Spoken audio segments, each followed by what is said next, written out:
Beyond the Cabin, written by Jared Nathan Garrett, narrated by Bill Nevitt. Chapter 1. Stop! Stop! I kept my voice down as I leaned on the log, trying to pin it between my shoulder and the cabin wall. Josh? What? The muscles on Mal's forearms flexed as he gripped the rough tree trunk. The sharp pain in my palm spread all the way up my arm. Was there a freaking razor blade in the stupid bark? I pulled my hand free and tried not to scream at the feeling of something sliding out from under my skin. My hand. Jabbed my hand. Blood dripped from my palm near the base of my thumb. I told you to watch out for that twig. Mal shifted the log's weight, settling it onto his upraised leg. He made holding the heavy tree trunk look easy. Jerk. Twig? It's a sword or something. I glared at him, saw his grin, and looked away in disgust. Couldn't he ever be serious? Sometimes I felt like I was his older brother rather than the other way around. The blood dripped down my palm. I swiped the small river of red away with my other hand, feeling the log trying to slip. I pushed it harder against the wall we had already built. Bro, just get some leaves, Mal snickered. You get some leaves. A sliver of brown still jutted from the center of the throbbing agony that was my hand. Okay, the lessening agony, but still. I held my breath, pinched the sliver, and yanked. A narrow bolt of pain flared, then faded. Blood oozed. Can we put this thing down? I pushed at the log. Come on, suck it up. This is the last of the walls. Mal came my way a bit, taking more of the log's weight. What's the rush, anyway? We'd done something like 15 logs today. This cabin was supposed to be fun, not work. We got enough work from the adults and the huge old house we all lived in. We didn't need more during what little free time we could dig up. Forget it, let's finish. His feet scuffed through a pile of pale yellow wood chips left over from notching all of the logs. Then I felt him take all the weight of the log. I stepped back, pressing my thumb against the bleeding spot on my other palm. Fine, give me a second. Mal raised an eyebrow and made a show of waiting not very patiently. I sighed and stalked over. When we each had an end of the bark-covered log, I followed Mal's lead and we heaved it up and rolled it in place. The notched ends needed some shoving, and swearing in Mal's case, but then, all at once, they dropped into their spots. We both stepped back and surveyed the thing we'd built. 4 walls in something resembling a square, a rough rectangle for a doorway. Sure, more than one wall had logs that didn't quite go up in a straight, even line, but it looked surprisingly like what I imagined a cabin should look like. A roofless cabin, at least. Bro, it's beautiful.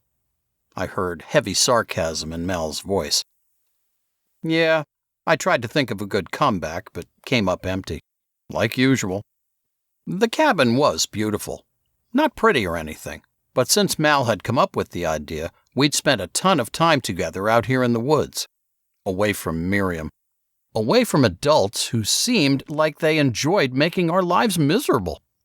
Away from droning lessons about the corrupt world and greed and why the fundamental faith in God and its way of doing things was the only way to not become evil along with the rest of humanity. I didn't care about humanity. I only wanted to have a normal life, maybe be able to have some peace and quiet. Maybe not have to look over my shoulder and sneak into quiet places where adults had less chance of finding me to give me random work. Maybe not feel like an orphan living in the same house as my dead parents. Except my parents weren't dead. They just didn't care. Or maybe my father did, for all I knew. I let my eyes wander, taking in the small clearing, the pine trees and oaks and maples.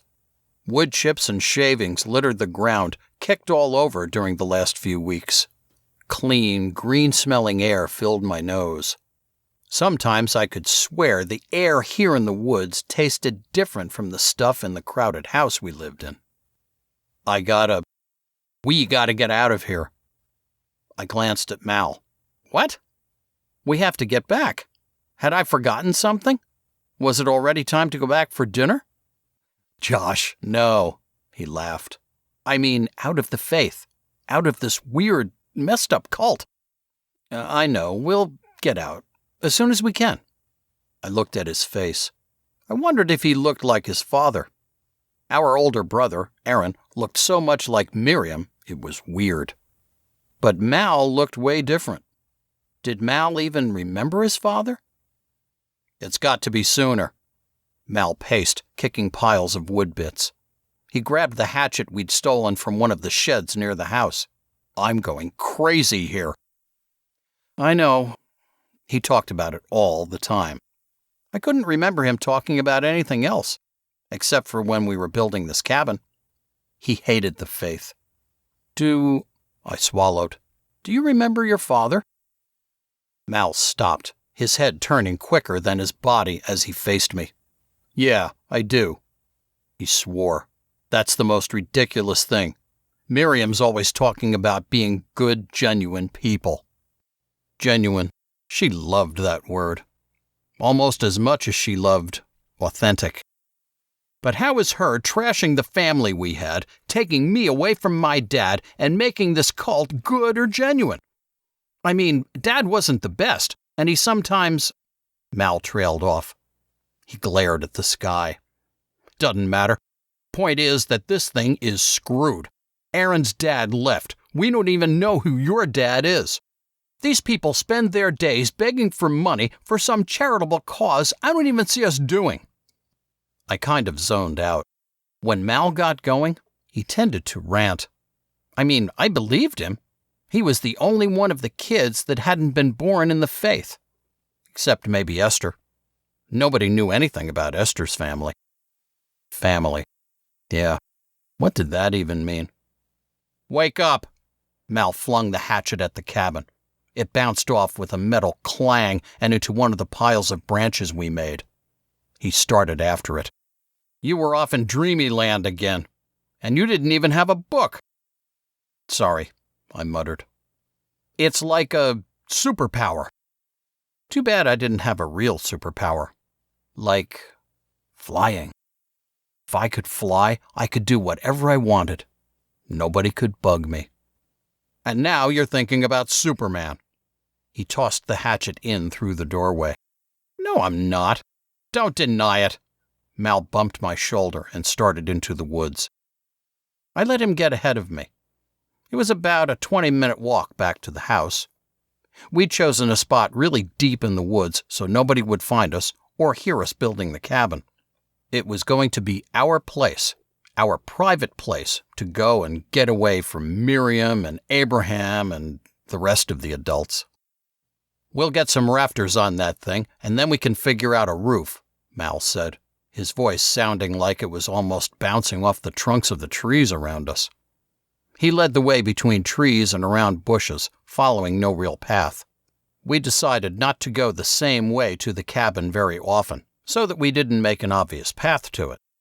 So far, that had worked. Cool. Heck, even the other kids were annoying. Saul with his out-of-tune guitar, and Luke with his stupid pranks, and David and Ethan never stopped shouting.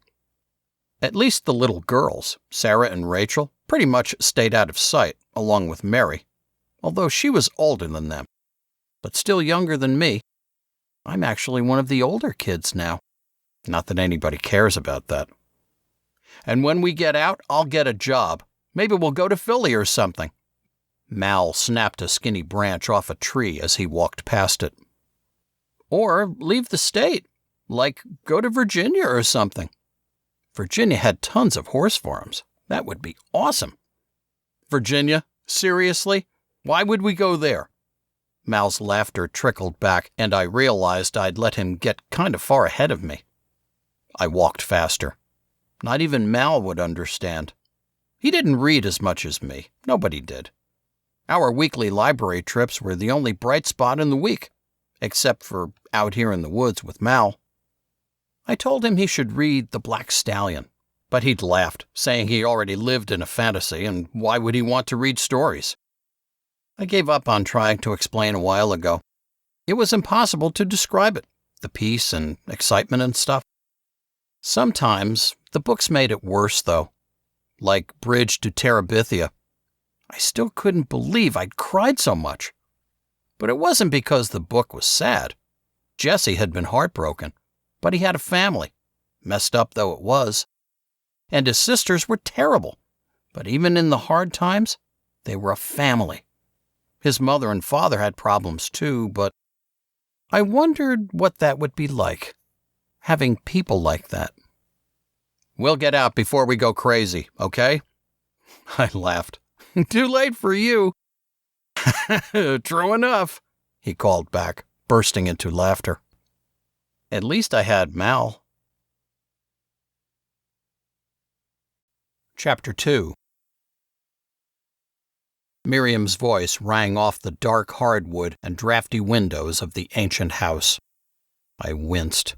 Were we in for a huge lecture again?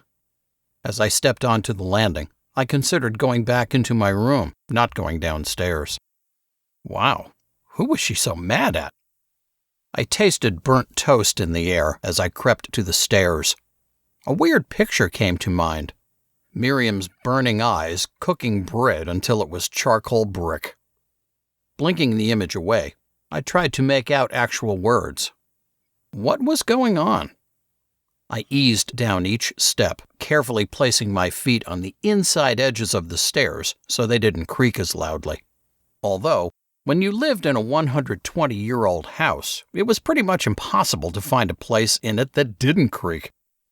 Whatever was happening, I didn't want to miss it. But if Miriam caught me listening, probably 100 lines saying that God's children don't eavesdrop. I'm leaving. That's it. You do not make that decision. Holy crap, that was Mal, yelling at Miriam. Excitement speared through my gut. Mal was finally taking it to her, saying everything we'd talked about in the woods. I moved faster. I had to be there, say my stuff too. Like tell her that I knew what a mother was supposed to be, even if she didn't want me to. Nope, I'm 18 now. I do make this decision. I heard the satisfaction in my oldest brother's voice. Hold on a second. Leaving? We'd gotten the rafters on the cabin only a few days ago. Mal hadn't said anything to me about this. What was going on? You have not earned the right to make such a decision. Shock jittered through me at the volume of her voice. And I forbid it.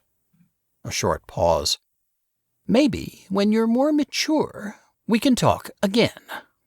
Now her voice was lower, almost a snarl. But that's not all, Mal said. There's nothing else to say. He wasn't saying anything about me. What about me? I took 2 stairs at once and almost fell. Catching myself, I slowed down a bit. Come on, Mal, tell her everything. Malachi, Miriam's voice had reverted to its calm firmness. While you seem old enough to make your own decisions, you clearly are not ready to. There will be no leaving. Too late. I'm going. I can't take this freaked out thing. I mean, what's the point of everybody living in one huge old house? I stood on the bottom step, confused. This wasn't the plan. Something was wrong. You say we're a religious commune. Doing godly service? To who? Not me. Not the other guys or girls. Life here sucks. I heard Mal's heavy steps. He was pacing. Life sucks? Anger exploded from her voice now. She sounded mad enough that her head had to be inflating. You have food. You have acres to play on. Play? What are you? I'm 18. I don't want to play. I want a job. A life. I nodded agreement. What was I doing? I needed to get in there. A martial drumbeat queued up in my head, kind of like in taps. I took a deep breath. This hadn't been the plan, but hey, if it was time, it was time. I stepped toward the door. Malachi, you have a life. We have a life here. We do good things. We educate all of you children, Miriam said in a steely voice. Children? I heard the contempt coming from Mal. The excitement was making me shaky. I grabbed the door jamb, took another breath, and walked through, quietly. I caught a glimpse of Mal and Miriam, then stepped to the side, out of sight. My legs were wobbling. Mal spoke again. You gotta be kidding me. Anyway, that's not school. That's like tutoring. We almost never go into town, and there is no freaking way you're going to get me to go begging like the rest of these idiots. You know that we are trying to do something different. Make a difference. How does sending people who are capable of holding down a job onto the streets to beg for money make a difference? You've got to be kidding me. I hoped you would understand this by now. We need the money to support our work, and how could her voice be so calm again with him shouting like that? So let people have a job. Standing around on street corners. I wondered why Mal had stopped. I tried to push strength into my legs. They felt like rubber. Come on, Josh, go. Forget it. There's no way I'm going to beg for money to support you and your idiotic mission here, Mal said. You and the other children are reaping the benefits of this lifestyle that you call an idiotic mission. You are protected from what beliefs? I had to move. Fear and excitement made it hard to breathe. I straightened and finally took another step. The other children? Some of us are your sons, my brothers. This isn't normal. Who said normal is good? What makes you think that normal will make you happy? If I leave it to you and this messed up cult, I will never know if normal will make me happy. I'll never... Mal stopped. My heart thudded. It doesn't matter. I'm gone. Hank's coming to get me, and then I'm out of here. What? Today? Leaving today? That got me going. I ran into the dining room. I saw Miriam's pale face and long black hair, totally opposite of Mal's angry red face and short red hair. Miriam leaned on the edge of the dining table, while Mal and his fury seemed to take up the entire rest of the dining room where the table wasn't. Abraham and Penelope were there too, which surprised me. It looked like they had been eating and had been interrupted by the fight. I hadn't heard them during the argument. Their faces were wide with surprise. Mal? Already? My throat hurt as I yelled. Not without me! I ran to my brother, panic flooding my gut. Malachi's eyes widened in surprise. Please, you can't, not yet. No, I saw it in his expression. You're leaving, today, emphasis on you. Josh, you heard that? Mal closed his eyes, his face going a different shade of red. I was going to tell you, I was. Why didn't you? Why? Joshua, Miriam broke in, you need to leave. Now. Shut up, Miriam, Mal said, fierce anger shredding his voice. Josh is my brother. I wanted to grab him and get out of there, terrified but thrilled at his total dismissal of her. Miriam gasped, her eyes wide. Right then, I knew it was true. Mal wouldn't be talking to Miriam this way if he wasn't going. He wasn't going to get in trouble, not anymore, but I was. The eggs and toast I'd had earlier rolled in my stomach, threatening to come up. He was leaving without me. Bro, we need to talk. Mal kept his gaze intently on my face. Let's go. As Mal took me by the shoulder and turned to leave the dining room, I threw a look over my shoulder, expecting Miriam to get ready to yell at us. She was dropping into a chair, turning to talk to Abraham and Penelope.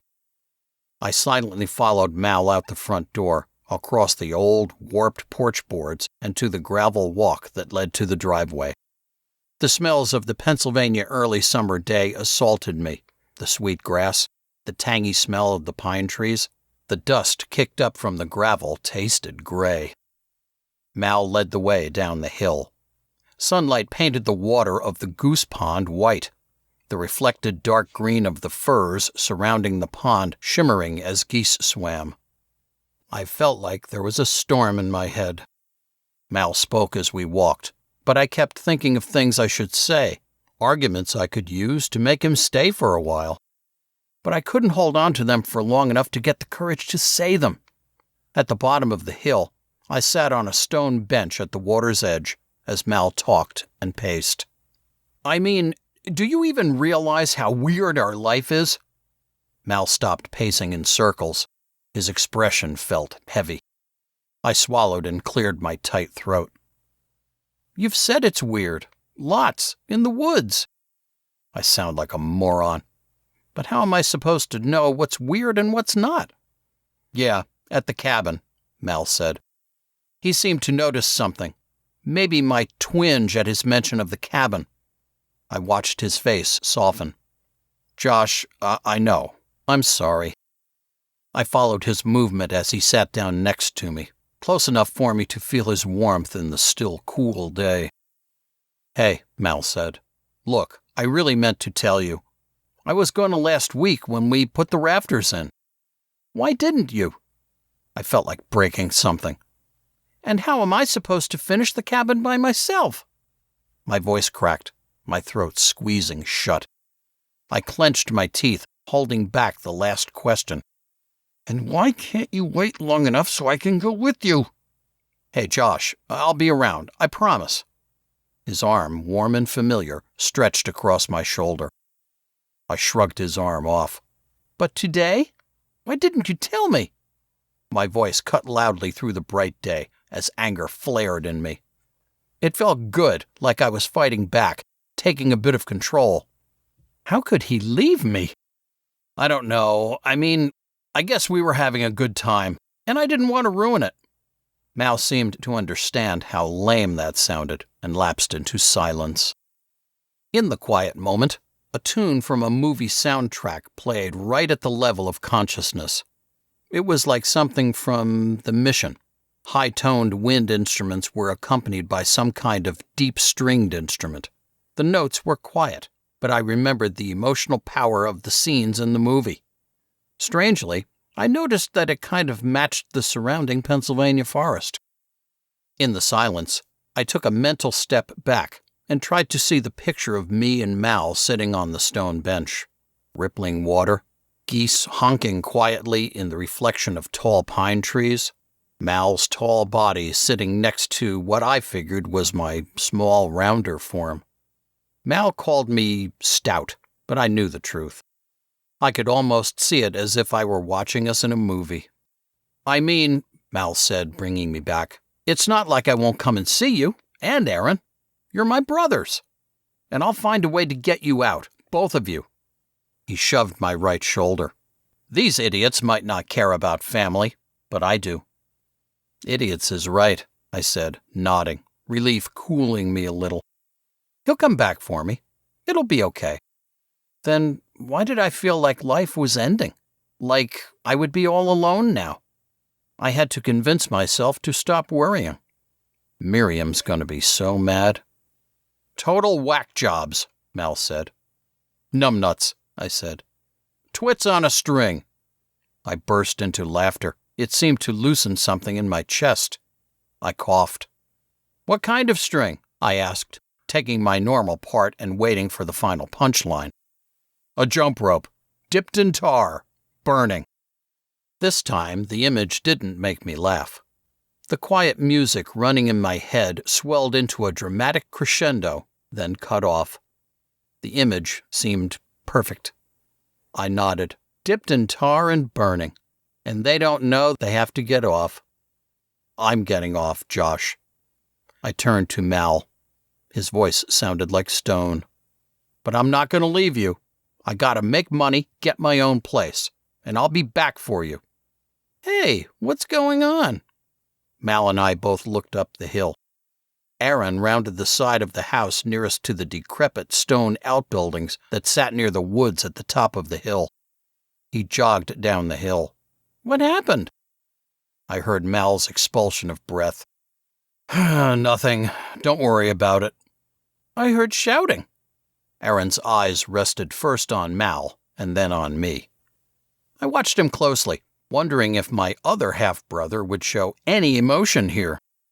His face, mostly in shadow, looked almost exactly like Miriam's. "Seriously, what's going on?" "Mal's leaving," I said, hoping for a big reaction. But Aaron must have forgotten what emotions were like. He spent too much time working on those computers. "Today?" Aaron turned to Mal again. "Yeah, I told Miriam this morning." "That's what you heard." "When?" Mal glanced at his watch. "About 30 minutes. Hank's coming." Following their conversation was like watching a tennis game. Plus, I felt as if there was some kind of silent conversation going on at the same time that my brothers talked. "Hank's coming in 30 minutes?" Aaron asked. For a second, maybe less, I was sure I had seen some kind of reaction in Aaron's face, maybe in the chin or around the eyes, but it was gone. Mal said, "Yeah." "Where are you going?" Aaron asked. "Gonna live in town with Hank for a bit. Get a job, then get my own place. Try to get to Philly or Pittsburgh." "Miriam's mad?" "Majorly pissed." Mal looked back at me, a grim smile on his face. "That lady has no idea, no clue. It's like as soon as we popped out, we became future money beggars, not her sons anymore." Aaron didn't respond. But I was telling Josh. Mal met my eyes and grabbed me by the neck, pulling me roughly in for a quick chokehold. I grinned and fought back, jabbing an elbow toward his ribs. "I'll be back around." Aaron nodded, pursing his lips. "Okay." He stood still. I saw it again. Aaron's eyes got tight, and his square chin seemed to soften.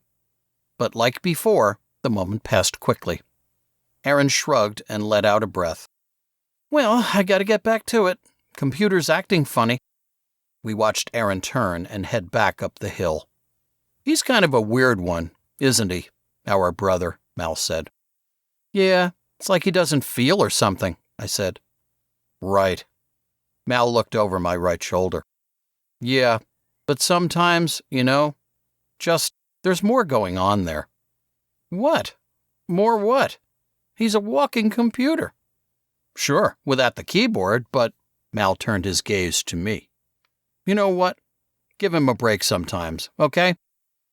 "Why?" "'Cause he's our brother, dummy. We're all we've got." "The Three Musketeers?" I asked. "The three sheltered, cult-raised, weirdo musketeers, sure. Anyway, Hank says he has a buddy who might be able to get me a job at Dunkin' Donuts." I'd followed Mal up to our shared bedroom. Now, he scooped his belongings from the top of his dresser and dumped them into one of the outer pockets of the black bag. "Donuts? Cool," I said. "Yeah, I guess they have to throw away the ones they don't sell by the end of the day, so the guys get to take as many as they want." "Cool." I needed a different word. "Awesome?" "Free donuts aren't just cool, Josh. They're wicked killer." Mal tossed a smile over his shoulder at me. He mashed a shirt into the bag. "I wonder who's going to get your drawers," I said. I kicked myself mentally. Stupid question. Not the right time. Mal stopped. He laughed. "I bequeath them to you. How about that?" "Yeah? For how long?" "Enos and Tabitha's baby'll be moving in here when he gets big enough. Then he'll get the drawers." "Yeah, but he's with them in Dallas. Helping them get another branch going, I guess." Malachi rolled his eyes. "And that's all this world needs. Another branch of the faith where freaks join up and then spend their lives begging for money on the streets of the city. And they think they're making a difference." Familiar anger tightened his features. I looked away as he took a deep breath. He shrugged, like he was shaking off some frustration. "Anyway, until that little goober gets in here, they're yours. If anyone has anything to say about that, tell them I'll be around," Mal said. "Right," I said. It was still hard to believe that Tabitha, Miriam's sister, and Enos had barely had another kid. They were old. And Luke, their other kid, was my age. "What?"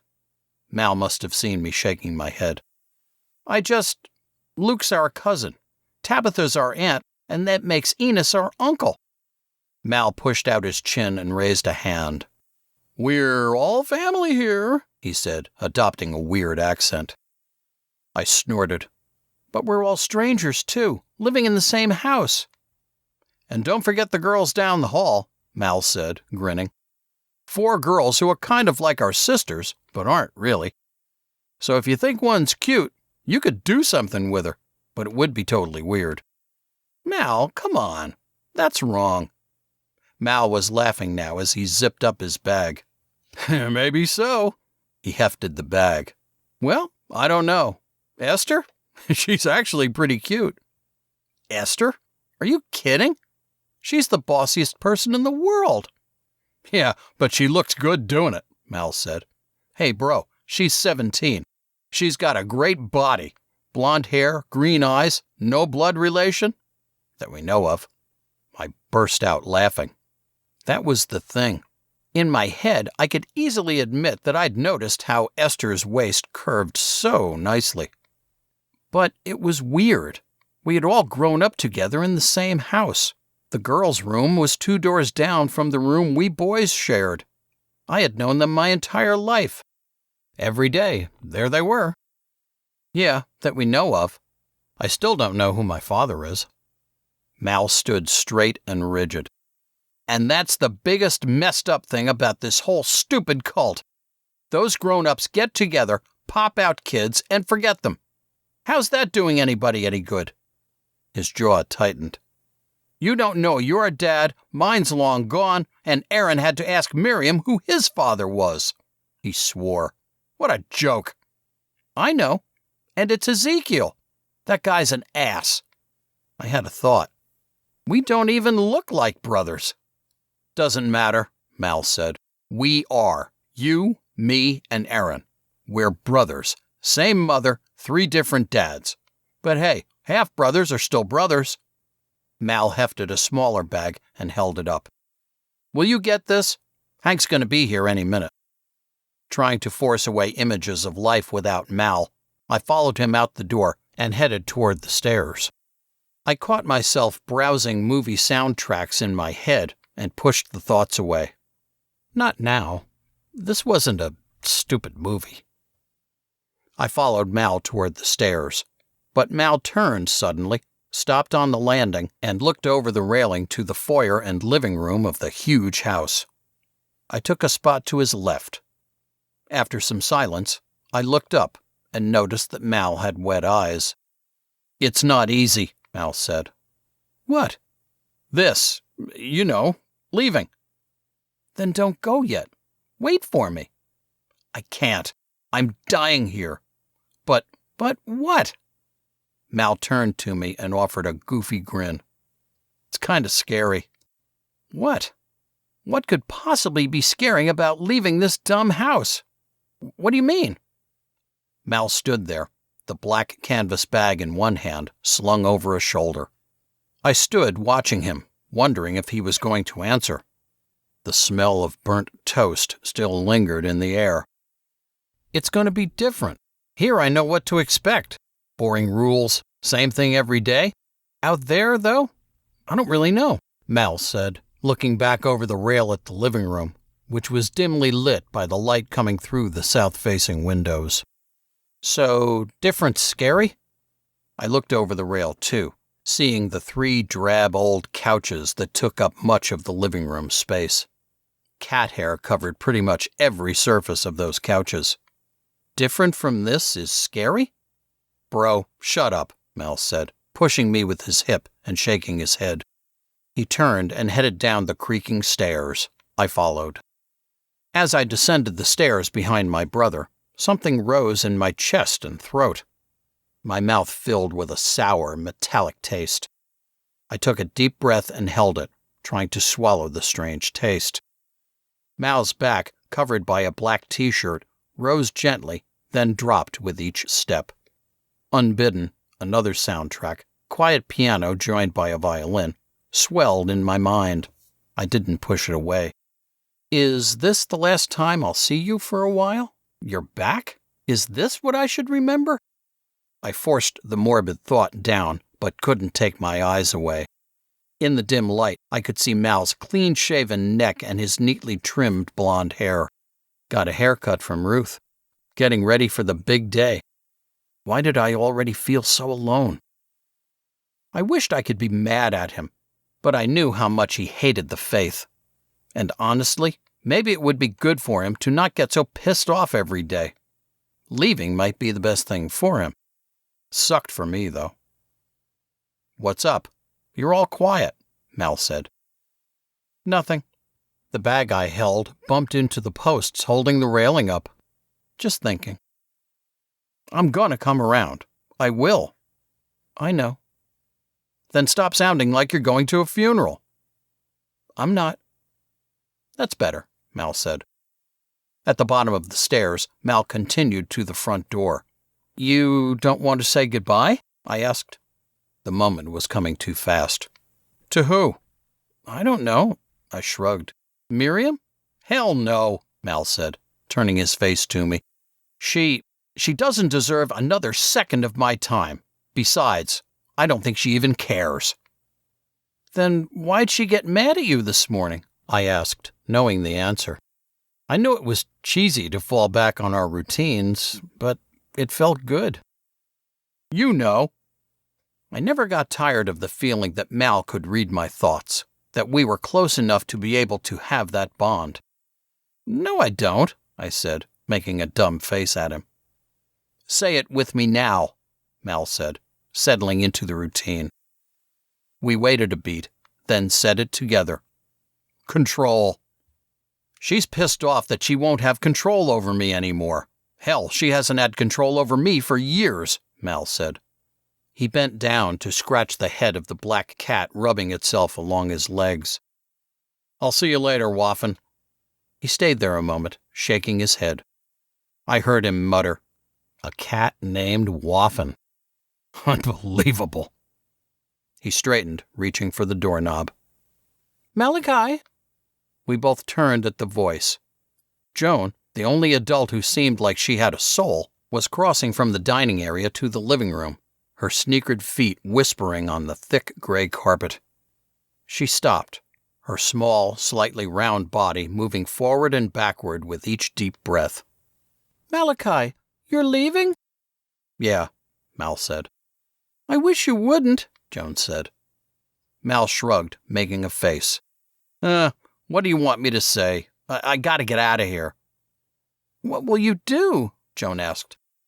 I stood there, feeling suddenly invisible and uncomfortable. "Get a job. I have a place to live that doesn't have 100 other people. You know, have some space to myself."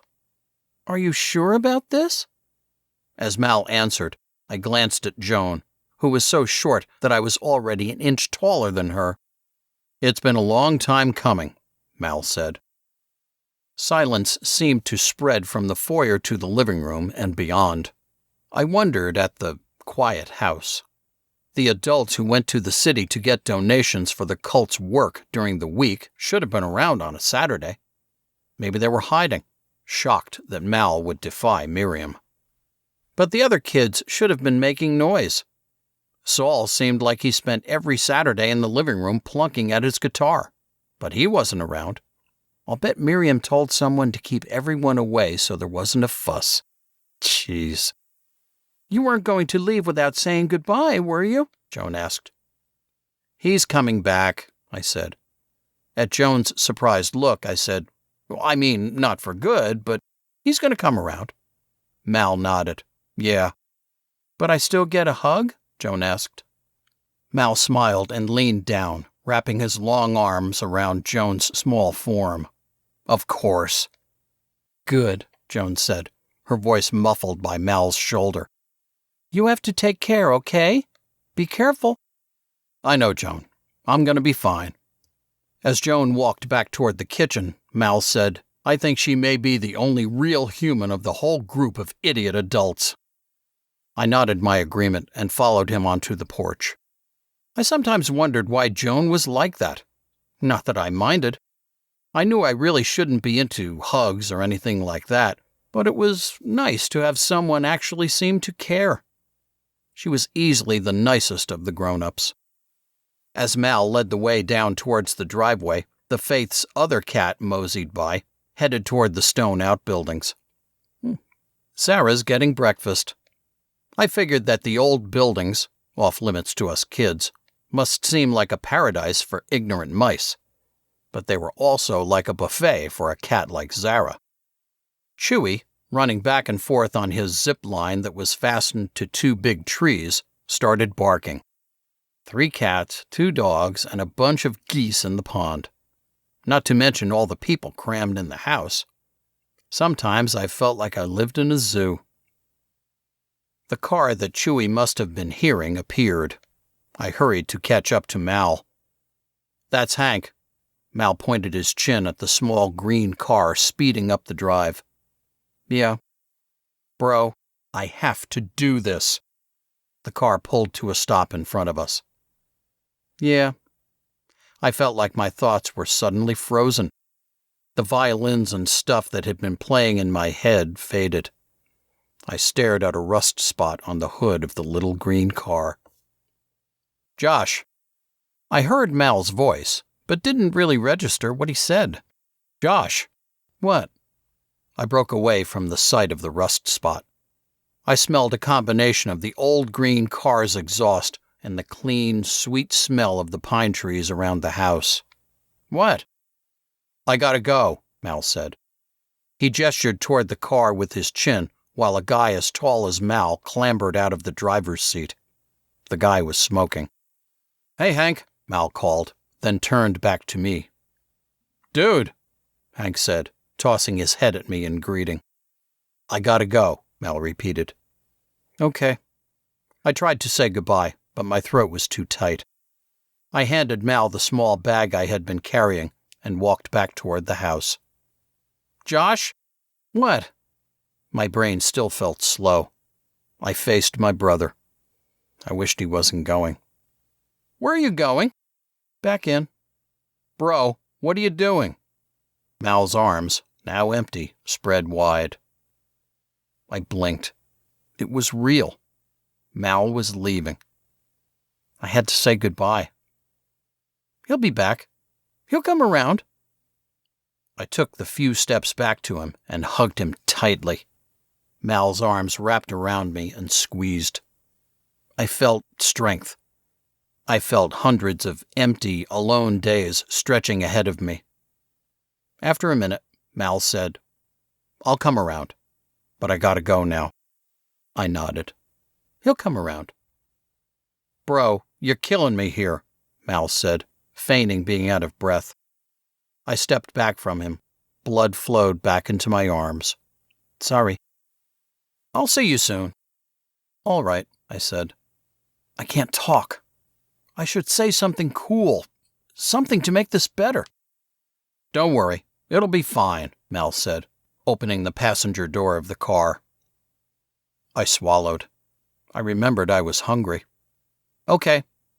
I'll come around. Bring donuts." Chapter 3.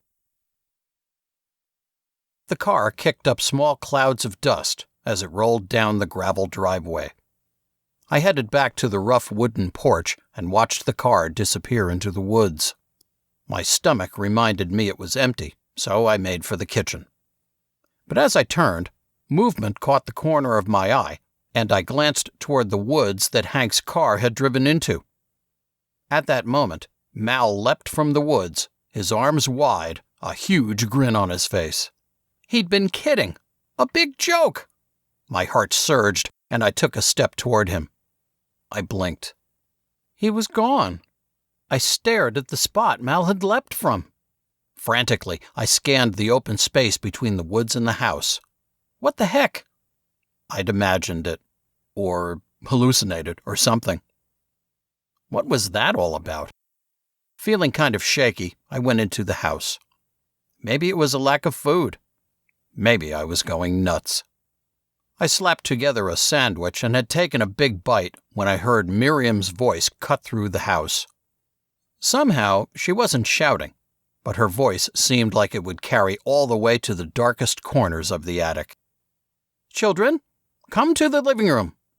From the sound of it, Miriam was already there. We had like 30 seconds to get there, or the lecture would be worse. I shoved a huge bite of peanut butter and bread into my mouth, grabbing a gulp of water from the faucet. I set the sandwich down and hustled into the living room. Now we all get it. Thanks, Mal. Miriam sat in her usual spot, the easy chair off to the side of one of the couches, which meant she had her back to me as I came out of the kitchen into the dining room. I forced myself to swallow, praying I wouldn't get the hiccups. I was first. Usually, that was a good thing. I stood at attention in front of Miriam and met her eyes for a half-second as the sound of thumping kids' feet echoed down the stairs. Crap, it's going to be a bad one. When Miriam's face went all flat like that, all of us kids knew she was on the warpath.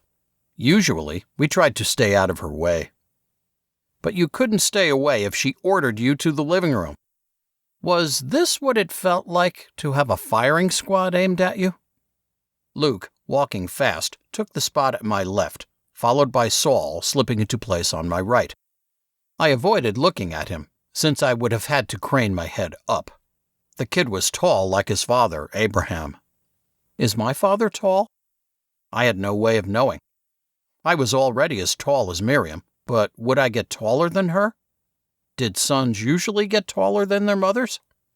Did it matter? Mary showed up, although she was so quiet that I only knew she was there when her swinging curly brown hair caught my eye. Something about her, maybe it was the way she walked or stood there, made her seem like she was always, somehow, happy. Esther came last, with the two small girls, Rachel and Sarah, holding her hands. I glanced at Esther from the corner of my eye. The way she watched out for those two kind of impressed me, but it also made me feel guilty. I should be doing something like that for David and Ethan. Where are David and Ethan? Was she reading my mind? Miriam's voice already sounded like two rocks scraping together. This was going to be bad. What's it going to be? Raking the entire yard again? Pruning every freaking rosebush? I forced myself to stop clenching my jaw. She'd yelled at me for 30 minutes for doing that one time. I didn't see them, Luke said. His kiss-up voice grated almost as bad as Miriam's voice. So, go find them. Miriam stared Luke down as he shot off, yanking the front door open. I almost called after him to tell him I'd just been out in the yard and I didn't think the two little boys were out there. Almost, but no. He would figure it out, and Miriam might blow up at me for talking without permission. Saul, go see if they're in the attic. Miriam's head bobbed slightly in the direction of the stairs. She sounded like the act of talking to us wasn't worth her time. Of course, it would be nice if that were the case. Then these ridiculous lectures wouldn't happen. Saul straightened his glasses and took off, his huge feet slapping the hard floor and one long gangly arm reaching for the railing on the stairs to help him take the turn up toward the attic. The rest of us stood in silence, hands at our sides. I felt myself begin to slouch, but forced my back straight again. Now the others had to do the same, or we would have to march around the house, again. Last week, Estelle had made us go around the house 5 times, yelling at us to stay in sync with each other, as if we were soldiers. And freaking David and Ethan, since they were 4, always made us have to start again. Next time, I'll help them, like Esther does. I stared at the wall behind Miriam's head. I wonder why Mal never did that. As always, I couldn't figure out what was going on. Did the adults think they were training us to be fighters or something? Warriors for the fundamental faith in God? Luke came back in, shaking his head. They're not out there. Miriam simply nodded silently, and Luke took his spot again. Aaron showed up and stood at Luke's other side. I'd almost forgotten about him. My older brother kept to himself so much that it felt kind of easy to overlook him. Saul's voice came down from the landing. Because Miriam said so. But we were playing. That whiny voice was David's. When was he going to figure it out? Finally, Saul and the little boys stood in line with the rest of us. Straighten up, Saul, Miriam said. Look at Mary. Can't you stand at attention like her? I sensed the movement as Saul forced himself up from his usual slouch. David, Ethan, her voice sounded like an angry dog barking. Stand still. I resisted the urge to glance at the two little boys. Sarah and Rachel couldn't be much older than the squirmy boys, but they somehow knew how to stand still and keep this as short and painless as possible. Probably Esther again. Total silence. Miriam swept her gaze across our faces. When will you children learn to come when I call you? She made a show of looking at her watch. I have had to wait several minutes, and my time is very valuable. Nobody said anything as she stared us down. You have nothing to say? Her voice dropped in volume, a signal that she was getting madder. Sorry, I muttered. The others joined in, making it impossible to hear what we were saying. Sorry for what? Exasperation filled her voice. Sorry for making you wait, I said. The others joined in again, each of us with our own variations. That certainly doesn't sound very sincere. Miriam sat a little taller. But what can I expect from ungrateful children who refuse to take responsibility for themselves and their surroundings? All I heard was very carefully controlled breathing. David, will you be still?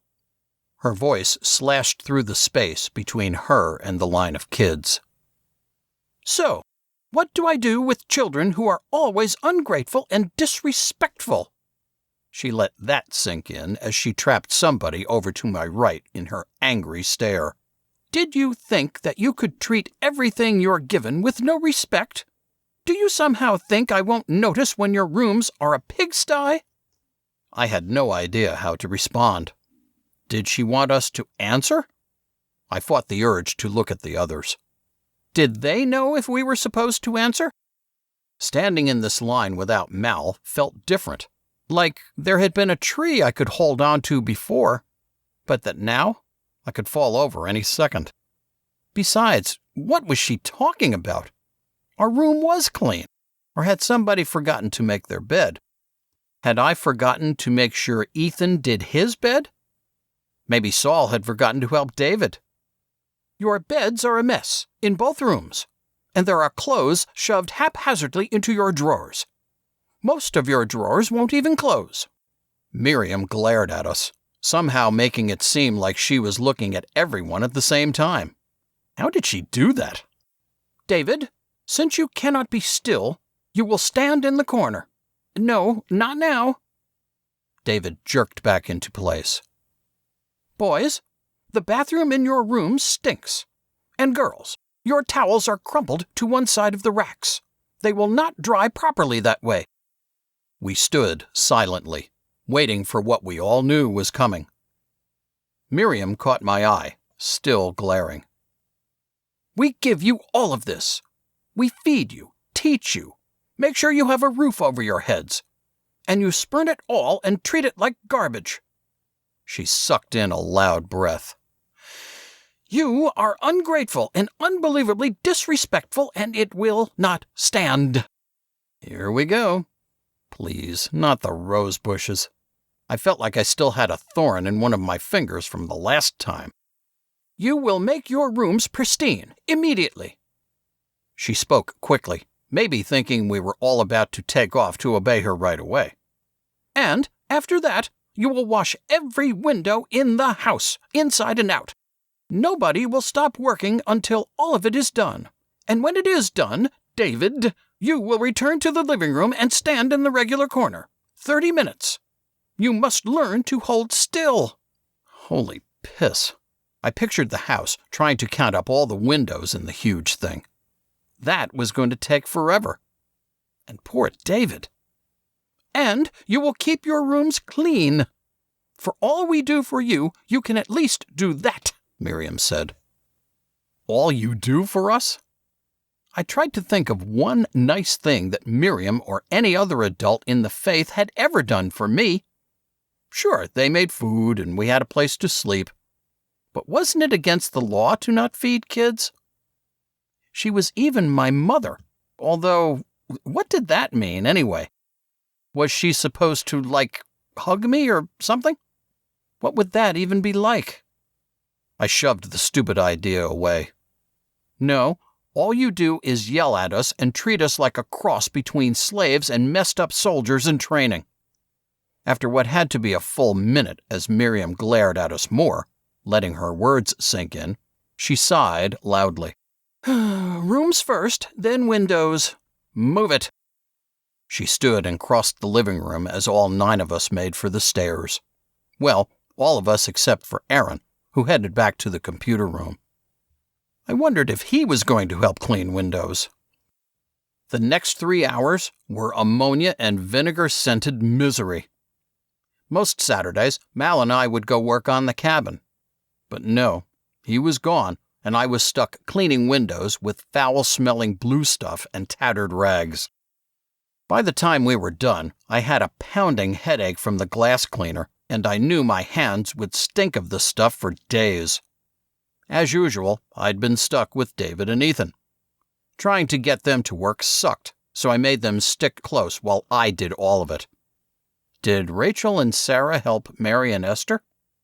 I reminded David about going to the corner, and he trudged down the stairs. I followed him down. Hey, remember, hands down, nose on the wall, or you have to stay here longer. David leaned into the corner as I passed. What a stupid punishment. Gwen had made me stand in that same corner for 2 hours last week after I'd forgotten to wipe the counter next to the sink I'd been using to wash dishes. And Sarah had spent 30 minutes there last night after she spilled her water. Sometimes I thought I could see a growing spot where kids' noses pressed into the corner. I tossed my pile of rags into the laundry bin in the room behind the kitchen and put away the cleaner. After scrubbing my hands, I left the house and went to the bench next to the pond. With the cold stone under me, I stared at the ripples that drifted out from the minnows that darted around beneath the surface. I felt like Mal was just beyond where I could reach, as if he would step into view any second. This morning had haze around it in my memory, like a dream or something. I couldn't believe he had left. Left me. Man, this Saturday sucked. I blinked in the shadows of my bunk. Saul was moving around above me, probably getting ready to drop onto the floor. Looking around the room, I had the impression that it was empty, despite the 4 other boys who were only now waking up. Mal's empty bunk seemed like a magnet. I couldn't stop looking at its mussed blanket. It looked like Mal had just gotten up, like he was in the bathroom or something. But he was gone. Yesterday had been real. Mal had yelled at Miriam and then taken off with Hank, promising donuts. I wondered where Mal had met Hank. Had it been during the library trips? That seemed unlikely. Dinner yesterday had been quiet, as if people were shell-shocked that Mal had left. I had taken some satisfaction in the mess caused by Mal's dramatic departure, but now I had to get through a Sunday without. Seriously. I couldn't remember a Sunday, or any day really, without Mal around to make things suck less. I poked my head out from under my bunk, glancing up to make sure Solly wasn't about to land on me. I dressed quickly. By the time I left the room, Luke and the 2 little ones had gotten up, and Solly was in the bathroom. I trundled down the stairs, eyeballing the spot I usually took for prayer circle. Settling into my seat next to a couch, I slid right up next to the fabric of the old sofa. Wait, Mal's not coming. This is all me now. I looked around, imagining everybody would be looking to the place Mal always sat.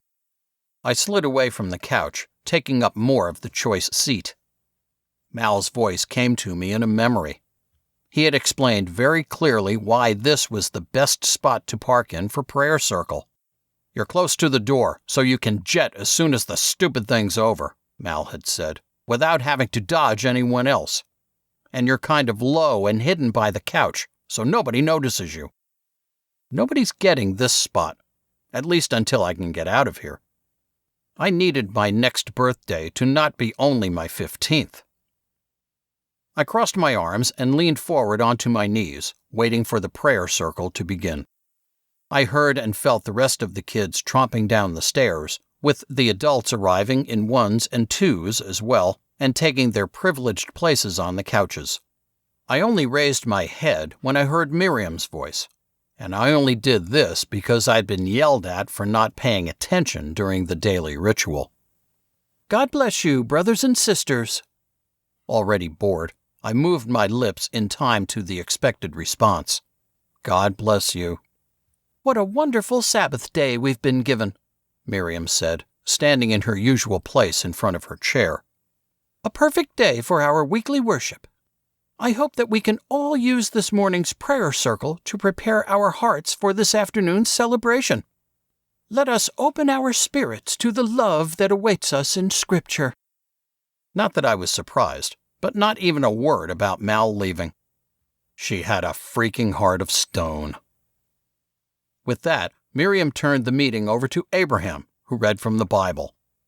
I imagined my ears were smooth pieces of skin, unbroken and unhearing, or maybe extensions of my scalp, my hair covering them. My mouth could be my ears, so I could close it tightly and not hear a thing. For some reason, I couldn't bring up a soundtrack in my head this morning, which usually helped me kill time while the boredom droned on. I might have listened if it seemed like any of these people really meant what they were saying. Miriam always spoke in such a formal way, and I always had the impression that Abraham's artificially soft and sincere voice, with that annoying British accent, was hiding something really nasty or dark. I spent all day with these people, although I did my best to avoid them. I had never felt like any of the adults really believed the religious stuff they blabbed about. Maybe it was because they would talk about moral purity and separation from the world, but then they would rent movies every weekend evening, and sometimes during the week, too. It all felt false, like an act. Maybe it was because God only came up at the rituals and when Miriam was chewing somebody out. As Abraham droned on, I thought about the movies the adults watched. This was another thing that had struck Mal as idiotic, and he had ranted for what felt like days about the hypocrites we lived with. And us kids?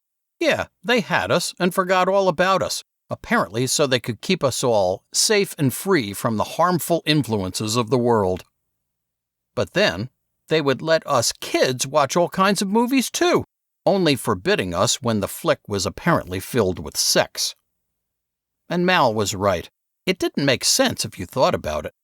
Be separate from the world, but rent movies every week and even let us watch them? Mal had joked that those movies were the only window we kids who had been born in the faith had into the real world. He was probably right. I'd only seen a mother give her kid a hug in a movie, and in the books I read. The thing is, I thought, I can sort of see Miriam's point. The world, at least in some of those movies, seems pretty messed up.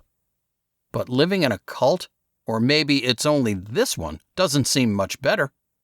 I looked around at the faces of the people who made up the world I'd lived in since I was born. Too strict, too boring, too much hypocrisy. I moved my mouth in time with the final amen. And now it's even worse. Mal's gone. I stood and made for the front door. Food could wait. I had to get outside. "Where are you headed?" I turned. Joan was looking at me. "Huh? Where are you going in such a rush?" Joan asked. "Outside. Nice day," I said. "How about if you help me with breakfast?" Crap. Worded that way, it almost sounded like I could have said no. But I knew what would happen if I tried that. There'd be a lecture from Miriam about respect and duty and the value of hard work and whatever else occurred to her at the time. Then I would still have to help make breakfast. "Well, come on," Joan said. nodding toward the kitchen. She turned, clearly expecting me to follow. Resigning myself to the awful fate, I trudged behind Joan. Mal would find a way out of this. A few minutes later, over a deep skillet of scrambled eggs, and after several attempts by Joan to make conversation, it occurred to me that she might be trying to comfort me. I don't need comforting. I want to go outside. Maybe go to the cabin and remember some fun times. I turned the eggs in the pan, feeling hunger wake up at the smell of cooking food. I put a lid on the pan, grabbed a pot holder, and carried the eggs to the serving table. Back in the kitchen, I looked around. Joan was buttering toast while bacon cooked in the microwave. She glanced up as I walked in.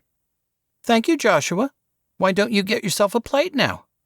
She smiled at me. Mal might be right. She does seem the most human of the bunch. I ate quickly, then did my part of the cleaning up.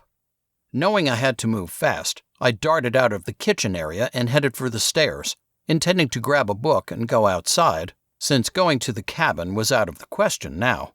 Stupid celebration. "Joshua!" Not again. I turned. Estelle had appeared in the hallway that branched off the living room. "Come and help with the chairs," Estelle said. Sucks.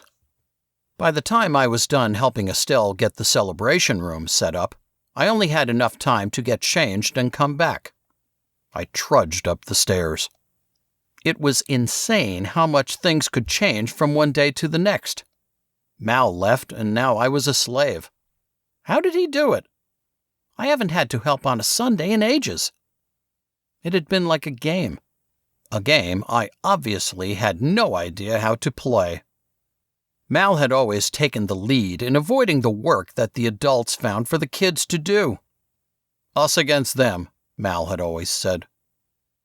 In my room, I changed into a white shirt, some dark pants, and my nicer shoes.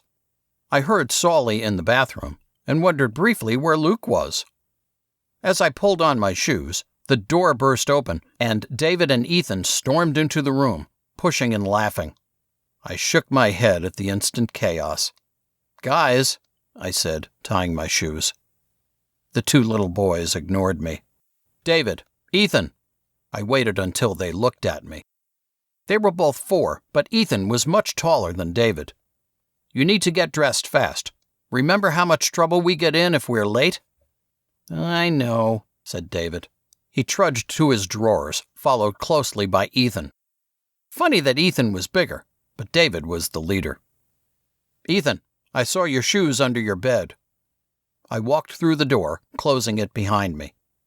Mary and Esther walked by, both wearing dresses. Mal's right. Esther is nice looking. Neither girl even glanced at me as they started down the stairs. I followed them, trying to keep from being too obvious about looking at Esther. Actually, Mary's even prettier. What was wrong with me? As I forced myself to think of something else, Luke passed all 3 of us, pounding up the stairs to our room. In the big celebration room, I chose a chair that was on the outer ring. Leaning forward to put my chin in my hands, I glanced around the room. I had cleaned all of the windows in this room by myself yesterday. I saw a few streaks and hoped Miriam would miss them. I still smelled window cleaner on my hands. More people filed in as I tried to conjure a soundtrack for the boring occasion. Out of nowhere, the Favorite Things song from Sound of Music came into my head. Oh, come on. I tried to get the song out of my head. What a boring movie. As people filtered into the room, Luke ended up on my right, while the seat to my left stayed empty. I glanced around, then realized what I was doing. Mal's not coming. My chest tightened. I've got to get through how many more of these Sundays without Mal? I tried to count up the number of Sundays left before I turned 18. My calculations were interrupted by Luke jabbing me in the side. "What?" I asked. "Esther's hot," Luke said. Sometimes, even though Luke was a year older than me, he acted really dumb. "Shut up." Miriam appeared, her brown eyes sweeping the room while she strode to the center of the nearly complete circle of chairs. Behind her stood the all-glass altar. It completed the circle formed by the chairs. Several tall, white candles arranged in a row on the altar sent up wisps of smoke. Frosted glass bowls sat near opposite corners of the altar. One bowl held a short, scented candle, while the other had olive oil. "God bless you, sisters and brothers," Miriam began. We all responded, "Welcome to our worship. Welcome to the fundamental faith in God. Welcome to this celebration of our God and beliefs. Let us sing praises." She turned and sat in the seat reserved for her, while Ruth called out a hymn number and began to strum her guitar. People opened the thin hymnals that were under every third chair, and, following Ruth's lead, joined the song. I mouthed the words, but heard Luke's voice. The guy sounded pretty good. I glanced at him. He made a crude expression with his tongue in his cheek. I bit back laughter. Boredom set in as Bible verses were read and more songs were sung. Usually, me and Mal could talk or make faces, or something. This sucked. Miriam waited for the last tones of Ruth's guitar to fade. She scanned the room and said, "I am born again, because I have put off the things of man." Her gaze moved to Penelope, who sat next to her. "I am born again because I have accepted my fallen state," Penelope said. Abraham was next. I sometimes wondered if Saul realized how different he had it from the rest of us, with his parents actually married and both of them in the faith. He probably had no clue. "I am born again," Abraham said, his voice falsely sincere, "because I have accepted the peace of truth." He always said stuff that sounded like bad poetry. The peace of truth? What did that even mean? I thought fast, knowing I had to come up with something different from last week. Somehow, at least one adult would know if one of us kids repeated ourselves from the week before. When my turn came, I stared at the burning candle on the altar. I am born again because I am separate from the world. Mal had said that last week. I controlled my urge to grin and waited for Luke. "I am born again because I know true beauty." I heard the repressed smile in his voice and glanced over at him. He rubbed his forehead, hiding his face, and wiggled his eyebrows at me. True beauty. Yeah, right. Finally, when everyone was done, Miriam stood again. I watched as she took a breath and seemed to straighten her spine even more, although I had no idea how she could look even more like a board than she already did. "This world," she said, "is like a hungry man who does not know how to fish. It is like a hungry man eating candy to sate the need for meat. This world is a hungry man who does not understand his hunger and thus does not understand how to fill it." Wait for it, I thought. An image of an emaciated man clawing at candy corn flashed through my mind. "And this country leads this world into more hunger than ever before," Miriam said. Here we go again. "How long, O Lord? How long wilt thou suffer that such desolation of spirit will live and prosper materially?" Miriam looked up to the ceiling, then around the room. "We will not allow the rank immorality of this country to sully us. We will not be a part of this filthy society and this nation that seems to glory in hypocrisy." I rolled my eyes, carefully doing it while looking at the ground. Same thing, every time. I pictured the books I might find tomorrow at the library, remembering the stories of the awesome black Arabian horse. I let my thoughts wander for a while and looked up when everyone said, "Amen." But Miriam was still going on about the government and society in general. I tuned out the diatribe again and peered at the carpet under my feet. I imagined I was tiny, hacking my way through a carpet jungle. Music from Indiana Jones accompanied the image. This worked for however long it took for Miriam to show signs that she was close to ending her speech. "Purity is the ultimate level of worship." Let us keep ourselves pure of this generation. Let us stay spotless. And excitingless, and funless. I looked up, not wanting to remind myself of who else was now missing from the faith. And all of the people said, Miriam prompted. Amen, responded the gathering. I chimed in, knowing I would get a lecture and a solid hour in the corner if I was seen to not be devotedly towing the line. As is customary, this is now a time for personal worship. Please take the rest of the time for yourselves. Miriam sat down again, her gaze fixed on the glass altar. For myself? If I could really do that, I'd be long gone. A moment passed. I saw a movement from the corner of my eye. Like clockwork. Joan popped out of her chair and crossed the circle quickly, stopping in front of the glass altar. She dipped her left index finger in the olive oil.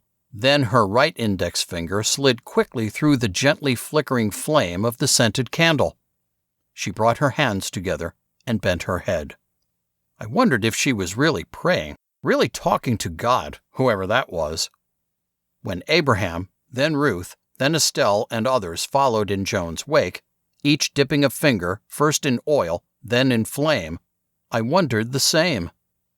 Did they all really believe, or was there some other reason they were here? I shrugged mentally. I'm stuck here. Mal's gone. Does it really matter? Chapter 4. Remember that acceptance comes from within. Miriam strode around the room, weaving among the paired-off chairs. I stared at Luke, focusing on the spot right between his eyes. When you can fully accept another, you are, in fact, accepting yourself and making progress on your journey to yourself. Miriam said the same thing every time, only in a different order. Where did all this stuff come from, anyway? Luke waggled his eyebrows as Miriam walked behind him. I was ready for it and didn't register even the smallest reaction. If I laughed or even smiled, Miriam would yell at me and Luke would be ignored, as always. Let's move to the redirect step, Miriam said. She stood at one end of the chairs, which were paired off in 2 rows facing each other. Rotate. It was my side's turn to move, so I pushed myself into the seat Aaron left behind as he slid over. Mary blinked at me, one of her eyes hidden by a lock of messy brown curls. Those on my right will begin. Miriam lifted her right hand. Mary's eyes wandered as she thought fast. Joshua, you smell terrible. She tried to soften it with a smile. I didn't care, and she should have known better. It wasn't real. Thank you, Mary, I said. You are honest and very thoughtful. My standard reply, unless Miriam happened to be near me for more than one round. I focused on Mary's forehead, trying to think of something. I seriously knew nothing about her. Mary, I met her gaze, keeping my face straight. You are a troll spawn. Mary giggled. I shook my head a little, warning her to chill out and get a hold of herself. She took a quiet breath and fixed her gaze on me. Thank you, Joshua. You are very smart and kind. We did 3 more rounds before Miriam called a stop. Why did it seem like we were being taught to lie? What was this all about, anyway? I forced the useless questions away. At least, focus class wasn't as unbelievably dull as algebra. The next step was emotions. We separated the chairs and arranged them in a semicircle. Esther was called to go up first, and she stood where we could all see her. Miriam nodded once. Anger. Why did you break my comb? Esther's voice cut through the room, sharp and loud. Fury infused her face. I told you that was my favorite comb, and you came along and broke it. Sadness. Miriam leaned against the door, directing Esther. Esther's face transformed instantly. Her chin actually quivered. What am I going to do without that comb?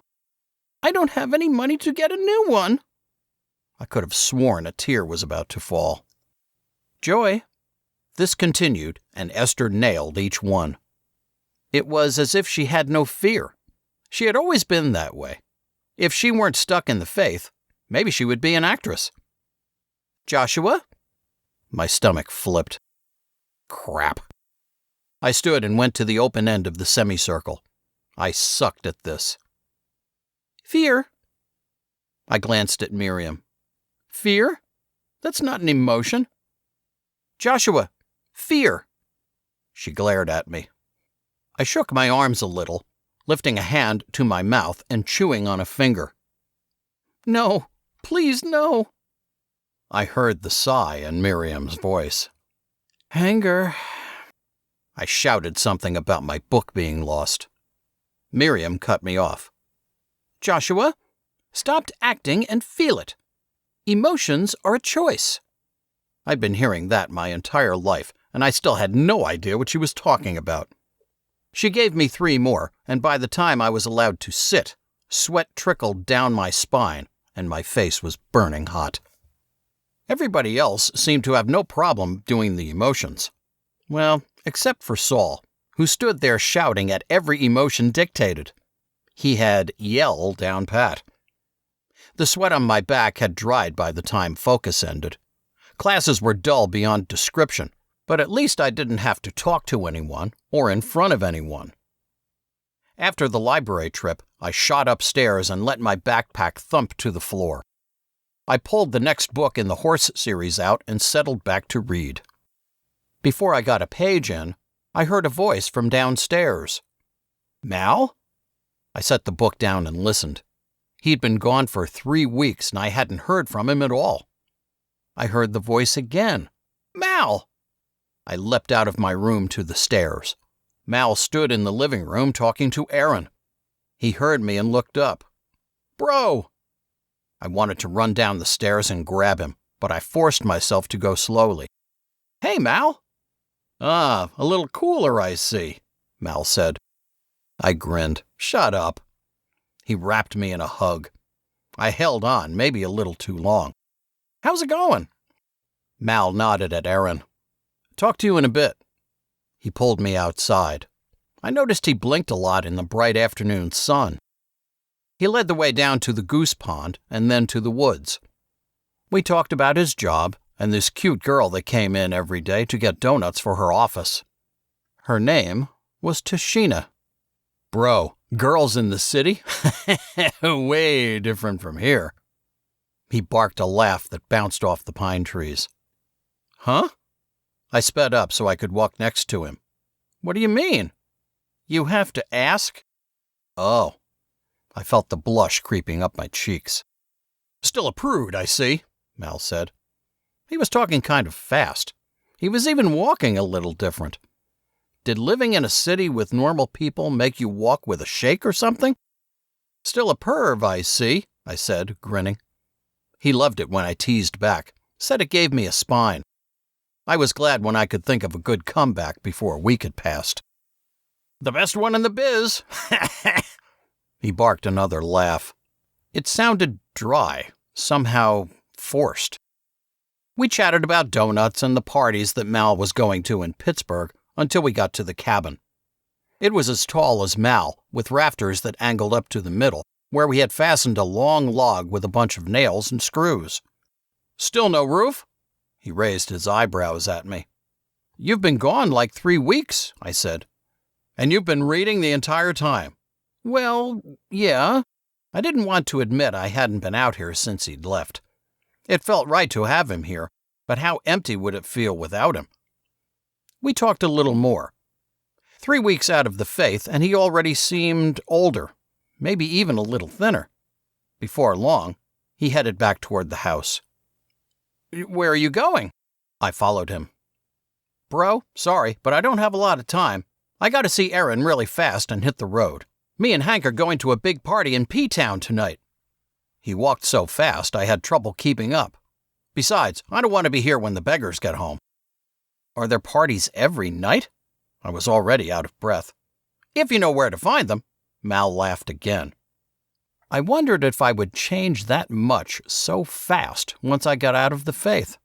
Would I start talking fast and going to parties all the time? At the house, he pulled a bag out of what I was pretty sure was his friend Hank's car. "Bro, these are for you." I opened the bag. Donuts. Like 10 of them. I stared up at him. "Awesome!" "But don't let them get you fat." He laughed and hugged me again and hustled down the hallway to Aaron's room, which was also the computer room. I watched him go. Why couldn't I go to Aaron's room? He made it clear that he wanted to talk to Aaron alone. What was going on? I wandered up the stairs, figuring I would hide the donuts in my backpack. Before I even got to my room, I heard Mal shout something at Aaron and pound down the hall. I stood on the landing and called him as he came into view. "Mal!" He waved and disappeared out the front door. "Come back soon," I said. To nobody. "Phone's for you." I looked up from my book. Ezekiel stood in the doorway, his mouth hanging partly open. Mal had said that was because Ezekiel's brain needed as much oxygen as it could get to be able to function at all. "Huh?" "The phone. It's for you." Ezekiel gestured with his head, irritation on his face. "Downstairs." "The phone's for me? It's never for me." As Ezekiel turned and left, I stretched my legs over the side of my bed and stood. I rolled my head a couple of times to loosen the tightness in my neck. I had to admit, though, it was pretty cool. None of the kids got phone calls. If the others heard that I had gotten one, they'd wonder. That was a good thing. And although I was surprised at the call, I knew who would be on the other end. I made my way down the stairs, nearly stepping on Waffen, who was camped out smack dab in the middle of one of the steps. I eased the cat out of the way with my foot and continued down. I turned left into the living room and patted across the worn area rug. "Hello?" I said in a nasal voice. "Who dis?" "You're a dweeb." "Hey, Mal!" My heart suddenly thumped heavily in my chest. I'd known it was him, but it was great to hear his voice. "Hey, bro, how's it going?" "Good," I said. "How are things at the Fundamental Faith in God commune?" Mal's wry laughter echoed through the phone. "The same." Why couldn't I think of anything to say? That had been a great start, but now, nothing. I wondered why he was calling. Mal had visited twice. Each time he came, we went to our cabin in the woods and talked. Mal was always talking fast, about his job, about Tashina, about all the new friends he was making at the parties he went to. He kept telling me how stupid and weird our life in the faith was, how much better it was to be able to do what he wanted. After that first visit, though, he hadn't talked to Aaron, as far as I could tell. Maybe they had argued about something. Computers? Not likely. "So, what are you doing these days? Put the roof on the cabin yet?" Mal's voice cut through my wandering thoughts. "Just reading, and no, not yet." "Huh," Mal said. "Bro, you need to work on your conversation skills." "Shut up," I said, grinning. I flopped onto a nearby couch. Cat hair went flying. "You need to work on your visiting skills." "Good one." Mal laughed. I know. Sorry. I get so busy with work and friends and stuff that I can't make the time. And I still don't have a car, and Hank won't let me use his because he's mad at me. Of course, I don't have a license yet either, but that never stopped him before. Can you believe that? I'm 19 and I don't have a stupid license yet? That's how messed up that cult thing is." I laughed, surprised at how fast Mal was talking. "And I need a raise already, and I haven't got enough experience to get them to give me one. So now I'm looking for a different job, but the same problem, you know? And I don't know if I really want to give up the donuts, you know what I mean?" "Yeah, you're going to bring more the next time you come, right?" Mal laughed again. "Sure, if I still work here. I really need to make some more money. Maybe I should have done some of that begging Miriam's got the adults there doing, and I could have kept it, you know?" "That would have worked," I said. "And you need to bring some of the cream-filled. Write that down." "Cream-filled? What do you mean?" Mal said. "Donuts, duh," I said, still grinning. This was much better. "Donuts? Oh, yeah, right." Loud laughter came through the phone. It wasn't that funny. I hadn't heard Mal talk like this before. The loud laughter and everything was beginning to sound strange. "Good one, bro. Hey, listen, I've got to go, but I wanted to call you, Mal said. "Already? Yeah, I know, but I got to get going. Don't worry, though. I'll get a better job and get some more money. It'll be all right." "What are you talking about?" I looked at the phone. "What the crap?" "Nothing. Anyway, I gotta run. I'll come by soon, okay?" "Okay. All right, man. Don't let those idiots get to you. They've got it all wrong." "Of course they do." "All right, bro. I'll talk to you later." "Okay," I said. "Bye," Mal said, hanging up before I could say the same. Why was he hanging up so fast? Was he annoyed with me? What had I done wrong? I hung the phone up, feeling like I had run a confusing race, or like I had been spinning in a circle and couldn't really focus on the room around me. Why had Mal been talking so fast? Why had he even called when he was going to say he had to go like a minute later? It seemed like his call was so random, so out of the blue, that it hadn't been real. Weird. I headed back up the stairs to my room, keeping a lookout for adults. The last thing I needed was a random job or punishment. All clear. I made it up the stairs. I went in my room trying to picture what Mal's room might look like now. He'd only been gone for 3 months, but he was already a part of a world that could have been another planet for all I knew of it. I tried to imagine being able to come and go as I pleased, having money to buy things, or even having a driver's license. And why didn't Mal have a license yet? That'd be the first thing I got if I could get out of the faith. I dropped back onto my bed and picked up my book. He'd better visit again soon. This place sucks. Chapter 5. Somebody's getting ripped a new one in there. I looked up from my book. Saul was coming out of the downstairs hallway into the living room. I stretched, settling a little deeper into my seat on the couch. The couch had almost no color, but was soft in all the right places. The adults weren't back yet, so I was okay to read in the living room for now. So somebody's crying in Miriam's office. Probably has to stand in the corner for a week. Saul raised his eyebrows.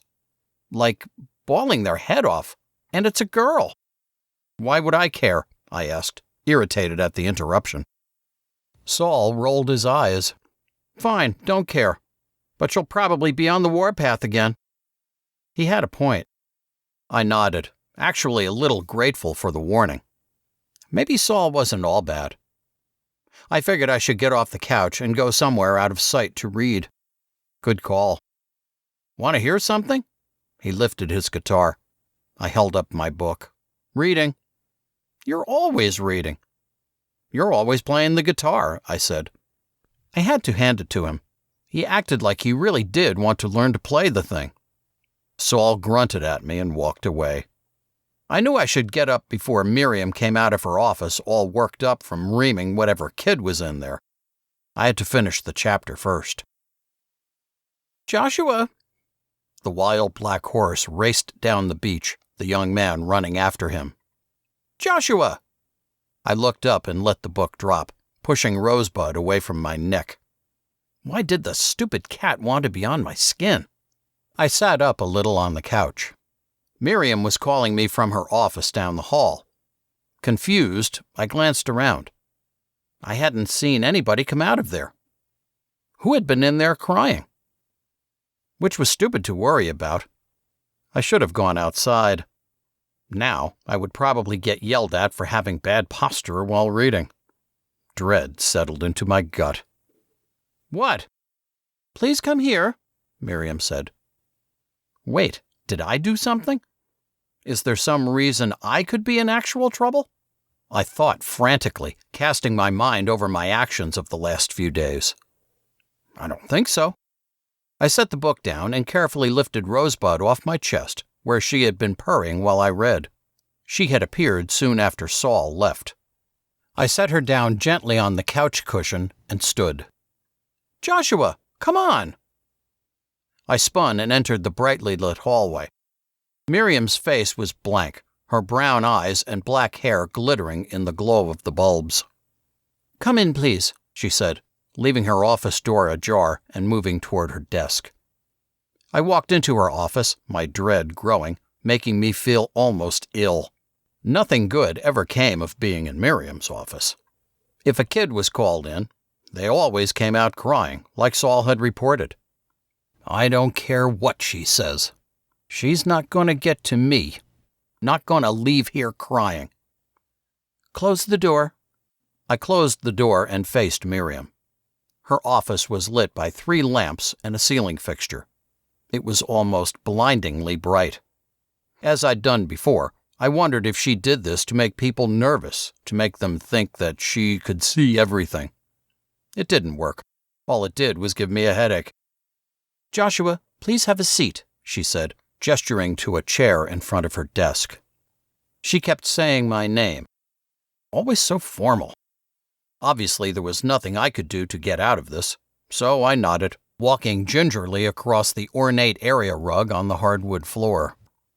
I sat, my eyes wandering, not wanting to meet her gaze yet, but not wanting to get an eyeball death ray from her bright lights. As soon as I looked at her, she would begin the quiet yelling. It always felt like yelling, but her voice was always quiet, and her face was always hard and bony, almost expressionless. But her stare was like a tractor beam. Reluctantly, I looked at her. "God bless you, Joshua." "God bless you," I said. What was she waiting for? "I have some news," she said, leaning forward and clasping her hands on her desk. "Okay." Relief flooded me. I wasn't in trouble. "Okay, news? She's pregnant?" "Is something funny?" I realized I was smiling.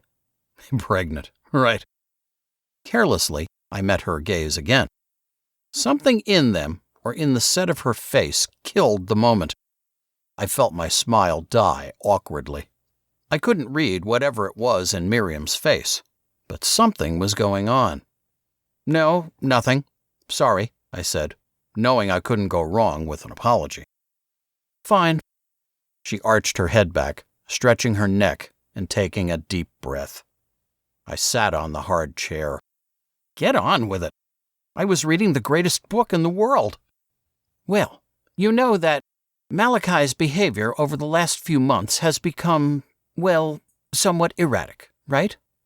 I nodded, an ache appearing in my chest.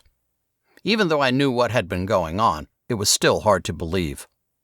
Malachi was supposed to be selling donuts. "As I'm sure you know, he and that friend of his, Hank, decided to supplement their income by selling drugs." I wanted to grit my teeth or yell. It made me furious that Mal would be so stupid. It had to be Hank's fault. "Yeah," I said. "Was he arrested again?" "Is he back in jail?" I could hardly believe how calm I was being. At first, it had come as a huge shock when I found out. It was like a book or story happening, but in real life. It had been about a month after that strange, random phone call when Mal had come by and had looked different. He'd been driving Hank's car, despite not having a license yet. His face was sharper, his eyes kind of deeper too, and he was acting different. He kept putting his arm around my shoulder. It had actually made me uncomfortable. I'd never seen Mal like that. Then, all of a sudden, Mal had taken off. I started hearing whispers about drugs and stuff. Then it had come out that Mal had been arrested, along with Hank, for selling heroin. He had done something called a plea bargain, and I was pretty sure he'd been out for a couple of weeks now. The next time Malachi had come around, I confronted him, and Malachi, going red in the face, had admitted to it. He had admitted to being addicted as well. "And did you know they were both addicted to the drug they were selling? To heroin? Did you know that?" Miriam's voice was calm and quiet. Her eyes were about the only thing in the room in shadow. "Yeah, I asked him because he was acting funny. And I saw his arm." Stupid twit on a string. What the hell was he thinking? Well, he has not been arrested. He tried to sell drugs to a young man who was somewhat disturbed. I looked up and tried to see Miriam's eyes. Wait a minute. What? What happened? My breath started to come fast. I knew. Something in her face had changed. I knew. I tried to force time to stop, or at least to slow down. I tried to reach into her brain and steal the words so I could blow them up before she said it. It was something in the way she was holding herself, her shoulders, or the tension in her neck. Miriam drew in a long breath. No, don't say it. I leaned forward and almost reached across the desk to stop her. Too slow. I was too slow. The young man pulled out a shotgun and shot Malachi in the head, killing him instantly. She sat back, her eyes deeper in shadow. Everything froze. Her words sounded like a news report. The hard chair under me felt like it was holding me tight, or as if I had suddenly become part of it, a frozen carving on the hard wood. I didn't want to move, didn't want to think or say anything. If I didn't acknowledge it, it couldn't. I felt my hands in my lap, my feet on the floor. I could suddenly see and feel my head resting on my neck. Miriam was miles away, her dark eyes windows into something terrifying, something impossible. Joshua, did you hear me? Because of his choices and because of these drugs, Malachi is gone, Miriam said, leaning forward again. Gone? Donuts. Our cabin. Reading my mind. Gone? No way. There was no freaking way. Wait, what the hell? She sounds like she's... You gotta be kidding me. I remembered that I should be breathing, and suddenly I was again. I gasped and sucked in air, my hands clenching my legs, digging through denim toward bone. You're... I couldn't finish it. My throat tight, breathing raggedly, I stood. The chair was a trap. I had to get away. I am sorry, Joshua. I wish this hadn't happened. She paused. I almost knew that it would. Felt that this was the danger. Is she freaking acting? This feels like a show. My legs gave out. I collapsed onto the chair. My brain was frozen solid, but my mouth still worked. Malachi's dead? Yes, he died almost instantly. He was shot in the... Shut up! Shut up! He's not dead! He wasn't shot in the head! I was on my feet again, leaning forward with my hands on Miriam's desk. I was shouting in her face, but didn't remember moving. Joshua, you watch your tone with me! Watch my tone? I snatched my gaze from her face, looked around the office. Too bright. Too much light. It stabbed right to my brain. She couldn't see. I couldn't let her see. I wasn't going to let her get to me. Malachi is dead, Joshua. It was probably painless, except for the drugs. She wasn't human. But it's like you're happy. I am not happy about this. For only the second time in my life, I heard Miriam raise her voice, both times about Malachi. Now she stood. How dare you say such a thing? I felt my hands clench involuntarily. My right hand closed around a pen. What if I used it to shut her up? That wouldn't be painless.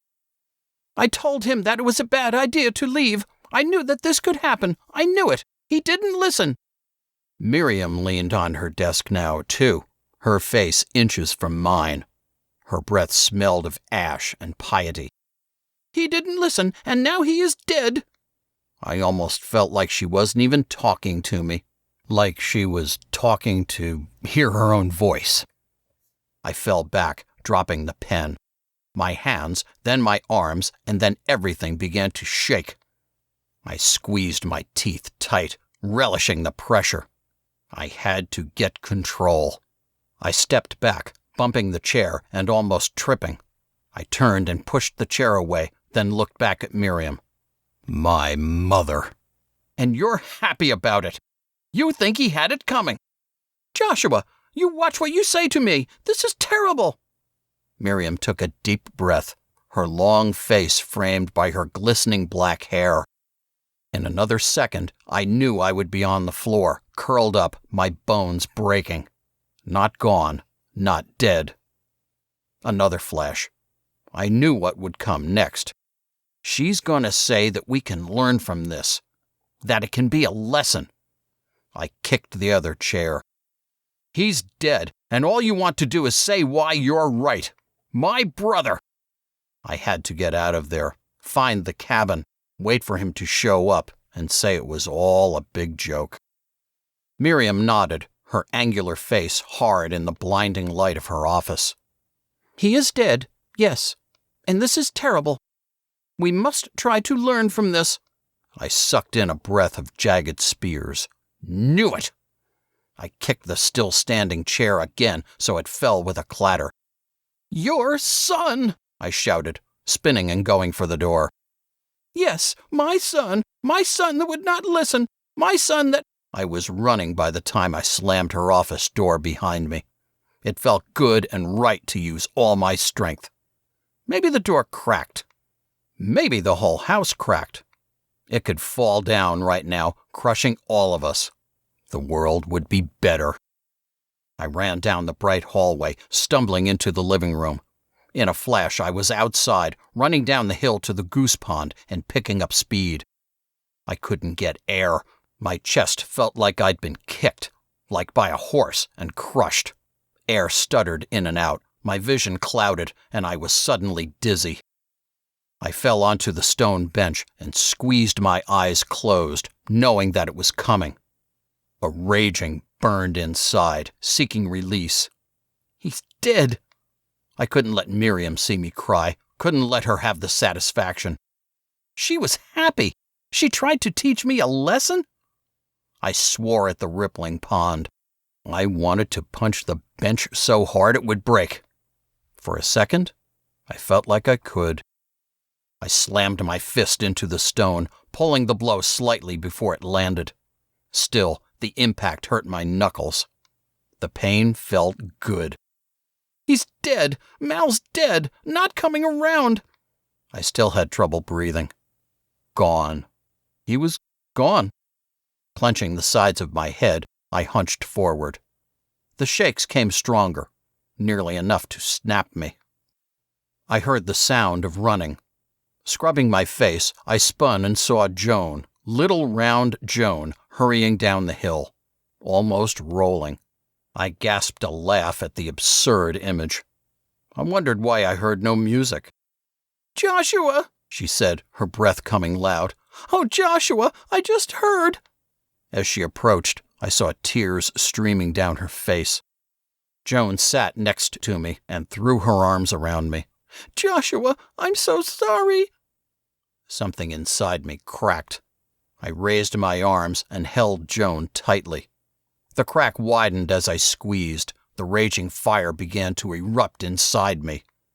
I felt the tears coming, my throat getting even tighter. Shaking, I settled into Joan's arms, burying my face in her shoulder. Mal's dead! Shot in the head? I noticed the rhyme, hated myself for it. I coughed, then sucked in air. Oh, Joshua, I'm so sorry. Poor Malachi. I felt Joan's tears on my shoulder. I tried to dry my cheeks on her shoulder, too. A sob from somewhere deep below my stomach and behind my heart tore through me. Poor Malachi, Joan said again, her voice muffled in my shoulder. If only he hadn't left. I felt another sob building, wanted to lose myself, let go. If only he hadn't left? Is that what she said? I pushed her away. If only he hadn't left? My voice came out almost squeaky, having trouble getting through my throat. What the hell is that supposed to mean? I swallowed hard, trying to push the shudders racking my body back down, deep into my stomach. Joshua, Joan said, surprise and hurt evident in her voice and on her face. I'm sorry. I don't know what you mean. She wiped her face.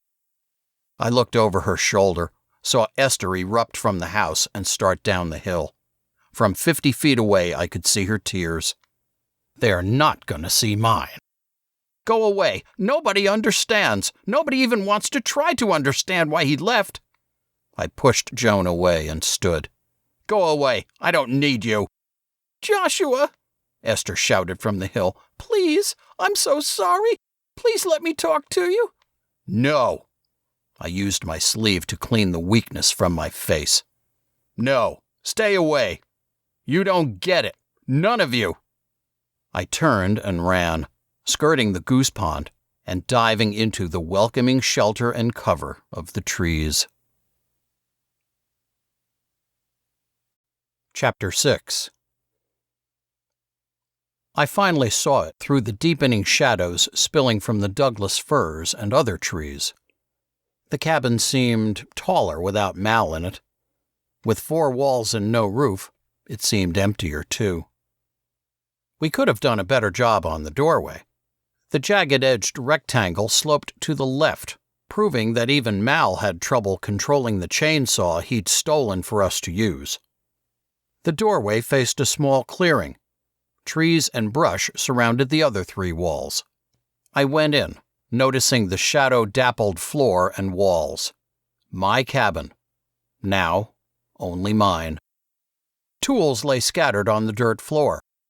A handsaw and a chainsaw sat in a corner under a small tarp, along with a mostly empty red-gallon can of gasoline. The image of Mal using a short hose to siphon gas from one of the commune's cars flashed through my head. Nobody else knew about the cabin Mal and I had built. It was our place. But now, it was only mine, because Mal was dead. I dropped to the floor, pine needles crackling under me. I looked around at the rough logs that made up the walls of the cabin. Their dark bark seemed loose and old, the dried mud between the logs flaking now. We never got a roof on, I said to the walls. I looked up and saw the tall firs that grew up against 3 of the outside walls. Some of the bright day's sun filtered through leaves and needles. Only the rafters. My throat still felt like I had swallowed nails, then a water balloon. My chest felt full of ice. My face was hot. I knew my cheeks were bright red. I hated that. Mal was dead. My brother. My best friend.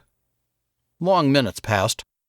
I knew I was close to crying when Joan had wrapped me up earlier, but now, when I felt safe from prying eyes and pitying looks, I could find no tears. A strange numbness had settled in. Uncomfortably numb, unlike that song by Pink Floyd that Mal liked. He didn't like it anymore.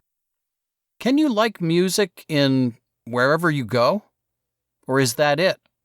I shook the thoughts from my head, standing quickly. I was suddenly restless. I had to move. I looked up again, saw the rafters and trees above. Mal had designed the simple peaked rafters, making me hammer nails while he held things in place. But now he's dead. Shot. Because of those stupid drugs. How could you be so stupid? I shouted at the forest.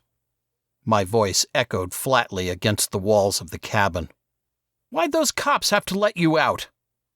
I sat again, all strength gone from my legs. But the grief was gone. So was the anger. I felt empty, blank. I saw everything around me, but it was like I saw it with eyes that were right next to and behind me, like I wasn't there.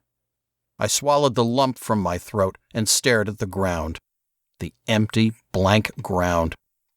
Drugs suck, I swore.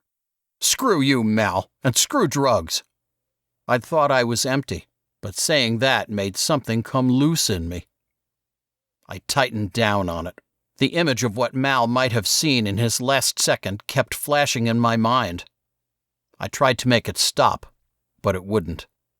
I had to think of something else. I pushed to my feet, wandering the tiny space of the cabin. I'll become a cop. Stop drugs. Yeah, I could do that. I kept walking in a circle, brushing the logs of the cabin with my fingertips, repeating the words over and over. The day was already fading by the time I began to walk back through the woods. It was getting cold, as these late March days usually did, but I didn't hurry. After about 30 minutes of walking, I came to the small goose pond that we kids would shoe skate on during the winter. Sometimes, I would lie flat on my stomach at the edge of the ice, my arms pointed forward, while Mal lay on the shore. On the count of 3, I would push off of Mal's hands while Mal pushed hard as well. Launched, I would slide across the ice like a human sled. The images faded as I stood there. Gone. Never again. I didn't want to think about old times. If I was going to be a policeman and stop drugs, there would be no time for ice skating anyway. As I turned to walk along the dark soil at the edge of the pond, some music began to filter into my head. It was a martial beat, melancholy and stirring at the same time, like at the end of that movie Taps, which Miriam had made us watch because it, in her words, showed the evils of a warlike people. Screw that. I could be a soldier, too. A warrior against heroin, marijuana, and cocaine. All of it would fall victim to my crusade. Cresting the hill, I found Chewy dozing under one of the trees. The huge, hairy dog looked like a massive, lumpy shadow. I walked over to the dog, making a clicking noise in my cheek. Chewy looked up, his expressive face eager. "Hey, buddy," I said, flopping to the ground. Chewy huffed and scooted closer to me, sticking his wet nose under one of my hands. I scratched Chewy's head. "Did you hear? Mal died." Tears threatened again, but I fought them back. Mal had loved Chewy, spending entire afternoons on walks through the woods with the big black dog. Chewy jumped to his feet, woofling softly. He cocked an ear. "What do you hear?" I asked. Chewy barked again. "Rabbit? Squirrel?" The dog ignored me. "Go get it," I said. I stood and headed to the house. Nobody met my eyes as I walked through the door and moved toward the living room. I saw the dining room to my left, saw the moneybeggars counting up their loot for the day. They all looked away as my gaze slid across their hunched forms. My nose told me that it wasn't too late for dinner. I heard the younger kids playing behind the house on the flat area of grass. I sat on the couch that I had been sprawled on a few hours earlier. My book was still there. I picked up the novel and found my spot. Feeling apart from the house, the people, and the purpose of the commune, I began to read again. "Joshua." I looked up. It was Esther, her usually smooth, pale cheeks now rough with pain and tears. Her eyes looked red and swollen. "What?" My eyes went back to the words on the page before me. They meant nothing to me. I saw them, made out the letters, but I kept reading the same sentence. I just wanted to say..." Her voice trailed off. I tried to ignore her. Maybe she'd go away. Maybe I should get a book about policemen so that I could start studying now. "I'm so sorry about Malachi," Esther said after taking a deep breath. I grunted, wishing she would go away. It was going to be okay, because I was going to battle the drugs. I would make sure that this kind of thing didn't happen to anybody else. But I knew she wouldn't understand. I tried to find some music in my head that could drown out Esther's voice. "Please look at me," Esther said. "Can we talk a minute?" Sudden anger flared in me. "Talk about what? He's dead, okay? I know it and you know it." Her cheeks flushed brighter. "We all loved him," Esther said. "You're not alone. I mean, maybe it would help if you talk." She stopped. "I don't know. I know I'm not alone. I wish I was. Why can't you leave me alone? He was my brother." Obviously stung, Esther's eyebrows furrowed in confusion. "Joshua, why are you... I mean, it hurts all of us." "But he was my brother." "He was Aaron's brother, too," Esther said. You're not the only one hurt by this." "I never said I was." I was on my feet now. "But I don't know why you care. It's not like he cared about you." This silenced her. Her pretty face seemed to melt. Her green eyes clouded with tears, and she turned and ran away, pounding up the stairs to the bedrooms on the second floor. I was shaking as I sat back down. The anger felt like ice, the coldest ice in the world, inside my chest. I felt it drying up the tears I hadn't let fall. It left me clean, pure. That worked. Now she'll leave me alone. I picked up my book, fixed a scowl on my face, and pretended to read until dinner was announced. Even then, I ate in silence, meeting nobody's gaze and enjoying the uncomfortable silence at the three tables. Even the usually rowdy younger kids' table was subdued. The other older boys, Saul and Luke, along with me, were assigned to dishes that night. For a minute, I wondered why Aaron wasn't helping. Then I realized that my older brother, like always, used his computer work to get out of chores. Usually, Saul and Luke and I found something to argue about, but this time, I felt like I was a silence light bulb, and I had been switched on. Esther kept walking through the kitchen, throwing glances at me, but I pretended not to notice. At one point, Luke tried to break the silence. "Josh, hey, do you want to go out to the island when we're done?" He stopped and grunted. "I mean, after I change the stupid air filter on the van?" "No." "Come on, man," Luke said. I said no. "I'll go," Saul said, a hopeful look on his face. His black eyebrows seemed to rise above his glasses, disappearing into his equally dark hair. Luke sighed and looked at Saul's hangdog face with unconcealed disgust. "Are you going to draw or play your guitar the whole time?" "Shut up," Saul said. "At least I don't do pull-ups on branches for hours." "Dummy, shut up," Luke said, looking quickly around. Silence passed between the two boys.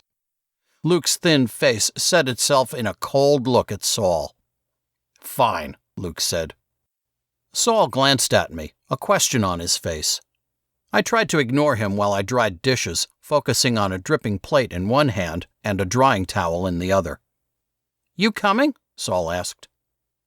I looked at Saul, fluffy light brown hair and heavy glasses, then Luke, flat curls of dark gold grass for hair and watery brown eyes. "No." I turned to put the plate away, willing silence back into the room. I didn't care about the usual contest where I tried to finish drying and putting things away before the others finished cleaning off tables and rinsing out the sinks. So when the last of the dishes had been put away, I headed silently toward the living room to get my book. Saul and Luke had gone outside through the door in the kitchen. Book in hand, I walked to the stairs and followed the railing up with my eyes, up to the landing. My heart leapt, throat tightening suddenly. "Mal!" Malachi stood at the top of the landing, leaning over the railing. His face was bright with a smile, his hands stretched over his head. Mal had done this before, while I stood under the landing and tried to take pictures of him so that it looked like Mal was flying. The stupid camera Mal had stolen never got it right. I opened my mouth to call his name. I blinked, and he was gone. Shaken, I stood stock still at the foot of the stairs for long minutes, closing and opening my eyes slowly. Am I going nuts? Mal's dead. I swallowed several times, trying to work some spit down my dry throat. I remembered the vision I'd had the day Mal had left. What was going on? I had to be going crazy. I'm hallucinating. Trying to decipher what had happened, I climbed the stairs. Is this a nervous breakdown? Happy to be in my room, alone, I sat on my bunk and looked around the room. All sign of Malachi was long gone, except for the empty top bunk that Luke hadn't wanted to move to from his bottom bunk. I figured Luke was scared of falling off, although he would never admit to it. The light from the one bulb fixture in the middle of the ceiling illuminated the small room well. As I sat, my brain felt empty. It felt like one of the reeds that lined the pond after a long winter, old, hollow, and cold. Then, an image, Esther's flushed, wet cheeks in the dim living room, flashed into my mind. I thought about Esther, wondered why she was so upset. It's not like they were related. I remembered what Mal had said about her. I guess she is pretty, if you like green eyes. I had to admit that Esther was unique in a household of unique family situations. While many of the kids were related due to sharing one parent, nobody actually knew who Esther's parents were, at least none of the kids. And it seemed like Esther didn't know either. Maybe that's why she's so bossy. I knew that didn't make sense, that not knowing who your parents were shouldn't automatically make a person bossy. But what was her deal tonight? I thought of her face, the tears shining on her cheeks. I remembered, on that first day that Mal left, thinking that Esther did have a nice body. Finally, it hit me, and I felt like an idiot. If Mal thought Esther was good-looking, wasn't it possible that she felt the same way about Mal? She liked him. Maybe she loved him. Did Mal know? Had Mal known? As I sat there, I realized that I had no way of knowing if Mal and Esther had ever gotten together. But it was finally obvious why Esther had reacted the way she did. She was usually so calm. In fact, she did a lot to keep the younger kids in line. I had never seen her act like that. Well, that sucks, I said aloud to my empty room. Shame crept up on me as I remembered making Esther flush and begin to cry more. I couldn't remember feeling angry like that before. It had been such a simplifying feeling. It made things clear. And then after, when it was gone, I had felt pure, even clean, like I had been emptied of stupid stuff, like tears and worries about being in trouble. I stood on a beach, watching a black horse, glistening and mighty, running along a beach where the ocean rolled in and splashed in small blue and white explosions. Then, I was on an island, and Esther perched on a rock that was hit by bright sun. Her hands were outstretched, as if she wanted to catch the shining orb. Suddenly, I was flying over gentle hills of grass and trees. I somehow knew I was outside of Cooperton, the city on whose outskirts the commune lived. I felt the wind in my hair. A second later, I sat on the couch in the living room. At the top of the stairs stood Malachi, his arms opened wide. Below him was Esther again, with her arms spread as if to catch Mal if he fell. Mal leapt, and Esther screamed. I woke suddenly, feeling like I was swimming through hardening concrete, my heart beating fast, an echoing scream in my head, and another stuck in my throat. I tried to breathe past the lump, and after a few minutes, felt myself relax. In the morning, with the pale light of the Pennsylvania morning seeping into my room, the images of the horse and Esther and Mal slowly faded. But Esther's scream rang loud in my ears throughout the day. Chapter 7. Shut up! The shout made me jump. I looked behind me at the school desk where Saul sat. Saul, that is not acceptable language, Penelope said from behind her large teacher's desk. I watched as Saul turned a hurt look on Penelope, as if he'd been betrayed by his very own mother. Join the club. Besides, at least it wasn't Miriam teaching us while Enos and Tabitha were gone. Penelope's tyrant tendencies only showed up rarely. As I turned back, I noticed what must have caused Saul's outburst. Luke was hunched behind his book, but his shoulders were shaking from quiet laughter.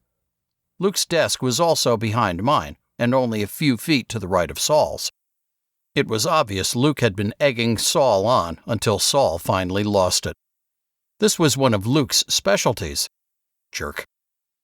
But Penelope, Luke was making nasty noises. I asked him to stop, but he wouldn't, Saul said, indignant and hurt. Luke's face appeared from behind his book. His smug lips were curved in feigned indignation. I was not. I don't know what he's talking about. I shook my head. Nothing changed. 2 days after Malachi died, and everything was the same. Luke still took stupid pleasure from getting others in trouble, and Saul still used his irritating puppy dog look to squeeze out of it. I turned back to look at Penelope, entertaining the unreasonable hope that she might actually punish her son or Luke for once. "You two need to focus. Finish your reading, and then we'll have a quiz," Penelope said, taking a deep breath. Through it all, Esther hadn't moved. She was hunched over her textbook and writing in her spiral-bound notebook.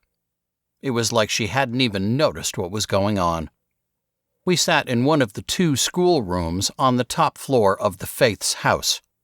The rooms had been fashioned from a huge attic space, but nothing had been done to alleviate the heat that built up under the house's rafters during the hot months. And the 2 space heaters in each room had 0 chance against the cold that came through the walls in winter. The floor consisted of boards nailed to whatever was under them. The boards had been sanded and painted when the rooms were first put in, but now the white paint was chipped and worn, and nothing could be done to clear out the musty smell that had filled the attic, especially since the Faith obviously thought windows were a waste of time. So the school was, basically, a musty wooden prison. A prison that kept us from the world. The evil, contaminating world. Maybe they have a point. If Mal hadn't left, he wouldn't have gotten into drugs. Yeah, but if we'd been raised in the real world, maybe he'd have been able to see what drugs could do. Now we all know, but it's a little late. Boredom oozed into every pore of my body.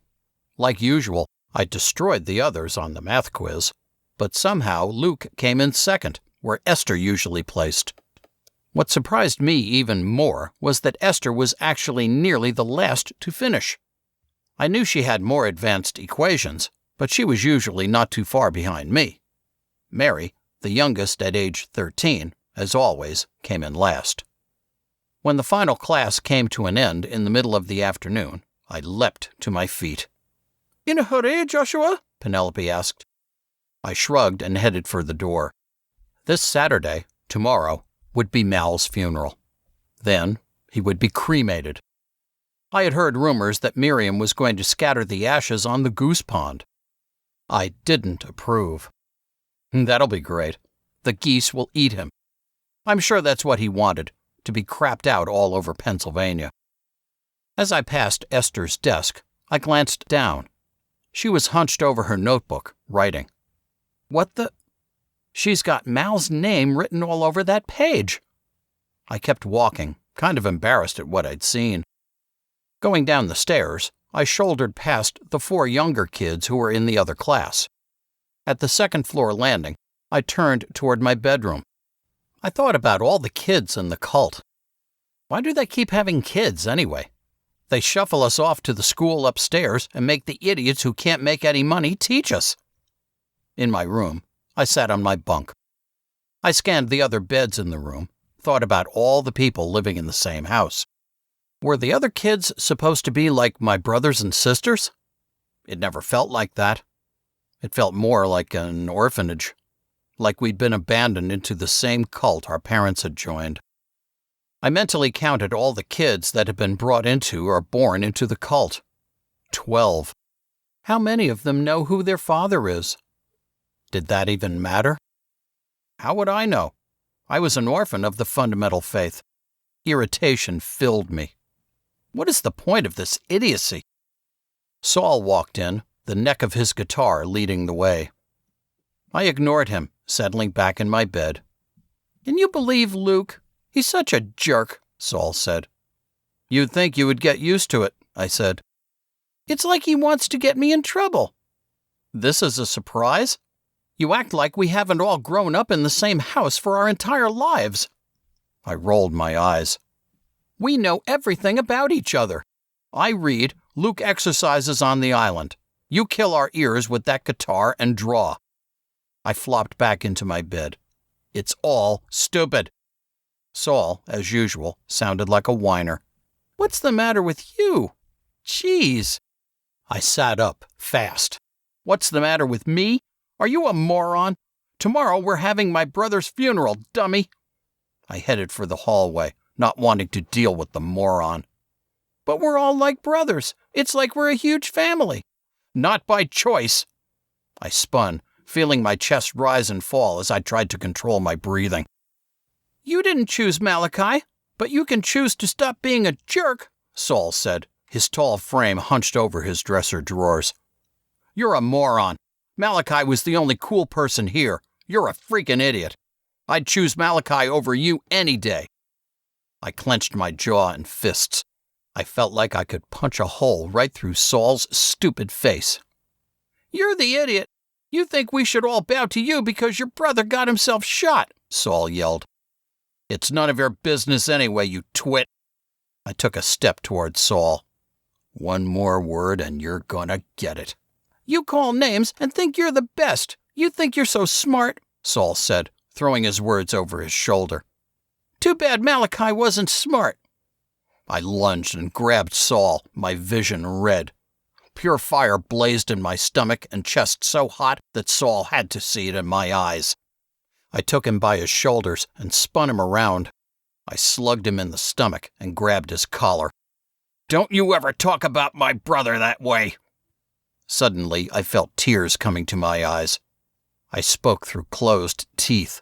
You keep your mouth shut. Never say his name again. Saul, catching his breath, tried to push away from me, but his arms didn't have the strength. Get off me! Get off! I knew Saul's baby shouts would bring an adult running, so I pushed him hard against the dresser. The sound of Saul's stuff falling onto the floor felt good. Leaving Saul catching his balance, I darted out of the room, wiping the stupid tears from my eyes. Chapter 8. Heavy clouds painted the sky gray, matching how I felt. Fine with me if the whole world was mourning. Luckily, I was left alone throughout the morning while the grown-ups bustled around, preparing for the memorial service for Malachi. The service was going to be held in the celebration room, since it was the only place that could fit everybody in the faith. This was the room where the regular Sunday services were held. We would sing hymns, some of which were obviously written by members of the faith, listen to Bible passages, and then always finish off with Miriam delivering a sermon. I hated those sermons. Miriam spent most of the time railing on the evil of the world outside. All she did was rant for 45 minutes about the corrupt government and the morally destitute society it was upholding. So uplifting. And repetitive. When I walked by the room, the thick smell of burning candles and incense poured through the door. This was going to be like a Sunday service, only harder to breathe. As the hour approached, my throat tightened and I felt like I needed to puke. Why did I feel so nervous? I couldn't figure it out, but it only got worse when 11 o'clock rolled around and everybody found their way to the room. I looked for a chair that would be less conspicuous, but the single level circle didn't help matters much. When I looked closer, I saw that there was a red rose on each chair. I chose a chair close to the door so that I could get out fast when the service was over. Mal wouldn't have liked this. It all feels false. As I sat, Aaron showed up in the doorway. He caught my eye and made for a chair next to me. Hey, Aaron said. Hey, I said. Man, he looks exactly like Miriam. You okay? Surprised at the question, I had no idea what to say. Huh? Oh, yeah. You? Yeah, Aaron said. I tried to think of something else to say. When was the last time I'd heard Aaron say anything? Probably that day Mal left. The guy sometimes seemed like he had become one of the computers he worked with. Hey, what's with the roses? I waved the flower up and down. Yeah, I don't know. I guess we'll see. Aaron rolled the rose in his fingers. I grunted and nodded, completely clueless about anything else to say. As the room slowly filled with the sound of people filing in and chatting, I let my mind wander, and before long, I found a soundtrack to cue up. Soft piano with softer drums and a violin. A sad tune, but kind of mocking, too, mocking the ceremony of the service that was about to begin. The music in my head was replaced by Ruth playing the piano as prelude to the service's start. Andrew led the group in singing a special hymn. Then prayers were said and Bible passages read. Through it all, I let my attention wander, wishing it was over already. This is like an extra useless Sunday service. What's the point? I used my right thumbnail to pick at some of the thorns on the rose stem. Finally, Miriam strode to the center of the circle. As she spoke, she paced, her back straight, her hands folded in front of her. She circled the glass altar, on which 2 candles were burning. The incense had burned out. Miriam's long black hair was down, making her pale face look almost haunted. With her weird, milky brown eyes, she looked like she was out of a horror movie or something. How could she be my mother? I didn't look at all like her, and she never treated me like her kid. But did I really want her to give me hugs and feed me? I pushed away the ridiculous image. And while we might want to blame the world in its degradation and ignominy for this unspeakable tragedy, such would not be the godly way. Miriam paused, gazing around the room like a queen regarding her peasants. It is our lot to mourn Malachi, who was taken from us through unfortunate circumstances. Unfortunate circumstances? He was shot! I wanted to jump up and storm out of the room, wanted to shut Miriam up. I knew, yet again, exactly what she was leading up to. Everyone else in the room had to know what was coming too. What was wrong with these people? Miriam's voice carried easily throughout the room. But we must not stop with mourning. After grief is gone, we can find a truth, a lesson from all of this. I needed to break something. I tossed a quick look to my left to see how Aaron was receiving Miriam's diatribe. Aaron's eyes were on her, but I could tell he was thinking of something else. I had to fight not to glare at her. It is together that we will be able to stand against the evils of this world. Together we can forgive. Together we can learn. We can honor Malachi through our increased efforts to bring change to this hardened world. As we are able to expand our work with children in hospitals and animal awareness and care, Malachi's memory will be with us. A memory of a world too harsh, too wicked to become a part of. The anger bled out of me. I hated every word she said, but in a way, she was right. The world had done this to Malachi. He hadn't been ready. But why did she refuse to talk about Mal as her son? Better yet, why did it irritate me now? Business as usual, right? Twits on a string, and nobody gave a crap that a mother didn't care about her sons. It all felt so empty, like everyone was acting. For now, my dear brothers and sisters, you who have forsaken the world and all else to dedicate yourselves to this cause, we will grieve together. Miriam paused. She lifted a rose from the altar and held it up. Each of us will now have the opportunity to place a rose on the altar, one by one, as an homage and memorial to Malachi. It would be appropriate to take a quiet moment at the altar to offer a prayer, if you so choose. Something sour filled my mouth. My heart skipped a few beats. No way. I didn't want to go to that altar.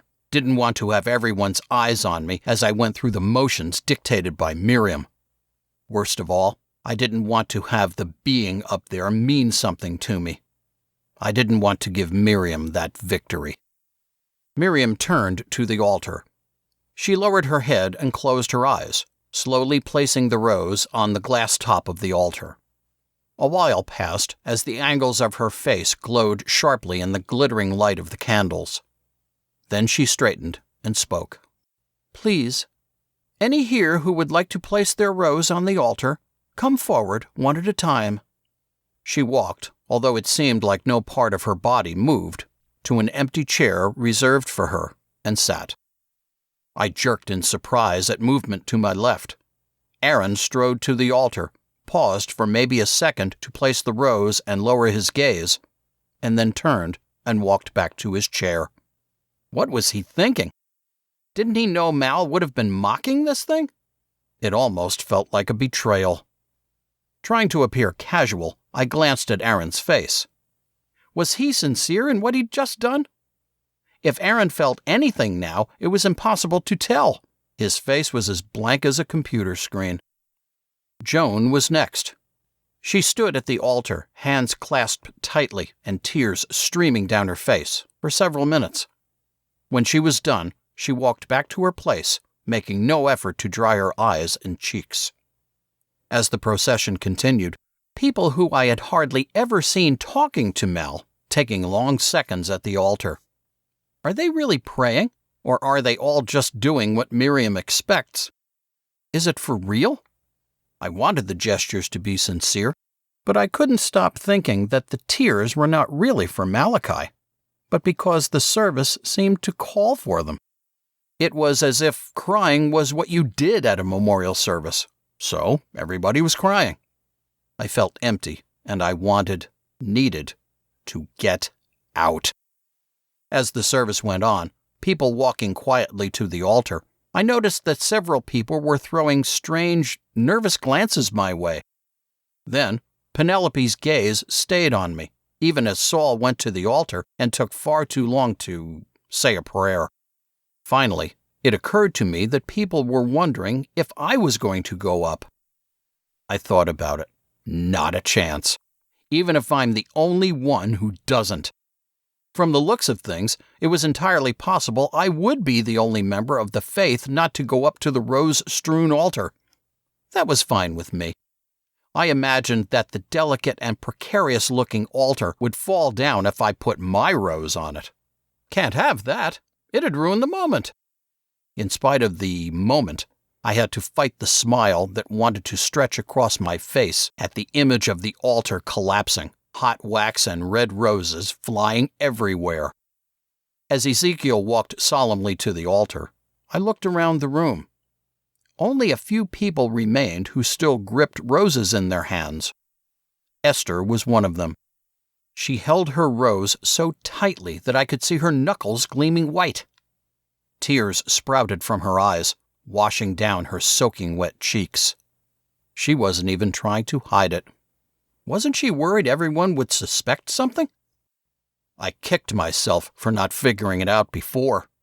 Even behind the raw grief on her face, Esther was really pretty. And she had always been kind, even if she was bossy. I knew I'd figured out the truth. She loved him. Maybe they even got together somehow. A thought struck me. Maybe they met in the cabin. I hoped not. Hoped that the cabin was a place sacred to only me and Mal. And now, only me.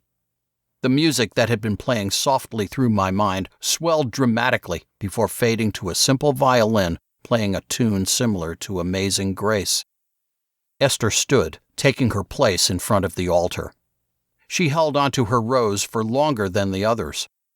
Shock-like splinters of ice covered my neck when she kissed the soft petals of the rose and placed it on top of the pile. I looked around and could tell that the others in the room were as surprised as me at what Esther had done, how she didn't seem to care what everyone saw. Whispers filled the room. Esther bent her head. Did she not know what was happening around her? Could she hear the whispers or feel the tension that had filled the room? I counted the tears that fell from her wet cheeks onto the pile of roses. 1, 2. I stopped at 10. Then Esther straightened and, looking straight ahead of her, walked back to her chair. She has to know that this is a dumb ritual. Why would she jump through this hoop? I sighed. A pointless ritual. I felt the weight of eyes on me. I looked to my left. Aaron was staring at me. I made a questioning face at him. Aaron made a small gesture with his head toward the altar. The violin playing in my mind stopped as I shook my head at Aaron. No way. Aaron didn't stop. He gave an insistent nod, then pointed at the altar again with his head. I thought about it. I don't want to be a part of some lame, shallow thing that Miriam's using to teach us a lesson. I mouthed, "I don't want to," at Aaron. Aaron mouthed a single word back. "Go." "You're not my boss," I thought. He was barely even my brother. But then I remembered Esther. There was no doubt in anybody's mind now that she had loved Mal. Then why had she cheapened everything she felt by jumping through Miriam's hoop and mourning like another member of the cowherd? I looked away from Aaron's glare and settled on looking at the pile of roses. Estelle was there now. I realized I might be the last one with a flower in my hand. She did it because she loved him, not because Miriam told her to. The thought came suddenly from somewhere I didn't understand. But I knew right away that it was true. Esther did it because she loved him. Maybe that was why Aaron did it too. As Estelle turned to head back to her chair, I gripped my rose tighter and stood. I half expected to hear a sigh of relief come from the congregation. No such luck. Willing myself not to look at anyone, I stepped up to the altar. Dark green leaves piled with blood-red velvet and long stems greeted me. The smell of melting wax overpowered the honey-sweet scent coming from the roses. In the corner of my eyes, the candle flames flickered. My chest heaved and my throat closed up. I forced a breath past the pain. "Oh, no, not here, please." I squeezed my eyes closed, and an image of Esther came to me. I saw Esther's shoulders again, shaking as she bent over the pile of roses. My mouth filled with a bitter taste. I couldn't catch my breath. I tightened my hands, feeling the one remaining thorn on the rose stem digging into my palm. The pain helped. I took a deep breath and fought the heavy cloud away from behind my eyes. I bent my head. "Mal, this sucks. I wish I could hear you call me bro again." My mind went empty, and suddenly I had no trouble with my breathing. The tears behind my closed eyelids were gone. I'm gonna get out of here, and I'm not gonna cry for these twits on a string, a burning string. For you, I'm not gonna do it. I took another breath and could almost see the air streaming through my nose and down my throat to fill my lungs. I'll be like you. I won't die, but this stupid FF's not gonna keep me. I'm not gonna cry for you. I gritted my teeth in determination. This was only the beginning. I knew how I could show respect to Mal, to Mal's memory. I'm not gonna cry. I opened my eyes and looked up, imagining somewhere far beyond the dark wood ceiling. I'm gonna live for you. I'm gonna live the way we talked about when we were building the cabin. I closed my eyes again. As soon as I can, I'm out of here. I nodded slightly, knowing this was right. I didn't care about jumping through Miriam's hoops. I would be gone soon anyway. As I turned to go back to my chair, I had a final thought. And Mal, thanks for the donuts. Only after I had sat down again and Andrew was leading the congregation in a solemn hymn did I notice that I still had my rose. As the singing voices grew louder, I turned it in my hands, staring at the petals. Abraham led the closing prayer. I whispered, "Amen," and was the first one out of the room. I kept my eyes straight ahead and slightly unfocused. The pressure in the room squeezed me out of there. I nearly ran for the door. "Joshua?" It was Joan. "You still have your rose." Right when Joan said, "rose," inspiration hit. I knew exactly what I was going to do with the flower. "Yeah," I said, reaching for the doorknob. "Joshua?" she said again. "Wait a sec." I turned to her. Her eyes were red, but her face was thankfully dry. I'm so sorry, but this was nice, wasn't it? Sure, I said. Are you okay? Something in her voice, or maybe her face, felt like it stabbed me, or shoved me, shaking something loose. I had to look away. I had promised Mal. I took a careful breath. I'm fine. Joan reached out and touched my shoulder. Are you sure? I mean, how could you be? I gritted my teeth, swallowing hard. I couldn't. I'd promised. But the tears came to my eyes all the same. My throat felt like hands were squeezing it. It's okay, Joan, I said, staring at the floor. Really, I'm fine. Before I could react, she wrapped her arms around me and pulled me close. She whispered in my ear, It's okay to be sad. It's right. I'm here if you need anything. I shook my head, felt the tension drain from under my teeth. Maybe if I just hid my face in her shoulder, nobody would see. I couldn't breathe. I needed to get rid of the pain in my throat. I kept my body rigid, but began to shake. No, I promised. I gave Joan a squeeze, pushed myself away, and reached for the knob. Thanks. I opened the door and got out of there. It only took me a few seconds to reach the edge of the pond. The cool air seemed to ease the pain in my throat. My eyes wandered across the recently thawed water in the pond. Geese would be back soon. Random? When I felt like I could walk and breathe at the same time, I turned and followed the shoreline to the woods and headed to the cabin. Chapter 9. After several minutes of walking, I reached the clearing where the cabin sat.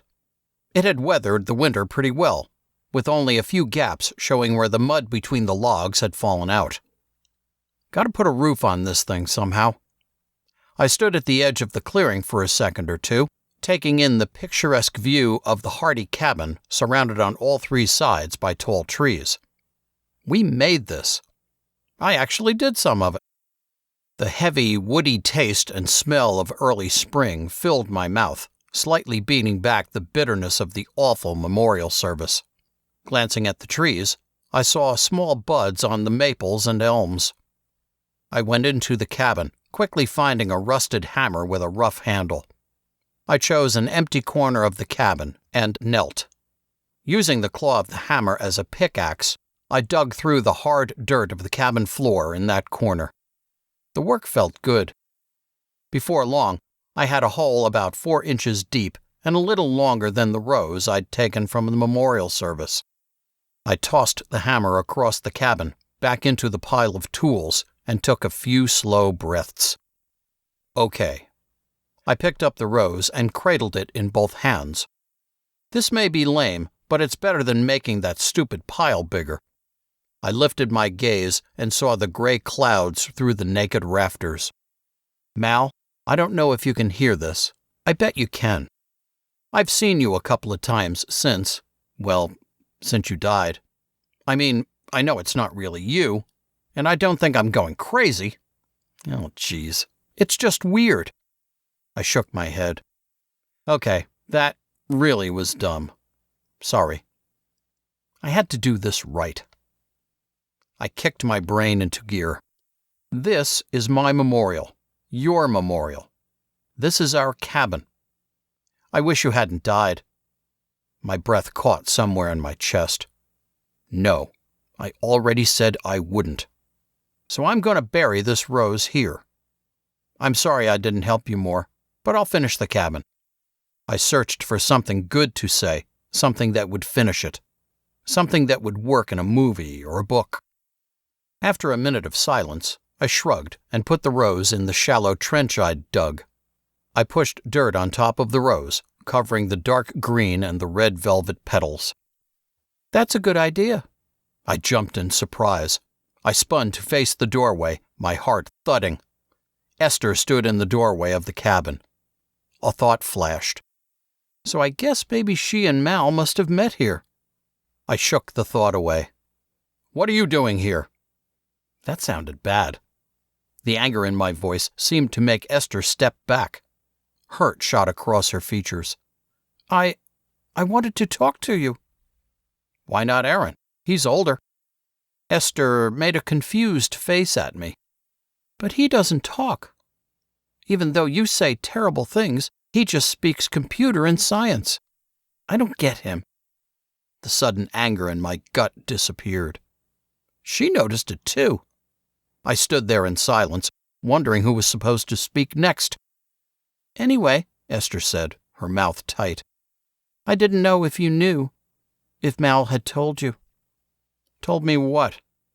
About us. About him and me. Jeez. I studied the cabin walls. Seriously? I really didn't want to hear this. I tried not to meet her direct gaze. No, he didn't. But I kind of figured it out. I'm not surprised, she said. We had planned to leave together, but he was so impatient. He said he couldn't take it anymore. And I have to wait until I'm 18. I nodded. Zero idea of what to say. I felt like I should tell you. Mal was the best thing about this place. About the faith, I mean. I know, I said. I couldn't believe he was leaving. I mean, I believed it, but it seemed fast. And then he only came back a few times with donuts and stuff. I still couldn't look at her. Were all girls like this? Did they all only want to talk about feelings and stuff? I wanted to sit, or maybe cut down a tree. Yeah, Esther said. Silence grew and filled the cabin. The noises of the forest seeped into my ears, the wind in the pine needles, the creaking of tree trunks. And I wanted to make sure you're okay, Esther said. I'm fine. I made the mistake of looking at her face. Her eyes, greener than I remembered, stared at me intensely. I saw all of her sadness right there. I dropped my eyes again, feeling embarrassed. Are you sure? She stepped a little closer. I mean, I didn't see you, you know? It's okay to be sad, really, she said. What was this hang-up with crying? First Joan and now Esther? But Esther really meant it, and Joan had too. And it was nice that they actually seemed concerned. I wasn't mad at her, but I wanted this to be over. I sighed. I really am okay. Okay? Really? She nodded. Her shoulders seemed to droop. The next moment, her face, she really was pretty, kind of sagged. She looked tired. You know, I sometimes thought it would be nice to have you as a brother. You and Aaron, I mean. Yeah, but if we were your brothers, you couldn't... I stopped, embarrassed. I mean, you and Mal... No, I mean, brothers-in-law. Oh. Holy cow. They had been that serious? I nodded, and, again, had no idea what to say next. Anyway, she said, I'm glad you're okay. I nodded. Before I knew I was going to, I asked, How about you? Are you okay? I remembered how broken she had looked during the memorial. She lost him too. She nodded, slowly, looking at the ground. Slowly, she raised her head until her green eyes shone again at me in the damp light filtering through the forest. Yeah, I'm fine. I'm gonna be fine. More than fine. Her last 3 words sounded different. Something in her voice. Something strong. I peered at her face. She wasn't crying anymore. I nodded back and felt like I was nodding too much. Good. Esther saved me from another uncomfortable silence by turning and quickly walking away from the cabin. Her shoulders, drooping before, rose and straightened. I caught sight of her profile before she walked behind a tree and turned again. Something in her face had hardened, seemed almost sharp, like a hatchet. Her eyes were focused tightly on the path in front of her. In less than a minute, she was gone, obscured by the trees of the forest. I turned back to the cabin interior. I didn't want to sit anymore. Feeling suddenly restless, I left the cabin, turning right and heading directly into the woods. As I walked, I brushed the trunks of maple, oak, and Douglas fir trees. We'd been out here so much, I could tell the trees apart by the difference in the texture of their bark. A few minutes of walking brought me to our vine swings. Mal and I had found them wrapped tightly around the trunks of some of the maples and oaks. We had tested the strength of the vines simply by pulling them out and jumping up and down while holding tightly to them. Now the vines hung free, anchored high up in the tree's upper branches. I grabbed the first vine and walked backwards a ways, climbing a slight rise. I sucked in a breath, said, "This is for you, Mal," and jumped, pushing hard off the rise. Holding tightly to the rough vine, I swung in a long arc, first down and then rising. A smile stretched my lips.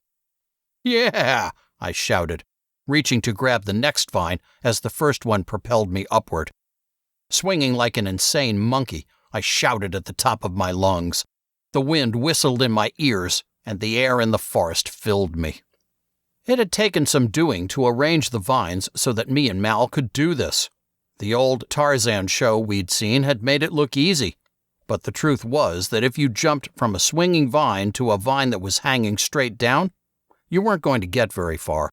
So we'd started by freeing up a bunch of vines so that they hung loosely. Then we had to anchor them at an angle. It had been Mal's idea to use forked branches stuck in the ground. After a few tries, mostly with Mal swinging and yelling at me that I needed to put the forked branch somewhere else, we got it right. We had gotten in the habit of replacing the sticks in the ground and hooking the vines over them when we were finished, so that we could swing as soon as we showed up. I hit the high point of the last vine's swing and held on as it swung back. At its lowest point, I dropped off, hitting the ground with my feet and letting my momentum carry me into a tumble. The pine needles coating the ground had been my idea. I lay on the ground, catching my breath, staring up at the sky through the budding branches above me. The vine I'd just let go of brushed gently across my legs, using up its momentum. The leaf and pine needle-strewn ground felt damp under my back and head. My muscles sang from the exertion, my heart still pounding. This was better than incense and a glass altar, better than ranting and boring hymns. Darkness had edged out the sun's fading light when I woke up, shivering. I glanced around, confused for long seconds. Pine needles dripped off my back. I grunted and blinked a few times to clear my vision. Getting to my feet, I looked around and got my bearings. I took a step toward the house, then stopped. I could walk the other way, never go back. I looked the idea over. I'll be 15 in another couple of months. I could get a job. But who'd hire me? And I bet the police would look for me. Still, I let my gaze jump from tree to tree, not really focusing on them, imagining the world out there. Not now. I turned toward the house and thought of the vines. I knew I should reset the vines, but the night had grown colder in the last minute. The dark grew thicker with each step I took. Also not now. I headed out, taking a direct path toward the house. In a matter of minutes, I came to the cabin's clearing. As I passed through the clearing where the cabin stood, I glanced over my shoulder at the door. Mal, blonde hair shining in the dark, stood in the doorway. "Mal!" I lurched toward him. Mal's face turned and looked at me. A smile spread across my brother's face. I stopped, tight panic shoving my gut toward my back. "No, you're not real. You're dead. I buried your rose." I closed my eyes and grabbed at the sides of my head, squeezing. "What the hell?" When I opened my eyes again, the vision was gone. My heart thudded heavily in against my chest. "That is messed up," I said, shaking my head violently. "Come on, that's ridiculous." I turned back toward home, tingles still coating my skin. I consciously tried to slow my heart. I gotta stop that. I had to say it, had to repeat the words aloud. Maybe it would help the weird visions to stop. Mal's gone. Mal's dead. I stopped and faced the cabin. The visions had to stop. I didn't think my heart could take it anymore. Mal's dead. The doorway to the cabin hung black and empty in the darkening woods. He's gone. The words hurt, but not with the kind of sharp stabbing as before, but more like with an ache that might never go away. Seconds passed. I stared at the cabin. It stared back. The words echoed in my head, as if the cabin were speaking to me. Mal's gone. Chapter 10.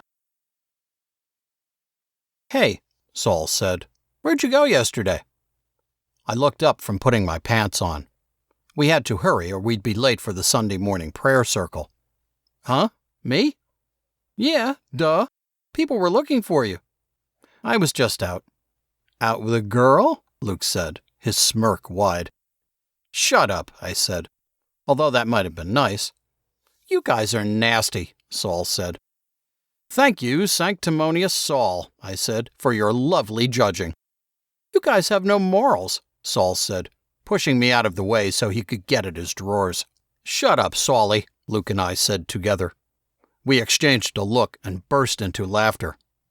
"Yeah," I said, "Luke's the one with no morals. Don't group me with him." "Shut up," Luke said, springing from his bottom bunk and grabbing me. "Who knows what you're doing in the woods all the time?" "Come on," I said, a bright ember of anger flaring at Luke's stupid grip on my arm.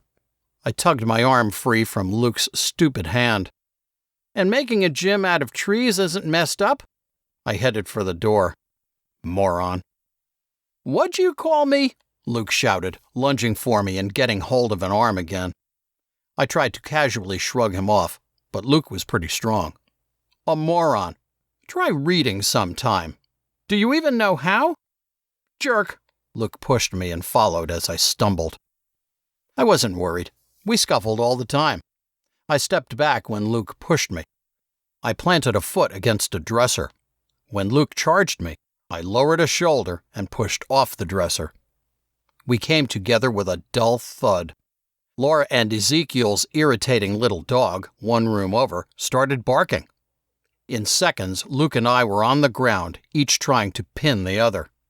"Stop! You guys are going to get in trouble," Saul called out. Luke, always the dirty fighter, and definitely taller than me, reached around my neck, trying to get a chokehold. I snagged Luke's right arm and yanked out, sticking an elbow into his gut. Luke grunted and swore.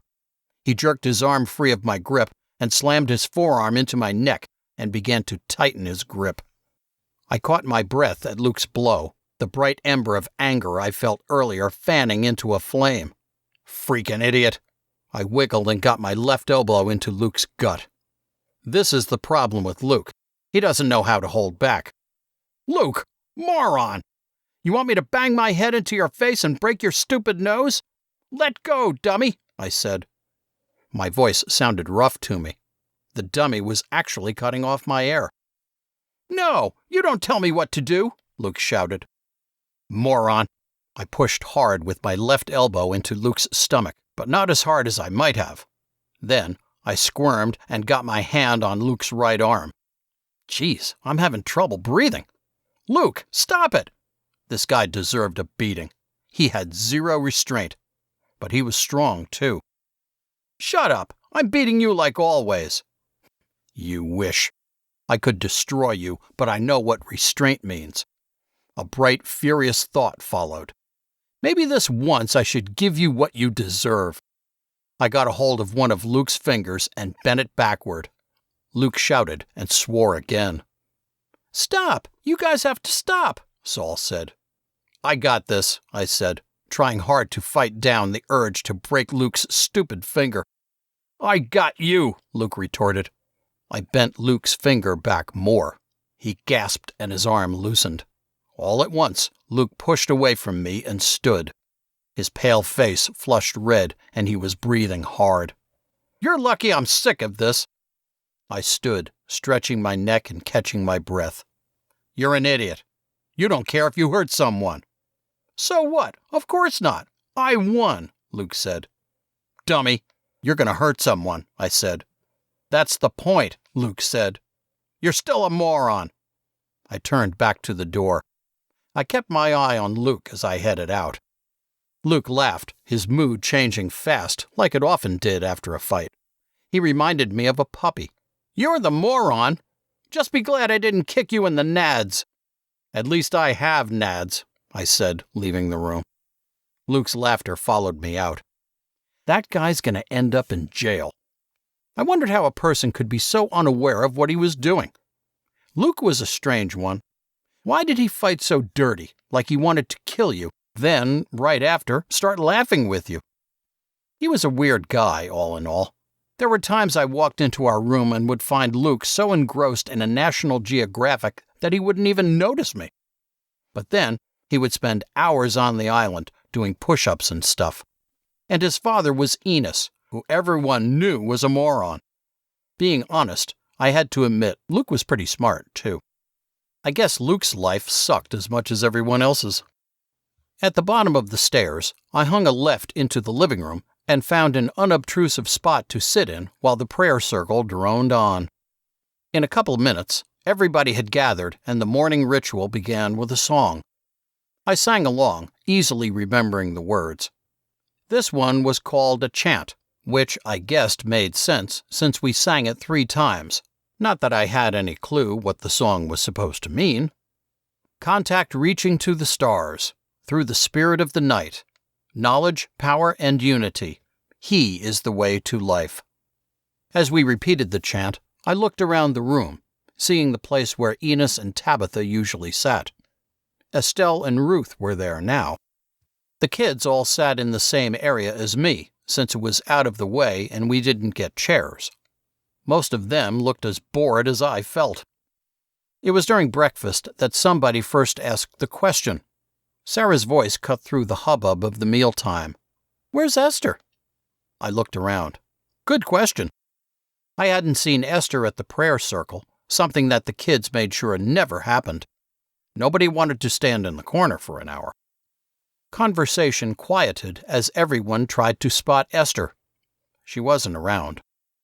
Over the next hour, we kids snooped from the landing, listening to the details as the adults figured it out. Esther had run away. Some of her clothes were gone, as well as her backpack and her best jacket. In her bed were found 2 pillows and a bundle of clothing. Obviously, Esther had left in the middle of the night and tried to keep anyone from noticing until morning. The best tidbit was when Miriam came out of her office. Even from where I sat on the top landing, her normally pale face was even whiter. Her angular cheeks stood out prominently, and her forehead looked taller than ever. "She's taken some money. Everything I had, actually." "How much?" Andrew asked. Miriam seemed to notice that all of the kids were clustered at the railing of the landing. She shook her head. But I found out from whispers later that Esther had stolen nearly $1,000. So awesome. Not much later, the police arrived. They searched around and in the house, talked to a bunch of the adults, then Mary and Sarah before leaving. I watched the patrol cars from a bench next to the pond. Go, Esther. Run fast. I felt sure she'd be back by morning, maybe even handcuffed in the back of a police car. But I hoped not. Maybe she was already too far away for the cops to find her. She sounded strange yesterday at the cabin. I wonder where she went. I looked up the hill at the house, where I could see a bunch of shapes and shadows moving around in search of clues. Not like it matters. Anywhere but here would be good. A strange anticipation and tension filled the house and Sunday celebration that day. As no word came of where she might be, I felt hope growing in me. Maybe she really would get away. The afternoon was awesome. Every time the phone rang, everybody looked at it. Then Joan or some other adult would get it, and would shake their head. I had to fight several times not to burst out laughing at the adults' faces. Most of them looked like they'd been kicked in the gut. At dinner, the adults' table spewed silence. I wondered what they were thinking. "When is Esther coming back?" Sarah's wide eyes glimmered with tears. She sounded worried, maybe scared. Mary bent close to Sarah and whispered, one of her hands rubbing Sarah's back. I blinked, my vision blurring a little. Mary actually cared about those two. The way she squeezed Sarah's shoulders. I cleared my throat. What was wrong with me? Rachel stared at Mary. "Is Esther gone?" "Yep, she's gone. Probably already in Philly trying out for the cheerleading squad," Luke said. I elbowed him. "Come on." "What?" Luke's smirk needed a smack. "Esther's practically their mom," I said. "Maybe she's their real mom," Luke said. "Oh, you're such a jerk," Mary said. "Stop it." "Seriously," Saul said. "That's gross." "What?" Luke looked around, feigned innocence in his eyes. "You never know." "Luke, geez, just shut up," I said. The guy had something truly messed up in his head. I met Mary's eyes, trying to psychically tell her to ignore Luke and apologize for his stupidity. She gave me a tiny smile and turned back to Sarah. But Luke was right. Esther was gone. Her heart had been broken, and she had broken some other hearts. I looked around, like Mal had done to me. Would anyone be sad if I left? Would anybody need comforting? Would anyone else leave? Chapter 11. I've got to get out of here. I stood in the living room, my arms to my sides and my back straight. The rest of the kids stood in a row to my left and right, all of us at attention. Esther had disappeared nearly a month earlier, and the adults hadn't let up yet. It felt like we got lectured every day now. How lovely it was to be totally ignored until an adult found some completely idiotic thing to give us a hard time about. Last time, it had been somebody's bad breath that had brought on a 20-minute lecture from Estelle about how to use a toothbrush. I wondered if Miriam must have told all the grown-ups to be more diligent in their discipline and control of us kids. Miriam sat in her place of honor, a red, straight-backed chair that would recline when she leaned back. At the moment, she sat slightly forward, her long face splotched with shadows from the poor early evening light washing in through the windows. "Joshua Raphael Kerr, are you listening to me?" Miriam's icy tone cut through my thoughts. Luckily, I had long grown used to her methods, and I blinked and turned to her. "Yes," I said. "And what was I saying?" This was nothing new as well. I had long before developed the ability to hear and remember what the disciplining grown-up was saying without really listening. Mainly, we listened to find out our punishment, which always sucked and had nothing to do with whatever stupid thing we were being lectured about.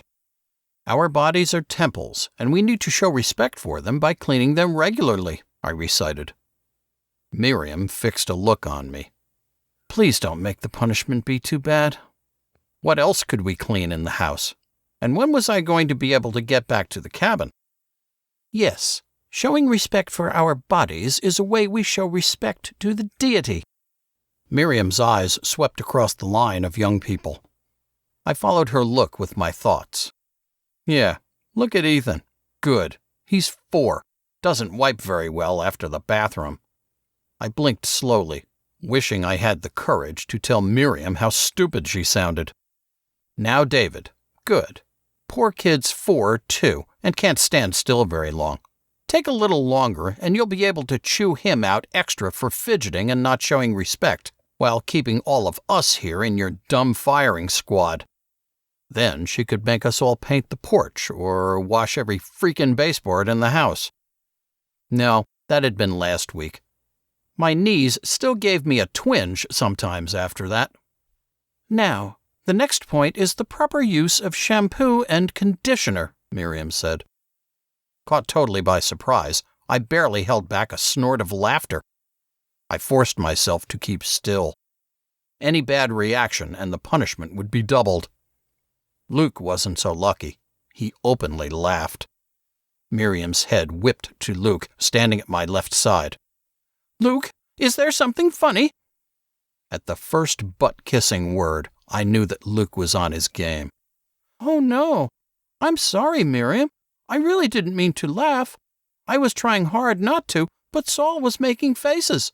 I tried not to laugh, but it was really funny." Saul turned a betrayed look on Luke. "What? I was not." "Try not to look so surprised, Saulie." I shook my head slightly, not wanting to draw Miriam's attention. "He does it all the time." Miriam looked silently at Saul and Luke. She took a slow breath. "Saul, you will write 500 lines saying, 'I will show respect to my peers and the adults by listening quietly and acknowledging what is said.' Luke, you will try to control yourself more." "But I wasn't doing anything. Why do you believe him and not me?" Saul blurted. "Saulie, shut up. You're going to make it worse." "I did not ask you what you did," Miriam flared. "Why would Luke make that up? He would have no reason to say that if it was untrue. You will add 500 lines to your total. You must learn respect for those in authority." I peered to my left, knowing what I would see. There. Luke's lips curved into a smirk, then back to a contrite pout. So dumb.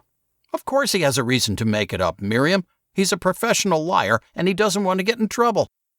I wanted to break in, wanted to tell Miriam that Luke was making it up. Not that I really wanted to defend Saul, but the pointless injustice bugged me. How would she react if I stepped in and explained the truth of what was going on here? Would she give me the respect she was always demanding, or would she just yell at me? I knew the answer to that, so I fought the urge down. Nope, let's get through this. Saul opened his mouth to protest more, but Miriam caught his eye. "Shall we go for double, Saul?" she asked quietly. Saul deflated. He turned a murderous glare on Luke, but said, "No." "Fine then," Miriam said. "Now, conditioner needs to be rinsed completely out. Otherwise, your hair will look oily and dirty, much like some of you children appeared at this morning's prayer circle." I settled in for the lengthy lecture on hygiene, hoping nobody else would do something stupid to keep it going. I let my thoughts drift while my ears were still tuned in. As Miriam discussed the merits of flossing, I tried to figure out how I would get the roof on the cabin. I had only been able to get out to the cabin once since Esther left, due to the grown-ups' efforts to keep an eye on all the kids, especially the older ones. I didn't think anyone else knew about the cabin, and I wanted to keep it that way. So with the thought police watching so closely, I'd had to mostly ignore the cabin. I figured I could probably get some long branches with leaves and layer them on top of the rafters of the cabin, although I didn't really know how I could go about attaching the branches, so that might not work, really. "Finally, there is the issue of socks," came Miriam's voice. I made sure to keep my gaze on her forehead, so it would look like I was listening. "You must change them every day. If I could somehow find a bunch of scrap wood, that'd take care of the problem. I could probably dig up some nails in the old shed and hammer the wood to the rafters and the middle joist. Joist. Mal taught me that word. But where would I find scrap plywood? And wouldn't water soak in and destroy it pretty fast? All right, children, please try hard to remember these things. Now, I would like you to clean your bathrooms and the hallway bathroom as well. Make them shine." She gave us all a flat look. "You are dismissed," Miriam said. Only the bathrooms. That wasn't terrible. I could clean the hallway bathroom in like 7 minutes if I focused hard. As we left the living room and filed up the stairs, I flicked Luke's elbow. "You're such a jerk." He deserves it," Luke said. "You deserve it," I said. "Now he's got lines. Who cares?" I rolled my eyes. Sometimes I wondered if Luke was just a natural criminal. I claimed the hallway bathroom right away and had it shining in record time. As I came out of the bathroom, drying my hands on my jeans, Mary passed me, carrying a couple of rags toward the stairs. I turned and followed Mary across the landing and down the stairs. She was a bit under a year younger than me, and she was definitely pretty, although I couldn't really pin down why. She was maybe a little too quiet, but her eyes were darker green than Esther's, and her face was more round. Her hair was light brown, almost blonde, and it fell in waves around her face. What am I thinking? She's 13. I shook my head and passed her at the bottom of the stairs. With my rags in the laundry bin, I jetted through the front door, hearing Mary coming back through the living room. I wonder if she took Esther's bed. I thought for a second and nearly stumbled when it hit me. I'd never even seen into the girls' room. I'd lived in this house as long as I could remember. Maybe I'd even been born here, and I'd never seen inside a room that was maybe 20 feet away from mine. I'd be surprised if any of the boys had ever seen or been in there. But that fact suddenly struck me as strange. Their room was at the far end of the hallway, while our room was the first door at the top of the stairs. Mal had told me once that the adults had done this because it put distance between the girls' room and the boys' room, so that we wouldn't, as Mal put it, get together. I believed it. So maybe Mary's got a perfectly fine bed. Suddenly, I wanted to see inside the girls' room. Maybe get one look, show that the adults' stupidity didn't control all of my life. Why not? It's not like I'm going to do anything. As I climbed the stairs, I had another thought, this one hitting harder, deeper. Not only have I not seen in their room, I've hardly ever even talked to Mary, and the other girls are annoying. How messed up was it that I had lived my whole life in this house, right next to so many people, and really I only talked to the other boys, even then only when I had to. I figured this was true of most of the kids, since the adults seemed to live in their own world. Why did they have us, anyway? I mean, what's the point if they're going to forget about us? I hit the landing. Decision time. See their room or not? I tried to think of something I could say if Mary or some other girl was in there. I'll say I'm looking for my jacket and wondered if one of the little ones had grabbed it. The lie came easily. How could it not, after what we learned in focus class? I'm as good as Luke. Or as bad, I guess. I nodded to myself and walked softly across the worn brown carpet that coated the second-floor landing. I passed Penelope and Abraham's door on the left, then Tabitha and Enos's room, empty again now that they had gone back to Dallas, on the right. One door past Ezekiel and Laura's room was the girls' room. What if Mary's getting changed? The idea stopped me and made my chest tighten. I swallowed. I shook my head once, quickly. "Sicko," I whispered. I stood in front of the worn, dusty white door, wishing that the light in the hallway wasn't so bright. I paused, gathered a breath, and knocked. The sound of soft footsteps approached. The door opened wide, and Mary stood there. Confusion showed on her face, briefly. "What?" she asked. "Oh, I stuttered. What was I gonna... Oh, I was just looking for my jacket and thought Sarah or Rachel might have grabbed it." Mary turned her head to look around her room. I peered over her head and saw 2 bunks on opposite walls, 2 dressers between them against the other walls, a door to a bathroom. Exactly like ours, but with 1 less bunk. "I don't think so," Mary said, turning to look at me again. "Oh, all right," I said, glancing back at Mary's face. I hoped she hadn't seen me scoping out her room. That's okay. I'll keep looking." Mary nodded. "Sorry." "No, that's okay." I stepped back. Then I noticed what was in Mary's left hand. A book. It was The Black Stallion. "Hey, you like that book?" She looked down, her hand rising slightly. Oh, yeah. I really like horses." "Cool. I've read all of them, even the flame ones." "Oh, I haven't gotten to those yet." I nodded, feeling a smile spread across my face. You'll like them. Mary smiled wide and laughed a little.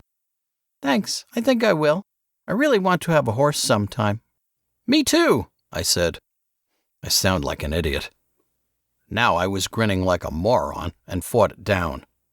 I looked at her dark green eyes, her brown eyebrows.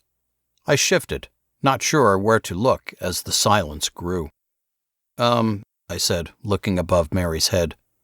Okay, anyway, I guess I'll look somewhere else for my coat. Okay, Mary said. Somehow her eyes never seemed to leave mine, making me even more uncomfortable. I shrugged and turned. Thanks. As I walked down the hallway, a strange feeling assaulted me. I was grinning again, and I almost turned to see if Mary was still standing at her door. My heart was still beating fast, too. I heard Mary close her door, and the sound bothered me.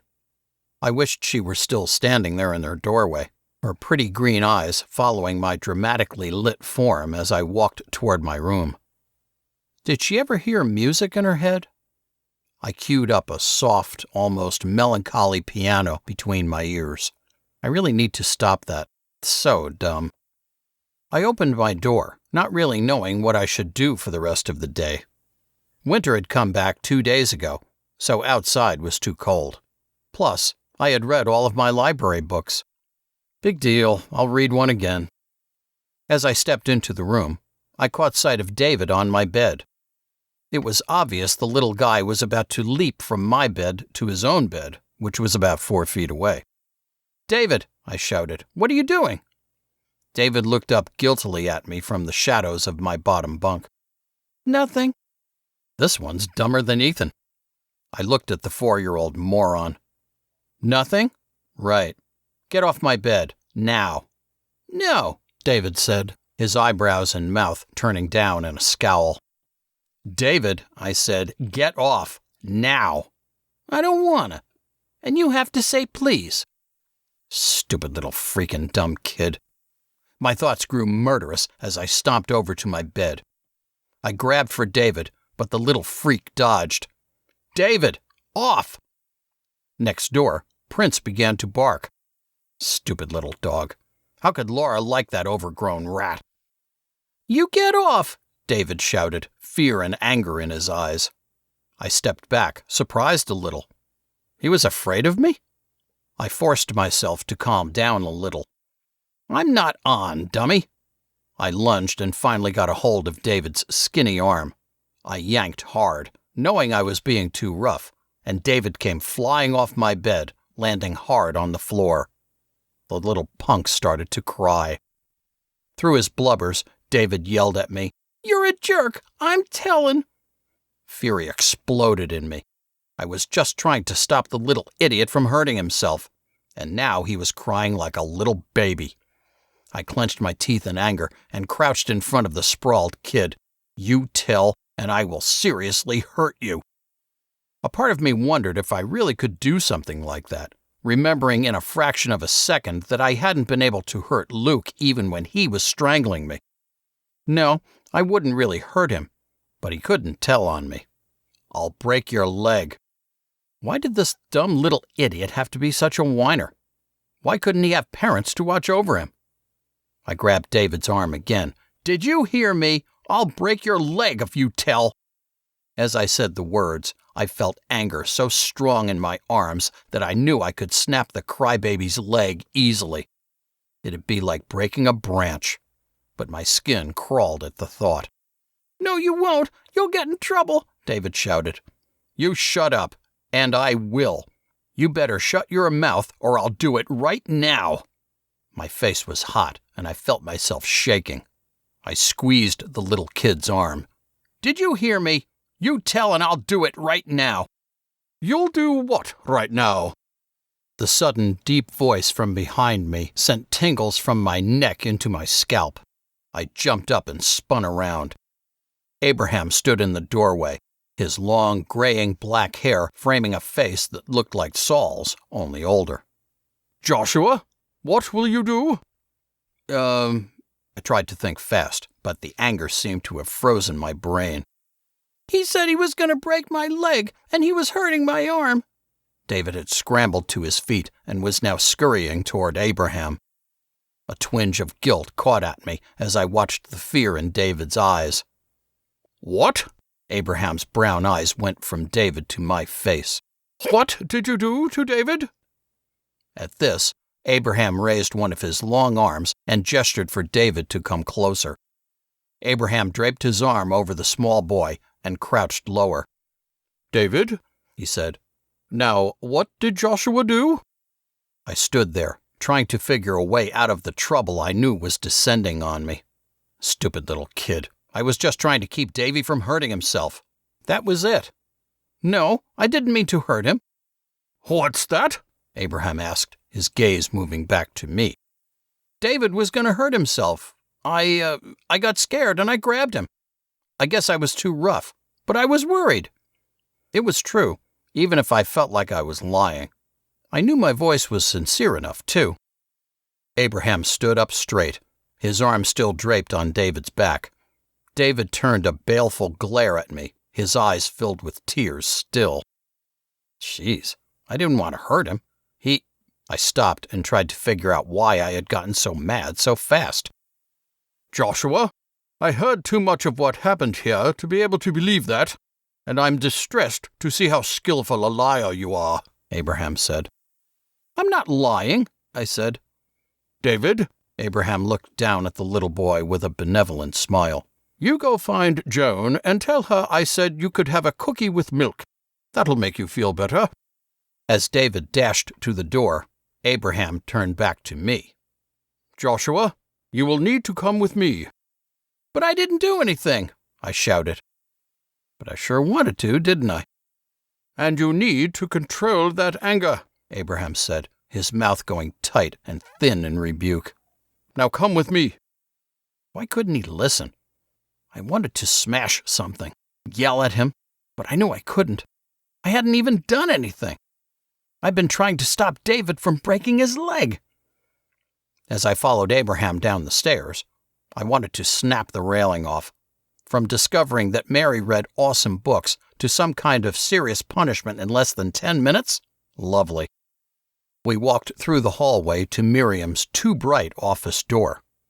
I took a deep, quiet breath and decided, as Abraham led the way into Miriam's office, that the best thing to do would be to suck it up. Twits on a string. Do your worst. I stood glaring at the floor as Abraham told his story. "Joshua," Miriam said when Abraham was done, "how could you hurt a little one like David?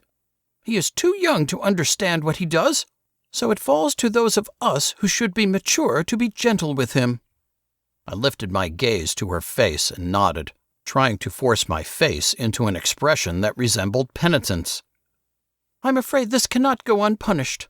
You need to know the gravity of doing physical violence to another person," Miriam said.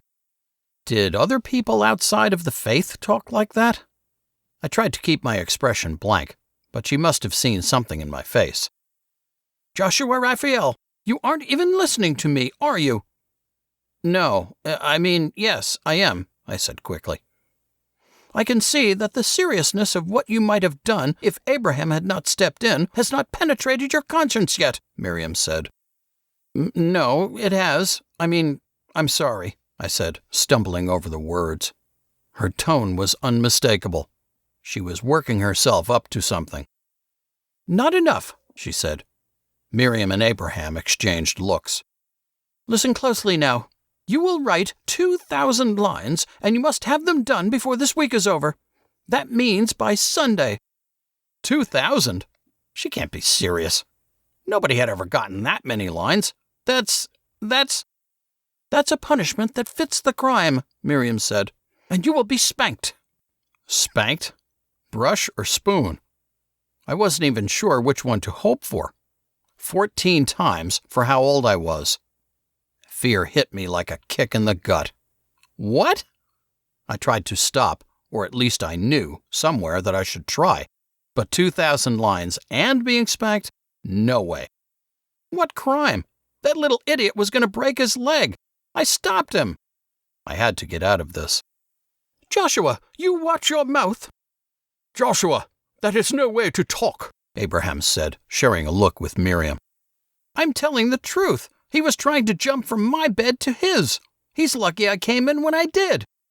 Nevertheless, you lost control of your temper, as you are doing right now, Miriam said, her head thrown back so it was like she was looking down at me from the top of her sloping face.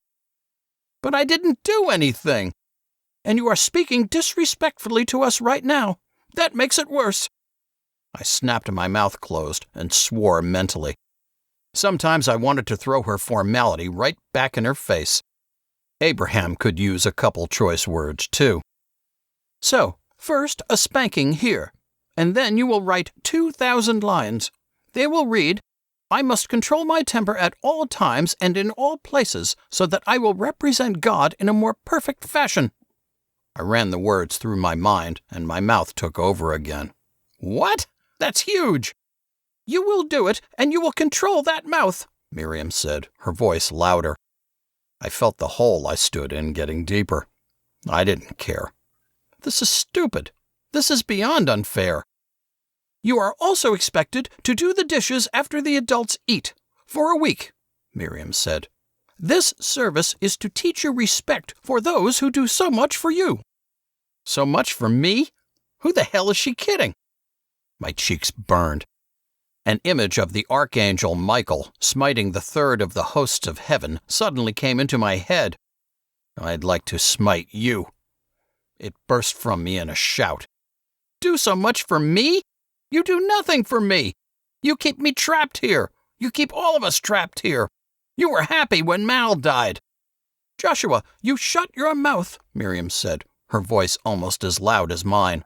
Her usually pale face grew pink. You are making your punishment worse. Punish me as much as you want. I won't do it. You can't make me. I turned to Abraham. That's right. You try to spank me or make me write those lines and you'll regret it. I tossed a glance at Abraham's thin arms and wondered if I was stronger than the tall, acne-pocked man. Joshua, you will go to your room until we can think of a punishment for this outrageous disrespect, Miriam said, her voice quieter but harder. Joshua, this is no way to talk to your mother, Abraham said. That was the dumbest thing I had ever heard. My mother? My mother? You gotta be kidding me. I don't even know what having a mother's like. She's no mother. If she was a mother, then why didn't she cry when Mal died? Joshua, to your room, now! Miriam's voice cut through the office and the red in my eyes. Fine, I'll go to my room. Then you'll never see me again. I knew, in a moment of clarity, that if I said it aloud to them, that they would watch me closely, probably even lock me somewhere, and that I would never get away. Fine. I spun on my heel and stormed through the door and down the hallway. I ran up the stairs and kicked my door open. In seconds, I had my backpack open on David's bed and was stuffing shirts and pants into it. I grabbed a few pairs of socks, my flashlight, and a Steelers cap I had found on the road years before. As I slammed through my door again, I saw a movement from the corner of my left eye. I stopped and turned. Mary stood in her doorway, her eyes wide and a book in her hands. She opened her mouth, but said nothing. I'm leaving. This place sucks. You should get out too, I said, wishing I could think of something more dramatic. I hoped the image of me striding down the stairs with my backpack over a shoulder would stick with Mary for years. I turned and pounded down the stairs, flinging the front door open and running down the slope of the hill toward the goose pond. I looked straight ahead. I didn't want to see the stupid house or the people in it ever again. Chapter 12. The urge came fast, and I couldn't stop myself. As I approached the shadows of the woods, I stopped and turned quickly. I scanned the windows of the house, easily finding the window to my room. I counted 3 to the left, figuring that was the window into the girls' room. A tingle shot through me from my brow to my neck. A shape darkened the window. I knew I shouldn't. Knew I should turn and go, making a clean break, but I had to know. I stepped back and to the right, trying to get the glare from the setting sun off the window. There. It was Mary. The window fogged a little in front of her. Write something in it. I waited for the moment. Martial drums echoed in my head with a violin accompaniment that made my heart feel like it had invaded my lungs. Mary just stood there. She waved. I smiled, something victorious filling me. This final image of me waving bravely and then turning to walk into the woods would be one Mary could never forget. I waved again, once, firmly, and turned, following the cues of my imagination into the woods. Darkness clustered tightly against the tree trunks. I hadn't realized how late in the day it was, but the sun had sunk mostly behind the horizon, and I had trouble making out the tree branches. Where should I go? Should I try to get out of town tonight, or should I find a place to hole up for the night and then head out early enough that I would get a head start on any searchers? An image of me, obviously a young teenager, walking through Cooperton carrying a backpack flashed in my mind. Wait, that'd make somebody suspicious for sure. If I head out in the morning, people will think I'm walking to school. I knew where I would spend the night. Only Esther had known about the cabin, as far as I knew. The others had never even known it was there. Mary wouldn't tell them that I had gone into the woods, would she? Of course she wouldn't. The cabin would be safe and would help keep me warm against the cold night wind.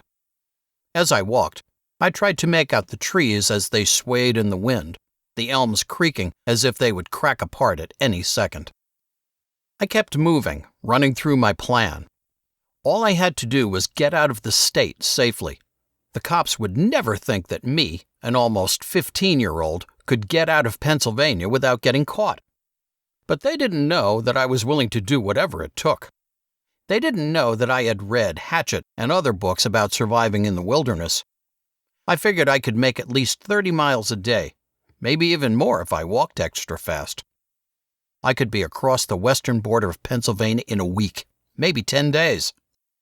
Would they even come looking for me? Maybe they would forget about me, like they forgot about Esther.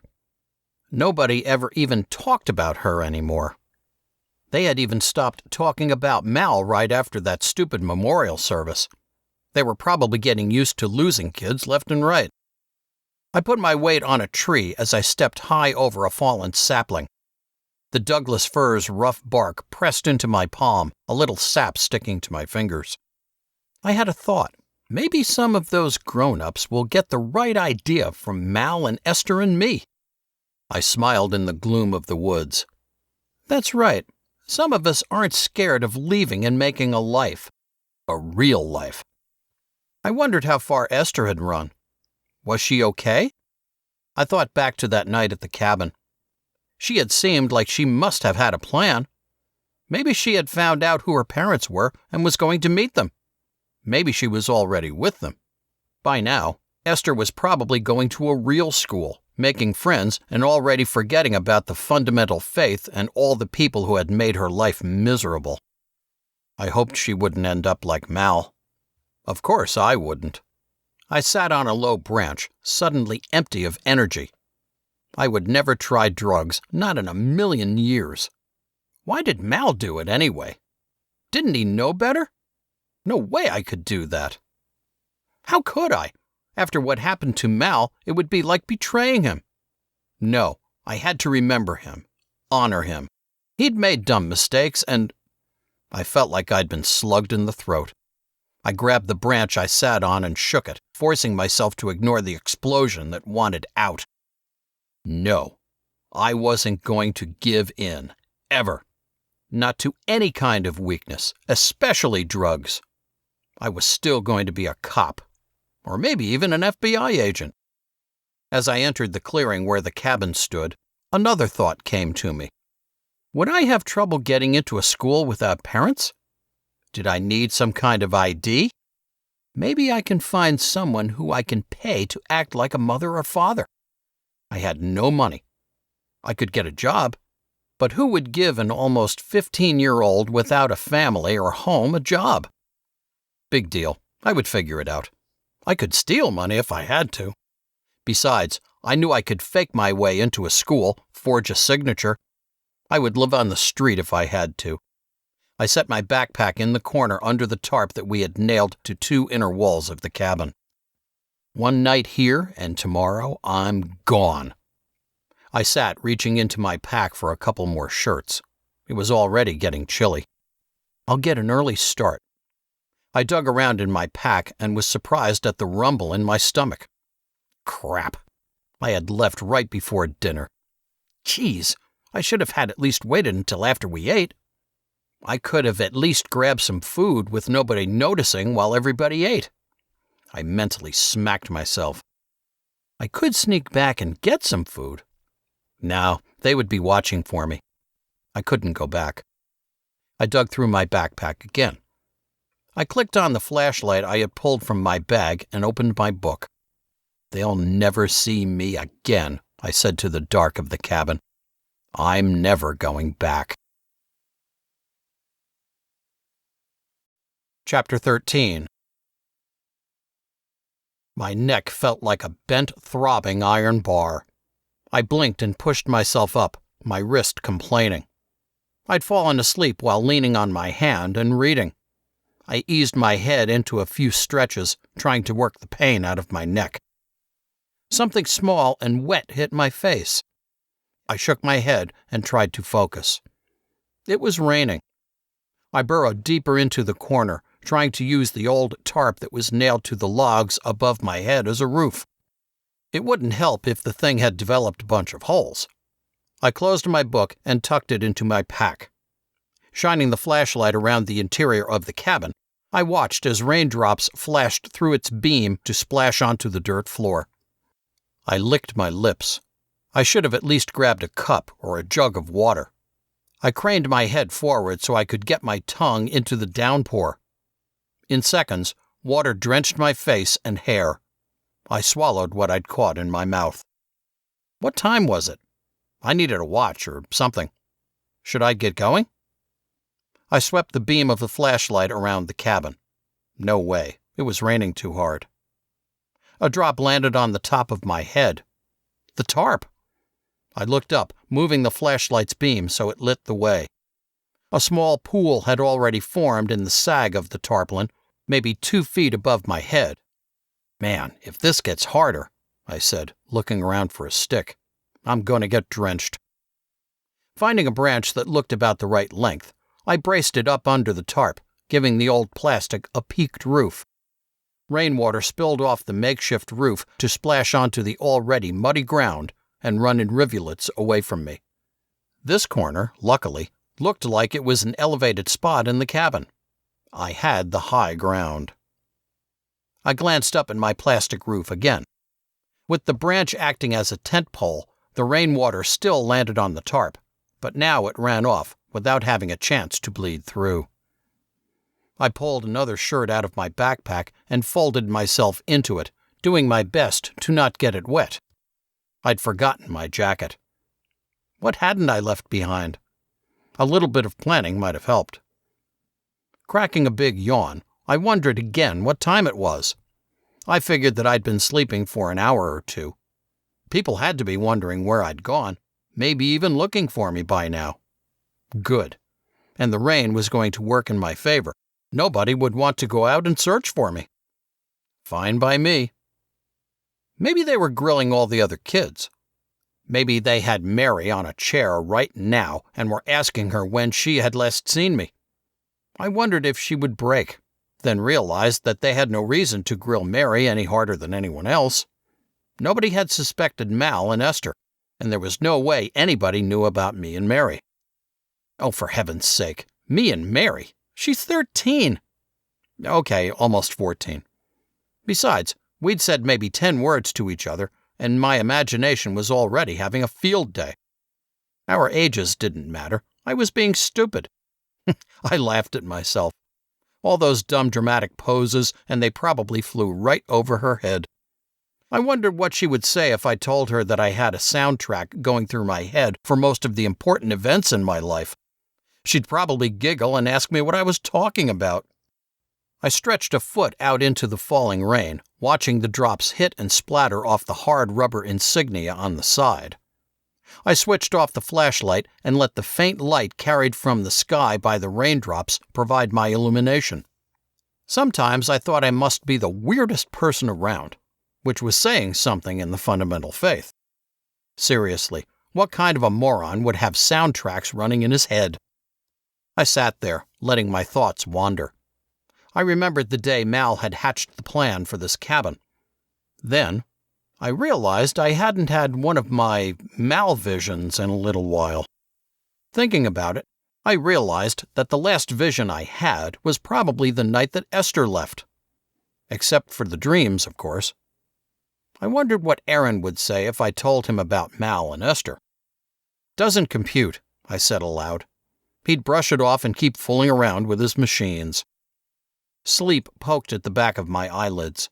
I turned on the flashlight again, shining it around the rough walls of the cabin. Here and there, I could see dribbles of mud finding their way down the rounded logs. I inspected my peaked roof again. Still working fine. I wanted to read some more, but the book might get wet. Instead, I put my backpack behind my head and leaned into the corner. Shifting my shoulders to find a somewhat less knotty area of the logs, I tried to find a comfortable position. If I slept, the rain would pass faster and I could get going when I woke up. The thought that I might not be able to sleep because of hunger occurred to me. I'll figure it out. I shifted my shoulders again, using my head to adjust the position of my back and hugging myself tightly to keep my body's heat in. I could almost taste the evergreen smell of the fir trees around me. The rain drummed steadily on my tarp roof and in the woods around me, sounding like thousands of tiny wet horses running like crazy. An image of a big black horse and his trusted boy running on the surf of an island flashed through my mind. I swam out of sleep into a world of stiff joints and slightly damp clothes. Cotton coated my teeth. I swallowed a few times, running my tongue around to get some saliva flowing. As I focused on the world around me, I remembered how I'd spent the night. How had I gone from leaning in the corner to lying down on the ground? If this corner hadn't been higher than the middle of the cabin, I might have woken up in mud. The rain had stopped sometime during the night. The sun was already peeking through the tree branches. I had to get moving. I pushed to my feet, a huge yawn cracking my head open for as I brushed dirt from my clothes. I shivered and stomped my feet, flapping my arms against my body. A plan would have been good before I took off. Maybe a plan that included a jacket. I grabbed my backpack. My shoes squelched a little in the wet earth as I headed to the roughly cut door. I slipped my arms through the straps of my pack and walked through the clearing, seeing my footprints from the night before. No, wait a minute. I stopped and looked closer. These footprints went in two directions. I stepped back toward the cabin and saw that the prints stopped right outside the door. Then, bending close, I clearly saw that the footprints went back in the direction they had come. And they weren't from my shoes. The heel of the left shoe of this person had a strange shape in it, like a chunk had been cut out of it. I straightened and whipped my eyes around the clearing, tingles sliding down my back. Somebody had come to the cabin. Were they still around? "Anybody here?" My voice sounded flat in the tall, leafless trees. "Hello?" Nobody answered. Confused, I bent down again. Had somebody come to the cabin during the night, looked in, and then left? I peered closer, trying to read the footprints more. The edges and lines were a little soft, like they had been rained on. Maybe the rain had stopped soon after the person had come and gone. But who? Who else knows about this place? A terrible, wonderful thought came to me. What if Mal's not dead? What if he's hiding out in the woods? Could this have been him? A lump filled my throat and my heart pounded. Was it possible? No way. Mal wouldn't have done that. And Esther would have known. And Mal would have come in and said something if he had seen me in the cabin overnight. No, If Mal was looking in on me, he was doing it from somewhere else. I wondered if that somewhere else allowed Mal to see and hear me. I wondered what Mal would think about what had happened last night. In that moment, remembering my blind fury, I felt bad for yelling at David. I had lost my temper way too much. Mal never shouted. I'd only seen him lose his temper that morning when he announced he was leaving. Mal would never have treated David that way. I needed to try to not get so mad so easily. I would do it to honor Mal. So it wasn't Mal who had come to the cabin. It had been somebody else. Mary? I shook my head, laughing at myself. Stupid. The feet were way too big for little Mary. Plus, she didn't even know about the cabin. I stood in the clearing, facing the general direction of the house. I wondered if whoever had come out here was watching me now. I turned in a slow circle, studying the gaps between the trees. Nobody. Who had come out here during the night? I shook off the chill of fear that ran through me and left the clearing, avoiding the soggiest patches on the ground. Whoever had come out here was long gone now. As I walked through the forest toward the highway that couldn't be that far away, I watched for any other sign of somebody else. I saw nothing.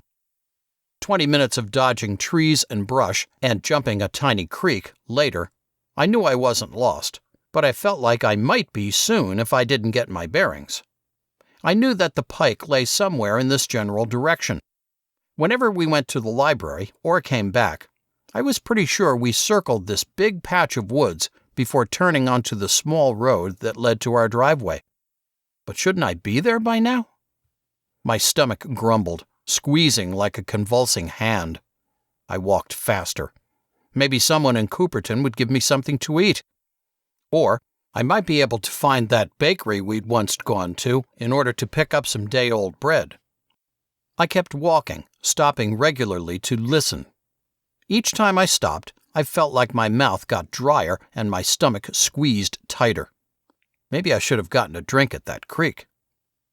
Another 10 minutes later, I leaned on a tree and held still, praying I would hear a car on the pike, somewhere nearby.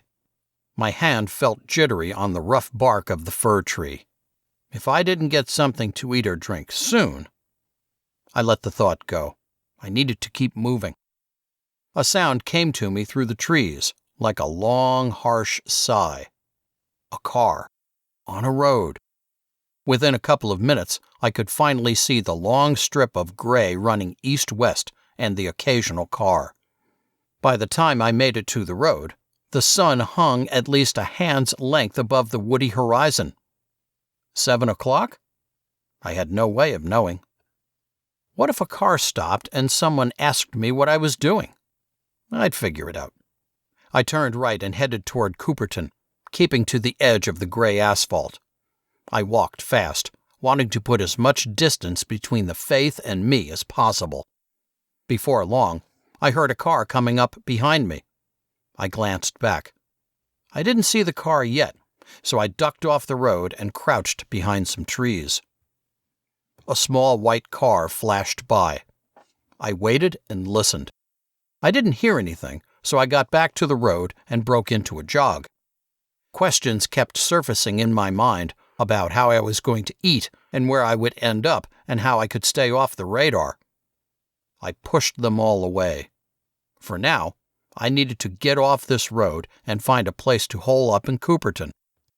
I came to a length of the pike that had a guardrail on both sides and hurried across it. As I approached the end of the guardrail, I heard another car coming.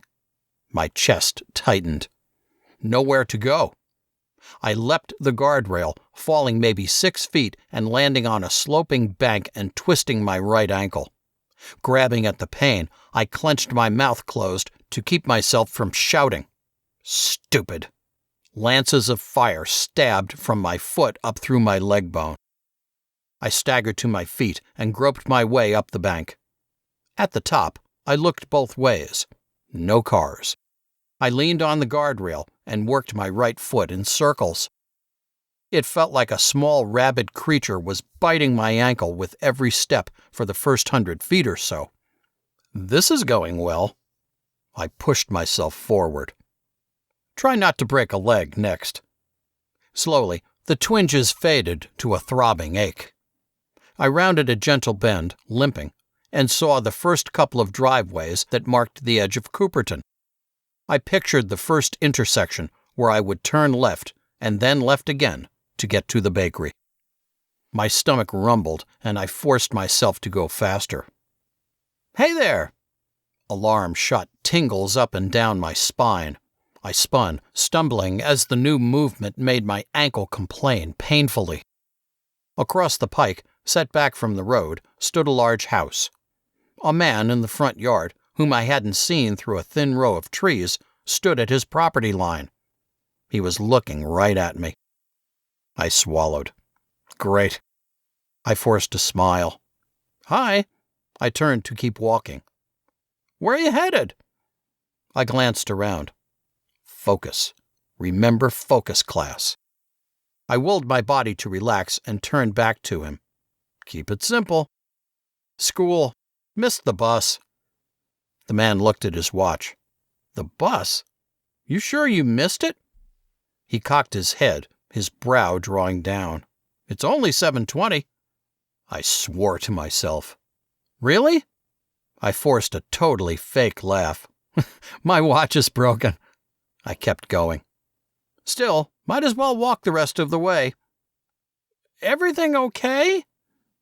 "Just keep walking. He'll give up." "Sure," I said, tossing the word over my shoulder. He sounded genuinely concerned, but that wouldn't do me any good. I couldn't ask him to help me run away. As I continued down the road, I felt like I was gearing up to flinch if the guy kept talking.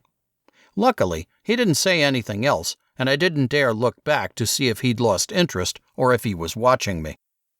I needed to get out of sight. But if he was still watching me, he would definitely be suspicious of a kid that ducked into the woods, and he might call the cops. No, I needed to act natural now. Once I was in Cooperton, I could hide behind houses and sneak to the bakery. Maybe they would have left some day-old bread out where it might not have gotten wet.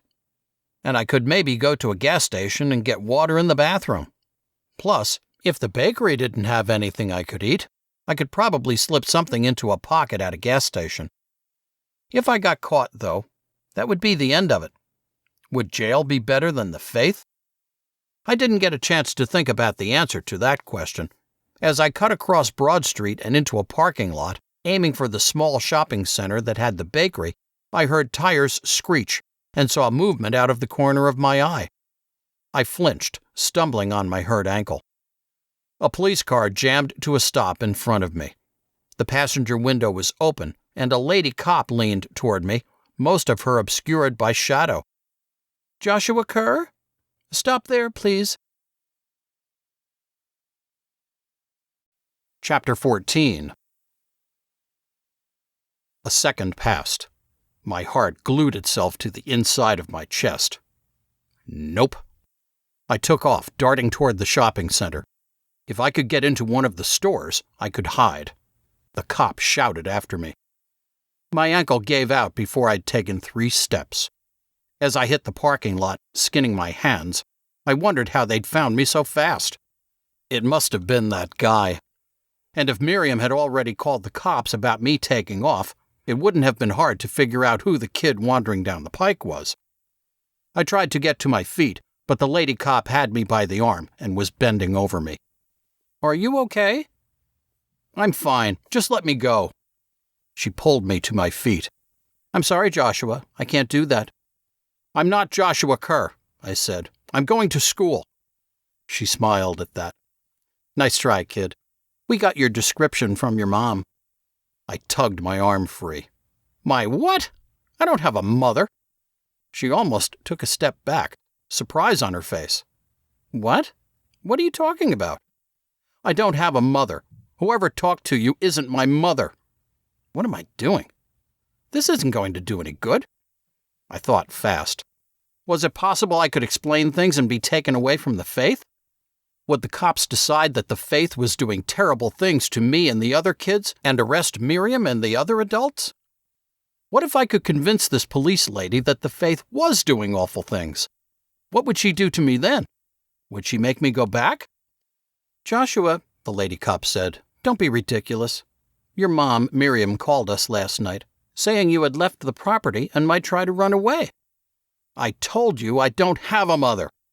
"She talked about how the last few months have been tough on you. What with your brother dying?"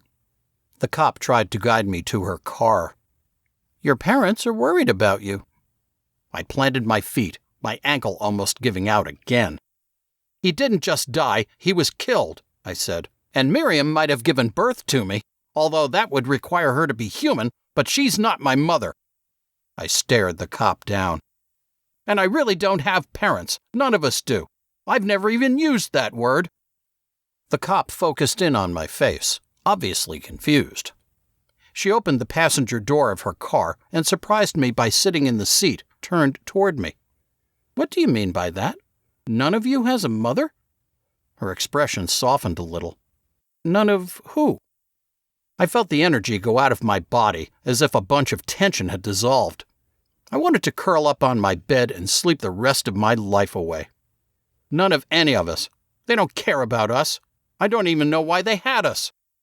"Joshua," the cop said. She leaned forward, elbows on her knees. "Help me understand what's going on." "Why? You can't do anything about it." I wished she could. In the minute that this cop had been in my life, she'd already shown more concern for me than Miriam had in my entire almost 15 years. The temptation to make stuff up hit me again. But I had no idea where I would end up if I did that. Would I end up in an orphanage or something? Which was kind of like the Faith anyway. What if the cops found out I was lying? Could they put me in jail for that? Jail had to be worse than the Faith, and having Miriam get a hold of me after making up stuff like that, even worse.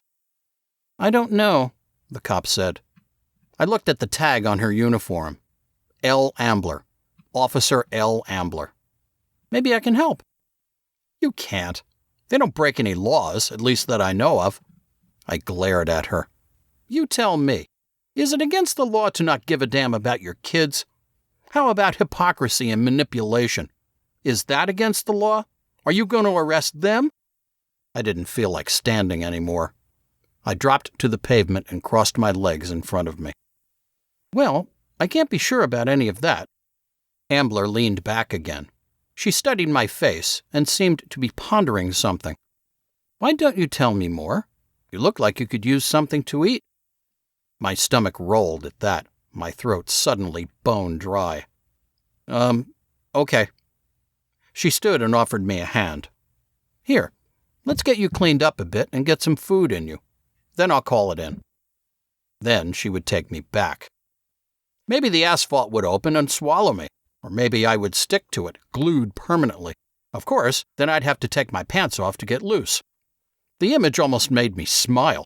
How great would it be to arrive back at the Faith without my pants? Stupid.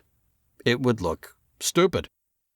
I took her hand and pulled myself up, limping to her car. I tried to imagine how much trouble I was going to be in. Dread settled into my chest like a sap-covered rock. My stomach growled again. Maybe I could do something while we ate, find some way to convince this lady to not take me back. "What's wrong? Why are you limping?" I twisted my ankle back on the pike, I said. "Let me look at it." Officer Ambler crouched as I sat in the front passenger seat. She pushed up my pant leg and rolled down my sock. "Muddy shoes. Been walking through some puddles?" "Lots of mud in the forest." "Oh, I see." She glanced up at me. "Mind if I take this off?" When I nodded, she tugged at my shoe. I hissed as the movement sent a twinge of pain up my leg. "Sorry," Officer Ambler said. She poked at my ankle. "Well, there's no swelling, so it's probably only a minor sprain." "I figured since I walked all the way here," I said. She raised her eyebrows, obviously not appreciating my sarcasm. "Glad I could help." She handed me my shoe and closed the door. As she rounded the car to get in the driver's side, I had a brief vision of jumping to her seat and taking off. Yeah, smart thinking. They would catch me before I made it to the next county. I slid my sock back up my ankle and gingerly inserted my foot partway into my sneaker. Ambler slid into the car and pulled out of the parking lot. Okay, Joshua. Wait, do you go by Joshua or Josh? Actually, I go by Steve. Ah, funny guy. As she hung a left, a strange-looking pendant hanging from her rearview mirror swung my way. It looked like some gold man blowing a ridiculously long trumpet. No, people call me Josh. I leaned back and looked around the car. Was she going to turn on the siren? Okay, Josh. She turned right. Anyway, I don't really know what's going on here. Care to fill me in? She glanced my way. Why did you run away? I ran away because it sucks there. I'm surrounded by hypocrites and don't get to have any say in anything in my life. And I wouldn't mind knowing who my father is. Her eyebrows formed a V. Who your father is? I don't understand. Neither do I. My vision blurred, my throat tightening. No. I fought it back, sucking in a long breath and staring at the seat cushion beneath me. So, you don't know who your father is, your mother isn't your mother, and nobody cares about you? My eyes darted to her face, fury building. But she wasn't mocking me. Her expression was wide open. Pretty much, I said. Well, that doesn't sound too good, Officer Ambler said. But can you help me understand better? I don't know what you mean when you say your mom isn't your mom. I mean, I don't have a mother or a father, I said. Sure, I guess technically I do. But aren't you supposed to be like a family or something? Like that parents thing? She nodded. That's true, but you have to understand that every family is different. But is it a family when there are 10 kids and something like 12 adults? Confusion flashed across her face. What do you mean? Like one father and a bunch of mothers? No, I laughed. It's not like that. It's like they get tired of being with one, so they choose somebody else to get it on with. She looked at me hard. Josh, you need to tell me if one man has more than one wife up there, or if it's the other way around. Polygamy and polyandry are illegal in Pennsylvania. I have no clue what you're talking about. Polygamy is when one man has multiple wives, and polyandry is when one woman has multiple husbands at the same time. She pulled the car to a stop. I glanced out the front window. We were at a diner called Annie's. No, I told you. There's a bunch of men and a bunch of women. I don't know if they're married to each other. Why would it matter anyway? I followed her lead and got out of the car. I thought fast, get busy, sometimes babies show up, and then they forget all about us. Well, Officer Ambler closed the door. That doesn't sound great, of course. The conversation lapsed as she led the way into the diner. I got a few stares as I sat at a table with her. I wondered if they thought I was her kid. We sat down. Okay, Ambler said. I get all of that. But who takes care of you? And what about school? Takes care of us? Nobody does. That's the best part. As long as we don't piss anybody off, they ignore us. I watched as a brown pickup pulled into the diner's parking lot. The driver came into the diner. And school? We have it. Whoever sucks at funding teaches it. Sucks at funding? Funding is what they call it. It's like they go to busy places, like Philly, and ask people to give them money. For, like, helping animals or something. Ambler's face screwed to the side a little. Funding. What on earth? She seemed like she shook the question away and fixed me with an intense stare again. So, whoever can't fund teaches you? Yep. And they solicit these funds in public places to help them take care of animals? I shrugged. I don't really know. We pick up strays all the time and take care of them so we can find them homes, although we don't have any right now. And they're trying to do the same thing in Dallas. So there's no fraud. I don't know. I glanced at the floppy food list I'd been given, seeing the prices. Wait, I didn't have any money. My face grew hot, and I put it down as a lady wearing a stained apron showed up. What are we having today? The lady held a pad of paper in one hand and a pen in the other.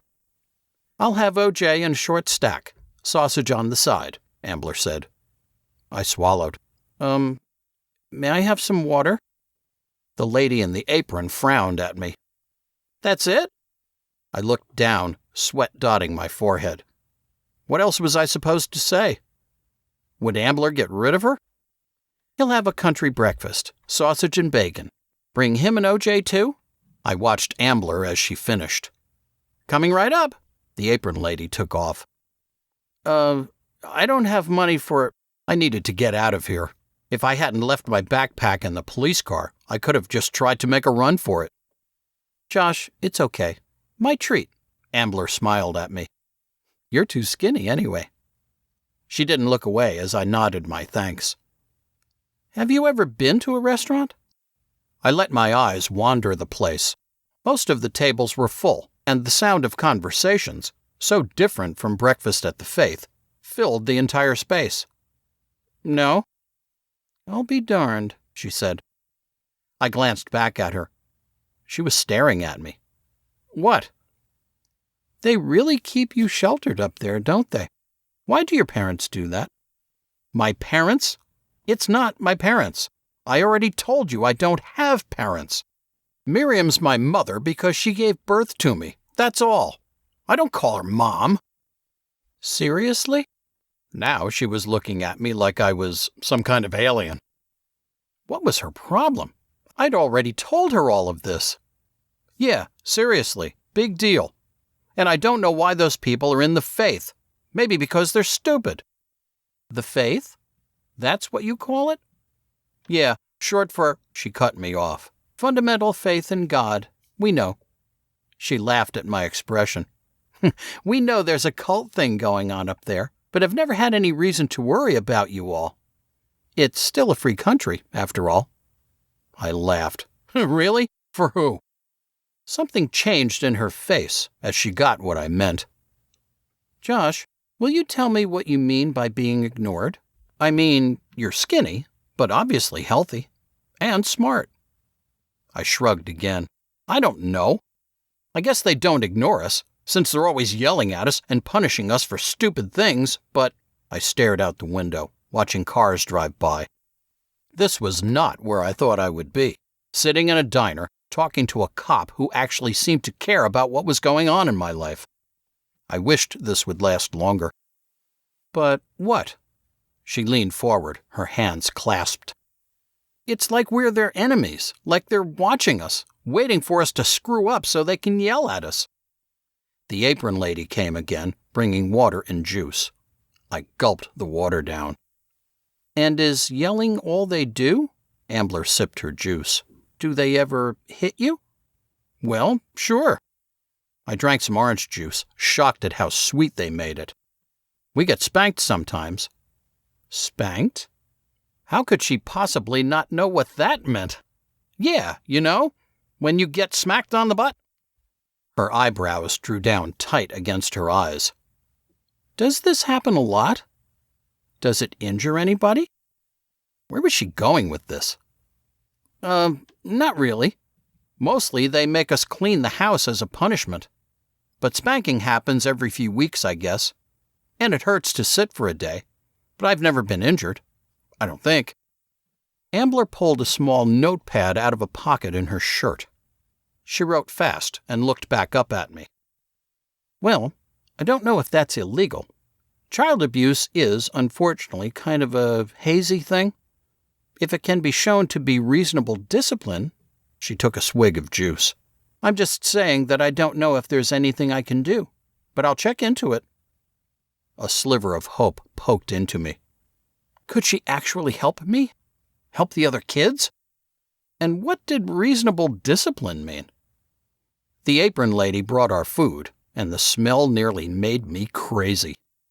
I grabbed my fork and chowed down. Occasionally, between bites, I would answer more questions as Officer Ambler asked them. Questions about school and food and any dangerous situations. As I answered her, I could see her kind of deflate, as if she were disappointed. I cleaned off my plate of potatoes, peppers, eggs, sausage, and bacon in maybe 10 seconds. The 3 pancakes didn't last much longer. She was still working on her pancakes when I put my fork down. "Pretty hungry?" "Yeah." I drank some of the too sweet orange juice. I left before dinner last night. She set her fork on her plate, nodding, seeming kind of distracted. "Well, Josh, I guess I've kept you long enough. Your parents—" I raised my eyebrows at her. "I mean, your mother, or something. They must be worried about you." "I doubt it." She stared at me again, something going on behind her eyes. Why did I feel more concern from her in one morning than I'd felt in my entire life in the faith? She took another sip of juice and stood, leaving money on the table. "Well, I really need to call in, and you need to get home." I nodded and followed her back to the car. As we reached her car, the radio clipped to one of her shoulders squawked. She reached into the car and grabbed a handset. "This is 5719. I have the Kerboy." The Kerboy. Great. Ambler slid into her seat as I dropped into mine. She spoke into the radio again. "The Kerboy has a slight ankle injury. Medical attention unnecessary. Currently en route to his home." "Copy that, Lois. Do you want us to notify the parents?" "No need, Sherry. We'll be there in a jiffy." She replaced the handset, and we pulled out of the parking lot. The dread from before felt like it doubled in size, gumming up my insides. What kind of punishment would Miriam give me? Extra chores? Lines? Standing in the corner? I thought back to the last time I'd been spanked. They'd been threatening to do it last night. Was there any way to get out of it? Luke had once put a book down the back of his pants, but they'd figured him out pretty fast. Whatever they did, it was going to suck in a big way. I studied the police car, wondering if there were some weapons hidden in the forest of electronics and stuff.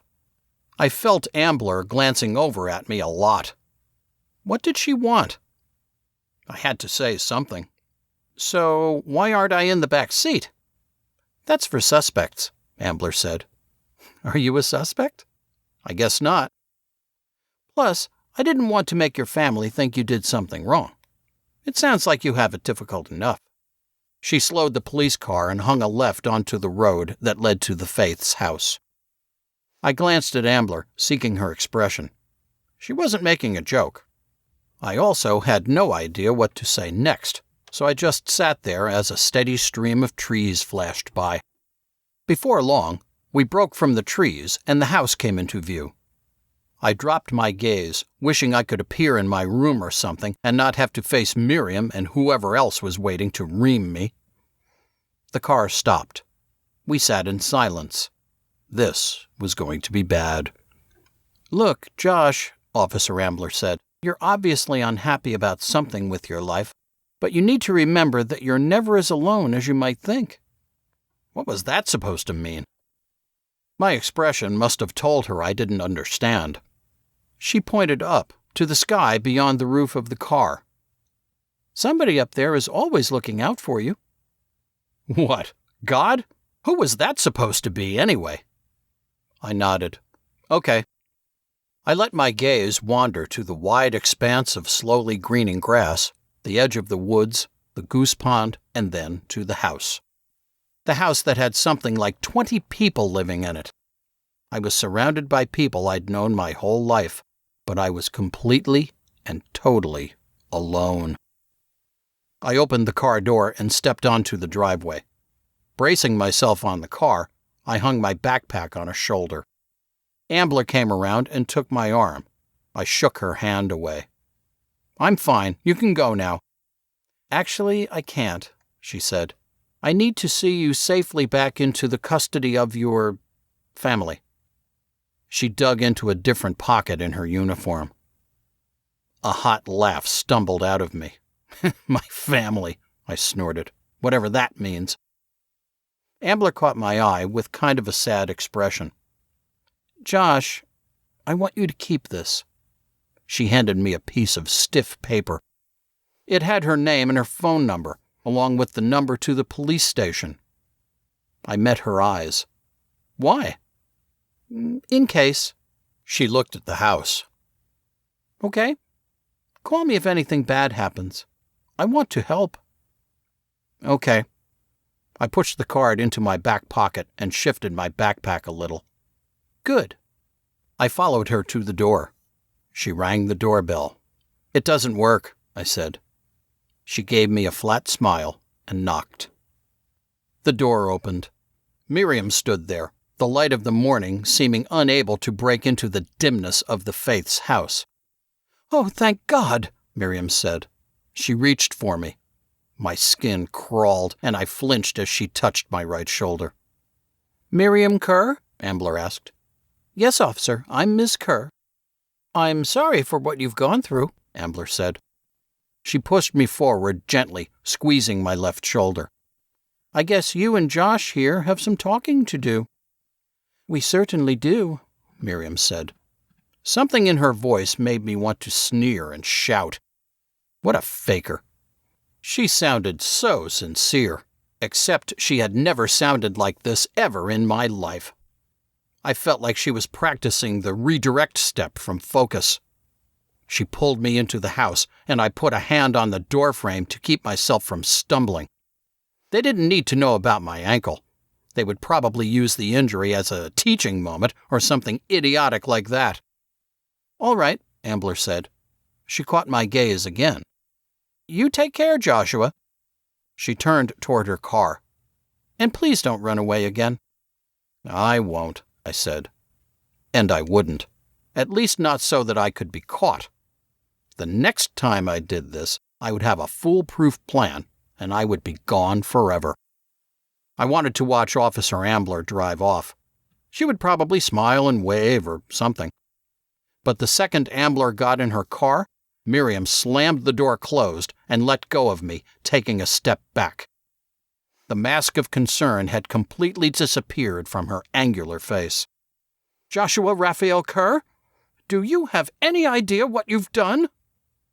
I stared at her and opted to keep quiet. "The consequences of your actions," Miriam said, her tone soft and dripping with fury, "will be severe." She bent close to me. "And you have a long road to travel in order to rebuild our trust in you." I bit back a retort. Trust me? She didn't even trust the grown-ups, the way she lectured them about each moment of their day and how they had to make a few pennies more. In a flash, her hand darted around me. I felt her grab my pocket. I tried to pull away, but she was too fast. She must have been watching out the window. 2 seconds later, she held Officer Ambler's contact card. "That woman seemed far too interested in you. There will be no more contact with her." Miriam crumpled the card. "The last thing we need is the attention of the world, sullying our efforts and throwing obstacles in our path. For bringing that attention, you have betrayed all of us." She stood still, bent forward, and glared at me. "For now, get upstairs this instant and clean up. You stink." She straightened and stalked toward her office. I glared at her as she walked away. Why couldn't she fall right now and break her neck? Then I noticed all the people in the dining room staring at me. They sat around the tables eating breakfast. Luke leered at me, waggling his eyebrows. Saul shook his head, obviously judging me and deciding I was some kind of criminal. Screw them. Joan appeared from the kitchen, her eyes widening at the sight of me. She took a few steps my way. "God bless you, Joshua. I'm so glad you're back." I bolted up the stairs and into my room, flinging my backpack as hard as I could toward my bed. It slammed against a post of the bunk bed and dropped to the floor. Screw them all. I'd skip breakfast with them. I didn't want to talk to anyone anyway. And as soon as I could get everything ready, I'd be gone again, and they could take their stupid cult and idiotic focus class and choke on them. Yeah, I was back. but not for long. Chapter 15. I formed my plan while I showered. The hot water felt like it was washing away disappointment and exhaustion. The tightness in my ankle eased. I should have known I couldn't get away last night.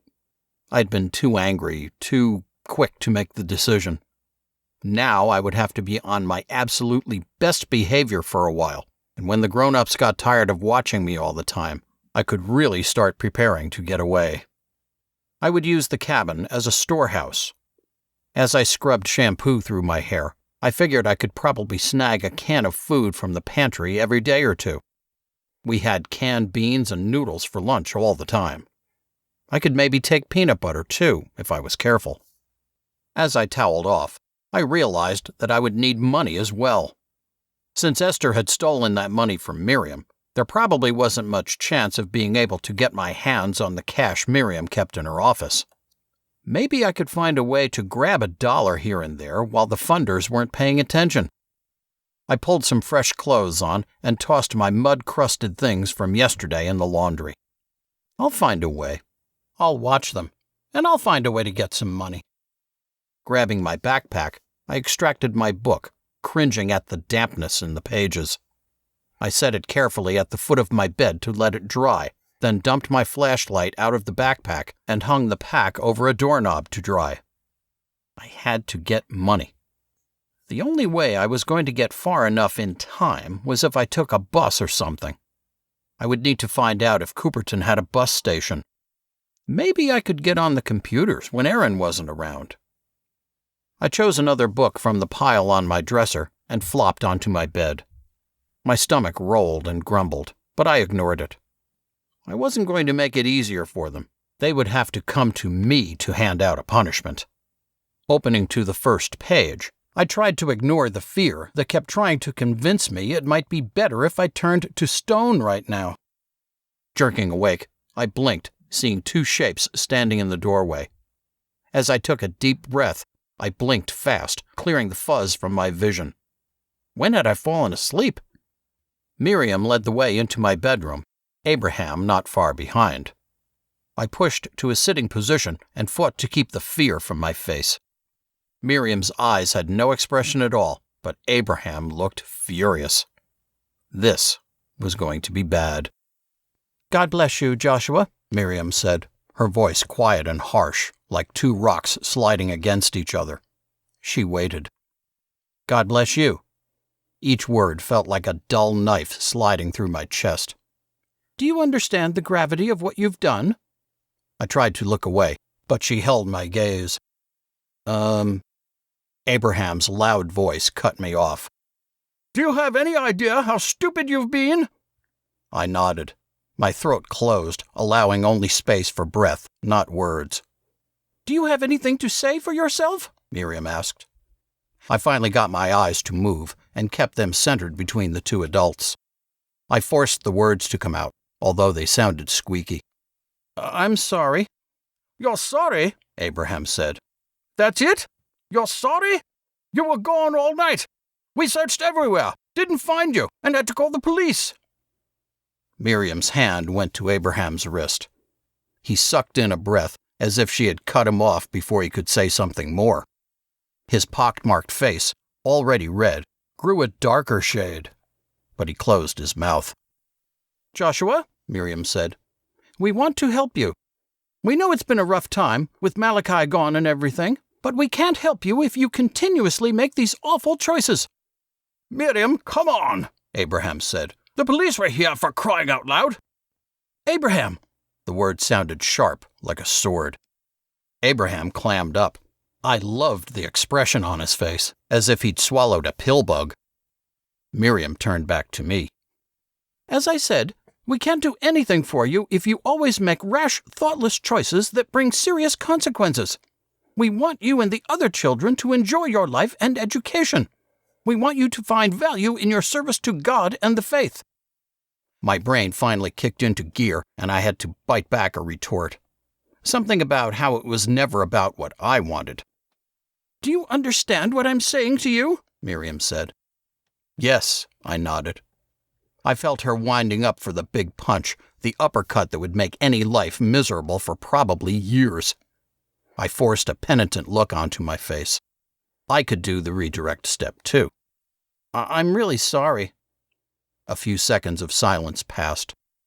I resisted the desire to glance at Miriam's face to see if she believed me. If you are truly sorry, that is good and right. I really am. What makes you sorry for what you've done? What are you sorry about? I'd heard Miriam and some of the other adults, mostly Tabitha and Penelope, ask this before. I thought fast. I'm sorry for letting anger direct my choices. And I'm sorry for causing problems for others. I mean you and the other adults. It felt incomplete. What else? I'm sorry for making you worry. Lying felt like a betrayal of everything I knew was true about Miriam. I wondered if she ever missed being human, or if she ever had actually been human. That's good. Miriam shifted. I automatically followed her movement with my eyes and felt her trap me again. I couldn't look away. Nonetheless, there are consequences that you must experience so you learn from these mistakes. I blinked slowly and put my eyes somewhere else. Okay. You had 2,000 lines for using violence with David. Now you have 3,000 of the same line, since your anger did violence to others last night. Miriam's voice sounded flat, like from a machine. And you will do them within the same time span, by Sunday. 3,000? That was ridiculous. That would take me a year, not a week. Do you remember the line? Miriam asked. I thought back to last night, Abraham appearing in my room, taking me to Miriam. I don't know. She recited, I must control my temper at all times and in all places so that I will represent God in a more perfect fashion. She stopped. 3,000, Joshua. Anger flared deep inside me. What did she expect me to learn from that? How to grow finger calluses? I fought the fury down. Okay. You will also show increased respect for the adults who sacrifice so much for you by doing the adult dishes for 2 weeks instead of for only 1. Maybe I could polish some shoes, too? This was getting crazy. And Joshua, Abraham said after glancing at Miriam, you are grounded. There will be no leaving this house, except to go to the porch. What? I took in the small pile of books on my dresser. I'd already read them, and we weren't due for another library trip until next week. So my punishment was manual labor, endless writing, and absolute boredom. Great. And that is for 2 weeks. I swore mentally. So no library trip for me. But I had to admit I wasn't surprised. Nobody had ever gotten more than 500 lines, but nobody had ever run away and been brought back in a police car. Do you understand all of this? Miriam said. I wanted to lean back and kick them both in their knees. How about that for a punishment for not giving a damn? Yes. And you have a long way to go before we will trust you again, Joshua, Miriam said. You need to take responsibility for yourself and your choices. I would if I could. You want to control every bit of my life, so it's kind of hard. Okay, I said. Now, you also need immediate consequences. Miriam looked to Abraham. He glared at me and shifted. I hadn't noticed the wood kitchen spoon in his left hand. Had he been hiding it on purpose? Fear lodged in my throat like a hot pebble. I wanted to shout how unfair they were being, how the lines and dishes and grounding were enough. But that would make it worse. I'll do this. Miriam held out her hand. Miriam? Confusion spread on his face, mixing with what I thought might have been disappointment. Let me do it. No, Abraham. Miriam's hand didn't waver. Abraham gave her the spoon and stalked out of the room. Miriam said nothing, only giving me a meaningful look. I tried to swallow the fear, but it wouldn't go down. I forced myself to stand. Turn around. You may lean on your bed. Miriam's voice sounded like she was 20 feet tall and standing in a huge room. I turned and grabbed the post of my bed. Bend more. I held my breath and let my hands slide down the post. The first blow fell immediately, a strange, sharp fire that jabbed into me, then spread across my backside and down my legs. I counted each time she hit, gritting my teeth, forcing the tears to stay away. What would she do if the spoon broke? I gasped and hissed as another blow fell. How could the back of a spoon feel like the sharp end of a knife? The gap between 10 and 11 was longer than I expected. In the silence, I heard her breathing hard, felt my heart slamming in my chest. Was she done? 4 more blows landed, each one an explosion of hot pain.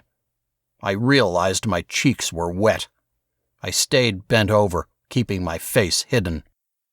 "You are?" A short pause. "Half an hour late to classes. Get moving." A few soft steps, a whisper of cloth on cloth, then the door closed behind her. Dropping to my knees, I leaned onto my bed, trying to catch my breath. All I could think of was that I was glad Miriam had done it. Abraham had to be stronger than her. I buried my face in my blanket and cleaned off the tears. After a few minutes, I finally felt like my head was clearing and like I could control my breathing.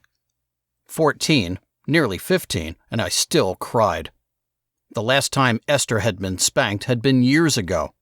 I think she'd been 15. Abraham had done it in front of all of us kids. Esther had smiled the entire time. I let another minute or so pass, then pushed to my feet and sat carefully on my bed. It didn't hurt too much, but the school desk upstairs wouldn't be the same. I needed more padding.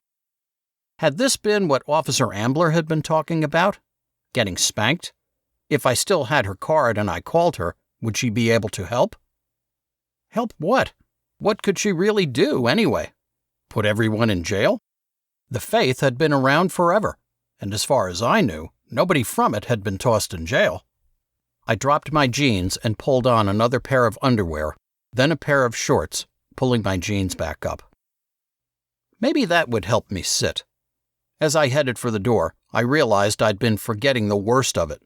3,000 lines. In less than a week. That was insane. But there was no way she was going to change her mind. I had to start as soon as possible. I headed up to class, slowing as I got to the door. The plywood underfoot squeaked a bit. Luke was staring at a wall. Saul was hunched over his desk, drawing something, and Mary was reading. Penelope hadn't come in yet. She was usually a minute or two late, since she didn't have to teach focus. That class was all Miriam. Everyone looked up at me as I walked into the classroom. "Did you get arrested?" I should have known Luke would ask that. "No," I said. "It's not like I broke the law or anything." "Unless being an idiot is against the law," Saul said, his voice almost retreating, as if he worried I would deck him for calling me a name. Why did the only other boy my age have to be so annoying? "Solly, you're a moron." I glared at him. "You'd be in jail already if being stupid was a crime." "Shut up!" Saul shook his head and bent back his paper. "Did you get handcuffed?" Luke seemed fascinated by the sight of me. I leaned on the door jamb, not eager to sit down. The pain had already begun to fade, though. "No, all she did was put me in her car and drive me back here." "Did she have a shotgun in there? Or a bunch of other guns?" I shook my head. "Not that I saw." I kept my voice casual, as the realization came to me that the other kids might actually think different of me now. I was the one who'd taken off and been picked up by a cop. Yeah, I was the idiot who couldn't get away. "Well, did she at least read you your rights or use the siren or something?" Luke thumped his desk with a fist. "Come on, Joshy, you were in a police car. Say something interesting." It was kind of dumb. It's not like I wanted them to find me. "Man," Luke shook his head, "trust old boring Josh to make getting picked up by a cop the dullest thing to ever happen." He turned away and chewed on a finger. Okay, maybe they wouldn't think differently of me. I headed to my desk. "I'm glad you came back." I stopped and faced Mary's desk. She was looking up at me, her round, pink face and her green eyes bright in the well-lit schoolroom.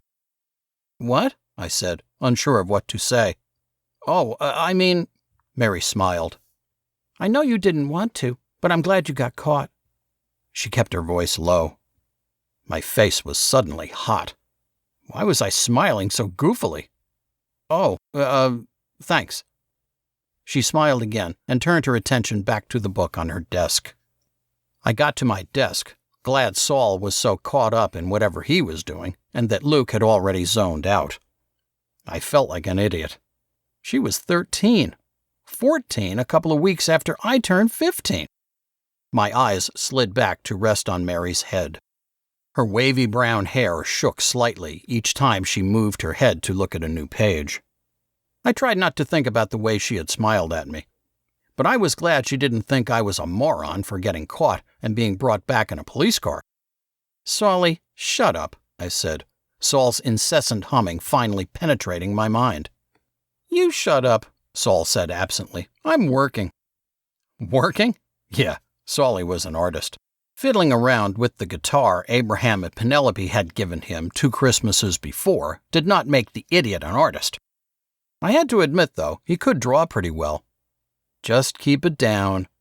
He seriously had no clue how different his life was from ours, did he? You keep it down, Saul muttered. Keep what down? I asked. Saul looked up, confused. Huh? Huh what? I asked. Saul was so easy to get to. Shut up, Saul said, his eyes going back to what I now saw was a notebook full of blank, unlined pages. Drawing? I asked. Yeah, Saul said. A new brain for yourself? Shut up, Saul shouted. That's enough, Penelope said.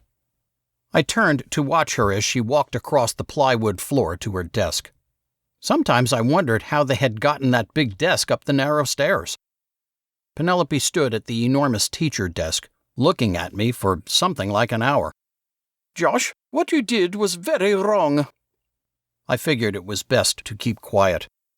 I don't care if you'd heard this already, but you caused serious problems here. Making so many people worry about you and stay up half the night looking for you is not how you treat people who are trying to make a better world for you. Penelope shifted a paper on her desk. Well, what have you got to say for yourself? I'm sorry, I said. You had damn well better be, she said.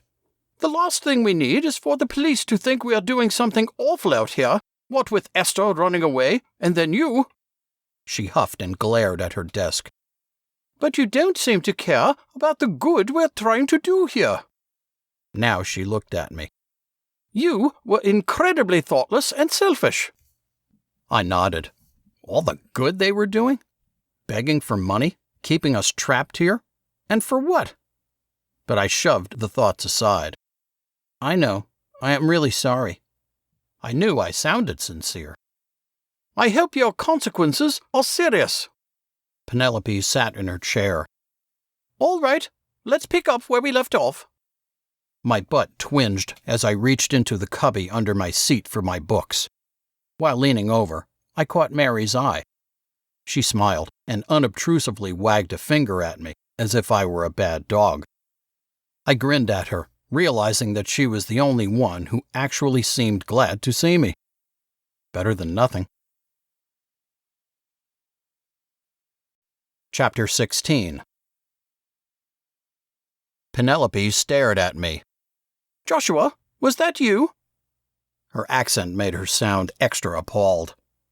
I tried not to laugh, something that the other 3 failed at. They weren't helping. Yes, sorry, Penelope. Are you ill? No, just hungry.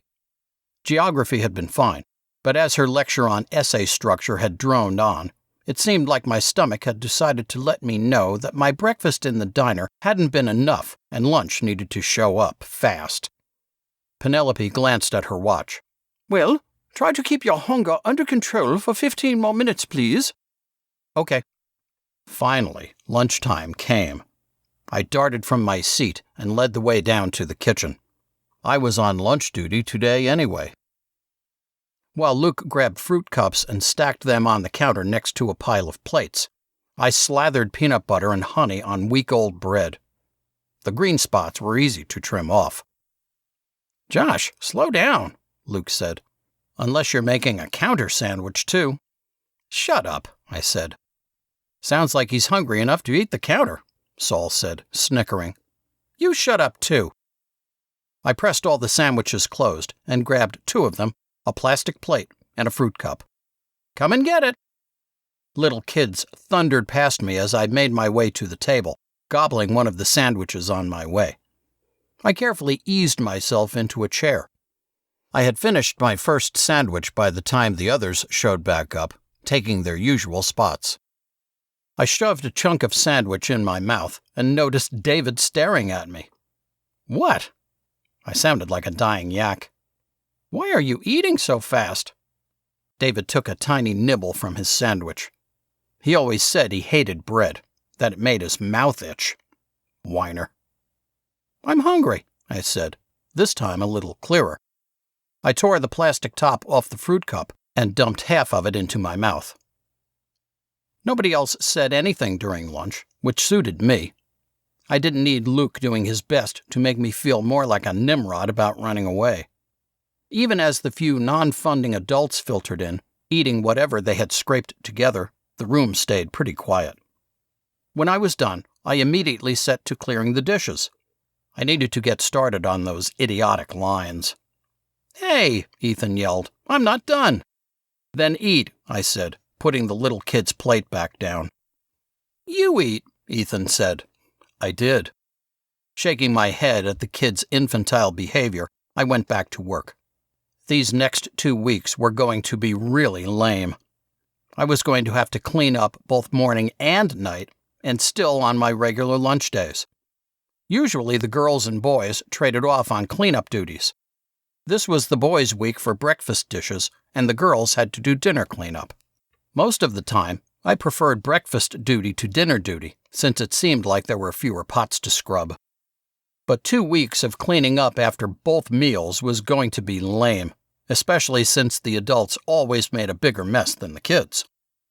As I stood in the kitchen, I realized I would probably be alone for the next minute at least. I darted to the pantry and sized up the shelves. One shelf held countless cans of cream of mushroom soup. I grabbed one and shoved it in a pocket. I grabbed a handful of crackers, their plastic wrappers crinkling, and shoved them in my other front pocket. I pulled my shirt down to hide the bulges in my pockets. I would hide these in my backpack until I could get out to the cabin and store them there. Step 1. Underway. By the time Saul came in with plates, I had my sinks ready. It looked like he had piled every single plate into one stack. Nice. His eyes darted to my face, confusion and surprise in his expression. What? Nice work. We'll get out of here fast if you keep that up. Exactly. He grabbed a wet rag and took it out to the tables. Why are you being so nice to him? Luke said to me, rinsing. What are you talking about? I preferred the washing. I could control the speed of the cleanup by washing fast, and I always went as fast as I could. I figured the quicker I got done, usually the more time I would have to read or do whatever before school started up again. Of course, whatever meant lines until Sunday. Saul's a dummy who needs smacking. Luke stacked rinsed plates in the drying rack. Sure, sometimes. But he's going for it today. I ignored his snort. A few minutes later, I was done. I had to admit, it was also satisfying to be finished before the others. They were always stuck drying for a couple of minutes after I was done. Headed back out to your girlfriend? Luke said. I turned a dumbfounded look on Luke. What are you talking about? You ran away to see your girlfriend. Admit it, Luke said. You're a moron, I said. You've got a girlfriend or something, Luke said. I stopped. Luke, think about it. Who would it be? Somebody here? Somebody in Cooperton? I made a face at the dummy. One question. How? Luke stood in silence, obviously trying to think of a good retort. Instead, he shrugged. I don't know. Exactly, I said. I ran up to my room and emptied my pockets into my backpack, wondering where the 2 smaller boys were. They weren't in the room, but they weren't in the living room either. They must have been somewhere playing during the lunch break. Maybe they were with Gwen, their teacher. I wondered if Gwen was any better than Penelope. Not that it mattered. I checked my duct-taped clock. I swore. 5 minutes until English. I trudged up to the attic. Maybe I could write one line before Penelope showed up. Chapter 17. For once, Penelope was right on time. I had just gotten my notebook out to start the dumb lines when she showed up, followed closely by the others. I liked history and literature, but Penelope's droning lecture about the use of couplets and rhyme in the Iliad made me want to gouge out my eyes.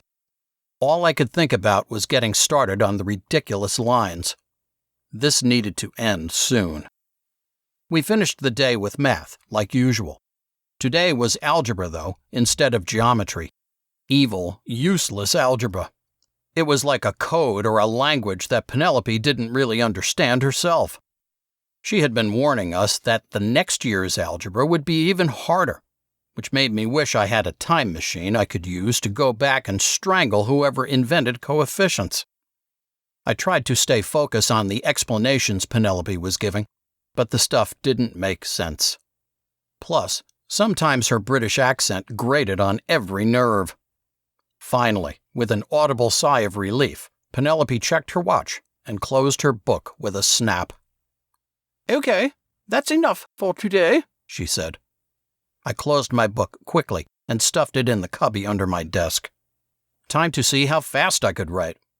"Your homework is exercise 54, the odd-numbered problems. We'll check the answers on Thursday, so you have 2 days to get it done," Penelope said. Homework and lines. Joyous. I would churn out as many lines as I could before dinner. As I watched Luke practically jog out of the classroom, no doubt to the island in the goose pond, I felt a pang of jealousy. Luke did terrible things, but somehow never seemed to get in trouble. And Saul was constantly shouting and swearing, but he was never in trouble either. Before I knew it, I was alone in the classroom. I had hoped that Mary would stay behind and chat, but she hadn't. I tried not to be disappointed. It wasn't like she had said she would, but the thought of the stupid number of lines in front of me made it worse. This was impossible. I reached down and felt around my cubby for a notebook and pen. I opened the book at the halfway point and tried to remember the line Miriam had assigned to me. Something about controlling my temper. I must control my temper at all times and in all places, I whispered as I wrote. There was something else. Was it about respect? Then it came back to me. The ridiculous last bit would have made me laugh if I wasn't about to break my hand writing it 3,000 times. So that I will represent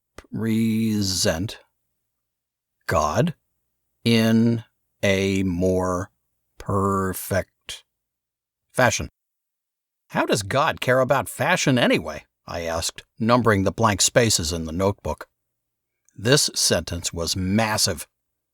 It was going to fill 2 full lines in my notebook each time I wrote it. I'd be able to fit 15 lines on each page.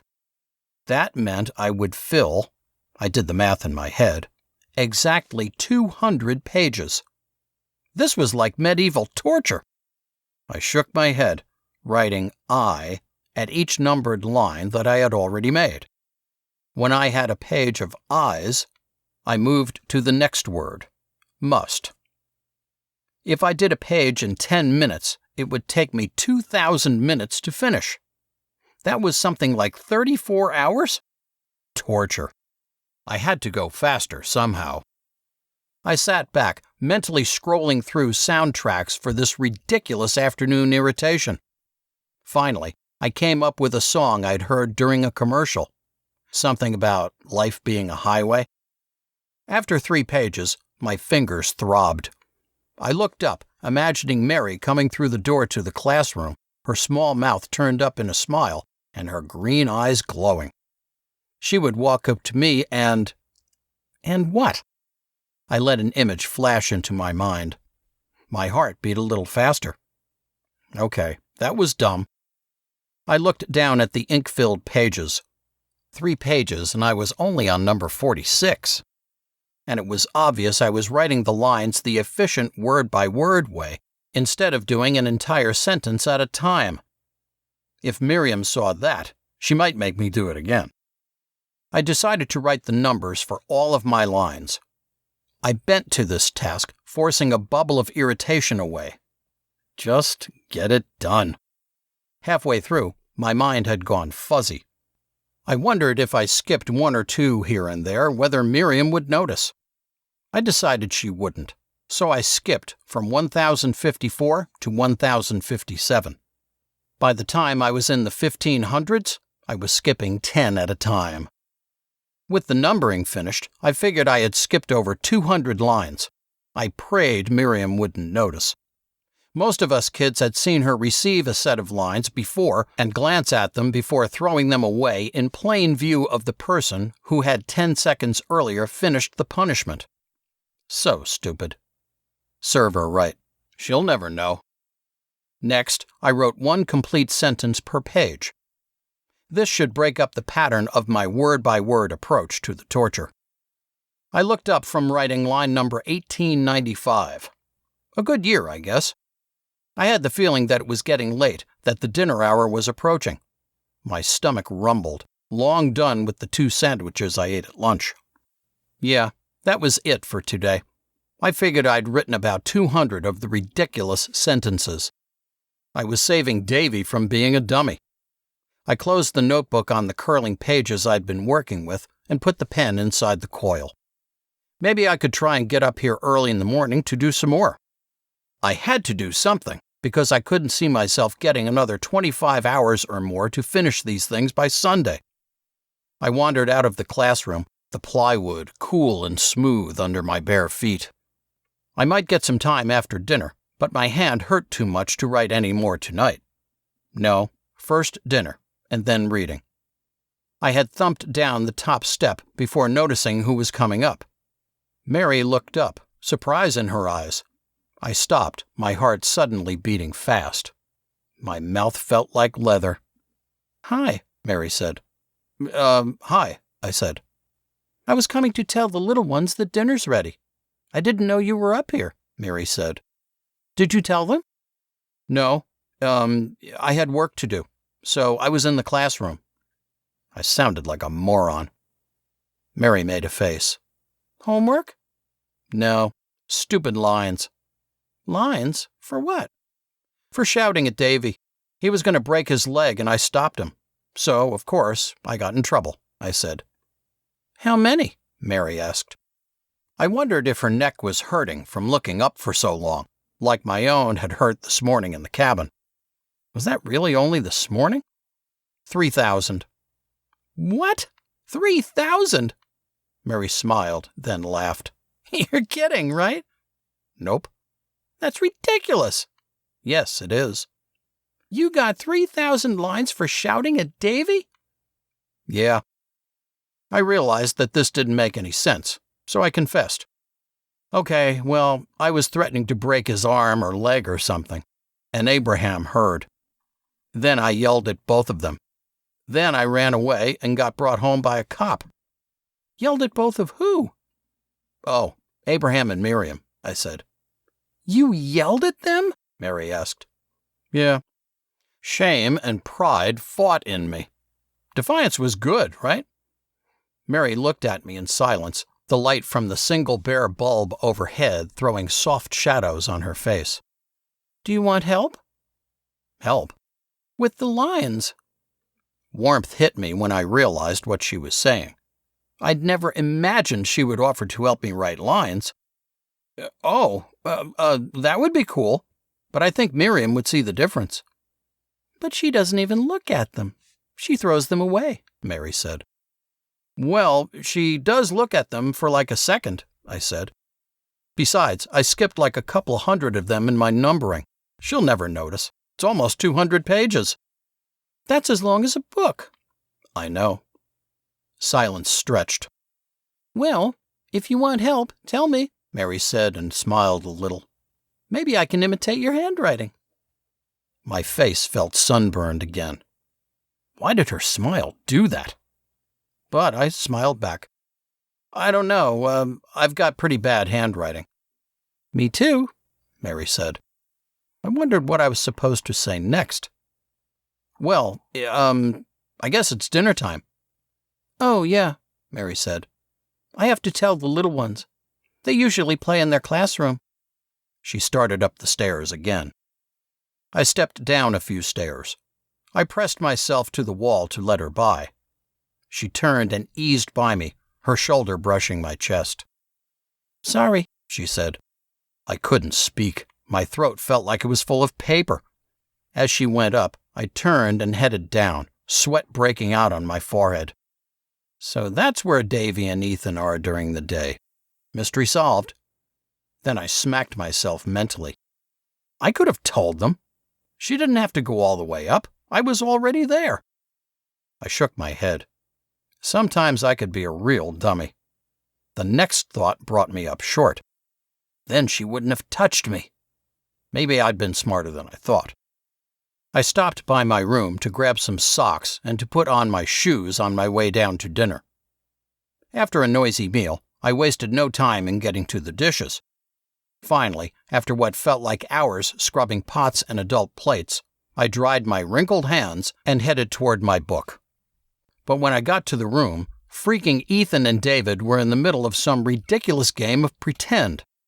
Ethan was imagining his finger was a motorcycle jumping all over the room, and David was a bad guy chasing him. I picked up my book and headed back downstairs. The living room looked like a good possibility until I got to the bottom of the stairs at the same time that Saul showed up from the hallway with his guitar and a notebook. I glared at him. Are you going to play in here? Yeah, Saul said, sitting on the corner of one of the soft-cushioned chairs. Do you have to? Yeah. Punk. The porch it was. The light wasn't really strong enough, but it would do. In the pale yellow light of the porch lantern, I saw two people talking not far from the porch. Luke and Mary. He looked like a giant when he stood so close to her. I couldn't hear what Luke was saying, but I heard Mary's laughter. What were they talking about? Were they talking about me? Were they talking about the moron who had 3,000 lines? I tried to shake the thoughts away, knowing that there was no reason for the two to be talking about me. I also knew I shouldn't be angry that they were just talking, but I was. Luke's boring. Why would Mary even want to talk to him? I decided the best place for me to be was on the porch, in plain sight of the other two. That should keep things under control, whatever that means. I grabbed one of the 5 white wood chairs that were arranged on the wide porch.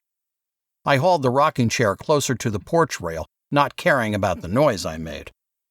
I noticed, without looking at them, that Luke and Mary looked over at me when I was moving the chair. Good. Now they know I'm here. As casually as possible, I sat down and leaned back, putting my feet on the rail. This wasn't too bad. Not as cozy as my bed, but it would do.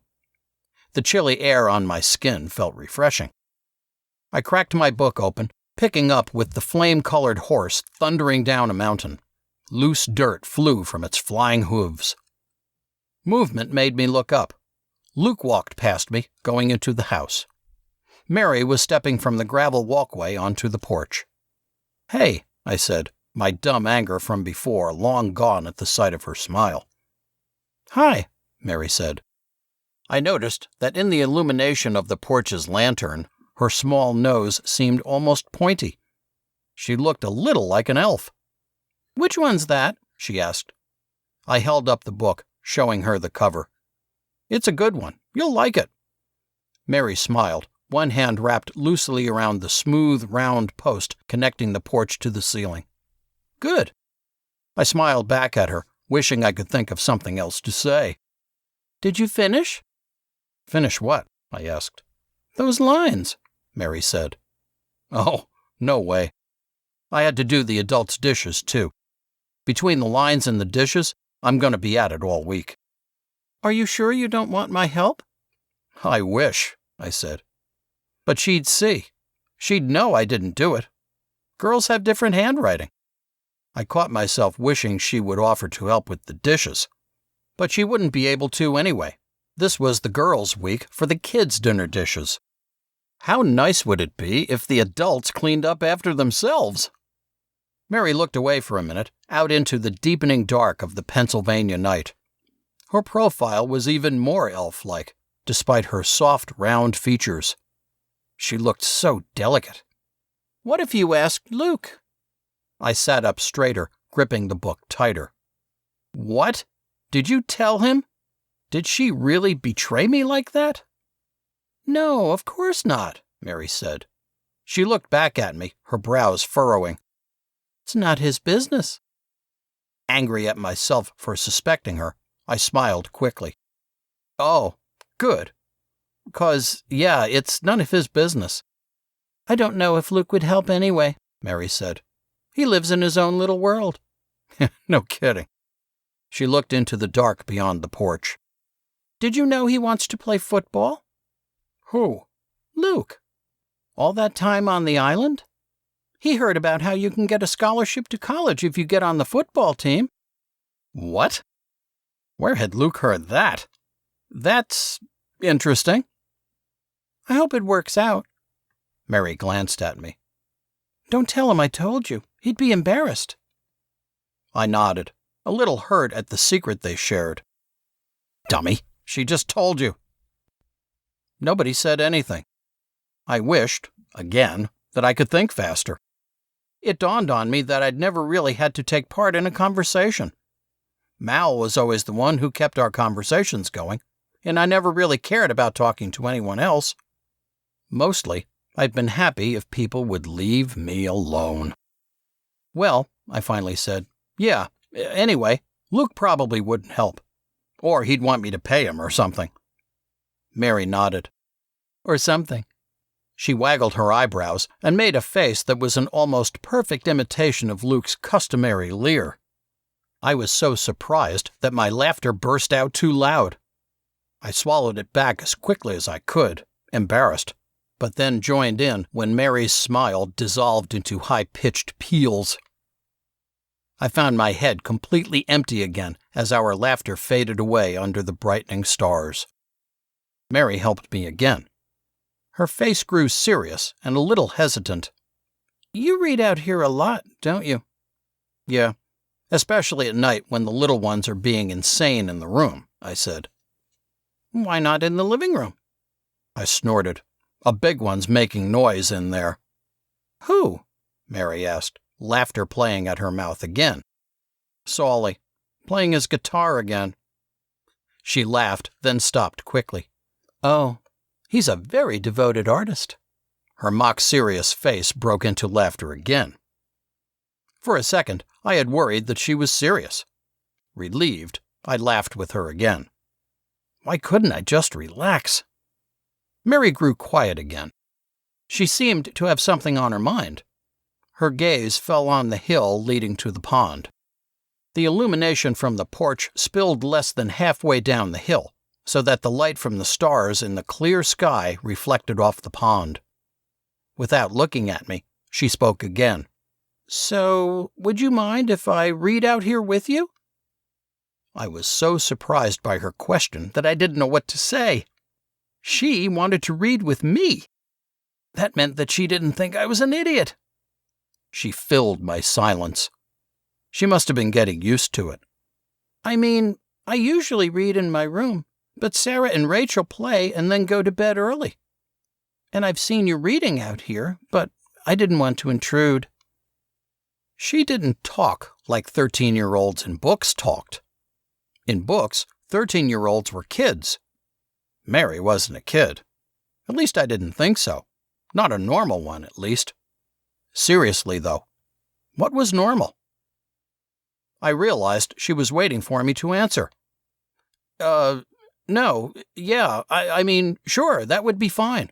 You wouldn't be intruding. Why so formal, moron? I flashed a smile at her, hoping she didn't see or hear how nervous I was. My fast-beating heart must have been pushing my shirt out, but I didn't dare look. "Great." She ran into the house, leaving the front door ajar. I heard her footsteps as she jogged up the stairs.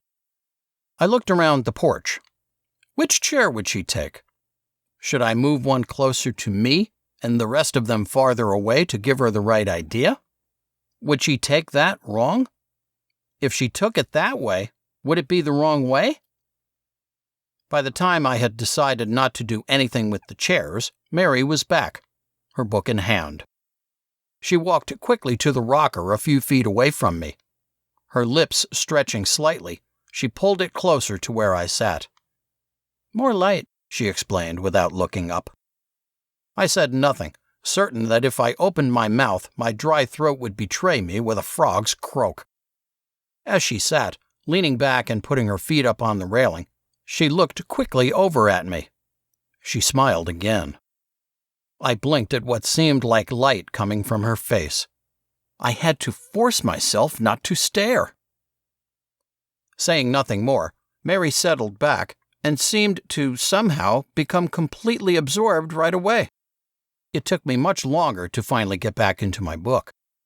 I felt her presence like a space heater, close and warming. But as the wind, that came nearly every Pennsylvania night, began to sing in the trees surrounding the house, the story steadily drew me in.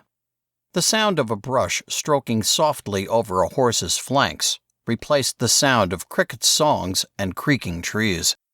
Instead of smelling spring and pine, I smelled the deep, sweet aroma of hay. I felt the love of the young man toward his horse. Chapter 18. "Solly, come on! Some of us have stuff we want to do," I said, clenching my fists in frustration. Why couldn't this guy be on the same universe as the rest of us?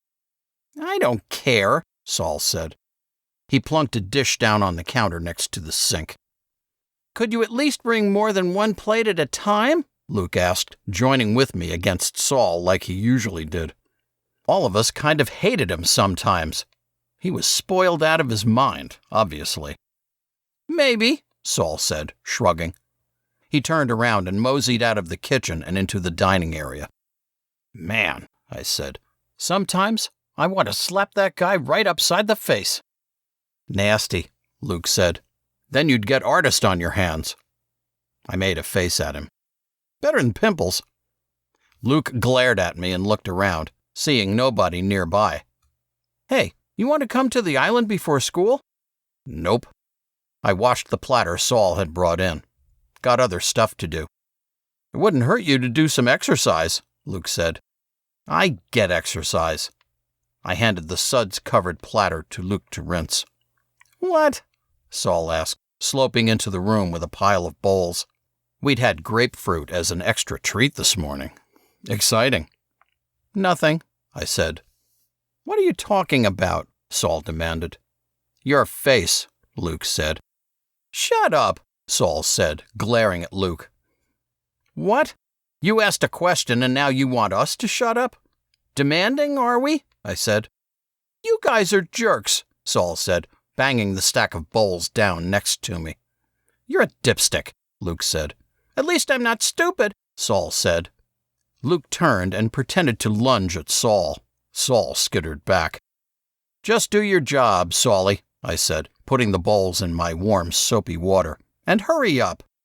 "You're not the boss," Saul whined. That was it.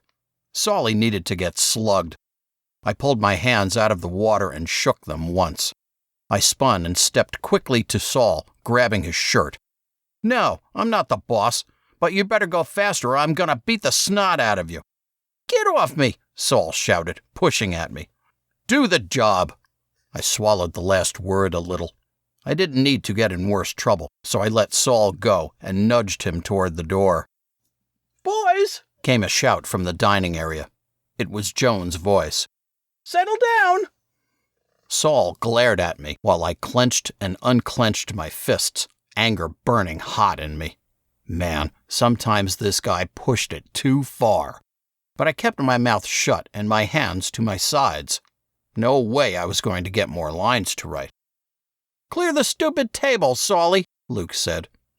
"I'll clear you," Saul muttered, turning and slouching out of sight. "He'll clear me?" Luke asked. He burst into laughter. "Clear me of what?" He elbowed me, obviously trying to dispel the tension.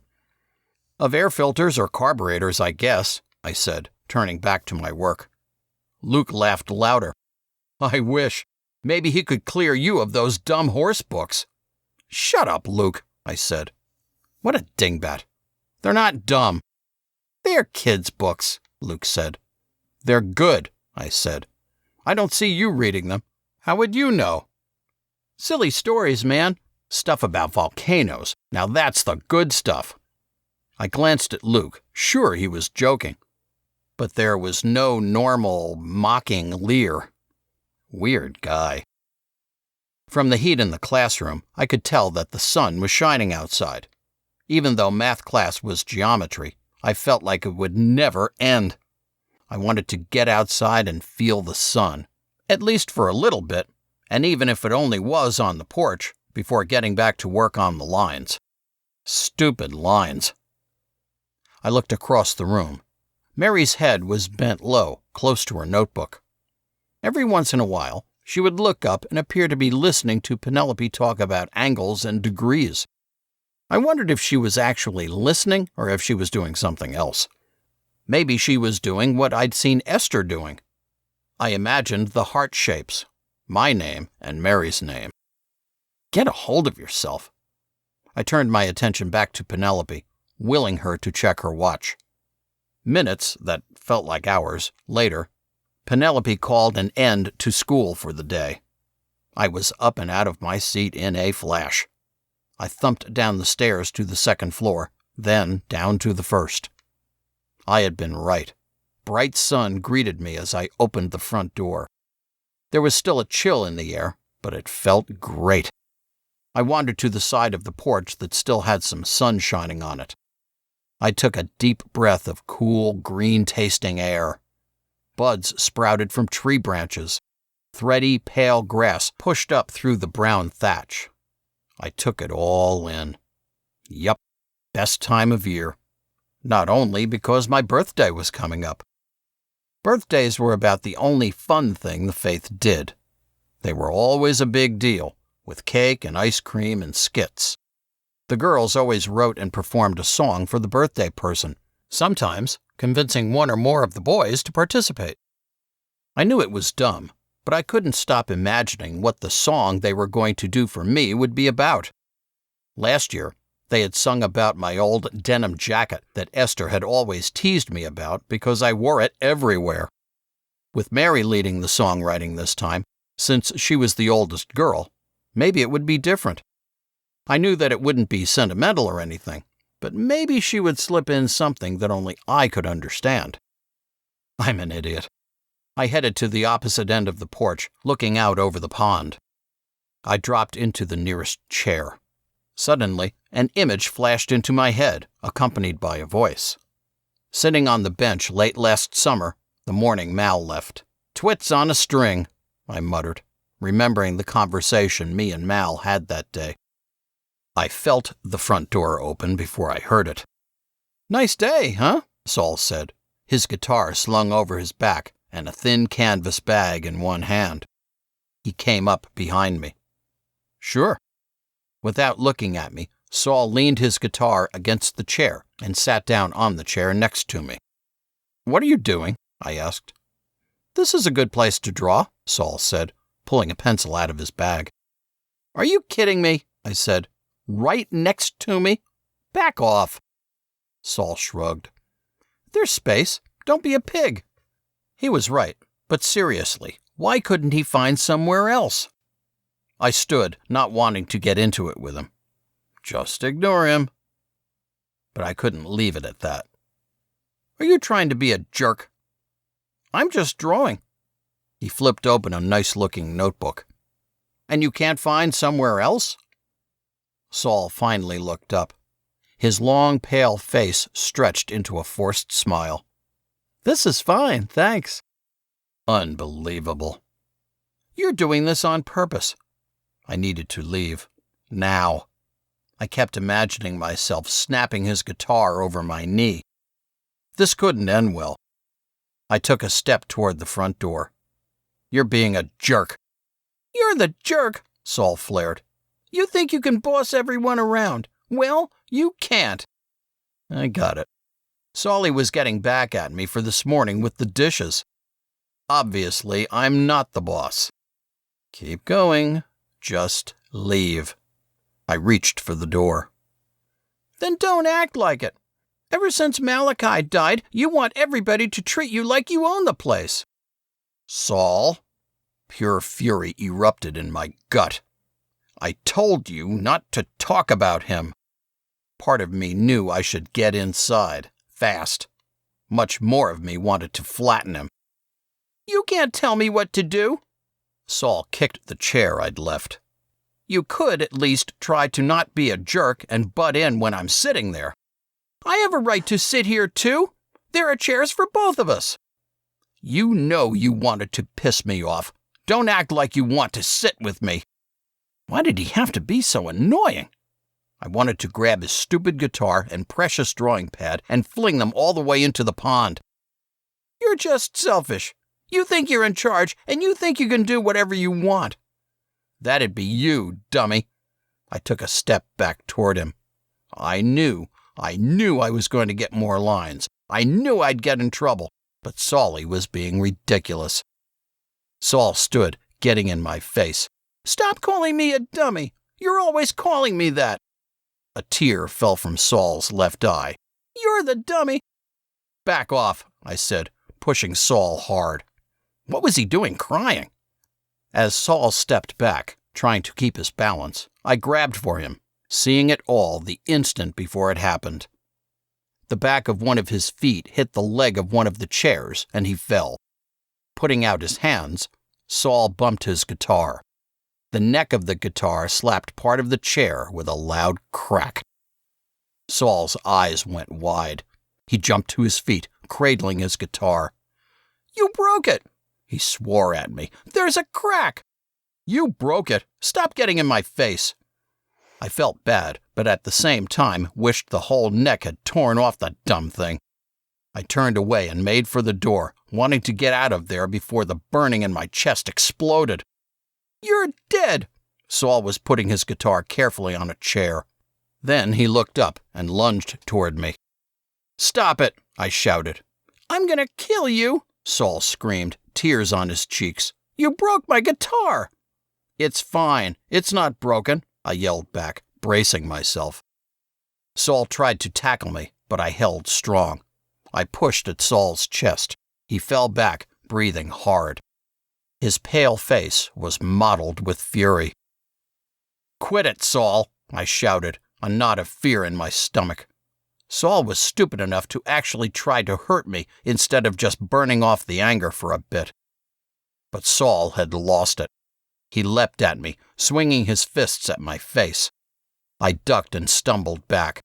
Saul followed, his fists flying. One connected on my cheek, pain erupting. I put up my hands to stop the swings, but our wrists connected.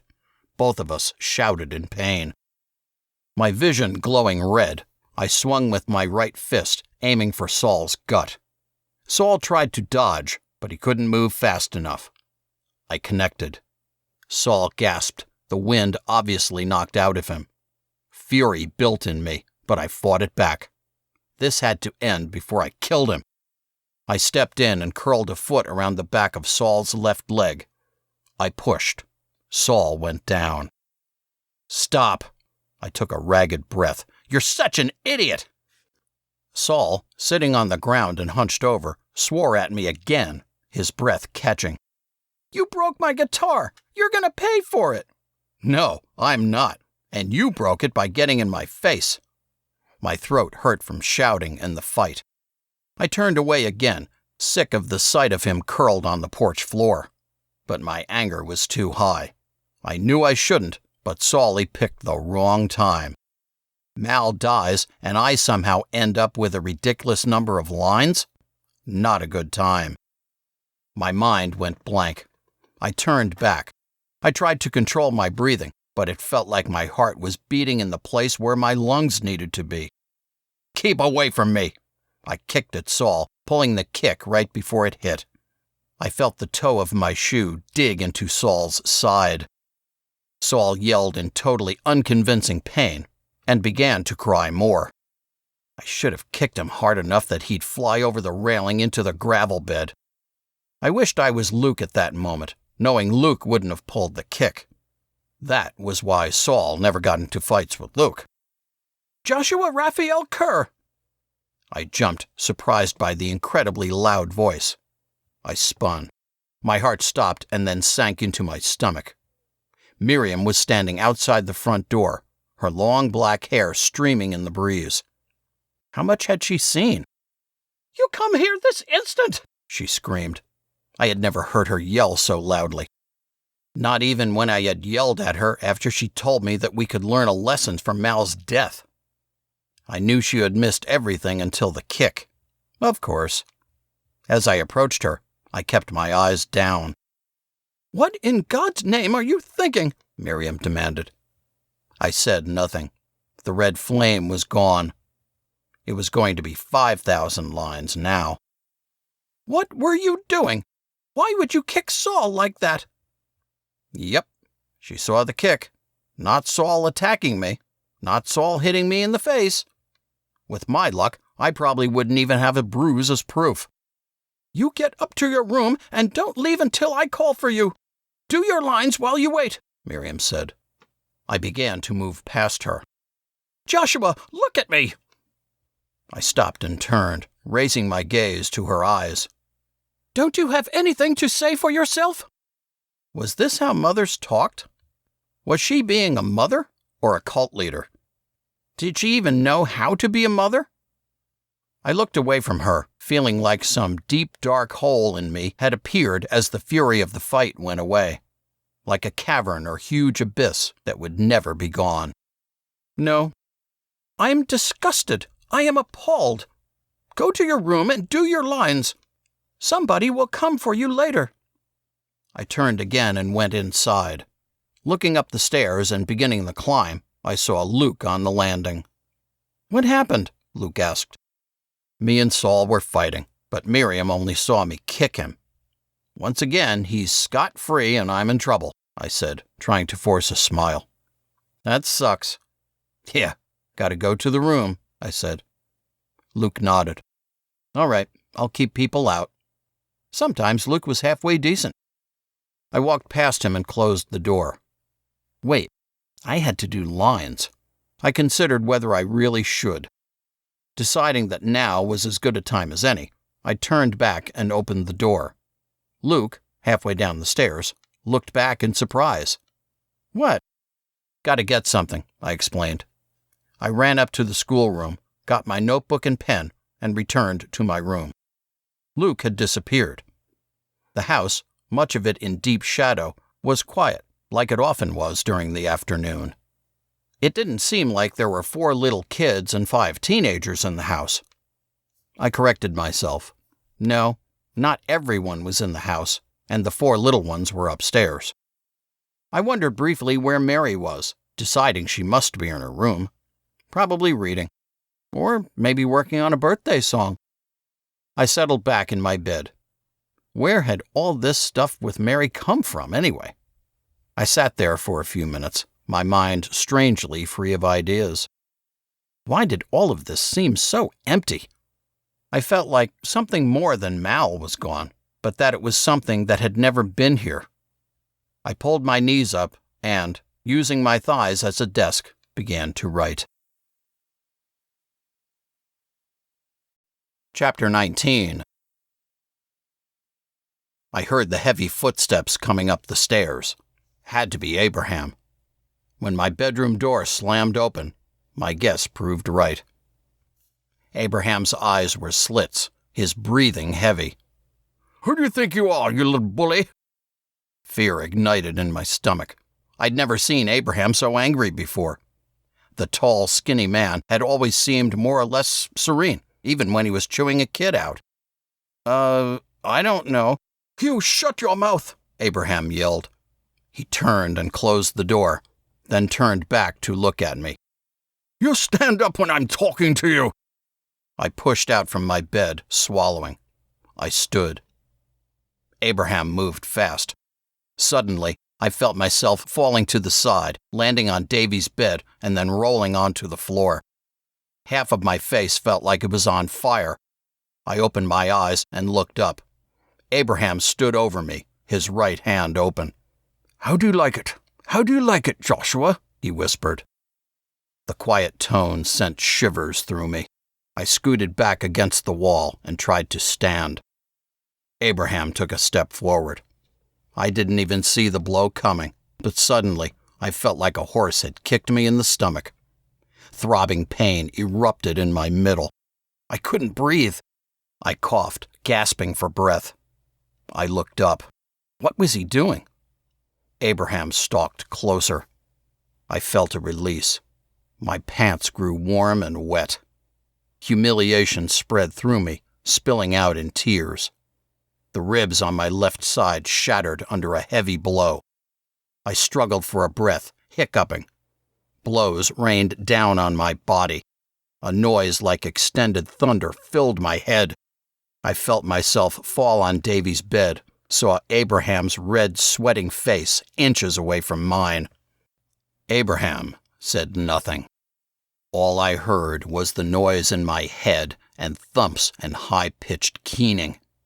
Somewhere in the back of my mind, I realized that noise was me. I flailed and curled, trying to block the punches and kicks.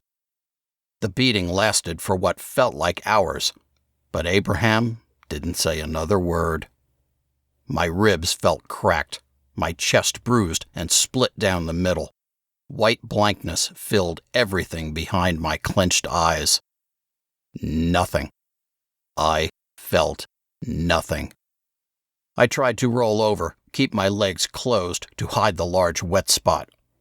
I didn't know if I succeeded, but when the blows stopped, Abraham stood, took a deep breath, and left. My breath caught in my throat. My shirt had bunched up above my shoulder blades, my pants twisted to one side. I tried to stop the shudders that coursed through me, but couldn't. My hands shaking, I grabbed Davy's pillow and wiped off my face. I swore into the pillow, calling Abraham the worst names my brain could come up with. I lay there for a while, trying to catch my breath, but I had to be fast. Nobody could see. Finally, I made it to my feet and stumbled as I stripped my wet pants and underwear off, sliding the damp clothes under my bed. As fast as I could make my shaking hands work, I pulled on a dry pair of underwear and some jeans. The change complete, I fell onto my bed. I swore again, furious at how much of a baby I was. What kind of a pansy pisses himself? I screamed into my pillow, humiliation making my skin burn, my body shaking. I buried my face deeper into my pillow. Maybe I could suffocate myself. Why couldn't I control my body? Why couldn't I have fought back? Abraham was a scrawny piece of garbage. I should have fought back. I woke up to a feeling of warmth on my left shoulder. I lifted my face from my damp pillow and looked out the window. The sun was setting, its angle just right so some rays hit me where I lay. Pink, orange, and pale blue shimmered above the pointed peaks of Douglas firs. The beautiful scene felt strange to me. How could the world be like that? How could it keep going like that? I sat up, remembering the clothes I had pushed under the bed. I crouched down, reaching for the clothes. How could I have wet my pants? Even with the shocked fear of Abraham attacking me, I couldn't believe I had done that. But the truth was in my hands. Cowards wet their pants in fear. Solly would do that, but not me. My cheeks burned. I was wrong. I had done it. I had wet my pants. I was nothing more than a little scared kid. I stood and hurried into the bathroom. Turning to the old-fashioned tub, I threw the jeans and underwear under the faucet. Working fast, I stood over the tub and rinsed out the clothes, then twisted the water out of them. I turned off the tub. I swung first the pants and then the underwear in quick circles over my head. Then, I pushed the underwear deep into the laundry hamper and draped the pants over the radiator. That should work. Nobody would know. I wondered if anybody had heard the shouts and the struggle. I wondered if anybody would care. As these thoughts passed, I realized that in my urgency to hide what I had done, I had blanked out the pain. Both sides ached and throbbed, as well as my chest and even my legs. I felt like my ribs must be cracked at the least and broken at worst. I looked in the bathroom mirror, expecting to see bruises and welts. Nothing. Not a mark on my face. I pulled my shirt up. Okay, there were some bruises forming on my right side. Proof. Now they would believe me. But who would I tell? Who would listen? Would they really believe me? Or would they, like they always did, act like the adults were perfect and infallible? Ezekiel would probably say that I had fallen down the hill. They probably wouldn't even take me to a doctor to see if I had any cracked ribs. Who would believe me? Who could I tell? I remembered Officer Ambler, the concern in her voice and eyes that day. But Miriam had taken her phone number, and I didn't think I could find a way to get on the phone long enough to call the police station. No way I would call 911 for this. I'd get in so much trouble. Maybe the next time we were in town, at the Y or the library, I could sneak off, but that was a long shot. So, for now, I could tell nobody who would believe me. And honestly, I didn't care. I wanted to get back at Abraham myself. Looking again at my image in the mirror, I made sure there was no sign that I had been crying. I looked normal. Good. That was the start. Abraham wouldn't see me suffering.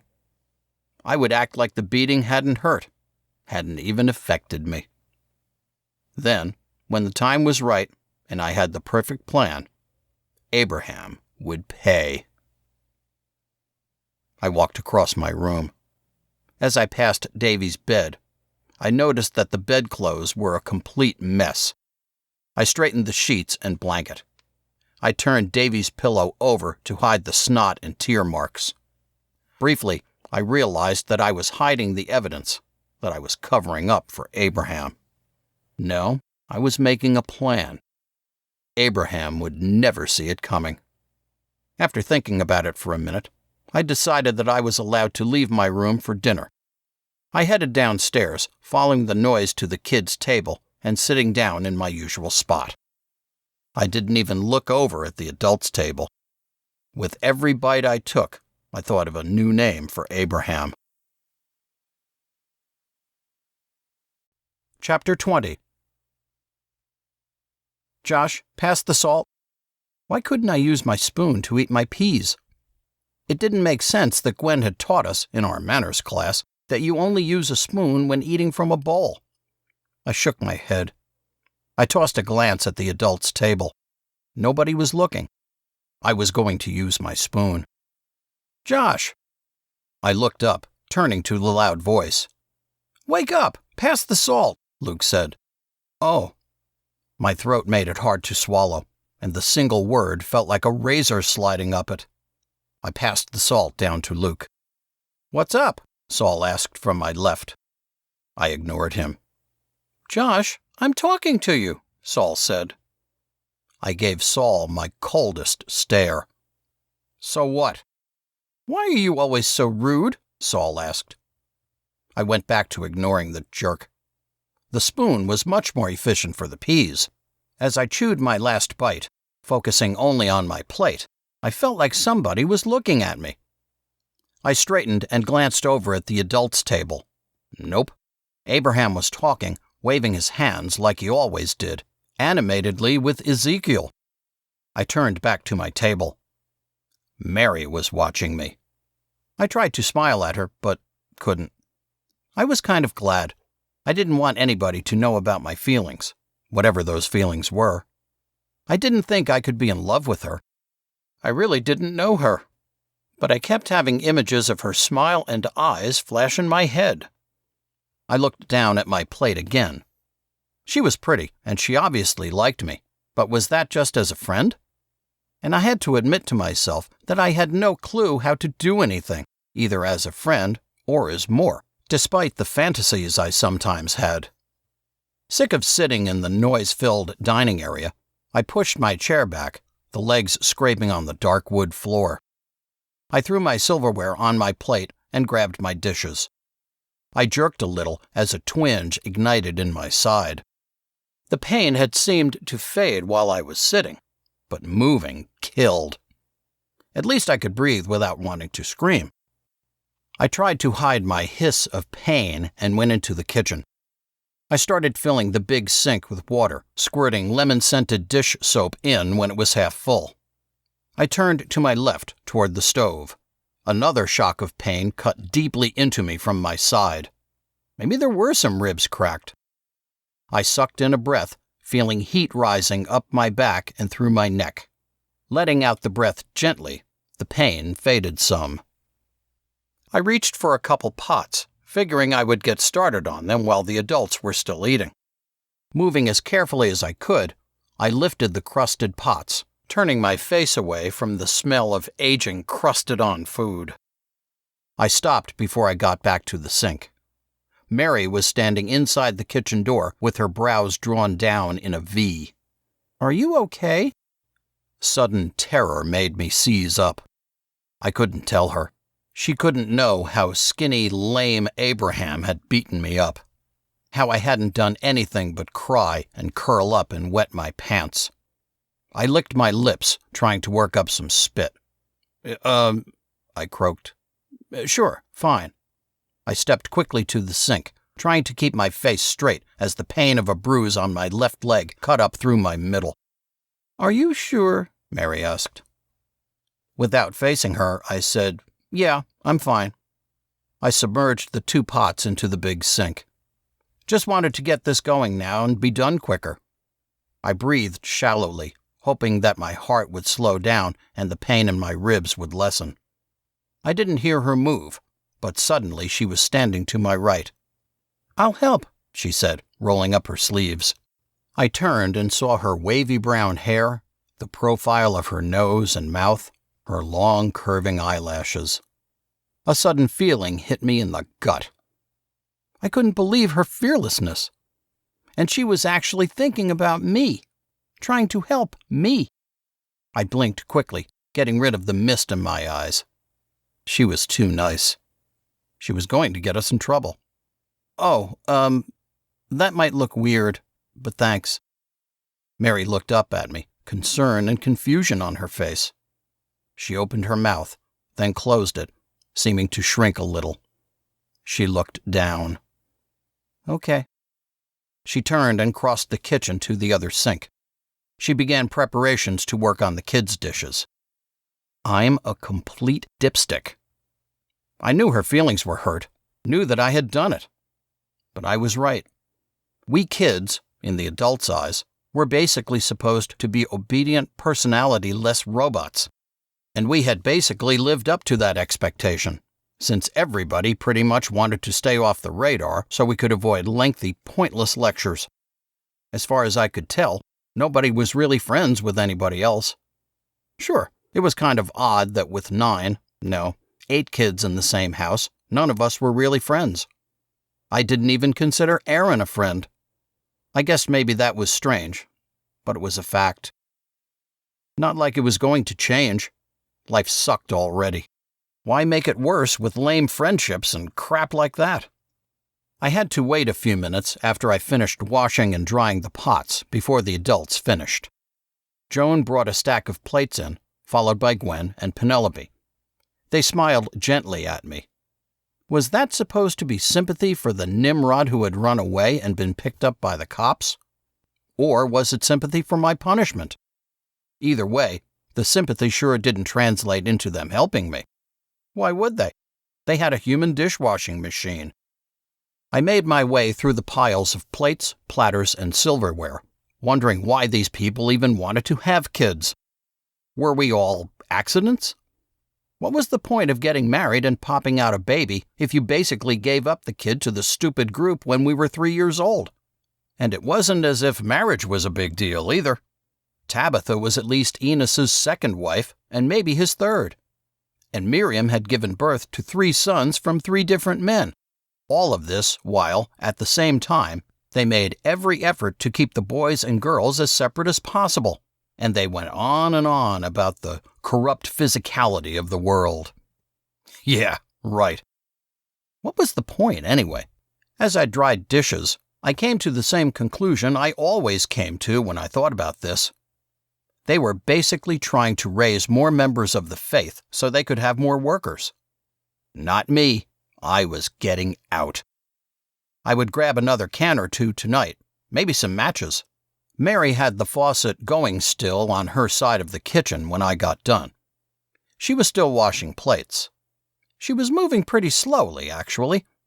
I wondered if I could get a can out of the pantry without her seeing. I watched her, just for a bit. Her wavy brown hair hung a little below her neck, swaying every time she moved over to rinse something or put it in the drying rack. She was really small, her shoulders sloping down from her neck, and her back curving in slightly. I had a vision of what I must look like standing there looking at Mary. I could get in trouble if an adult saw me staring at her like that. Thankful that the twinges in my sides and legs had dulled somewhat while I'd been working, I walked over and stood next to Mary. I caught her eye. "Hey, I got done. You're slow." I was able to smile this time, showing her that I was kidding. "I'll help." She looked up at me, her face serious. "Won't it be weird?" I stopped doing a double take. "Was she—" She burst out laughing. "You're too easy," she said. "Or you're a good actor." I adjusted the faucet so that it was over the sink in front of me. "Here, it's faster if you fill this with hot water. Then you just put a bunch of them in there while you're washing. When the rinse sink's full, you put the plates in the dryer thing." "The dryer thing?" she asked, grinning. "Shut up," I said, grinning back. "They dry faster if the rinse water's hot." "Thank you, master," she said dryly. "Okay. You don't want my help? Fine." I shook off my hands and turned off the water. When she didn't answer me, I glanced down at her face. It seemed as if she had been waiting for me to look at her. "I do, but you've never helped me, so it really would look weird." I laughed at the echo of my earlier excuse. I knew it was true, but hearing her say it showed me just how dumb it was. You know what? I really don't care. And wonder of wonders, I really didn't. Wow, that's new. Maybe Abraham beat it out of me. But I really couldn't give a flying crud what they think. I don't even know why I said that earlier. What else can they do to me anyway? Surprise registered on Mary's face. Then she smiled and said, "Great. So rinse, dishmaster." As we fell into a rhythm, neither of us spoke. I noticed that Mary left the silverware at the bottom of her wash sink, exactly like I did. And, for the first time, I didn't feel like I had to try to keep the conversation going. It was like working together was all the conversation we needed. The laziness of the other kids and the distraction of the adults probably saved us from being put under suspicion that night. Mary and I were able to complete the entire cleanup process without anybody coming into the kitchen. None of the older kids wanted to get roped into cleaning up, so they kept their distance. And the adults were probably all caught up in counting the beggar's take for the day. As I lowered myself gingerly into bed that night, I marveled at my day. Saul had been a complete twit, and I'd fallen for it. Why couldn't I have just gone in the house? Why had he mentioned Mal?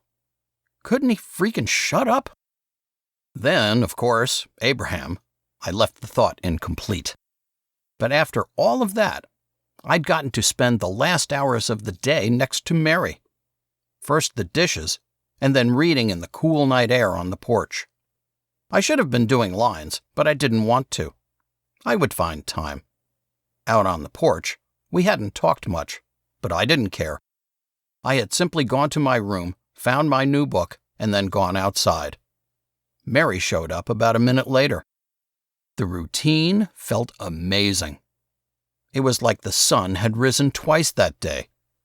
And when Mary was next to me, smiling or laughing, or even only reading, I forgot about the dark hole I'd felt in me earlier. When the evening got too cold, we went inside and I headed up to the classroom. I slammed out 300 lines and then hit the sack. It only occurred to me as my head hit the pillow that I'd forgotten to grab a can of food and some matches. Plus, I was supposed to be planning revenge on Abraham. I had time. Too much of it. Chapter 21. The aches and stiffness that greeted me in the morning served as a reminder of how badly Abraham had it coming. I'd find a way. Luke and Saul were bickering as I eased myself up from my bed.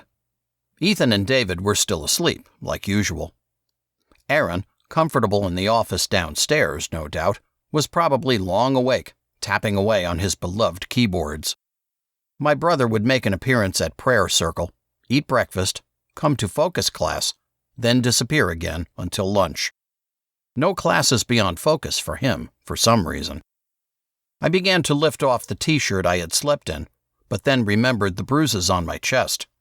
I grabbed my pants off the floor, snagging a shirt from my open drawer as I went by. "Josh, what are you doing?" Luke called out.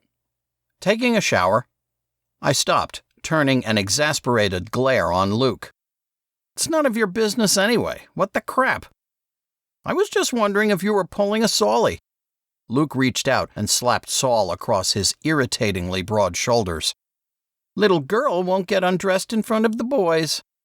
"Shut up," Saul muttered. "I like my privacy." "Privacy? In this house? You're kidding, right?" Luke said.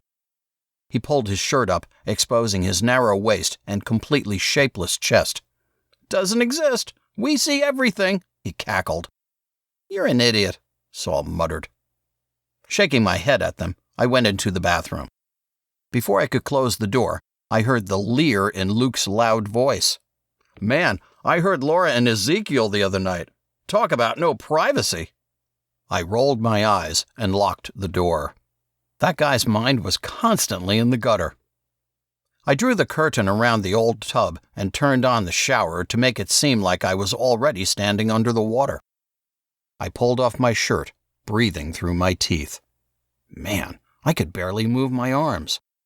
When I pulled the shirt over my head, I finally got a full view of my chest and stomach in the mirror above the sink. I dropped the shirt to the bathroom floor, totally mesmerized. Bruises covered my chest and ribs. My upper arms were a mass of purple and yellow. Muttering colorful names for Abraham, I turned my back to the mirror and craned my head around. Bruises there, too. He was going to pay. Abraham was going to pay for this. I wouldn't try to get back at Saul. It wasn't his fault. I should have kept myself under control yesterday. But these bruises were all Abraham's doing. And suddenly, a hot shower sounded great. I should have enough time before morning prayer circle if I was fast. I caught my breath as I stepped into the tub, and the water sliced like a hot knife into my skin.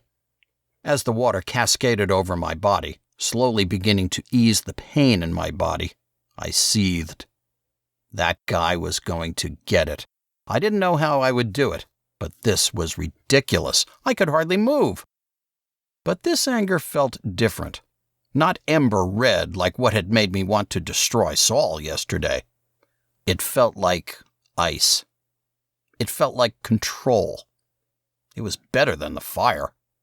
I imagined that I cupped the icy fury inside of me, protecting it, glorying in the discordant sensations of ice in my heart and hot water on my skin. Prayer circle. Coming out of the trance the hot water had put me into, I realized I was taking too long. I couldn't afford any more punishments. I had lost almost an entire day of lines yesterday.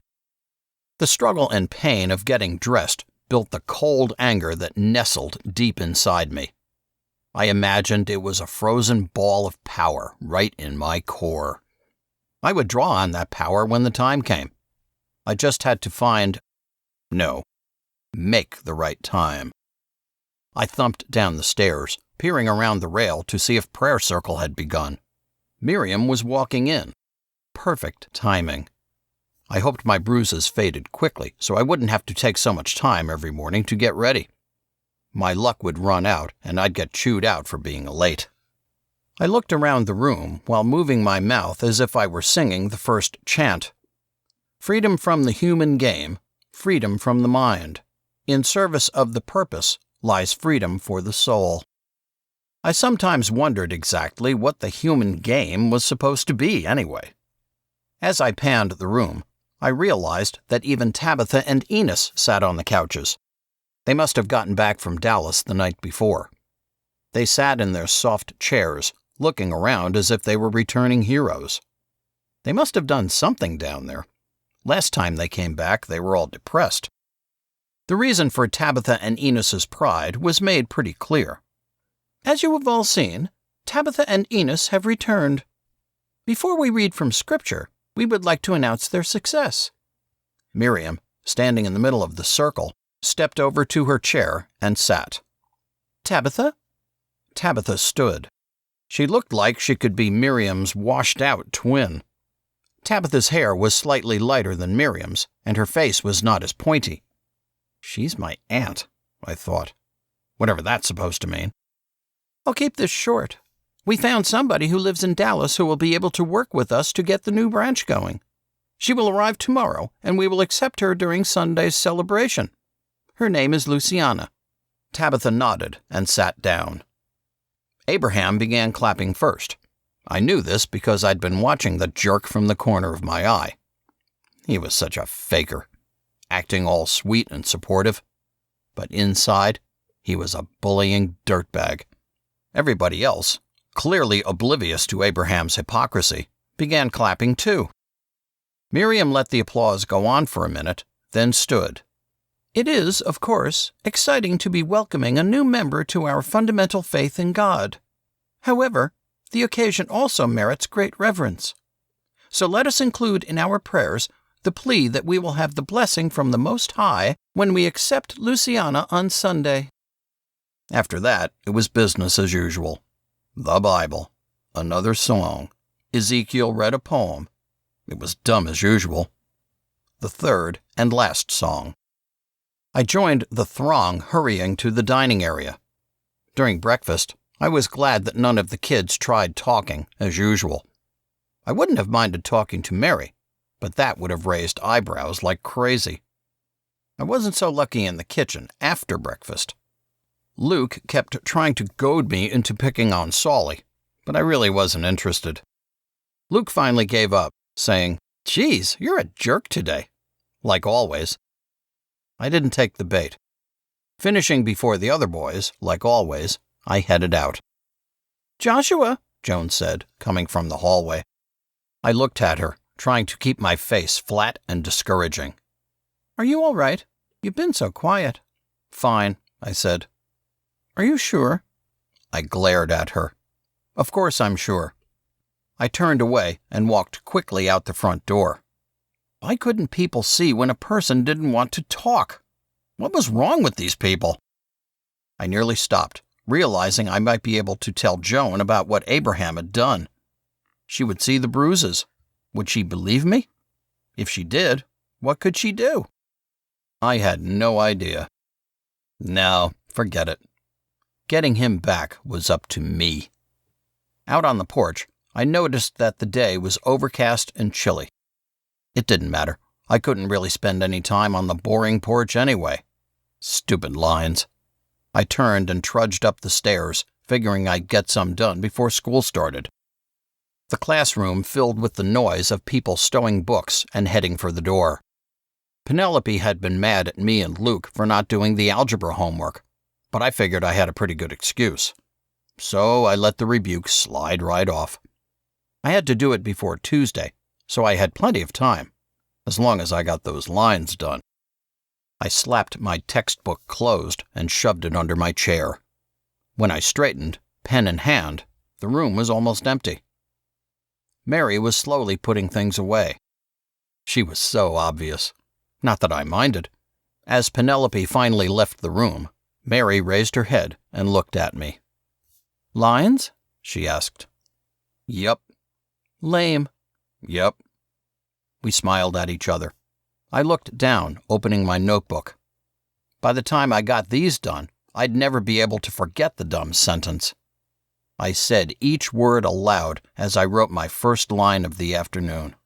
I will control my temper at all times and in all places so that I will represent God in a more perfect fashion. "Oh my gosh," Mary said. "That's huge. That's sick huge." I know. I laughed, loving her choice of words. Totally ridiculous. "When do you have to finish them by?" Sunday. I started in on a page, hoping she would stay, but knowing that was a bad idea. I wouldn't get anything done. "Are you going to be able to?" Mary asked. I chewed on that for a minute. Yeah, I think so. "Still don't want any help?" No, I do, but Miriam would probably catch us. I don't need any more trouble, I said as dramatically as I could. Mary laughed. "No, you really don't." "You'll be able to catch up to me," I said, glancing up at her. "What do you mean?" "With the books, you know." She nodded, getting it. "Oh, no, I don't think so. I don't read that fast. I actually prefer to read slowly. I enjoy it more." I looked down at my scrawled-on page. It was strange.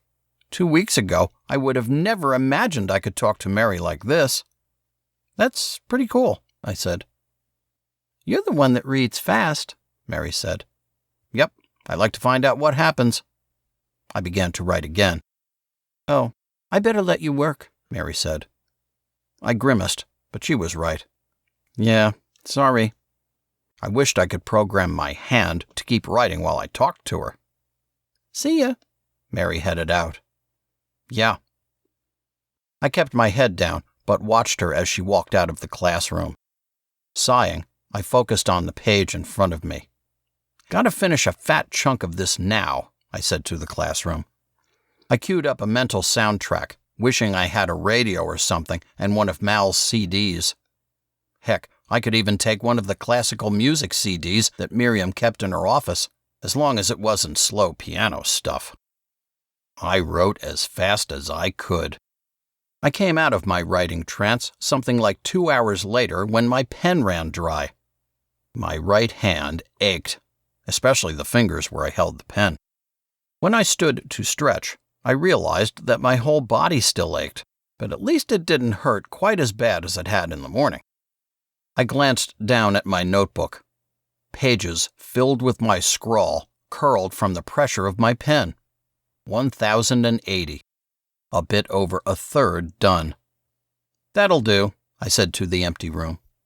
I needed to see the sky, feel the wind. This room was so dank. It felt like the air couldn't move in here, with all the wood and no windows. I got out. The cool air of the early evening felt amazing, its fresh pine scent filling my nostrils. It was as if the wind were electricity, turning my senses on. I sat on the rocking chair I usually sat on to read and looked out over the driveway and the area of flat ground between the house and the Douglas firs. I imagined my gaze following the line of the trees in a wandering circle around the house and Goose Pond. I wondered if the land the house was on was naturally clear, or if somebody had once torn out a bunch of trees. "Josh!" I jumped and turned, surprised at the interruption. "Saulie's got some money," Luke said, emerging from the house with Saul right behind him. "So?" I didn't bother to ask how Saul had gotten money when no other kid in the group had any. Abraham and Penelope somehow had money to give him every couple of weeks. I figured they were taking money from the beggar's money, but I didn't really care. What was one more injustice with everything else? "We're going to hitch a ride into Cooperton and buy something," Luke said. "No, you're not," I said, shaking my head. "Yeah, we are," Saul said. "We'll be back in plenty of time for dinner. Nobody'll know." "Yeah, that may be true, but you're not going to do it," I said. "I just said we were," Luke said. "And I was going to let you come, but not now. You lost out." I stood, not interested in the conversation. They would threaten to hitchhike to town, but they wouldn't have the guts. Not a chance. "Okay, have fun," I said, going inside. I closed the door firmly behind me. Twits on a string.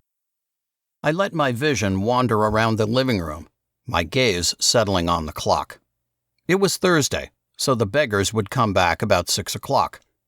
That meant a little under an hour until dinner. Talk to Mary? Maybe she was in her room. My imagination took off, but I reined it in before it could go too far. The image of Mary's small, curving lips took its time fading. No, I really needed to get those lines done. I didn't want to get in bigger trouble. Speaking of trouble, why hadn't I gotten in bigger trouble for the fight with Saul? But as I entered the schoolroom, I figured it out.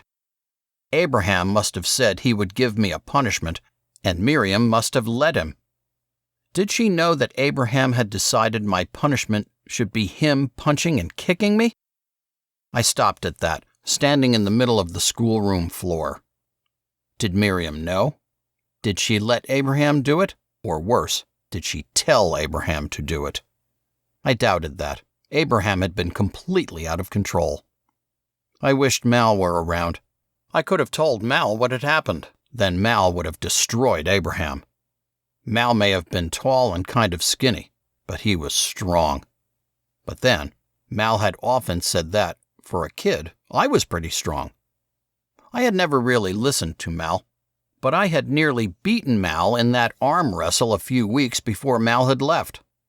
Of course, Mal might have been fooling with me. No, I wanted to be the one to destroy Abraham. It would be painful and long, and Abraham would never forget it. I sat at my desk, pulling a pen and my notebook out from the cubby under my chair. As I sat, tapping my pen on the paper, I imagined plot after plot to get revenge, but couldn't settle on anything. By the time dinner was announced, I hadn't written any more lines, and I was no closer to having a plan to pay Abraham back. I knew I couldn't attack Abraham in the middle of the house. I had to lure him out, maybe into the woods, but I had no idea how to do so. Dinner was boring. From the way Luke and Solly were talking, I could tell they hadn't had the guts to try to go to town. They never would. The thought of the trouble they would get in scared them too much. A couple times, I caught Mary's eyes, and she smiled slightly at me. I hoped tonight would go the same as last night. It didn't. Soon after I got up to get started on pots, Mary walked into the kitchen, followed closely by Joan. Mary made a face at me so that Joan couldn't see. I understood and tried not to smile too much. She had wanted to work together again, too. "You two did such a good job last night," Joan said, bustling around the kitchen, "and I realized it was only the two of you." I threw a glance over my shoulder, wondering if Joan had figured it out. "That's a lot of work for the two of you, and I felt so bad. So I'm going to help you." Nope, she hadn't, but she was still getting in the way. "We never quite made the connection, but Mary's been doing the girl's part all by herself since Esther left," Joan said, rolling up her sleeves. I hadn't made that connection either. I looked over at Mary, careful to make sure that Joan was looking elsewhere. I raised my eyebrows when I caught Mary's gaze, hoping she would get my question. "Is that true?" Mary nodded, shrugging. "Wow, that was kind of impressive." "And that's not fair," Joan said. She had the wash sink filled. "So, here I am." "Thanks, Joan," Mary said. "You're welcome, Mary," Joan said. "Joshua doesn't talk much either, does he?" The handsome, strong, silent type who likes to keep to himself. I imagine you could use the company." I smiled into my dishwater. She had no idea. The dishes went faster with Joan's help. I even had the weird experience of being the last one in the kitchen. Joan had left with Mary, saying, "I would like to help Joshua, but I understand this is a consequence you have to complete. So we'll leave you to it." I grumbled, but was happy to have the kitchen free of adults. Joan was easily the nicest of the grown-ups, but she still had the annoying habit of assuming she knew everything about the world and that the kids had no clue. She still talked down to everyone my age and younger, even if she did it in a nicer tone of voice. Wasting no time, I finished the dishes, ran back to get my book, and headed out to the porch. Mary was there already, but so was Luke, sitting in my usual chair. You've got to be kidding me. They both turned when they heard me come out of the door. "Hey, man," Luke said. "Hey," I said, fighting to keep the disappointment off my face. "Hi," Mary said. I kept my head down and tried to act nonchalant as I went to one of the chairs on the other side of the porch. I didn't want to sit next to Mary and interrupt, plus, the light wasn't very good there. So, I moved the chairs arranged to the right of the front door. From there, I would still be able to see in the wash of light from the porch lamp. I scooted the chair closer to the rail. I sat, opening my book and trying to focus on the words. Whatever Mary and Luke were talking about, I couldn't tell. They were talking quietly. I wondered if they were trying to keep a secret or just not be too loud while I read. I wondered if Mary was being friends with me and doing the same with Luke. That was probably it. I was reading too much into her smiles and stuff. I was such a moron. She didn't want me to kiss her. If I did something like that, she would probably scream. Besides, she was only 13. Okay, almost 14. But she probably wasn't even old enough to have feelings like that. I tried, but I couldn't get into my book. The chair needed a cushion or two. The slats of the back seemed to be digging into my shoulder blades. I shifted, but couldn't find a good position. But of course, I couldn't get up right away. I didn't want Mary and Luke to wonder why I wasn't staying to read. I didn't want them to think about me at all. Finally, I got up, muttering, "Tired." I pushed my chair back next to the other chairs on that side of the porch. I stretched and faked a yawn, sure they could tell I was acting. I went inside and got in bed. Stupid night. The day needed to be over anyway. Chapter 22. Friday was exactly like any other day, except for the endless lines I had to do after school was over. I'd spent the morning working on them too, knowing I had to use every second of free time if I was going to finish them by Sunday. By the time dinner rolled around, I felt jittery, like I needed to run or shout or just do something. But I had to keep at the stupid lines. As I ate dinner, I decided I would skip reading tonight and burn through a bunch of them. I felt like I had a chain trapping me in the ancient house, a prisoner to a ridiculous punishment for something I never did. Joan helped Mary again with the dishes. I tried not to let my frustration with the day boil over, tried to channel the anger into doing the dishes faster. But as I scrubbed at some chicken that seemed welded to a pan, I suddenly had a vision that burst the bubble of energy I was tapping. I saw myself in the big old house, surrounded by adults with no clue and kids with no hope. Endless days of pots and dishes and a plywood schoolroom. Miriam's long, pale face self-righteously preaching the doom of the world we lived in. Eternal prayer circles. Focus class every morning until I died. Unless I got out of here, I would be stuck in this stupid cult surrounded by the same pine trees, hearing the clink of the beggars counting their money, going to prayer circle every day, and sitting through celebrations every Sunday. Nothing would change. With Mal around, things hadn't seemed so pale. so lifeless. And even with Mary suddenly becoming a person, even a friend, rather than just one of the girls I never spoke to, I suddenly found that I didn't care. What was there to care about? I had 3 years and 20 days until I turned 18. Over 1,000 days of the same thing, the same people, the same damn dishes. I stood at the sink and felt heavy. My legs were tree trunks anchored in the floor. I imagined my feet were sinking into the laminated kitchen floor, leaving deep impressions that I would step into every day. Suddenly, I couldn't stand the sight of the long, curving faucet. The scrubber felt like torture in my hand. I dropped it into the water. I was done. I wouldn't do this anymore. I had to get out. I drained the rinse water.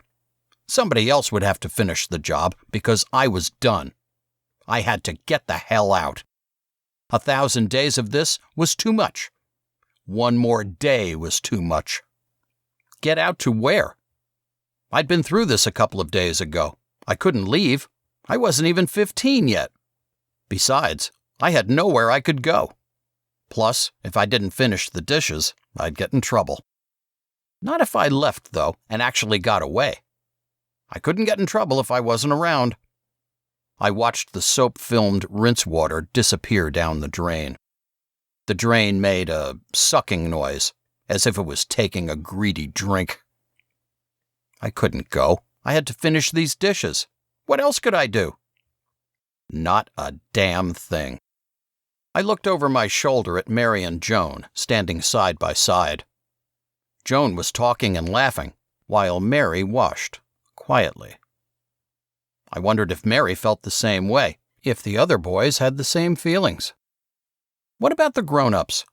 Did they think they were doing some big thing, sequestering themselves in this huge house? How could they think that separating themselves from the world could make any difference in it? I didn't care. The adults didn't care about me, and I didn't care about them. They could go on begging for money every day for the rest of their lives, and I wouldn't care. They could have a heart attack in the airport for all I cared. But you could bet that I wasn't going to end up like that. Not a chance.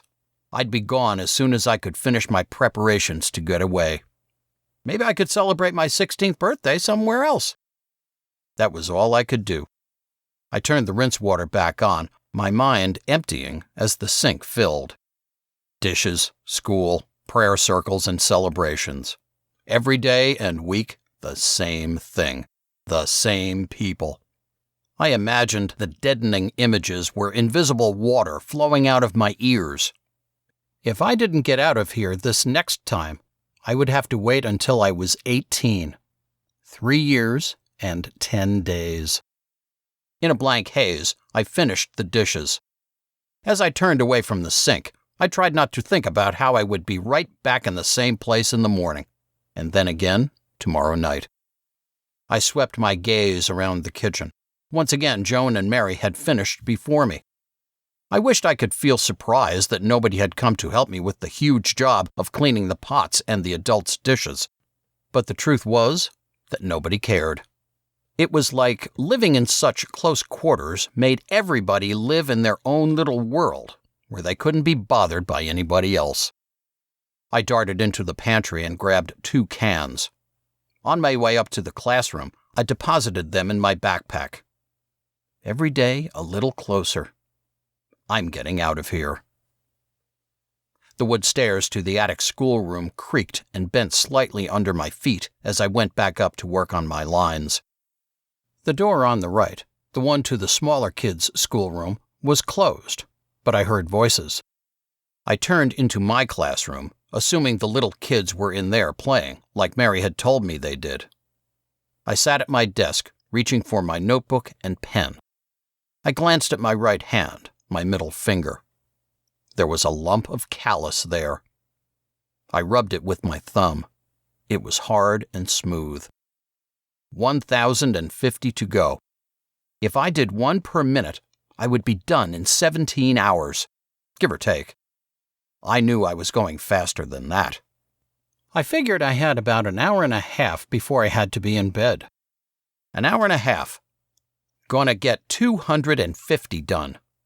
I looked around the classroom. Unless there were ghosts there, nobody was listening. An hour and 40 minutes later, I stopped. With all the numbers I was skipping, I had maybe 700 to go. I'd be done tomorrow. Chapter 23. I wished I could teleport to somewhere else. Kentucky, maybe, since there were horses there. Would the people in the faith even miss me? Of course they would. One less kid to control and make miserable would piss them off. To hell with it. I was going to get this done, and I was going to do it now, no matter how long it took. After yesterday's work, I had 700 lines left. 700. I knew Miriam had already forgotten. She probably didn't even think I could get these done. Just because they controlled my life didn't mean they could control each moment I lived. I ran to the classroom and got to work, letting the sound of my pen fill my head. 100 lines later, I switched to a new notebook. 20 lines later, my pen died. Again. I scrabbled around my cubby but couldn't find one. I snagged one from Saul's cubby and got back to work. Time to get this done. How's it going? I snapped up to the voice, jumping a little. Mary stood in the doorway. I glanced down. 400 left. Her eyes widened. You've written 2,600 lines already? I felt a smile stretch my lips. Well, something like that. It took her a second, but she must have remembered what I'd told her that night after school. Oh, you're going to get done today? For sure. She stood there. I felt like she might have been wondering what to say next. I lifted the first notebook with so many of its pages curled by the stupid lines. I had to get a new notebook. Wow. She leaned on the door jamb. I can't believe how many she gave you. Yeah. I glanced down at my paper. So close. Well, Mary straightened. I don't want to keep you from your important work. Her soft smile made my heart skip. I snorted and turned back to my notebook. Right, important stuff here. I stared at the paper. Why not? There was no way Miriam was going to notice. I looked up as she turned back to the corridor. Mary, wait. She faced me again. You want to help? I said. Her face lit up. Are you serious? Yeah. But what about the handwriting thing? She walked toward me. Just write messy. I tore a few pages with numbered lines from the notebook. Are you sure? You're not going to get in trouble? I thought about that. I really don't think she'll notice, but I don't want you to get in trouble. Such a gentleman. She held out her hand. Give me those. So, you seriously want to spend part of your Saturday writing my lines? I studied her face, her round, soft cheeks and chin. Why did she even like me, in whatever way that she did? It couldn't be my overbite. She met my gaze. Why not? My heart seemed to disappear from my chest as I stared into her eyes. When it came back, it pounded hard enough to move my shirt. I swallowed and handed her the pages. Thanks. She sat at Luke's desk and pulled a pen from his cubby. What's the line again? I recited it to her while she laughed aloud. That is completely ridiculous, she said. It is ridiculous in a very perfect fashion, I said. She burst out laughing again. The sound filled the room, feeling like it was knocking boredom out through the seams in the wood. I wanted to make her laugh all the time. It represents ridiculousness in a perfect fashion, Mary said, looking down her nose exactly like Miriam did. So true. I shook my head, laughing with her again. How had I never known Mary was so cool and funny? I needed to be that funny and cool. As we bent to the lines, I felt my face relaxing and realized I'd been grinning like a crazy man. I felt like she was too far out of reach, so I scooted my desk back a little, watching her from the corner of my eye. She slid Luke's desk forward. The closer she got, the more the feeling of comfort inside me grew. It was like how it felt when I was reading or outside in the woods. What I guessed was an hour later, I ran out of pages with numbered lines. I sat up and watched her write. She was going fast, but it looked like she still had 2 or 3 blank sheets of paper. I reached for them. She straightened and put her pen down, shaking her head. "I can't believe you did so many. It hurts." She said it with a smile, obviously not wanting me to think she was complaining. I grabbed 2 empty sheets of paper. "Well, you could get a Band-Aid." "And you could write all of your lines yourself," she said, her voice low. Her mocking glare made me catch my breath, and I had to turn away for a second. I squeezed my pen, trying to settle my pounding heart down. "You really don't have to do this." "I'm out of books." I looked at her face and saw her joking smile. "Ah, I understand." An hour later, I dropped my pen and turned to Mary. She was sitting there watching me. Tingles shot from my scalp to my neck. "What?" "You're kind of slow." She pointed at her full pages. "Am I? I think I just wrote 3,000 lines in a week." "No," she flipped through the papers. "You wrote less than 2,800, because I wrote 200 for you." She handed me the pages. I took them and put them in order, and tore all of the other scrawled-on pages out of my notebooks. "I can't believe you actually did that." I ripped more pages. "But thanks. A lot." "You're welcome." Her voice bounced as she jumped from the desk. "First lines I've ever written." "Say what?"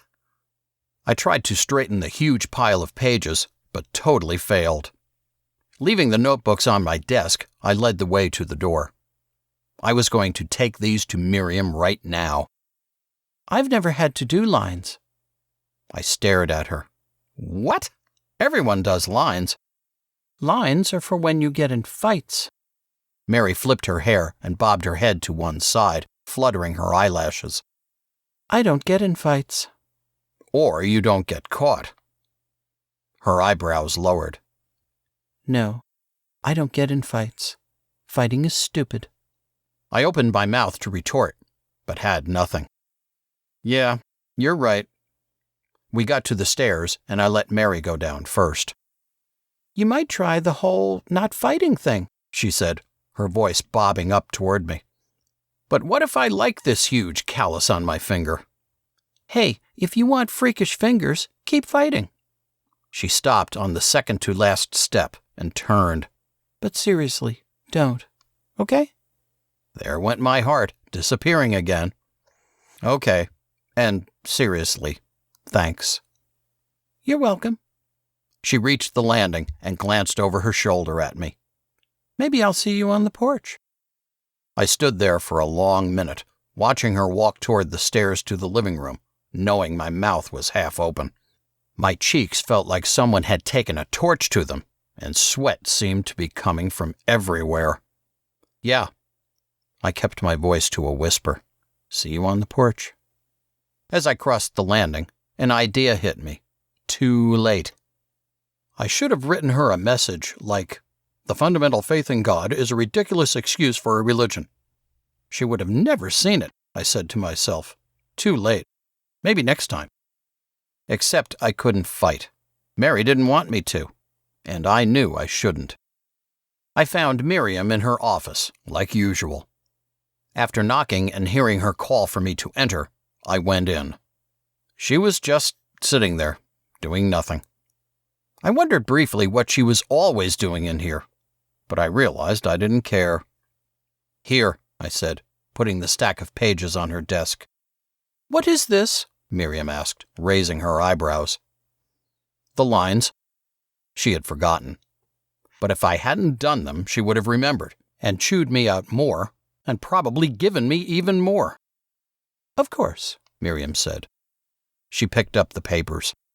Flipping quickly through the loose pages, she said, 3,000. Good. Then, deliberately meeting my eyes, she leaned over and dropped the pages in her trash can. I controlled my fury, fighting to keep it off my face. The acceptance step, Josh. Use it. I had known she would do this. I had known. What have you learned, Joshua? She asked. I thought fast. What did she want to hear? I need to control my temper and be respectful. Her eyes didn't leave my face. She sat like that for a long time, looking quietly at me. I knew better than to ask if I could leave, so I waited, keeping my eyes fixed on a spot about an inch above her head. Correct, Miriam said finally. Remember that. Okay, I said. You may go. I turned quickly and left. A week wasted, and she had thrown it in the garbage. Of course. I passed through the living room, reaching for the ornate stair railing. No, I hadn't written 3,000. I figured I had written around 2,500, maybe less. And I had gotten away with it. The smile at my victory faded as I remembered that I had still written well over 2,000. I shook the thought off. It's the little things, I said to myself. I'll take anything I can get. Chapter 24. My ink-fume-clogged nose cleared up fast as I sat on a porch chair. I stared toward the cabin, hidden deep in the woods. Still grounded, I didn't want to take any chances by sneaking off. What the cabin needed was a roof. I let my thoughts wander. Before long, they returned to the chair I sat in. Same one as on the day of the fight with Saul. I hoped his guitar wasn't actually broken. Had it actually cracked? Picturing that day, those minutes on the porch, I wished some of my science fiction books were true. What I wouldn't give for a time machine. All I'd had to do was leave, ignore Saul, or even let him sit there. Would it kill me to be nice sometimes? I leaned back and put my feet on the white chipped railing. I felt like I could taste the world. Imagined that the wind was filling my head with something like purity. I woke up when the cars carrying the beggars rumbled up the driveway. It seemed darker than it should be. I glanced around. I had kind of thought Mary was going to come out and read too. Had she come out and seen me sleeping? What time was it anyway? I followed the beggars into the house. Every one of them looked exhausted, and I could have sworn that Ezekiel and Laura looked pissed off. They walked close together, talking quietly to each other. I craned to hear them as I stopped in the living room. Ezekiel was saying something about an anniversary. Then they were out of range, and I didn't want to get roped into getting dinner on the table. I wondered what he was talking about, but then noticed the time. Nearly 6. Great. Miriam had obviously told the beggars to stay out longer to reach their goals when they'd called in at 4, which always meant a later dinner. I headed up the stairs, wondering what everyone else was doing. I figured Luke was out on the island, or holed up somewhere else doing who knew what. Saul had to be sitting somewhere hunched over a drawing of a tree, or learning a song about a rabbit. Maybe Mary was reading in her room. That gave me a thought. Maybe Mary had a book that I hadn't read yet. I remembered that she had been behind me in the series, but maybe she had some other books. It was worth a try. If that didn't work, I could reread one of my library books. I jogged up the stairs and glanced around. I had to make sure nobody saw me going to the girls' door. I really didn't want to have to deal with questions and suspicions. Standing still and holding my breath, I listened. No sound came from behind the door. I knocked and waited. I heard footsteps. That had to be Mary. It was. Mary's round face appeared in the doorway. She looked worried about something. "Hey," I said. my smile coming easily. "Hi," Mary said. Her skin was a little pale. She didn't look very happy to see me. I wondered what was going on. Her less-than-happy greeting made me forget why I was there. I stammered. Oh, I was just wondering if you have any books. I mean, different books from the Black Stallion. I'm out." Mary's eyes lost their focus while she appeared to think. She shook her head, then sucked in her breath. "Are you okay?" I asked. "I'm fine. No, I don't have any," Mary said. She began to turn away and close the door. "Are you really okay?" I asked. She looked like something was hurting her. "I'm fine." The door closed hard, and she was gone. I stood there wondering what was going on. She was definitely not okay. She had looked either really uncomfortable or in pain. Had somebody done something to her? I trudged down the stairs. Sucks. I'd have to go outside and find something to do. Maybe go to the island. Or, if Luke was already on the island, the little raft we used to float across the water wouldn't be tied to the tiny pier that Mal had built. Of course, that wasn't going to work, since I was still grounded. No, this was a perfect chance to try something I'd come up with a couple of days before. I turned left and walked through the living room. Aaron wouldn't expect me, but maybe I could learn a few things while I was there. We never really talked, and we were brothers. Did most brothers act like this? None of the movies I'd seen or books I'd read had really had brothers in them. Were brothers usually more chummy? I mean, I knew from books and stuff, and from going to the YMCA and the library, that most people lived with their families. So most families had a mother and father. But sometimes one of them wasn't around. But I was pretty sure that most kids called their mother Mom. But the faith was different. It was like the idea of family was tossed out right after people joined the faith. I wondered what it would be like to love my mother. The door to Aaron's room was ajar, light seeping into the hallway, so I walked in. The room looked as if a huge computer-eating monster had puked into it. Circuit boards, CPU cases, monitors, and fans fought silently and immovably for space on 3 long folding tables that lined the walls to the left and right. At the wall across the room from the door was a desk with several overflowing shelves above it. Aaron sat in front of the desk, the glow from the monitor before him spilling onto his face. His fingers tapped slowly on the keyboard as he looked intently at what he was doing. You'd think that he spends enough time with computers that he'd be organized like one, too. I entered the room, crossing the dark hardwood floor. I had to step over pieces of metal and strange green squares to get to Aaron. Aaron turned when he heard the floor creak. "What's up?" "Hey." I stood to Aaron's right, looking at the computer screen. "What are you doing?" "Huh?" Aaron looked up at me from his seat. "What do you mean?" "Nothing," I said. Had Aaron forgotten how to hold a conversation? Not that I was the best at small talk or anything. I was just wondering what you did in here all the time. "I work here." "Oh, I know." I shrugged, feeling like an idiot. When had me and Aaron ever had something to talk about? We had exchanged like 10 words with each other at Mal's funeral. "So, what's up?" Aaron asked. I looked around the room. I couldn't remember the last time I'd been in here. "Nothing really. That's the problem. There's nothing to do." Something was missing. The last time I'd been in here, there had been... "Hey, where's your bed?" "My bed? Oh, Miriam says I have to move up to the boys' room." "Oh, yeah?" I pondered that. "Why?"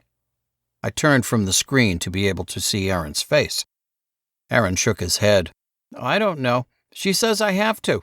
Didn't you see my stuff on Mal's old bed?" I searched my memory. I'd gotten up, yelled at the twerps, and come down. "Nope." "Yeah? Well, I have to go up today." "Weird, huh?" Aaron shrugged. "I guess." He ran his fingers through his wiry black hair. "I bet it was nice to have your own room. I said, trying to keep the conversation going. How should I ask him my question? I had to lead up to it, but I couldn't figure out how to.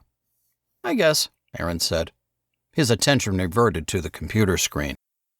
I took in the computer pieces as the silence expanded. So, do you build computers in here, or do they come here to die? Aaron snorted. No, I take them apart and build them again, usually so they work better. So, you're a computer god. Judging by the confusion on his face, Aaron clearly had no idea what I was talking about. I mean, you kill them and then resurrect them. Like God, I said. Aaron snorted again. Hardly. They're machines. You can tell them what you want them to do, and they do it. Like the kids in the faith. Little obedient machines. I was on a roll. Aaron looked up at me, obviously wondering where all of this was coming from. Was there something you needed? Oh, so he was too busy to talk to his only surviving brother. Great. I didn't answer for a few seconds. Maybe some human interaction for once. I ran out of books and was hoping I hadn't run out of brothers, I guess. Nah, I was just wondering what you were always doing in here, especially since you don't have to do classes. I'm running the Faith's websites and keeping track of electronic donations and stuff. Pretty boring, really, Aaron said. He turned to look at the screen again. I felt like Aaron had dismissed me, but I still needed to ask him my question. Might as well go for it. So, hey, I actually had a question for you. Surprise registered on Aaron's face again. What's up? So, I was wondering how people find the fundamental faith through the computer. Or do they call so they can get our magazine? I didn't want to make him too suspicious, so I clammed up. Yeah, sort of.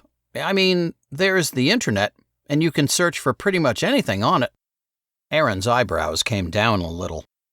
Wait a sec, you've never actually used a computer before, have you? The corners of his mouth turned up a little, but I could tell he didn't want to make me feel bad.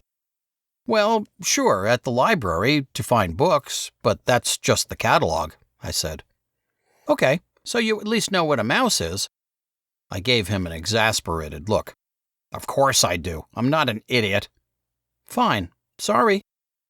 I reminded myself to stay focused. So, but how does that work? I gestured at the computer he was working with. I mean, how would somebody find the faith on the internet? Well, there are search engines and you have to use some key words to find what you're looking for. He watched me, I think, waiting for me to show him I understood what he was talking about.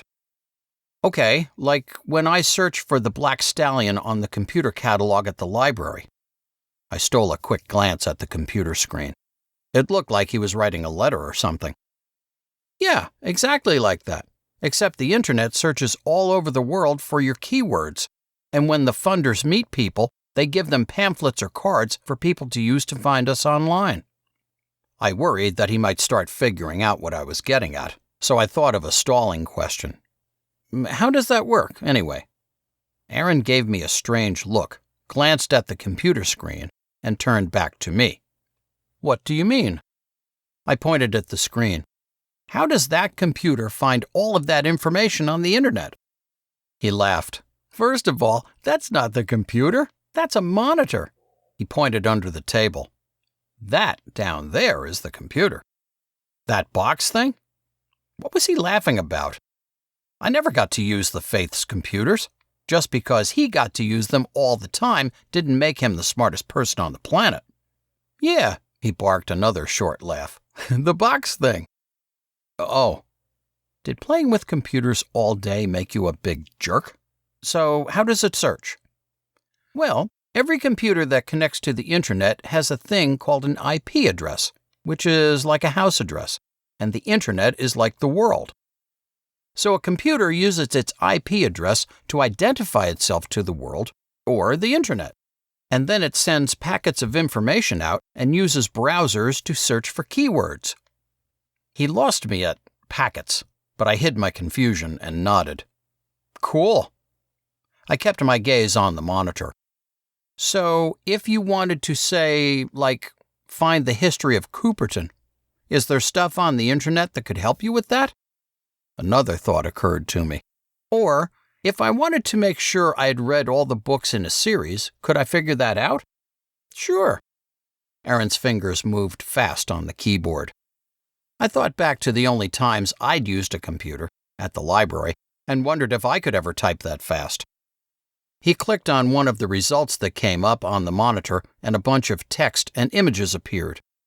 He read, Cooperton was originally settled by the Religious Society of Friends, or Quakers. He looked up at me. And now you see why I don't need to do classes. He tapped the screen softly. Here's my school. Envy flashed like a burning-out light bulb. At least Aaron had to go to focus class. That's cool. I did my best to sound innocent and curious. Can you even find the history of the faith on there? Aaron dropped his gaze to the keyboard. What was that about? I'm sure you could. Huh. I tried to keep the tension making me sweat out of my voice. I needed to drop it or he would get suspicious. I let the silence stretch. Well, I guess I'll let you work. Was it weird that I felt like I couldn't trust my own brother? Okay. Aaron clicked a few times and different stuff appeared on the screen. My brother, the lucky computer guy, who was kind of a computer himself. I headed for the door. This time I forgot to step over Aaron's shoes and my right foot came down on one of them. I stumbled, catching myself before I could come off as a total idiot. I looked back to see if Aaron had noticed. Apparently not. I gave the shoes a kick. Dumb things. They tumbled a few feet and came to a stop. Old things. Man, that heel's shredded. Shooting one more glance over my shoulder. Nope, Aaron hadn't noticed a thing. I left. Had Aaron gotten suspicious? Did he have any idea of what I was thinking about? It didn't matter. Now I needed to find a time that I could get on that computer when nobody else was around. Somebody would be cooking dinner, so I went outside to stay out of sight and think about stuff. I dropped back into the porch chair. I needed to get on a computer. I pictured the cabin, and the cabin needed a roof. I stared in the general direction of my unfinished hideaway, not really seeing anything while I thought the problem through. A quiet breeze bent the tops of the trees back and forth, as if they were waving at me. I had tossed out the idea of putting logs up there. Too heavy, and I had no way of doing that by myself, when I realized what I had just seen. I sat up, tingles running down my spine, remembering Aaron's shoes. The heel of Aaron's shoe was shot. In fact, it was mostly gone. It looked like a dog, maybe Chewy, had used it as a chew toy or something.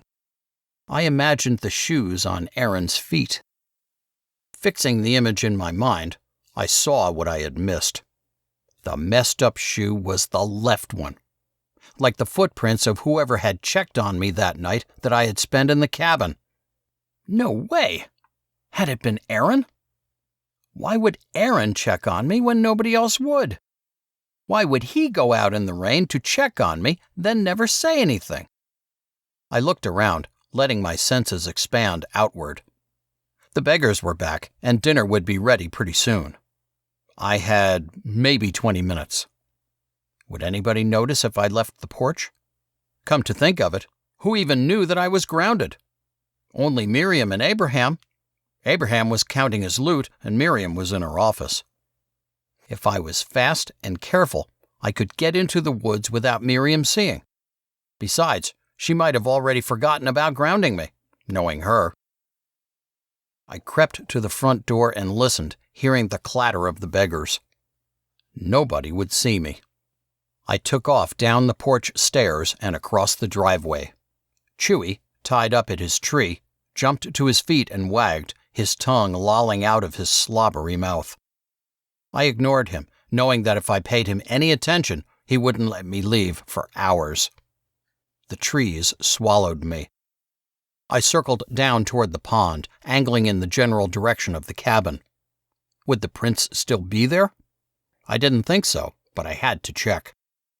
Arriving at the back of the cabin slightly out of breath, with the day fading quickly, I slowed to a walk and went to the front. I crouched near the entrance of the tiny house. Peering closely, I made out multiple faint footprints, but they were all so jumbled I couldn't see anything that stood out. I moved farther from the cabin, trying to recall exactly where I'd seen the footprints that morning. I pictured the fresh footprints again, trying to fit Aaron's shoe into them. I couldn't be sure, but I also couldn't imagine that anyone else had one shoe with a messed up heel. It had been Aaron. Aaron had checked on me, Mr. Computer. The guy who didn't even react when Mal had left and then died a few months later. Why had Aaron never said anything? If he actually cared about me, why didn't he try harder to talk about things? Why did Aaron spend every second in that computer room? Because he was basically weird? Whatever he might be, there was obviously more to Aaron than met the eye. As that thought passed through my mind, I remembered that Mal had said almost the same thing on the day he had first left. Mal had told me to give Aaron a break sometimes, too. I wondered if I should bring up that night that I had run away. Would Aaron talk about it, or would his face go all computer? No, it couldn't go computer, because computers had screens, no, monitors, that showed what they were doing. Aaron would go all Aaron. Chapter 25. Knowing I didn't have much time, I headed back to the house. At the edge of the woods, I stopped, looked around, and darted out of the cover of the trees and stopped behind Curly. Wait, this was dumb. If nobody else knew I was grounded, acting like this was going to raise suspicions. All I needed to do was get to the porch without being noticed, but without acting funny if someone did see me. That way, if someone came looking for me, thinking I'd been gone, I could say I'd been there the entire time. I studied the front of the house, starting with the doors and then the windows. I caught my breath when I got to the window at the corner. Mary was standing there, looking right at me. The girls' room was at the end of the house, so I should have known that window was hers. She looked serious. She knew I was grounded. Would she tell? She seemed like she was mad at me. Was it because I'd asked her to help me with my lines? Had she not really wanted to? Not knowing what else to do, I waved. She waved back, but her expression stayed the same. I closed my eyes, praying she would keep this quiet, and slipped out from behind Curly, slinking quickly onto the porch. I kept to the railing, stepping lightly and hoping for no creaks. Wasted hope. The ancient porch creaked like crazy. It was probably the best alarm system a house could have. I darted to one of the two high-backed chairs and dropped into it, my heart hammering, and breathed as quietly as I could. I stretched out and tried to relax as my heart slowed. I sat there for a couple minutes, waiting for dinner to be announced. I heard Rachel's voice ring out upstairs maybe 2 minutes later. Sweat dripping down my back, I went inside, closing the door behind me. It opened a second later, Luke shoving past me and thumping up the stairs. He smelled like water, trees, and sweat. "Luke," I said, "dinner." "I know." He disappeared into our bedroom. I crossed the living room. "I thought you were grounded," Saul said. I hadn't seen him on the couch. I turned as he leaned his guitar on the end table. "I am." "Then why were you outside?" The jerk seemed to think talking loudly was a good idea. He was obviously trying to make sure adults heard. "None of your business." Man, I hated him. And I was on the porch anyway. "I was out there playing earlier. I didn't see you." He stepped toward the dining room, his eyes darting to the adults' table. "Then you're blind." I forced myself to clam up, knowing that if I tried to explain more, I wouldn't help. "Keep it cool." I looked away from him and went to my spot at the kids' table. "No, I'm not." Saul stayed on his feet. "I would have seen you." His voice got louder. "You weren't on the porch." This guy needed a punch in the throat. "Solly, don't blame me if you're blind." I looked around the table, keeping my breathing even through force of will. Come on, acceptance step. I had to act totally natural, like Saul was being stupid. Sarah and Rachel sat in their usual spots, giggling at something Sarah had in her hand. "Hey, Sarah," I said, pointedly ignoring the rat standing next to me. "You're going to get in trouble if anyone sees that toy at the table." Sarah's eyes widened. Rachel whispered in her ear, and Sarah's hand darted under the table. I could tell she was stuffing whatever it was into her pocket. "Josh," Saul said, too loudly again. "You can't get away—" "Saul," Penelope said from the adults' table. Her voice cut through the low hum of conversation. I glanced at her, realizing all the adults were sitting and that everyone was at the kids' table. I watched Saul as his face lit up, but I knew what was coming and had to hide my smile. Only an idiot didn't know what that voice meant coming from Penelope. "Sit down," Penelope said. "Show some respect." Indignation painted Saul's face bright red. "But we are trying to say grace, Saul." Penelope's eyes hardened. "Sit." Saul sat. I couldn't help but toss a glance his way. He glared at me and swore under his breath. What a dummy. By the time Monday rolled around, I felt like I was going to start climbing walls and throwing dishes. It seemed like my fingers would only stop looking like albino raisins from breakfast cleanup right when I had to start doing dinner cleanup. I couldn't wait for the library trip after school, although I knew there was a chance that I wouldn't be able to go if Miriam remembered my punishment. After breakfast, I went out to the porch to get some fresh air. All the voices during breakfast and both Luke and Saul being complete turds during cleanup had made me feel like breaking something. I inhaled the morning air and felt like I could almost see it infusing every nerve and muscle in my body, shoving out frustrations and bringing calm. I headed inside, but stopped at the base of the stairs. Was somebody crying? I crept toward the sound, but realized that looked bad, so I walked normally. I stopped in the kitchen doorway. Joan and Mary were talking quietly, Mary's face wet with tears. They looked up when I appeared in the doorway. Mary immediately turned her head away. "Oh, Joshua," Joan said, "could you give us a minute, please?" Sure." I wanted to ask if Mary was okay. I didn't know if that would cause suspicion. Screw it, I shouldn't care. "Is everything okay?" "Please give us a minute," Joan said, her voice slightly tinged with anger. "Okay, yeah." I turned quickly and made for the living room. I wished I had a book that I hadn't read yet. I plopped on one of the drab, olive-colored couches and waited, hoping I could figure out what was going on. Maybe I could talk to Mary on her way to classes. I remember how 2 days ago she had been crying. What was going on? I hoped Joan wasn't being awful to her. But I had a feeling that Mary had actually gone to Joan for help, especially considering the way they had been talking when I first saw them in the kitchen. This feeling was confirmed a few minutes later when Mary and Joan came out of the dining room, Joan's arm around Mary.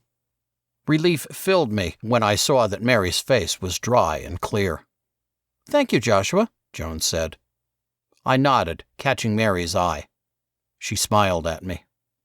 So, everything was okay. I smiled back. I wondered what was happening, although, at the same time, I knew it was none of my business. I wished I had been able to listen into the conversation they'd had, but then felt guilty at my curiosity. I knew I shouldn't be so curious, but I couldn't deny how much it had hurt for Mary to be so short with me the other day. As I got up to follow them up the stairs to classes, I heard Joan say, "Come and go for a couple of days." I continued walking. What did that mean? I told myself to quit it. None of your business, dummy. Mary made a detour to the bathroom in the hallway as I walked past. Miriam was already waiting in our classroom, which was bigger than the one for the little kids. Except for Mary, I was the last one in. I grabbed my usual chair in the circle that Miriam had, no doubt, as usual, made somebody else arrange. With Luke on my right and David on my left, I realized I needed to change my spot. But there was no way to do that without causing a stir of some kind. If I had gotten here early enough, I could have made Saul and Luke pair off, and I could pair up with Mary. Focus class proceeded as usual after Miriam lectured Mary about being punctual. We started with the acceptance step, with Luke doing his best to make me laugh whenever Miriam's attention was somewhere else. Ethan, settle down. See David and accept him. Miriam stood behind David, looking hard at Ethan, who was 4 for Pete's sake. Any feeling of laughter should evaporate in a feeling of total calm and acceptance. Ethan stayed silent, looking up at Miriam with fear-saturated eyes. I let my thoughts wander as I stared at Luke, blinking lazily and totally disconnecting from the stupid step. The day continued boring as algebra class tried to kill me after biology lulled me nearly asleep. But as soon as Penelope called an end to algebra, I jumped up and made for the classroom door. 15 minutes, Penelope called as the others followed me out. She didn't need to remind us. Everyone knew the routine for our Monday library trips. I grabbed my backpack and shoved all my library books into it, then headed down the stairs as fast as I dared. I ducked outside and into blue before Miriam could see me and tell me I was grounded. I clambered to the back seat and sat low, just in case. Mary was the next one in. She climbed into the seat in front of me and turned around with a grin. Aren't you grounded? Only if she remembers, I said. And if she does? I'll tell her I forgot. She laughed. Selective amnesia? Nope. I met her eyes and deadpanned. A simple lie. Nice. She laughed again. Man, I loved that sound. Every time she did it around me, it was like I'd swallowed some moths or something that got stuck in my throat, but without the grossness. I hope that works. Me too. Sarah and Rachel chose that second to tumble into the long van, both still chewing the usual after-school snack of toast and butter. Mary brushed crumbs from Sarah's cheeks as the 2 little girls took their places next to Mary on her bench. I couldn't take my eyes from Mary's hand after that. She had been so gentle and naturally... what was the word? How would it be to have her touch me like that? Or anyone do that for me? Not with crumbs, of course. Before long, everyone had gotten in the van, with Luke and Saul filling up the rest of my seat. Penelope was last, like usual. But as she started up the van, the front passenger door opened and Aaron climbed in. She glanced at him, not seeming surprised at his presence. "Hi," he said. "Coming along today?" Penelope asked.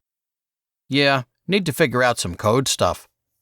Aaron tossed a glance back at the rest of us. He met my eyes and raised his eyebrows in greeting. I did the same. It had been strange the last few nights, having Aaron up on Mal's bed. We'd talked more in the last week than we had in probably years, mostly about books, of course. I still couldn't believe he didn't read fantasy. How do you live without heroes and swords and magic? The drive to the library only took 15 minutes, and I was at the shelves with an empty backpack less than a minute later. Why did they limit the number of books I could check out to 10? Couldn't they make an exception for me, since I always had everything back in a week? I poked through the fantasy section, looking for a complete series, or a few of them. A title caught my eye, and I grabbed the book, studying the cover. A huge warrior stood behind a crouching, darkly shadowed guy who looked like a ranger. Next to them was a thick dwarf with a massive battle axe. I dropped the book in my bag and grabbed the second and third of the trilogy. I checked the author name. Salvatore. Cool name. I had a feeling these would be awesome. I found a few more books and looked for somewhere to sit to start reading.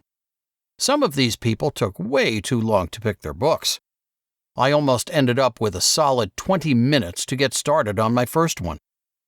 Spotting the computer desks, I realized that the library had made something easier. I slid over to them and glanced around again. Penelope was nowhere to be found. Aaron had disappeared too. I logged onto the computer with my card and opened the internet. I typed in the same thing that Aaron had to get a search engine, and then, with another check to make sure nobody was watching, typed fundamental faith in God and hit enter. My results showed up in a long list. I spent the next few minutes reading and checking my immediate surroundings to make sure none of the kids or Penelope came near me.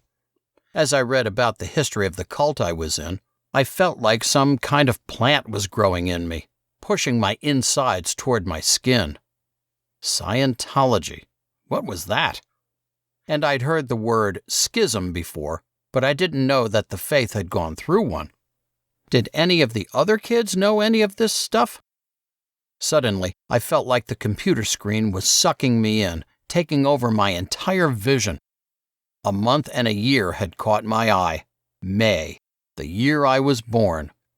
A coffee shop in Chicago with a magazine being printed and published by the Fundamental Faith in God, which had arrived in Chicago the year before, newly reformed. Then, the name Miriam. Holy crap! I was born in Chicago! Maybe my father was still there. Chapter 26. I looked up at the knobby rafters. I really needed to find something to finish the roof. I blinked a few times.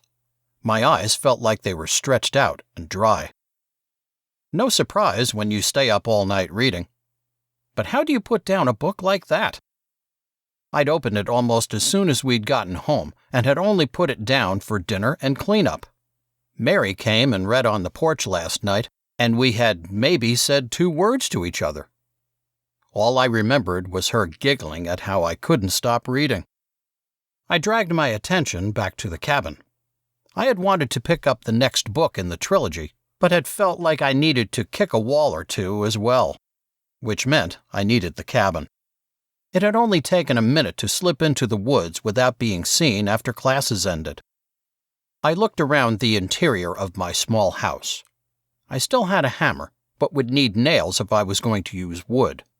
I also had a hand drill, one of the old style, along with a couple of hand saws, a screwdriver, for some strange reason, and some putty knives. That reminded me that I needed to figure out how to make a better mud mixture that I could use in the cracks between the logs. Daylight was clearly visible through the logs. A light. I would need a light, too, if I covered up the roof completely. For now, that was the only light source in the cabin, unless I brought a flashlight. Maybe I could find an oil lantern or something in one of the old run-down buildings. I doubted that simply because I'd been exploring those buildings for something like 11 years, so I didn't think I would have missed an oil lantern. Maybe I could make a window.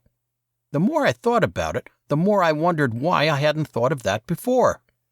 Getting to my feet, I assessed the walls, trying to figure out which one would be the best for a window. I decided to put the window in the wall that faced more or less west, which was the one opposite the wall that had the door. That way, I would have sun shining through it, even later in the day, which was when I was usually at the cabin. I picked up the hand drill. Setting it firmly against a knotted log, I held the drill part with one hand and cranked with my other hand. The drill bit into the wood, shavings slowly falling from the hole I was making. Within a few minutes, beads of sweat formed at my hairline. The exertion felt good, but my hands were already tired. I was going to have to make a few of these holes before I could connect them and then fit the handsaw in. On the next hole, I tried to put my weight behind the drill to see if that would help it go faster. It did. I spun the crank, the handle heating up in my hand. 4 holes later, I mopped at the sweat on my brow. Now, to connect the holes and see if the saw would fit. The screwdriver. I picked it up, remembering why we had this thing in a cabin with no screws. The chainsaw. Mal had needed the screwdriver to keep the chain tight. I grabbed the hammer and used the screwdriver like a chisel, chipping out the wood left between the holes I had drilled. The bits broke away in tiny shavings. The drill, once it had gotten started, seemed to have little problem getting through the wood, as long as I put my weight behind it. But the logs were between 6 and 8 inches thick, and there was quite a lot of wood left to chip away. I stopped and took a deep breath. I was going to make this window. I might not finish it today, but this was my window. I set the tools down, wiped my sweaty palms on my shirt, and got back to work. The effort and movement felt like they were infusing me with strength. Sweat rolled down my face and back. When was the last time I'd done anything like this? Building the cabin itself, hauling the logs after cutting them and shaping the notches. Months ago, with Mal. I slammed the hammer onto the butt of the screwdriver. Did it again. Power flowed through me as the screwdriver chewed through the log. Tangy pine scent filled my nostrils. Up went the hammer, then down. Again and again. Each blow sent a vibration through me, connecting me to the earth and the tools, the cabin and the air. Tingles coursed from my arm up to my neck every time I lifted the hammer. My eyes stung from the sweat. My breath came fast. I slammed the hammer onto the screwdriver. I grunted with the blow. Each impact brought another grunt, then a growl. Soon I was shouting with each blow, fury erupting from every pore. I was a volcano. My eyes stung as lava-like sweat poured down my face. Strength flowed through me. I was mighty, terrible. Every blow strong enough to bring down a tree, a house, a cult. Nothing could stop me. I slammed the hammer onto the screwdriver again, tasted the sweat on my lips. A breath exploded from me, making me shake. I shouted, but not with a blow. I shouted again, my hands suddenly empty. My legs lost their strength, and I dropped, shouting, screaming my throat raw. A blast of magma exploding out from deep inside of me. Tears mixed with my sweat. Shakes, then sobs, pushed from inside me with the force of tanks. Unstoppable. Unending. Memories and Mal's name swam through my brain, jumbled and ragged. I couldn't catch my breath. My arms were jelly. My stomach, a burning pit. I tried to stop the tears, tried to stop screaming Mal's name over and over. I tried to breathe, but only managed a hiccup. I felt the dry earth of the cabin floor beneath me.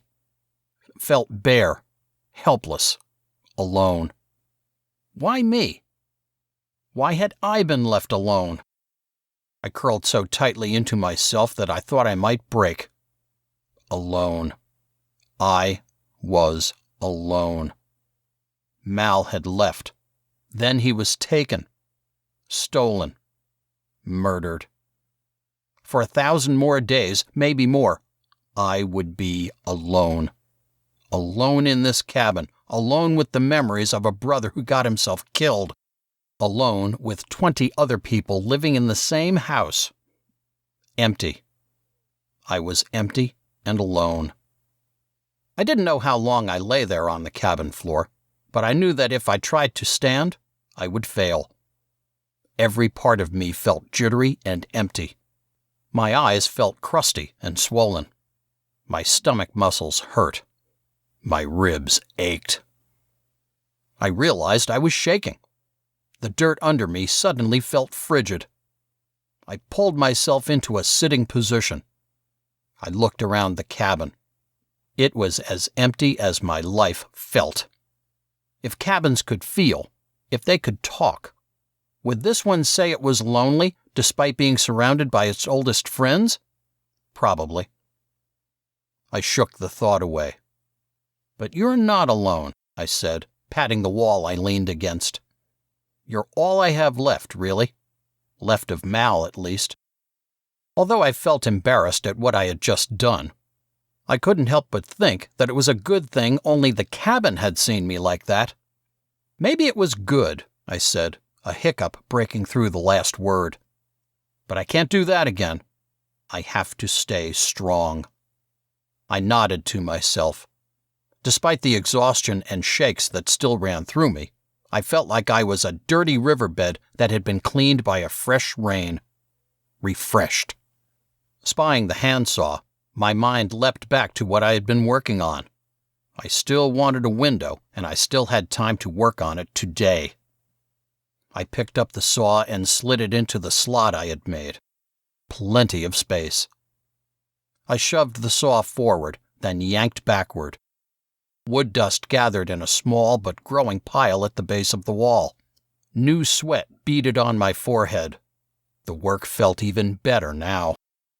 When I had a cut about 18 inches long, I realized I should have thought this through a little more. Should have planned around the logs, I muttered. Making a window? The voice made me jump.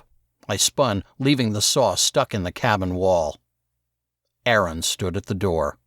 What? I asked. Are you making a window? Aaron asked again. What is he doing here? Yeah. Aaron looked around the cabin. He nodded, pursing his lips. That's a good idea. It'll give you more light when the sun sets. Could Aaron read minds? Maybe he was just smart. Must run in the family. Yeah, that's what I was thinking. We stood there, looking at each other. Finally, Aaron spoke. Do you want some help? What are you doing here? I wished I could control my mouth better. Why do I have to be such a jerk? I thought you'd be here. How did you know about this place? Mal told me. He needed some help getting it planned, and I found some tips on the internet. What? Mal had told Aaron about the cabin? I didn't want to believe it.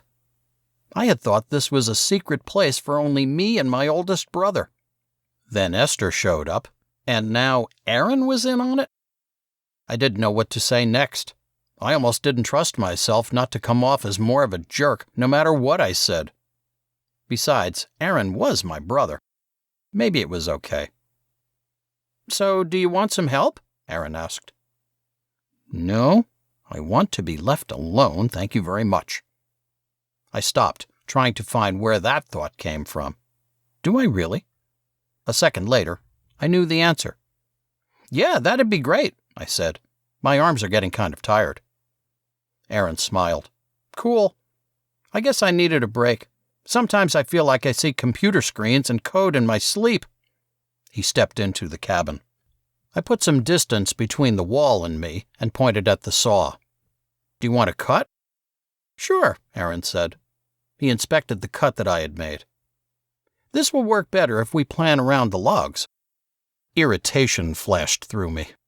I know that. I don't need you telling me what to do. I gritted my teeth.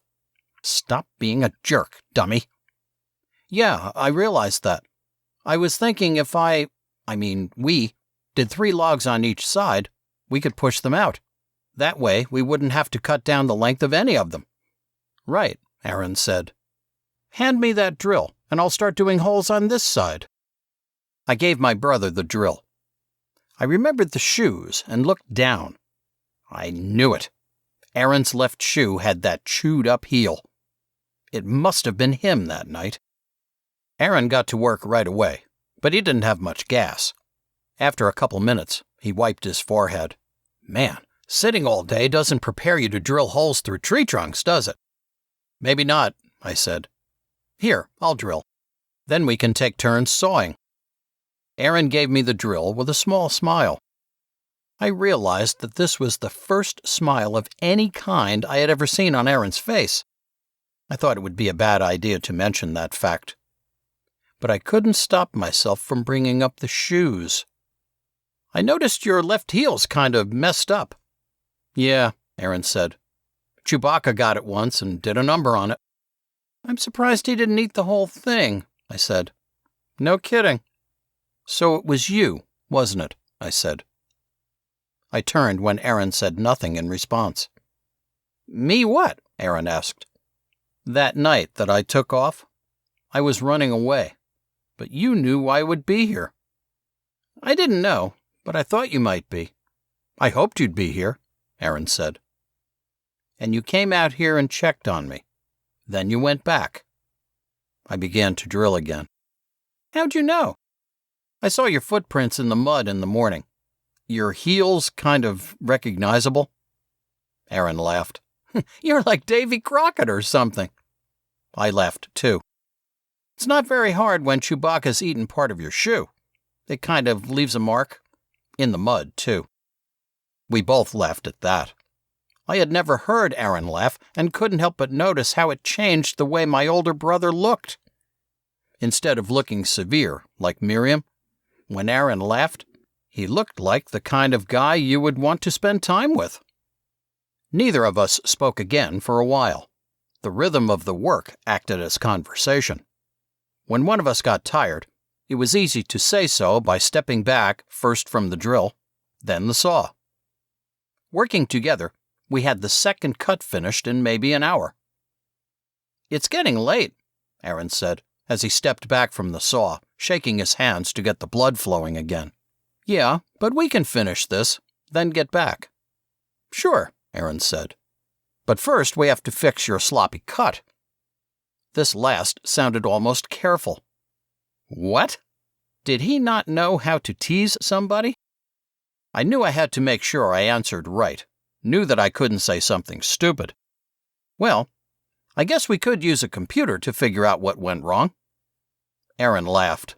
Relieved. So did I. No, it's simple. We'll just have to cut upwards a few inches. Yeah, no big deal. Gravity can't stop us, I said. Aaron grinned at that. He pulled the saw out of the other cut in the wall and held it out to me. You go first. Fine, I said, mock resignation in my voice. A few inches upwards took almost as long as the entire second cut had taken, but we finally finished it. Then we used the screwdriver and a putty knife to scrape away the mud from between the log sections we had cut around. I think that's good, Aaron said, mopping his brow. On 3? I asked. What? We'll push on 3. I'll count. Oh, sure. We both leaned gently on the sections of logs. I got to 2 before the logs simply fell out under their own weight. Aaron almost followed them out, but caught himself at the last second. I fell backward, laughing at the image of Aaron's legs flailing like crazy. He's sure not Mal, but he'll do. Chapter 27. Well, that worked, I said, picking myself up and brushing the dirt off my butt. Yeah, didn't make it to 3, I guess, Aaron said. Yep, I said. I looked out the new window. I caught my breath. What? Look at that, I said in a whisper. Awe or wonder or something else froze me. What? Aaron asked again, stepping next to me. Then he must have seen it, because he made a noise too, and fell silent. The flower stood proudly in what must have been one of the only places that the sun shone straight to the forest floor. It looked like a star had fallen from the sky and then been caught on a pale green stem. A pink star in a cup shape. But then I noticed that it was actually in a cluster of 5 blossoms like it, and that it was part of a pretty big bush. That's amazing, I said. I'd never seen anything like it. Why haven't I seen that before? Aaron said nothing. I wonder what kind of flower that is, I said. At Aaron's continued silence, I turned. Tears slid down Aaron's face. It's a mountain laurel, Aaron said, his voice rough. It's Esther's favorite flower. I didn't know what to say. I didn't know where to look. Finally, I faced the flower again. A mountain laurel. I'd never seen one. I instinctively followed the movement to my left, watching as Aaron dropped bonelessly to the dirt floor, tears pouring from his eyes. Aaron? Alarm sent icicles down my arms. Are you okay? Aaron shook his head. Holy crap, he's like I was. He was holding it all in. I wondered if I should leave and let Aaron get through this on his own. That didn't make sense. An hour before, I'd been certain I was alone. Then Aaron had proved that wrong. I couldn't leave Aaron alone. I sat next to Aaron.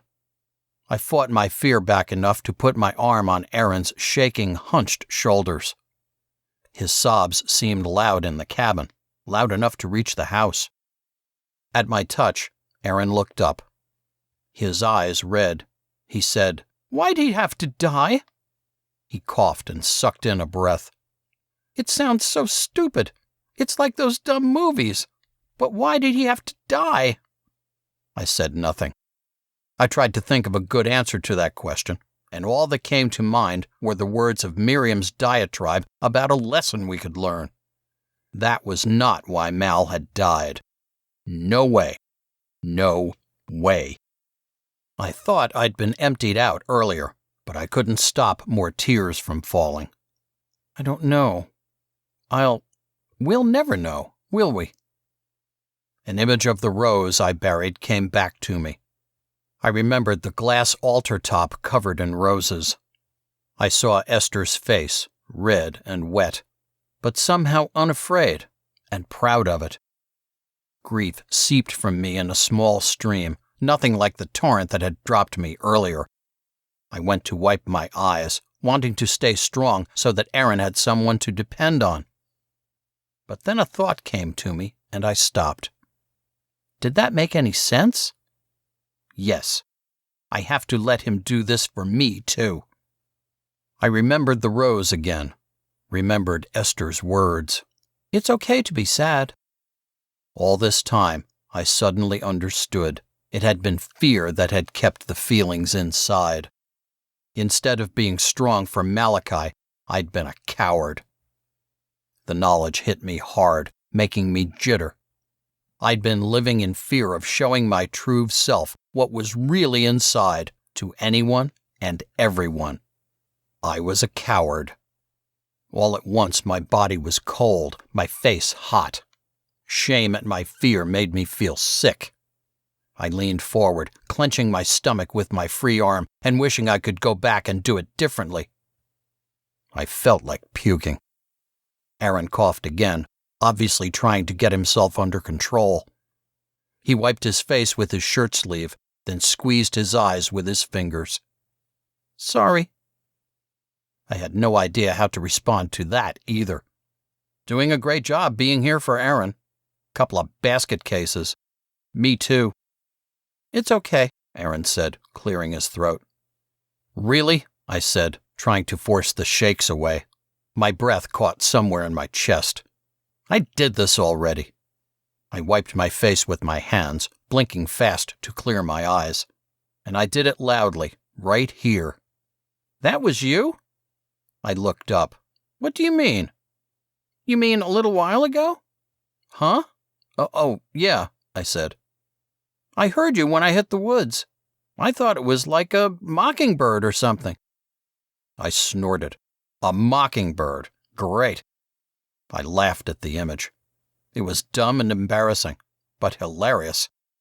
The laughter rolled out of me, soothing something hot and raw deep in my chest. Aaron tried to speak around his own laughter. I mean, sorry, but that's what it sounded like. I'm such a twit, I said. I guess, Aaron said. I turned a glare on Aaron. What? Aaron was still laughing. Just kidding. As our laughter faded, silence returned to the cabin. I realized I still had an arm around Aaron's shoulders. Now it was pinned between Aaron and the cabin wall. I pulled. Sorry, Aaron said, leaning forward so I could get free. It's okay. Silence again. I have something I should tell you, Aaron said. But it's probably going to make you mad. What? I met my brother's gaze. I've been in touch with Esther. What? Tingles shot from my neck to my scalp, goosebumps covering my arms. I should have told you. She thinks I have, but I wasn't sure if... Aaron stopped. No, the truth is that I wanted to keep her for myself. I flushed. What? I've liked Esther for a while. Then when she and Mal started spending time together, I couldn't really do anything. But before she left, I gave her my email address and... You have an email address? I said. One of the standing rules of the faith was that we kids were supposed to have little to no contact with the outside world, so email was out of the question. It was also supposed to be useless for us, since we knew nobody that we could email. Or maybe not. Yeah, so did Mal. Why hadn't I known any of this? I felt like I was living in a completely different world from Aaron. Felt like a world I didn't know was spinning just outside of view. Anyway, Aaron said, I asked Esther to keep in touch. She contacted me a few weeks ago, telling me she had found her mom, but that her dad had left and couldn't be found. That's great! Yeah, I guess, Aaron said. He looked down at the cabin floor. What? What else? Idiotic hope sprung up in me. Had Mal faked his death? Was he with Esther? No way. Aaron wasn't crying over a flower. Esther's mom is kind of an alcoholic, so Esther's got a lot to deal with, Aaron said. That sucks. She goes from this to an alcoholic mom? Poor Esther. Why couldn't things turn out better? It would have been so easy if everything really... Stupid. Life sucks sometimes.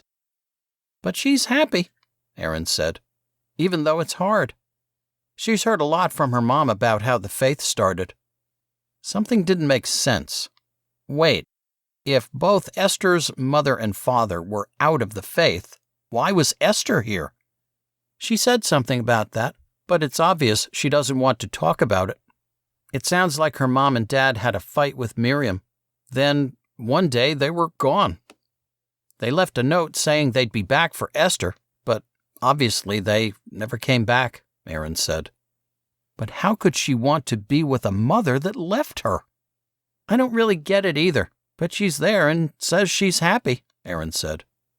Or at least, happier. I wondered if Esther would have been better off staying in the faith. I couldn't believe I was even considering the possibility. Anyway, I'm sorry I didn't tell you, Aaron said. That's okay. I stared at the dirt floor. I miss Mal. Me too. And I'm sorry about the Esther thing. I had no idea, I said. Yeah, I'm good at keeping things quiet, Aaron said. I turned to him. You know, you really are. Why don't you ever, talk or something? I talk. Not much. And not to me. Aaron stared at the dirt, too. That's true. He picked up a wood chip, rolling it in his fingers. It's just that I'm trying to stay off the radar as much as I can. Seems like a good idea, I said. Yeah, it's better than what I used to do. What he used to do? For as long as I could remember, Aaron had been the perfect example of flying under the radar. What do you mean? A few years ago, I'd get pretty mad at some of the things that happen around here. The punishments for doing nothing, Ezekiel screaming at one of the younger kids, stuff like that. Right.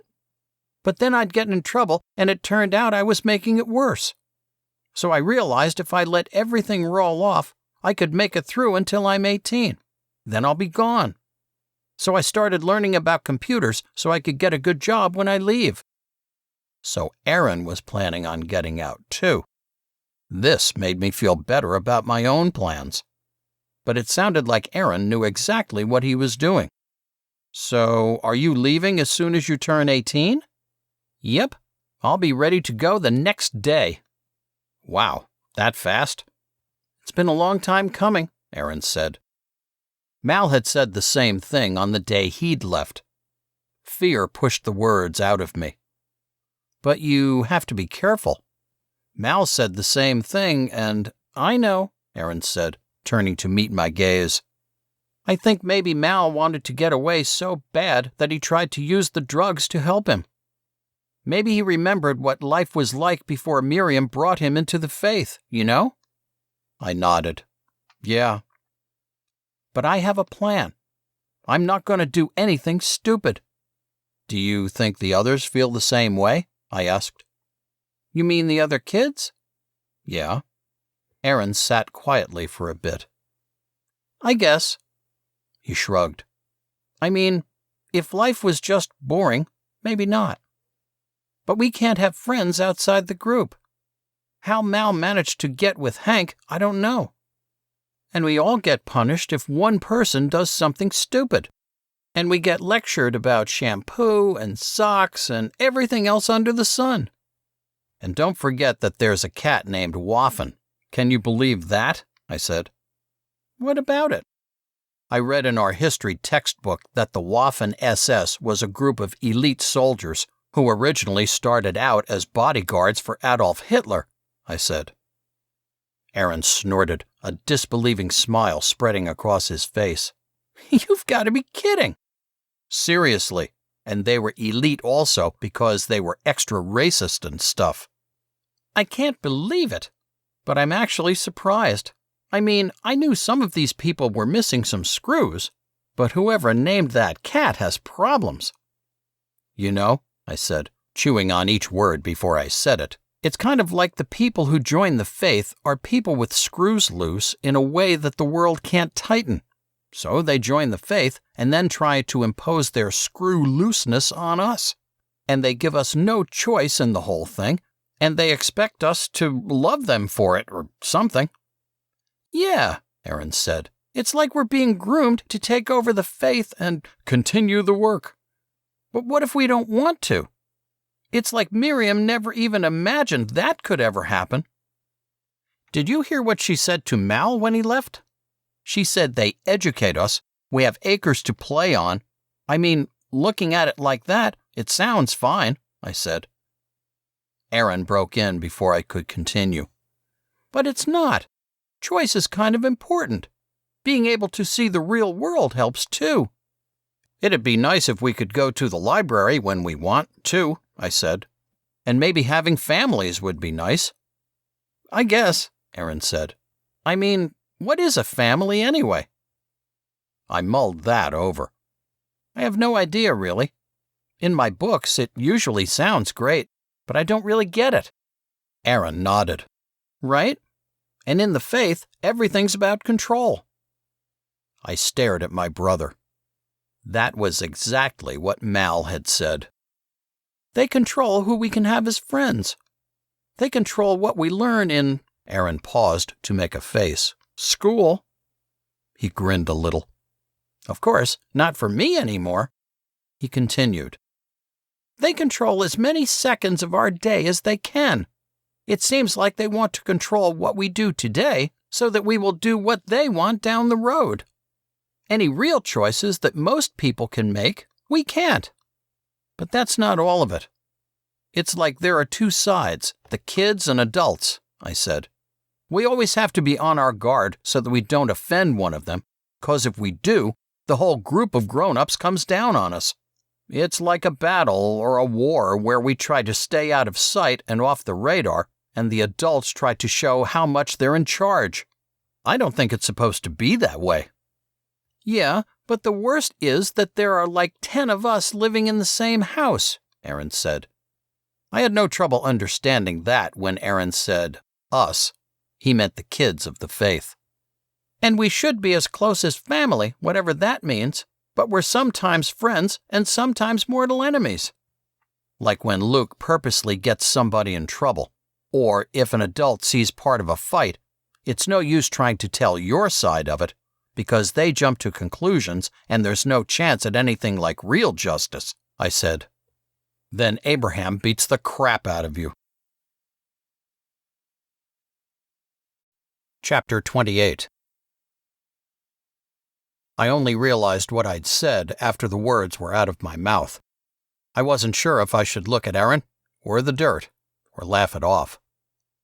The silence felt like it was filling with something electric. "What?" Aaron's voice sounded tight.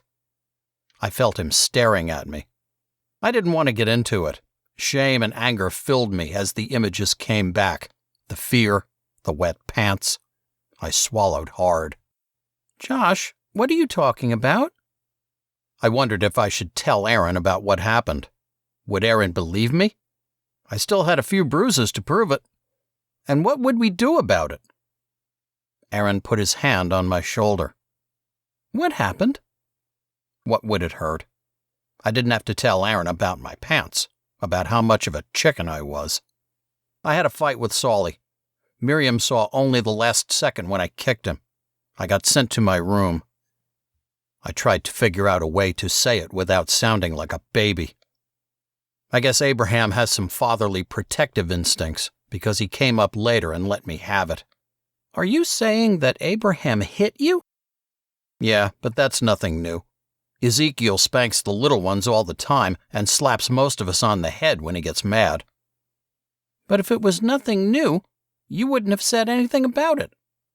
I couldn't argue with Aaron's logic, but that didn't mean I knew how to describe what had happened. "What did Abraham do?" "He just hit me and stuff." "How much?" "Does it matter?" He was mad and basically acted like a bully. "Did he hit you a lot?" That was better. Maybe Aaron could ask questions and I could answer them. That'd be easier. "Yeah." "Did he hurt you?" "Yeah." Aaron took a few seconds to ask his next question. I couldn't look at him, so I didn't know what was going on in my brother's head. "Did he punch you?" "Yeah." I heard the anger in Aaron's voice with the next question. "Did he kick you?" "I think so." Aaron swore. He jumped to his feet and stormed around the cabin, swearing more and calling Abraham names. I was impressed. It made me feel good that Aaron would get so angry. After a minute, Aaron turned to me. "Are you okay?" "Yeah." "Did you tell anyone?" "No.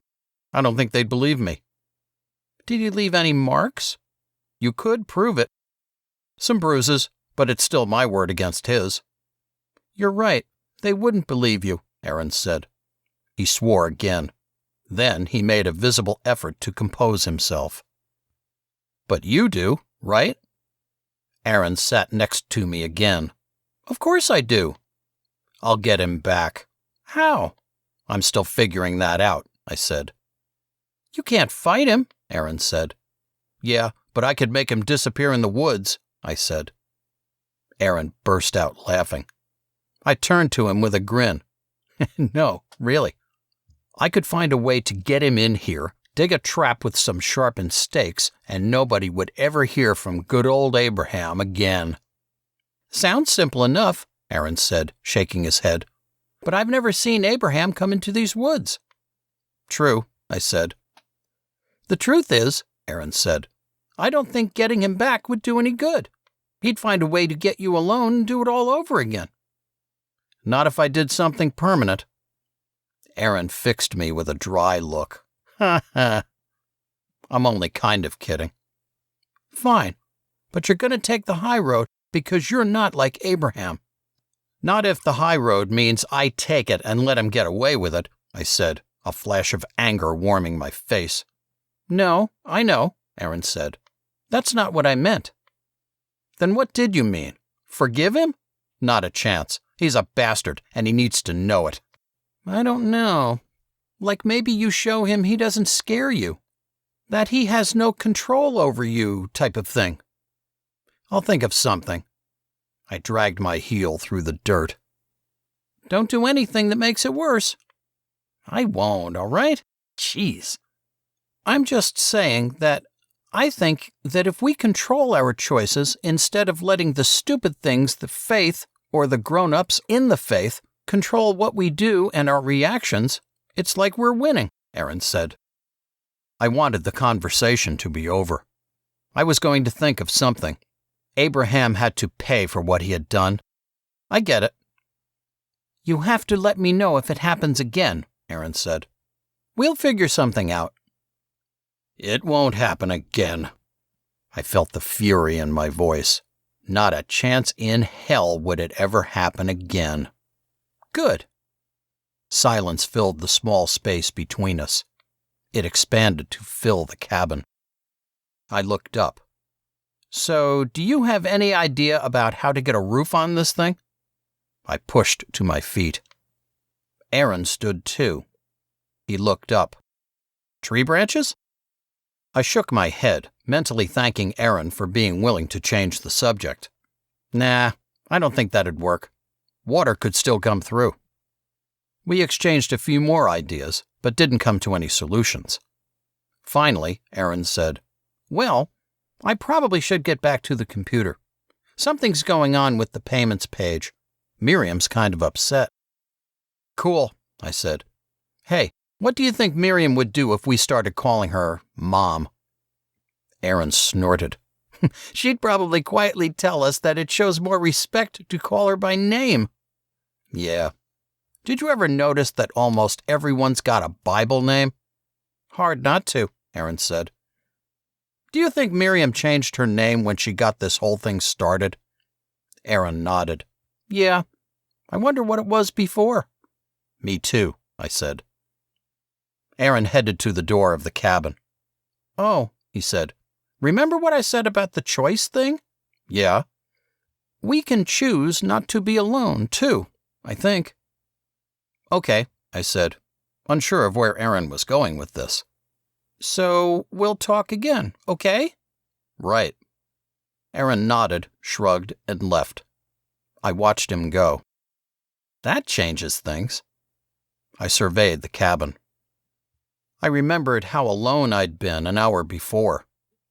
I tried to imagine that feeling again. I couldn't. Did Aaron know about the vines, too? I should show him. The thought of the vines kind of caught hold of me, so I took another look around the cabin, nodded in satisfaction at the window, and turned to go. I crossed the small clearing and found the vines a few minutes later. They were a mess. I remembered that the last time I had used them was on the night of the memorial service. It had been too dark to set them back up again. I picked up the forked sticks and stuck them in the ground so that the vines could be held at an angle. One of the sticks was broken, so I poked around for another. Finding a young pine tree, I said, "Sorry," and broke off a likely-looking branch. The tangy sweet smell of green pine filled my nostrils. I stood still, inhaling the vibrant scent. The tiny leafed canopy above me rustled in the wind so gently I couldn't feel it. The trees seemed alive, the woods welcoming and bursting. My feet, so solid on the ground, felt like they were pulsing in time to a barely detectable beat. I stroked the young pine tree, its bark still smooth under my touch. I wanted to taste it all, wanted to know the flavor of the woods, the world. I wished I could use all 5 senses, and maybe others I didn't know about, to drink in the essence of the world around me. I wasn't alone. I had a brother who was a friend, a brother who swore when he heard what Abraham had done. I smiled at the image of Aaron storming around the cabin, his usually pale, calm face red with anger. Aaron was probably right about not being able to get Abraham back in a physical way, but I was still going to do something. I would find a way, and when I did, I might see if Aaron would come around and help me. But for now, I was going to swing.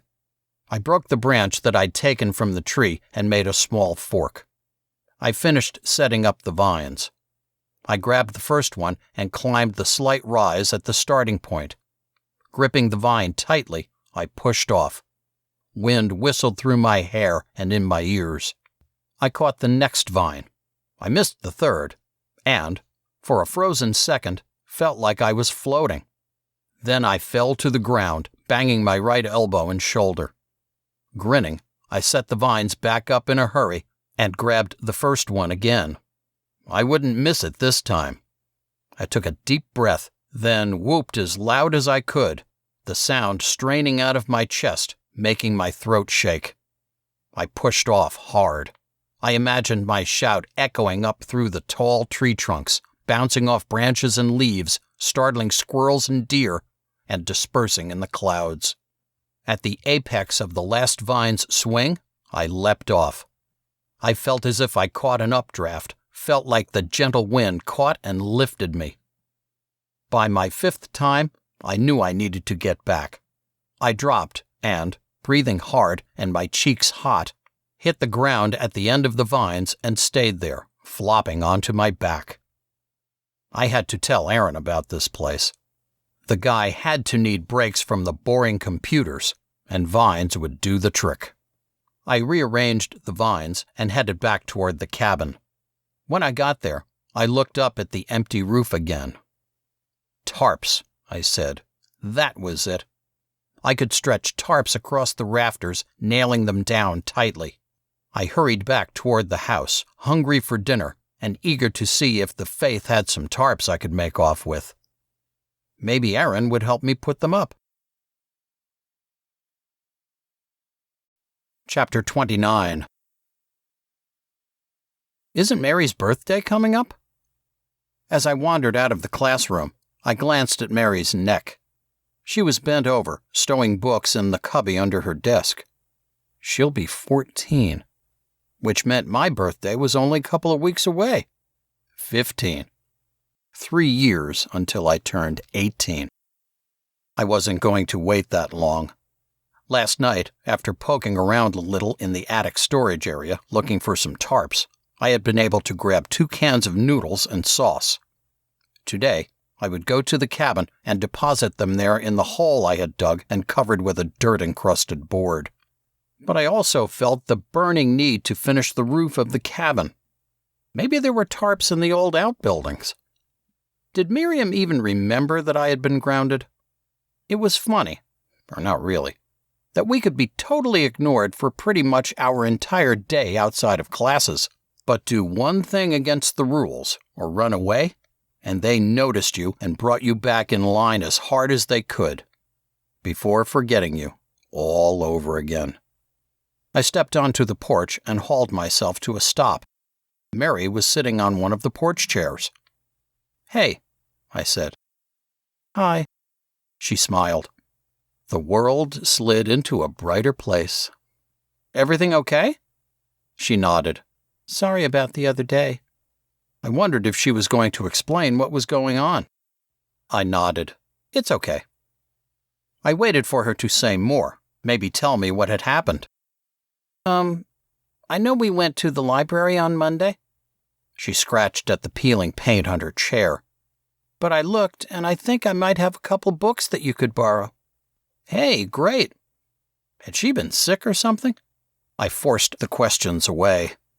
"Do you want to come and get them now?" An image flashed through my mind. I shook it away. Jeez, quit it. Sure. Then I remembered I was going to try and find some tarps I could use for the cabin roof. That could wait. "I'll come up in a minute?" I wondered if she would get it, or if I would have to explain. I didn't think anybody was in the living room, but why take chances? Suspicions could be raised if I was seen following her up the stairs. Better to be careful. "Yeah," Mary said. "Okay." She went inside.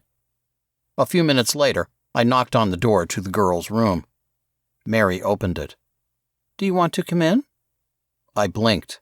I don't..." "I'll close the door. Nobody's going to notice," she said. "It'll just take a second." I didn't want to be a chicken, so I nodded. "Okay." I stepped in, imagining that at the very same moment an adult would step into the hallway and catch me. The door closed behind me. Mary gave me a small smile. Another image flashed, this one more vivid. I wondered again if I was imagining things or if Mary felt the same thing.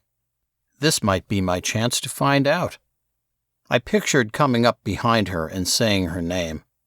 She would turn, and seeing me right there, stop, her mouth open.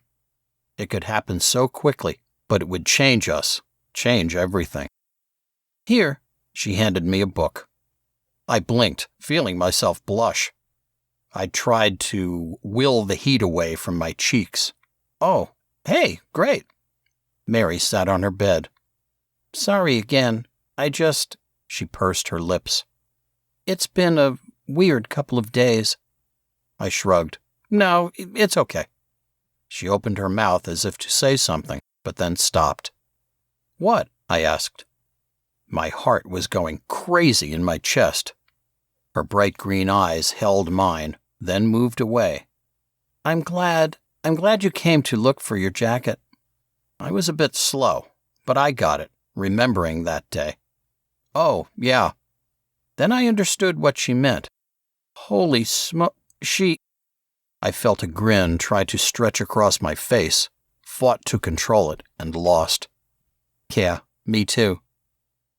Mary held me in her gaze for another second and looked away again. I wondered if I should say something more to keep the conversation going. Are you going to read now? Mary asked. Oh, I said, mentally running through possibilities. I decided I'd rather read later. I really wanted to try and find tarps. I think I will later. Oh, okay, Mary said, her voice different. Suddenly, I realized what Mary had really been asking. She wanted to read with me.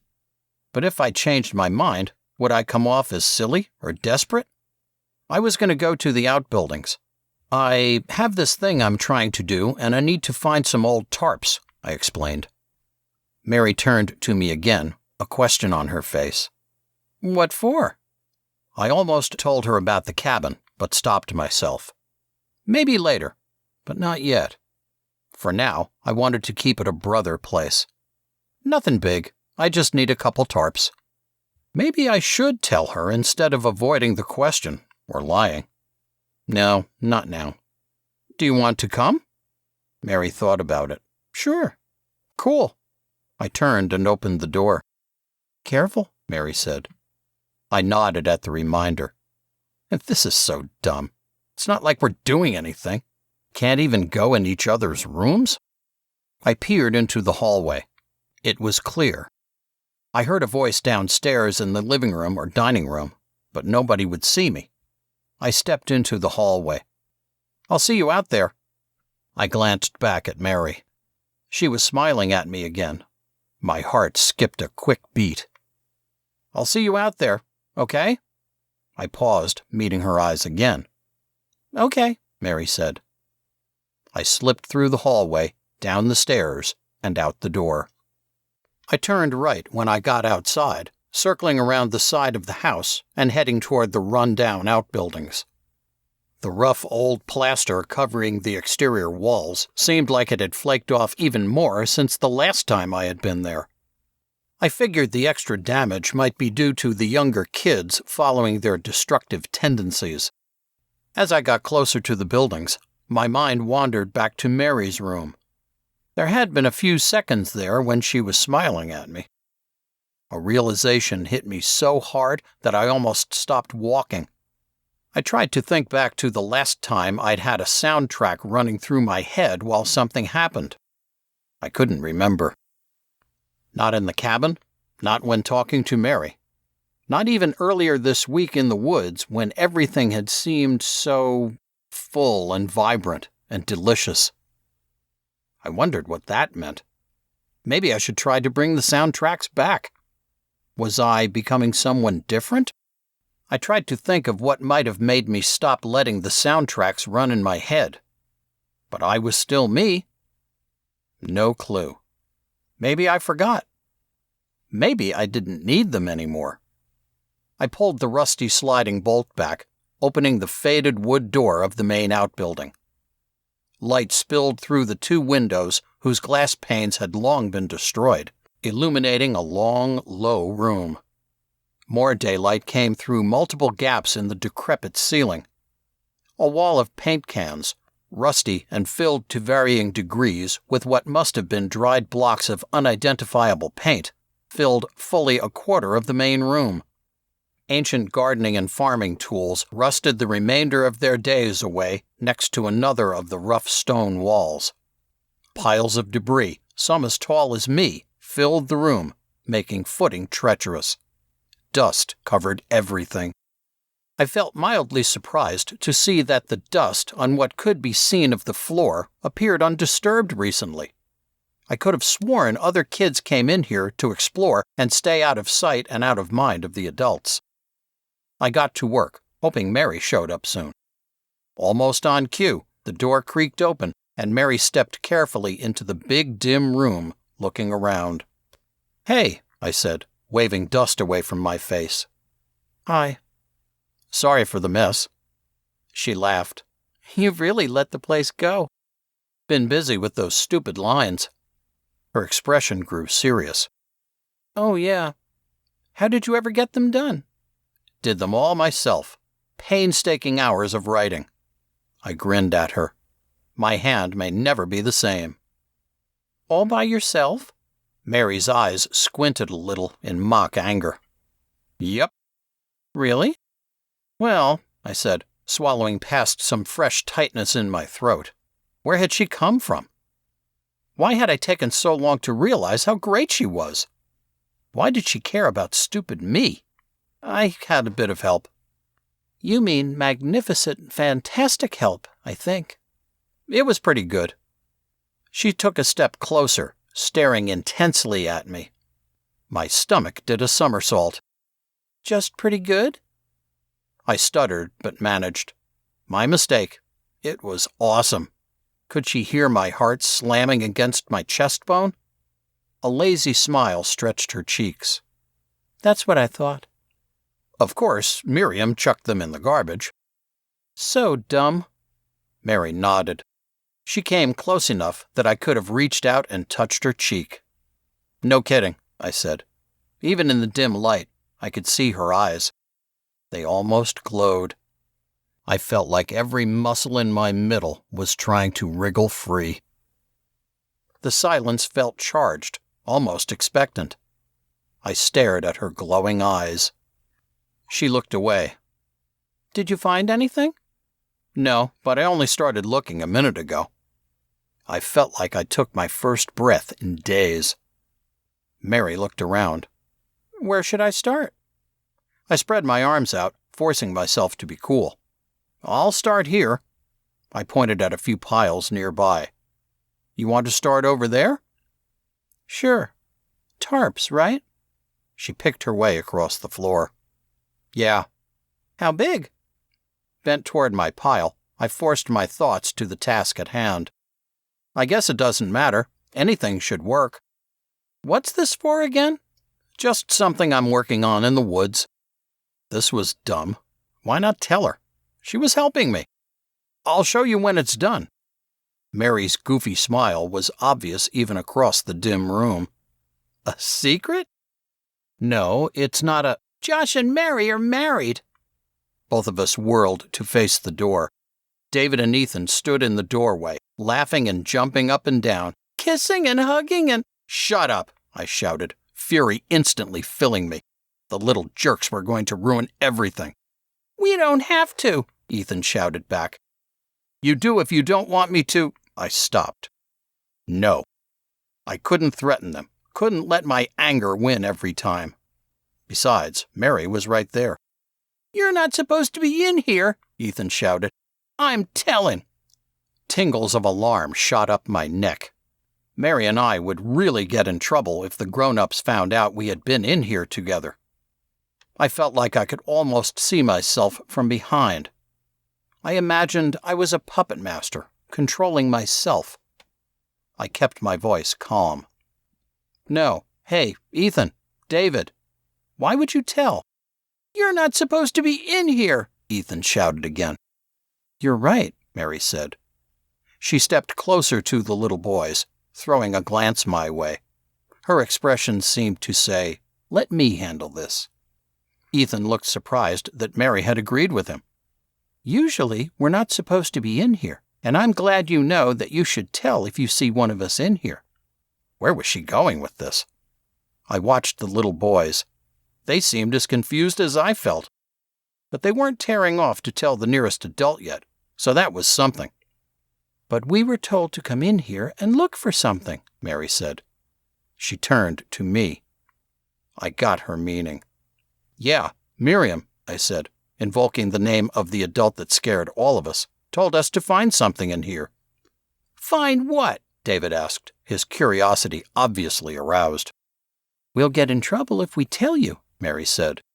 "No, you won't. You're lying," David, clearly the leader of the two, said. "We will. It's supposed to be a surprise," Mary said. I could only stand in awe as Mary manipulated the two boys.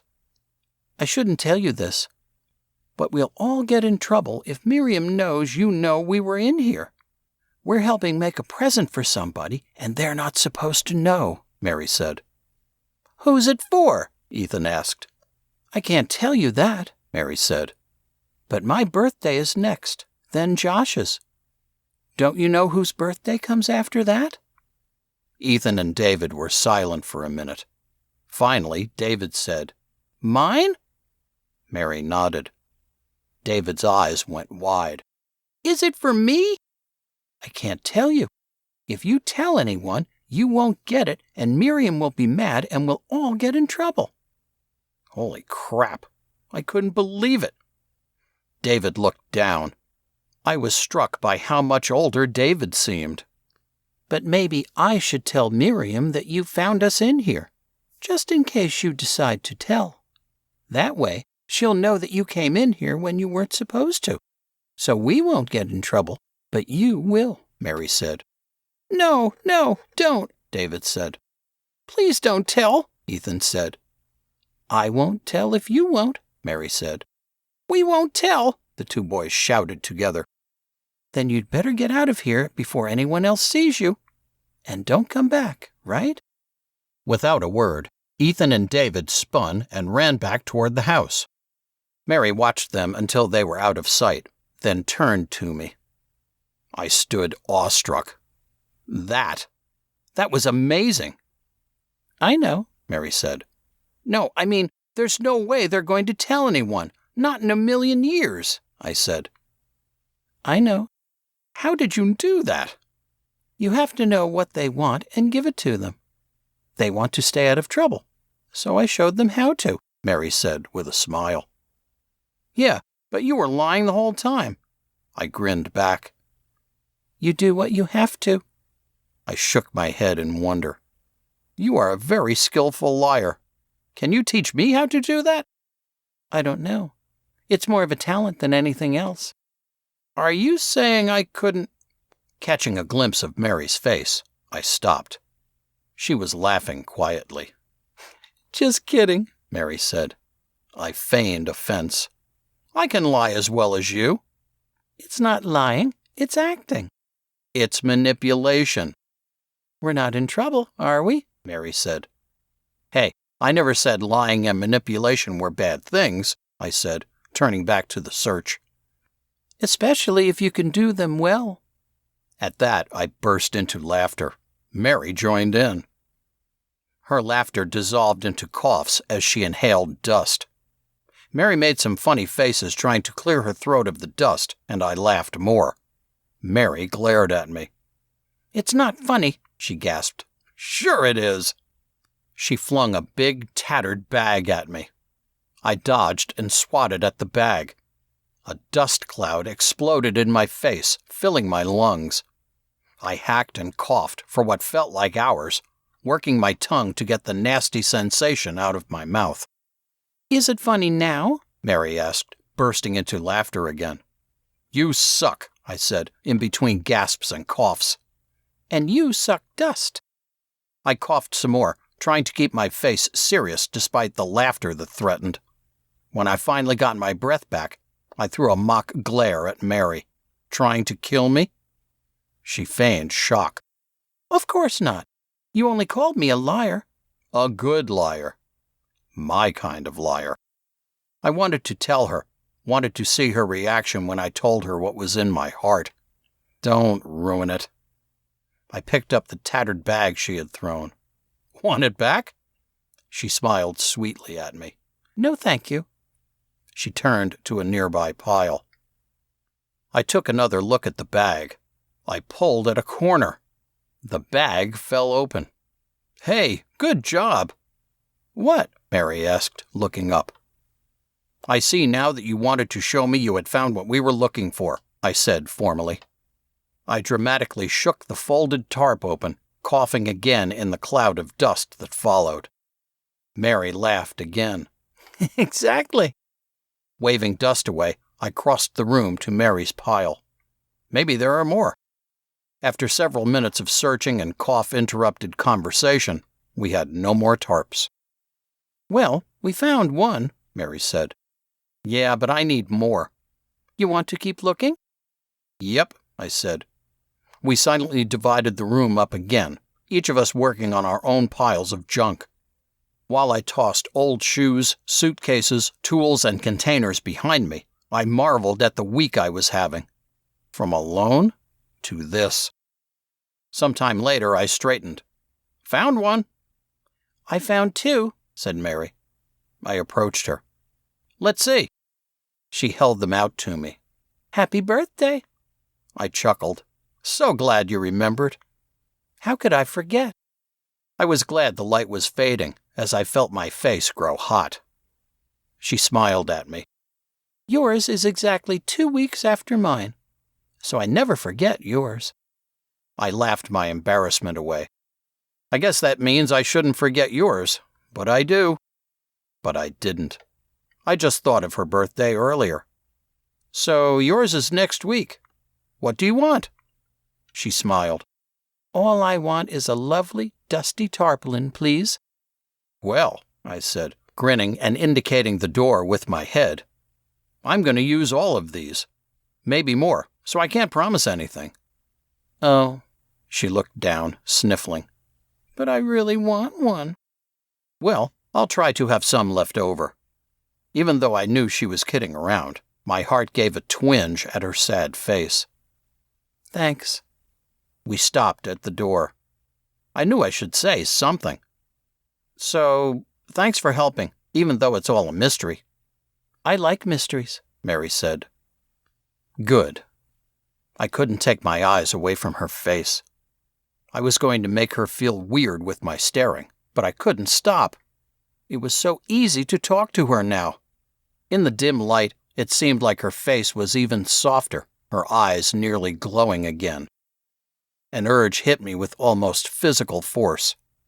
If I stepped a little toward her, she would be so close.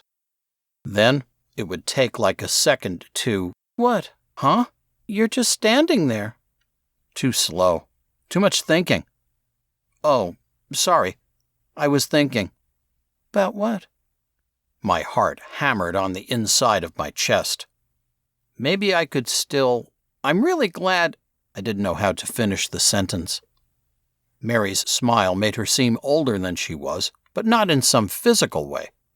She seemed to know what I meant. Me too. My heart was beating so hard it hurt.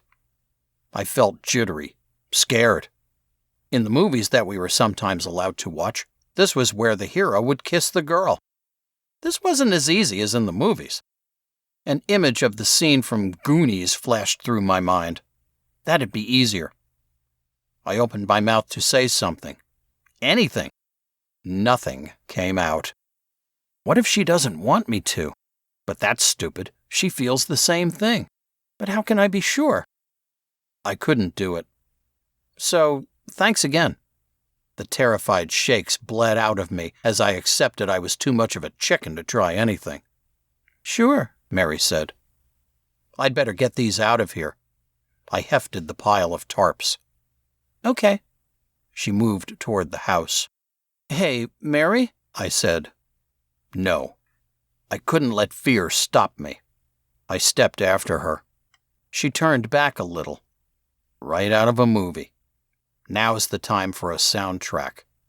No music came. I hugged the tarps to my chest with my left hand. I had no clue what to say. I reached out with my right hand, finding her hand in the fading light.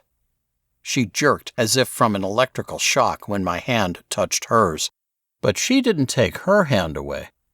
"I don't want this to change," I said. Her hand was cool in mine, but under her skin I felt warmth and life. She squeezed my hand. "Me neither," she said. She smiled up at me. I smiled back. My heart thundered. I held her hand. "I better go," Mary said. This was better. Better than a movie. Better than a soundtrack. "Okay." When she took her hand away, my hand felt emptier than before. I watched her disappear around the corner of the house. My face hurt. Then I noticed I was grinning. I didn't remember the walk to the cabin, dropping off the tarps, or the walk back. The sensation of her hand in mine filled me for the rest of the evening. When Mary appeared on the porch to read next to me after dinner and dishes were done, I was tempted to hold her hand again. She sat close enough for me to, but I knew there was no way. I wanted to tell her how I felt, but I knew I shouldn't. "What are you reading?" I asked. She showed me the cover of her book. A mouse holding a sewing needle was pictured. "It's really good." "About a mouse?" "Yeah," Mary said. "Not as cool as horses," I said, smiling slightly. "Maybe not, but still cool." She smiled back. I lifted my book, showing her the cover. "And dwarves and barbarians are the coolest." "You wish." Chapter 30. Sunday always sucked. Prayer circle and celebration meant endless boredom. But even washing dishes for what had to be an hour didn't get rid of the feeling of Mary's hand in mine. I had really held Mary's hand, and she had held mine back. It had really happened. I wanted to find a way to do it again, but the rest of the week hadn't worked out. What with swimming lessons after classes on Thursday, being totally absorbed by my books on Friday, and extra chores on Saturday, there'd been no way. Maybe today. My hand remembered the feeling of her soft, warm skin, the tightness of her grip. But the memory seemed to be fading. "What's up with you?" I turned at the question. Across the room, Luke stood half-clothed. "What do you mean?" I sat up and swung my legs off the bed. "You're laying there like an idiot. What are you smiling about?" Luke leered. "Oh, I know. You had a really, really good dream, didn't you?" "What?" I made the connection. "Gross. Shut up. Why are you so nasty?"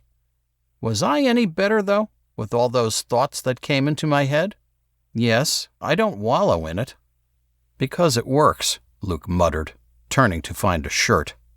Trust Luke to ruin a perfectly good morning. I rolled out of bed and stood. "Wake up! Wake up! Can't be late to prayer circle." I grabbed some clothes and had the bathroom door shut before any complaints reached my ears. In the mirror, I saw that I still had pretty colorful but fading bruises on my chest and shoulders. One purple and yellow one on my upper right leg looked a little like the profile of George Washington on the quarter. "Josh," Saul's voice came through the door. "Hurry up! You're going to make me late for prayer circle." "Chill." I flushed the toilet to keep up appearances, then got changed quickly. On my way out of the bathroom, I said, "It's all yours." Glaring, Saul said, "You took long enough." "You are very welcome," I said. I headed down to prayer circle. Mary was the last of the kids to show up. I caught her eye. A tiny smile crept across her lips. I nodded slightly at her, knowing we had to be careful. I had to fight not to look at her constantly. After another minute or two, the last of the adults showed up. Then Miriam appeared with a short, dark-haired woman at her side. "Brothers and sisters," Miriam began, "God bless you." I muttered the required response, my voice lost in the rumble of all the other people's voices. "As you have probably guessed, This is Luciana. We are accepting her today during our celebration, but I thought it would be appropriate for you all to meet her this morning." Miriam put a hand on Luciana's lower back, guiding the short woman forward. Luciana's face was all flat surfaces and shadows. I had never seen a face like it before. She looked both nervous and angry. Why would she be angry? "Hello," Luciana said, her voice soft but strong enough to carry throughout the room. "Thank you for having me. We will make sure everybody has a chance to meet you individually, Luciana. For now, I invite you to find a seat." Miriam indicated a spot between, next to Tabitha. After that, prayer circle continued like normal. I threw a few glances Luciana's way during the meeting. How could anyone want to join the faith? Maybe I should tell her what it's really like. I saw her smile at Tabitha. Wow, I've never seen anyone who had a permanently angry face. "What's wrong with that lady?" Luke asked quietly at the breakfast table. I glanced over at Luke. "What? Oh, you mean Luciana?" "Yeah. Why would she want to join this group of morons?" "We're not morons," Saul said. "You know," Luke said. "I wasn't talking about you. But now that you mention it, yeah, you are a moron." "Shut up," Saul said, too loudly. "Saul," Gwen said, her voice pitched to carry from the adults' table. Saulie's face fell into a sulk. I shrugged. I don't know. I seriously have no clue how Enos and Tabitha could have convinced her to join. "I know," Luke said. "It must have been Tabitha. All Enos knows how to do is fix cars." "But I still don't know how she would want to join," I said. "Me neither," Luke agreed. "Maybe she'll think better of it during celebration and run out screaming," I said. Mary laughed from the other side of the table. "Or maybe she'll scream when Miriam puts the oil on her," Luke said. Mary laughed again. "That's so rude, too. I mean, then you've got a bunch of little dabs of oil all over. That's got to feel gross." I nodded. Then I realized what was going on. It was a normal conversation. We were acting like normal people, talking like friends. Luke, too. Awesome. Luke had noticed it, too. "What's up with you?" he asked Mary, echoing the question he'd asked me earlier. I liked the coincidence. Mary's brows drew down into a V. "What do you mean?" I said the same thing. And the same thing is up with both of us. I tried not to smile too much. "You don't usually talk," Luke said. "I do too." "Not here," Luke said. "Why shouldn't I?" Mary asked. "Exactly," I muttered. "What?" Luke asked. I looked up. "What?" "You said something," Luke said. "So did you," I said. "Shut up," Luke said. I glanced at Mary. I liked the smile she wore. "Buzz off," I said to Luke. "Eat me," Luke said. "I'd rather eat breakfast, thanks," I said. I stuffed some eggs into my mouth. I hoped my chewing camouflaged the grin that was trying to break free. "Lot of conversation around here," Luke muttered, turning back to his breakfast. "Nothing wrong with that," Mary said. I swallowed. Exactly. A few minutes later, Luke pushed his chair back and stood. "I'm going to feed Chewy." "You better get back to help with the dishes," Saul said. I will," Luke said, heading outside through the kitchen.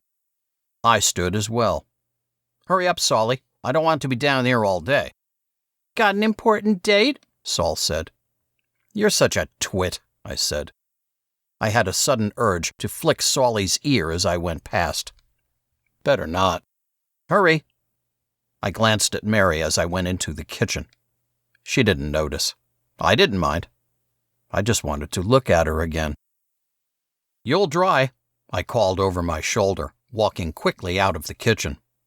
Saul was such a jerk sometimes. He'd gone even slower than usual. It was like he enjoyed bugging me and Luke. So what if I had been a little extra enthusiastic with the rinse water when Saul was standing nearby? It wasn't like Saul was going to melt. But no, Solly had thrown a fit, yelling that I had done it on purpose and trying to pick a fight. I had told Saul that, yes, I had, in fact, done it on purpose, and no, I really didn't feel like beating the crap out of the irritating punk. Free of my morning interruption to life, I headed up the stairs to grab a book. I pondered briefly whether I should get 2 books. I'd already almost finished the one I'd started yesterday. Nah, I said aloud. Maybe Mary would come and talk to me. Maybe I would go to the cabin or something, too. Tried to stay out of the way so I wouldn't get sucked into extra chores. As I left my bedroom, I heard a faint flush come from the bathroom a door away. The bathroom door opened as I started down the stairs. I glanced back.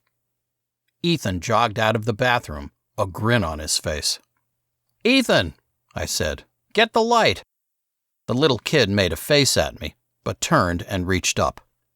I caught a glimpse of something peeking out of the pocket of Ethan's jeans. "What have you got there?" I said, facing Ethan. "What?" Ethan's face went bland and innocent. "Nothing." "In your pocket, duh," I said. It looked soft and white. "Nothing." "I see it right there, you twit." I shook my head. Kid needs to learn to lie better. Ethan's face fell. He pulled the thing out of his pocket. "It was in the cupboard, under the sink."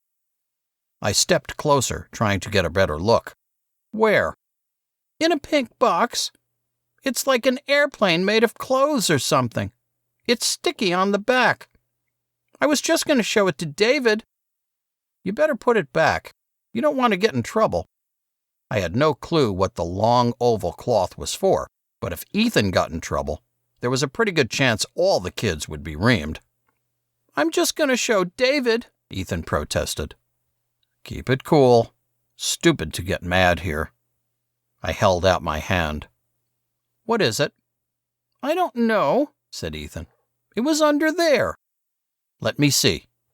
At Ethan's expression, I tried to reassure him. "I'll give it back." "Then you put it back. You don't want to get in trouble for messing with something that's not yours." His lips in a sullen pout, Ethan handed the floppy cloth to me. The thing felt soft in my hand. I heard a door open. Glancing over Ethan's head and down the hallway, I saw Mary step out of her room. Our eyes met.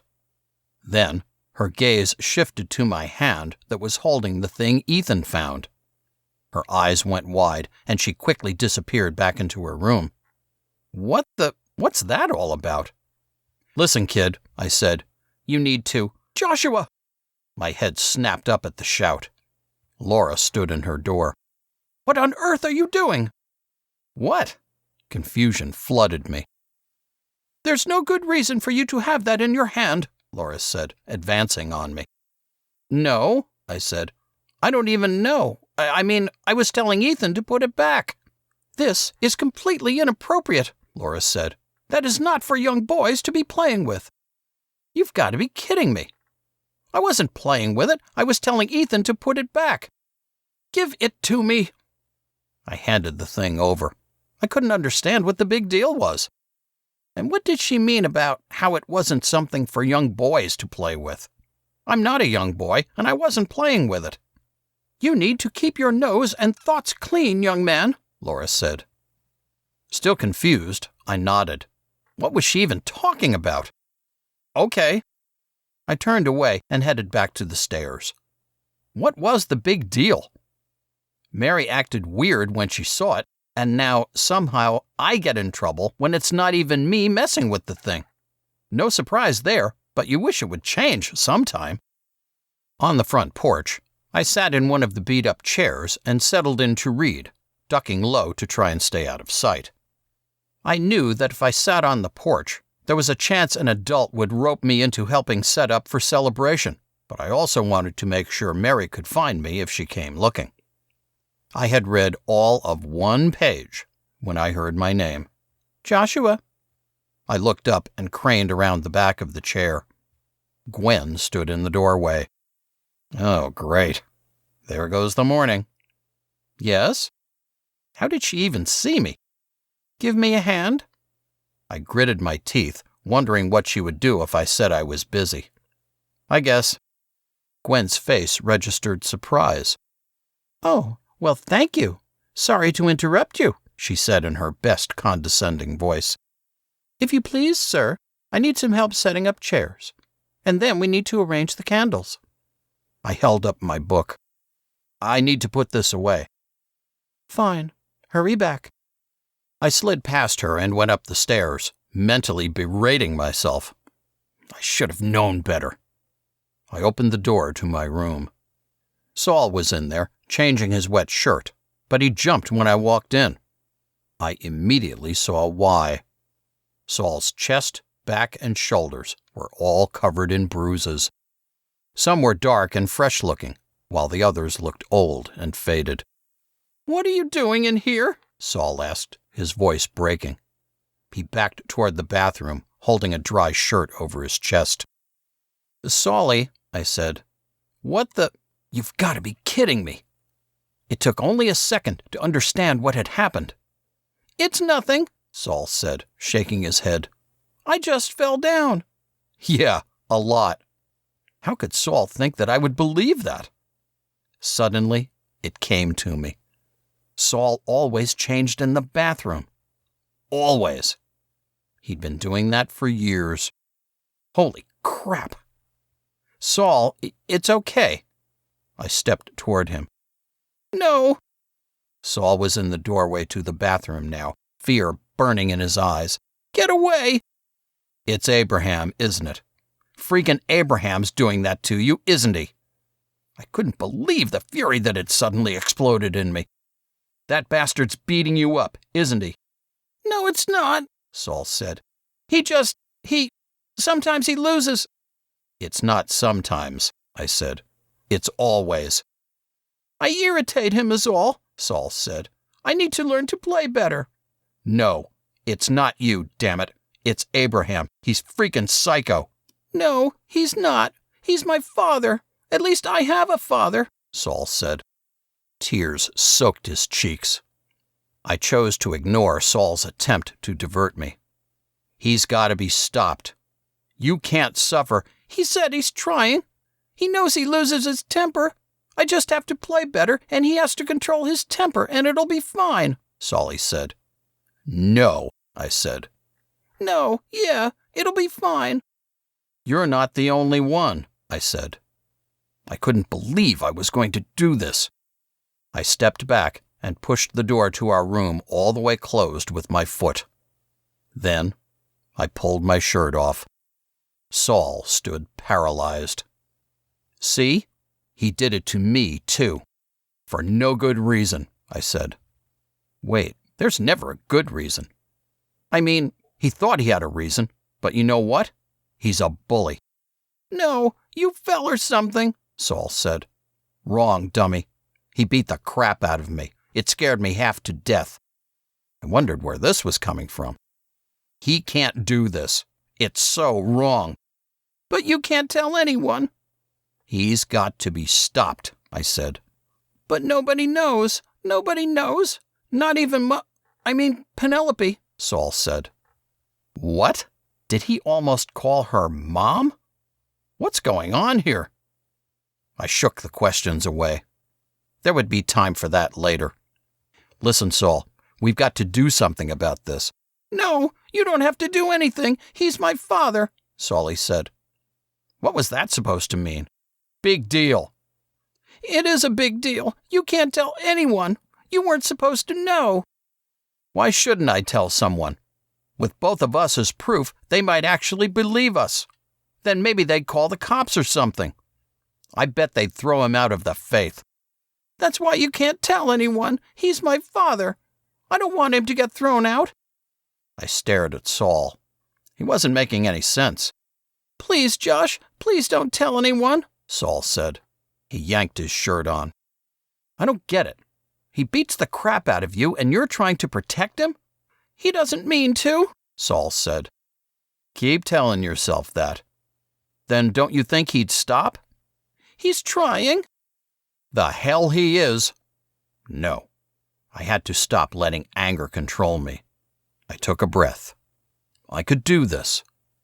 Look, if he really was going to stop, he would have. You've been changing in the bathroom for years. You're lucky he hasn't broken any of your bones. Or killed you. No, that's how I know. He doesn't mean to hurt me. He'd never actually injure me. He sometimes loses his temper. You keep saying the same thing over and over. But don't you see that we can help him if we talk to somebody? Good idea. I mean, we could get him help. Saul shook his head. No, that wouldn't help him. He's going to stop. Please don't tell anyone. He left the bathroom doorway and walked toward me. Please don't tell anyone. Unbelievable. Saul was completely cowed. But I had to make him feel better. Okay, I won't, for now. But we need to talk about this more. Sure, sometime, Saul said, brushing past me and heading for the door. Just don't tell anyone. Saul closed the door behind him. I stood there, a powerful image hitting me hard. Me kicking Saul down on the porch. Maybe his tears had been real. Maybe I had kicked a bruise. I sat on Ethan's bed, kicking Saulie in the side, threatening to break Davy's arm. I'm almost as bad as Abraham. I put my face in my hands. I'm a bully too. I've got to stop. I've got to stop. I repeated this to myself several times. I can't be like Abraham. I knew what I had to do. I would tell no grown-up, but I would tell Aaron about Abraham and Saul.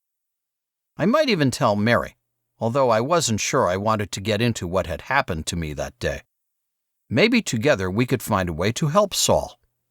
And, if nothing else, I wouldn't let what Abraham had done to me make my choices for me. But I was glad the bruises were fading.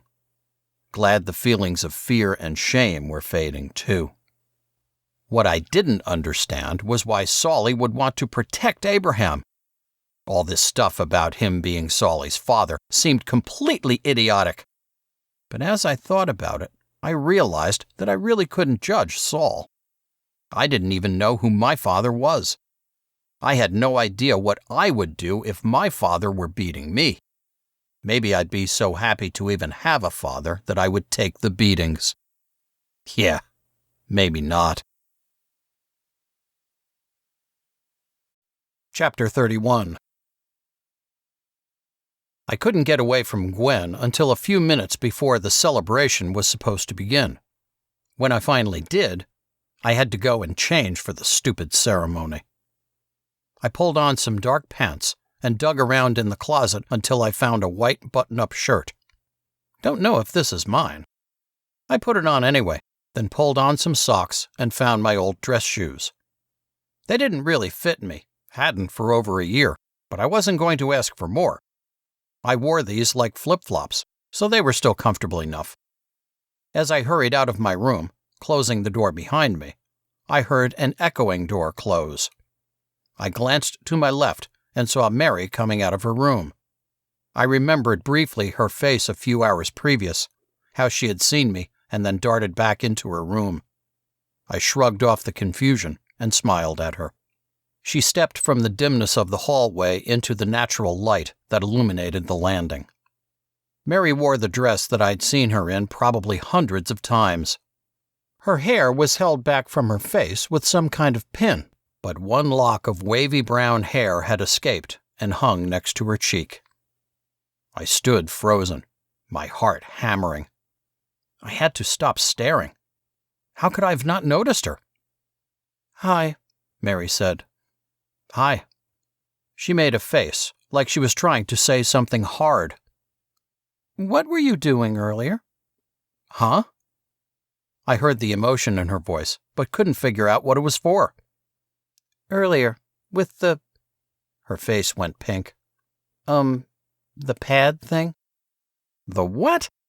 Mary seemed to study my face. "You mean that thing I took from Ethan?" I asked. "What's up now?" She kept looking at me. Then, shrugging, She gave a little smile. Forget it. You going down? She asked. Yeah. You? She nodded. I gestured for her to go ahead of me. Ladies first. Really, I wanted to look at her more. As she crossed in front of me, I watched her profile.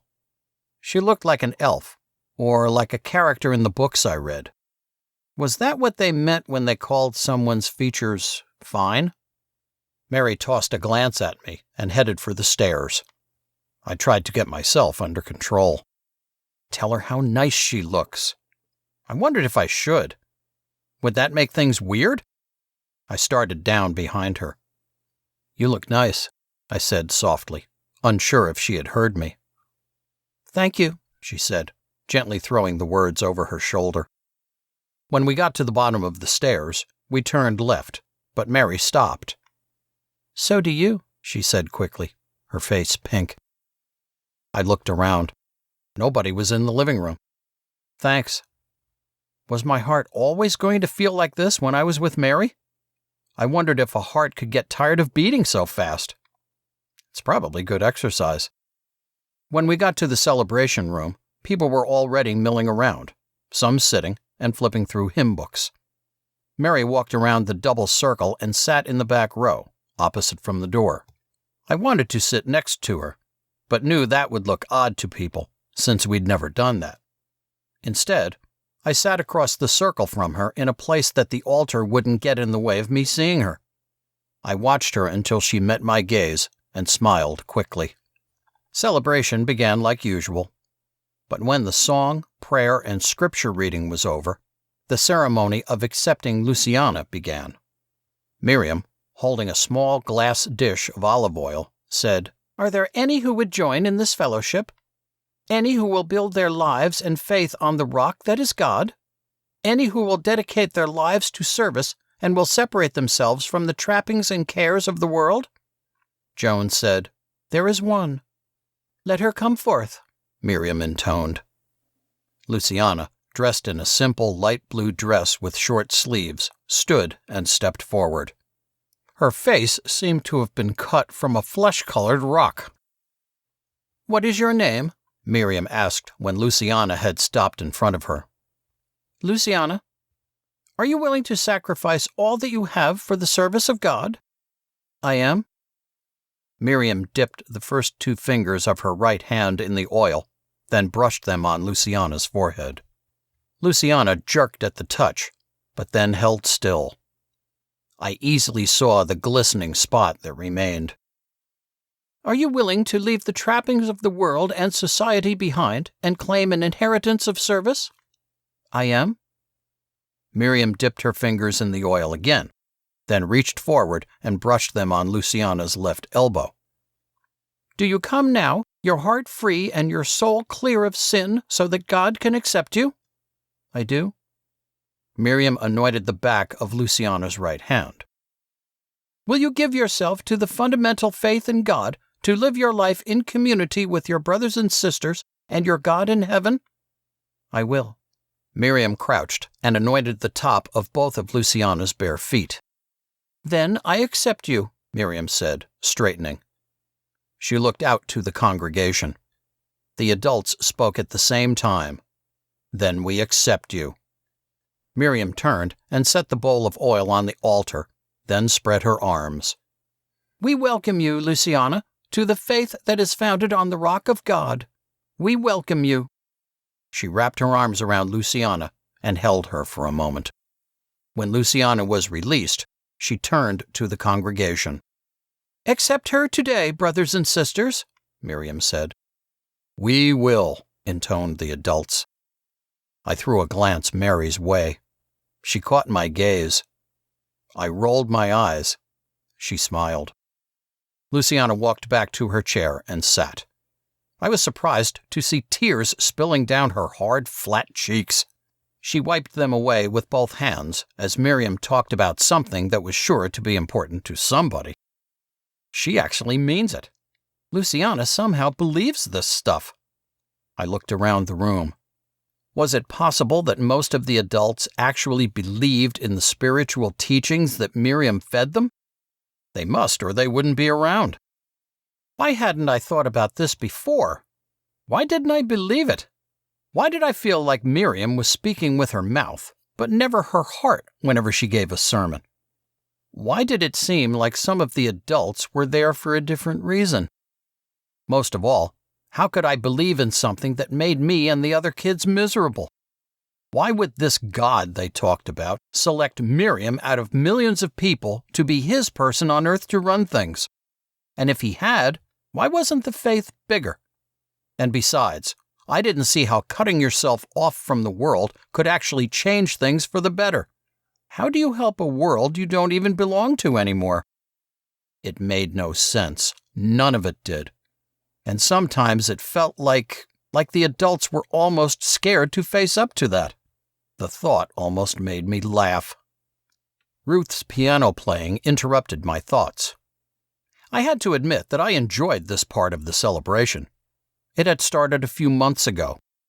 I guessed that this was supposed to be a meditative part of the meeting, in preparation for receiving the spiritual light Miriam was going to feed us next.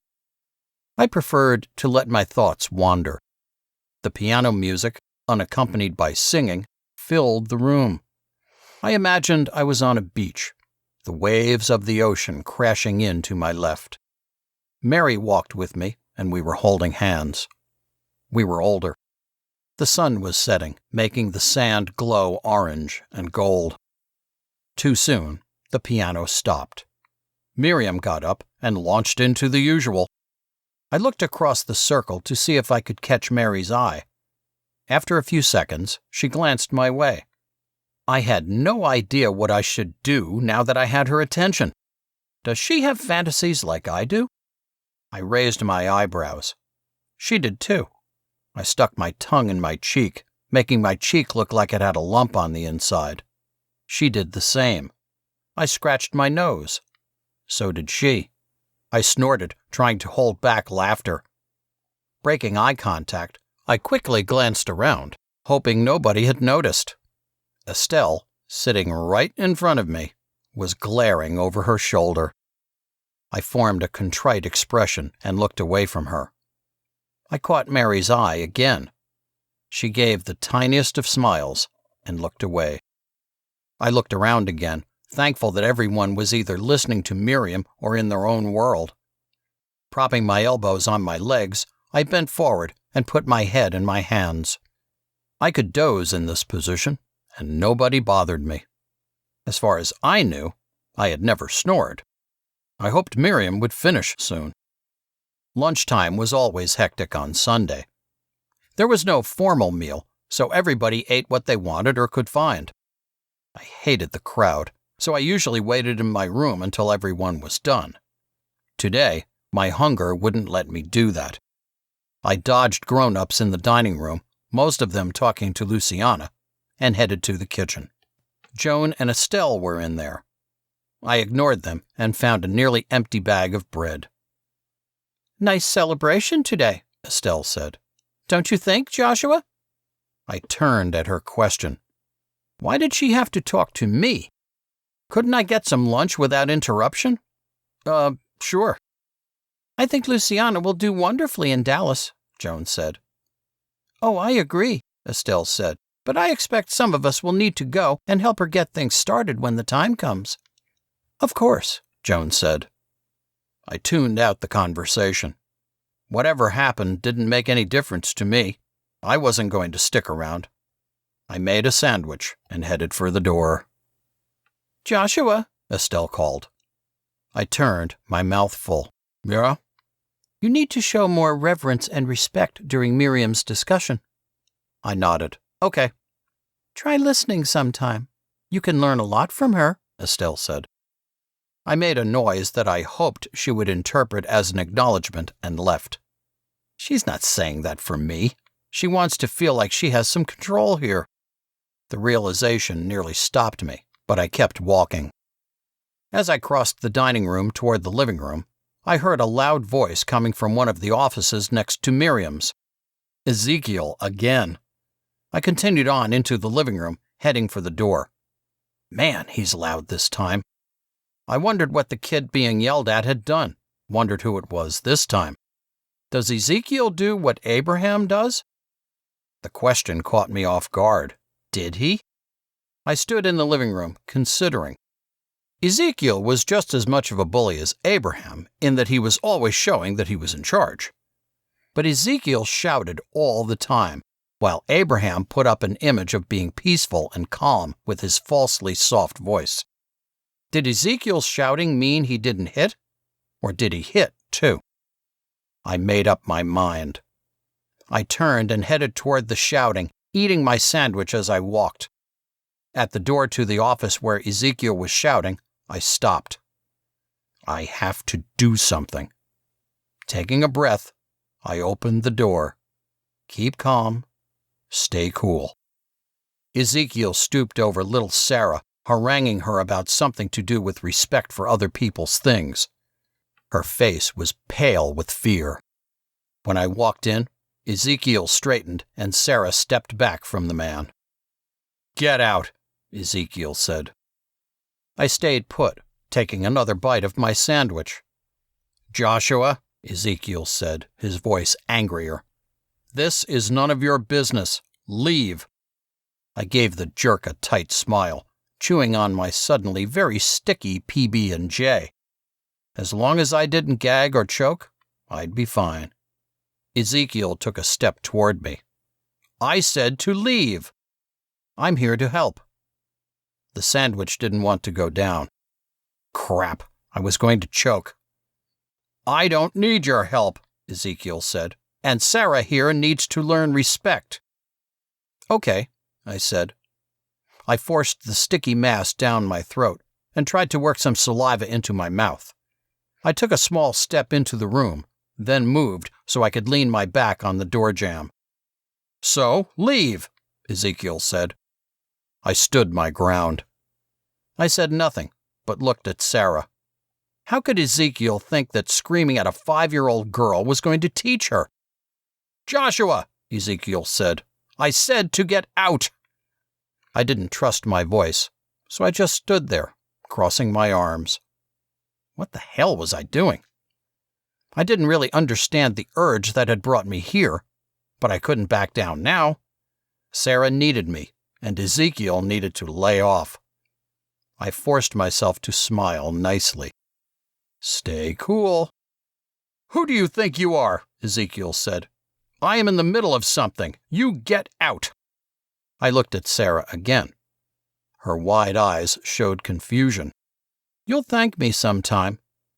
And even if she didn't, I knew this was the right thing to do. Whatever this was. "Joshua, I said to leave." Ezekiel's already flushed face became practically maroon. I forced the last bite of sandwich down my throat. What exactly was I doing? I thought fast, trying hard to understand. I saw the fear on Sarah's face. That was it. Fear couldn't run our lives, or at least it shouldn't. Ezekiel had to know that fear didn't control me or any of us. Well, it did still, but that had to change. And it could start to change now. I had to be the one in control of the situation. I couldn't let Ezekiel think he could control us kids or get away with shouting uncontrollably at us. Fear wasn't the way to go.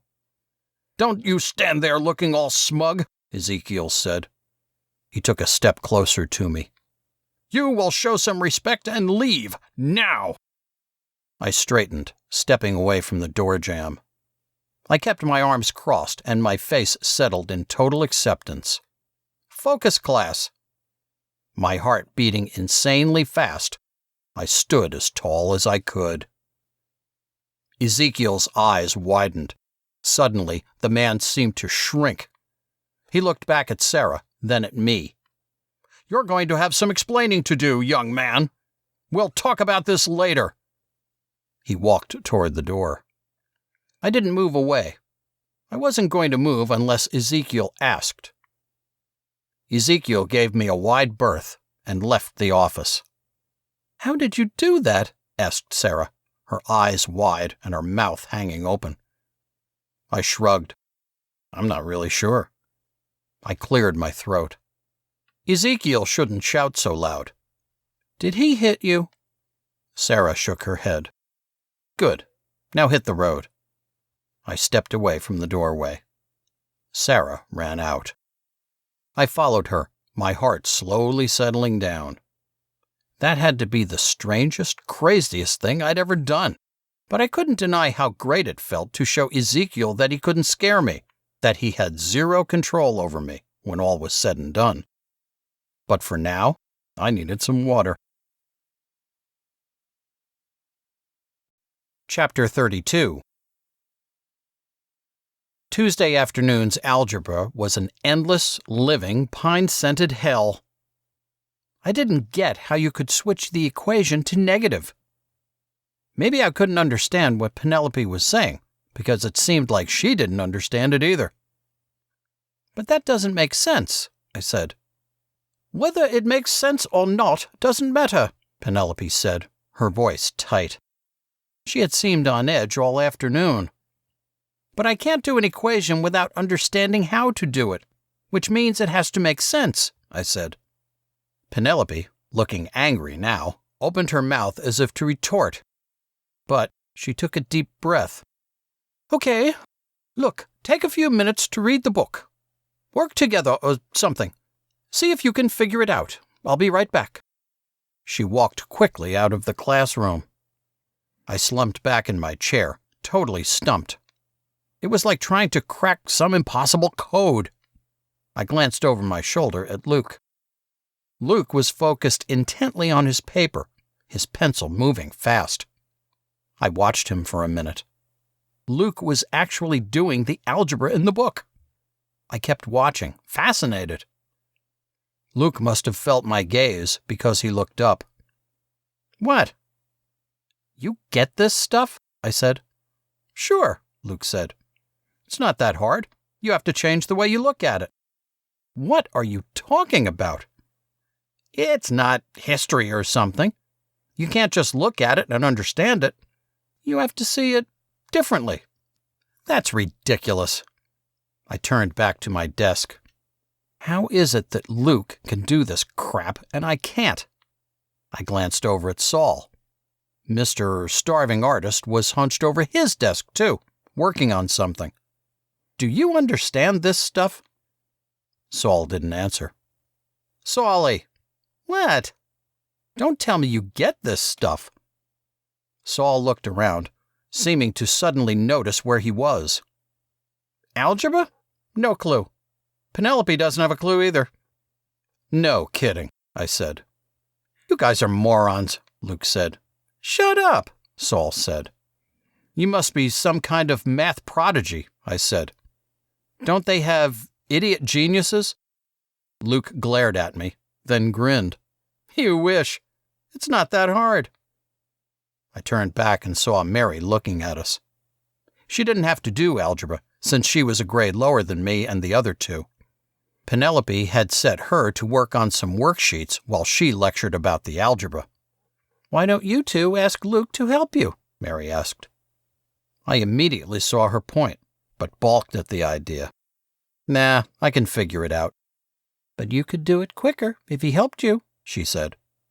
Am I wrong? She smiled as if to show she meant no offense. Maybe not. Now I was stuck. I didn't want Mary to think I was a stubborn idiot, but I didn't want Luke to think I needed him. I looked at my desk. Fine. Luke, I turned back to Luke. How about it? Maybe he can get an algebra scholarship if the football thing doesn't work out. Sure, Luke said. He got up and went to the chalkboard. What are you doing? I asked. I glanced at Mary. She was holding her worksheet up to cover her face, but the paper was shaking, so I knew she was laughing. I'm going to teach you how to do algebra. Duh, Luke said. He erased the board. What about Penelope? I asked. Who cares? She has no idea what she's doing anyway. With that, Luke wrote the first equation we had tried doing that afternoon on the board.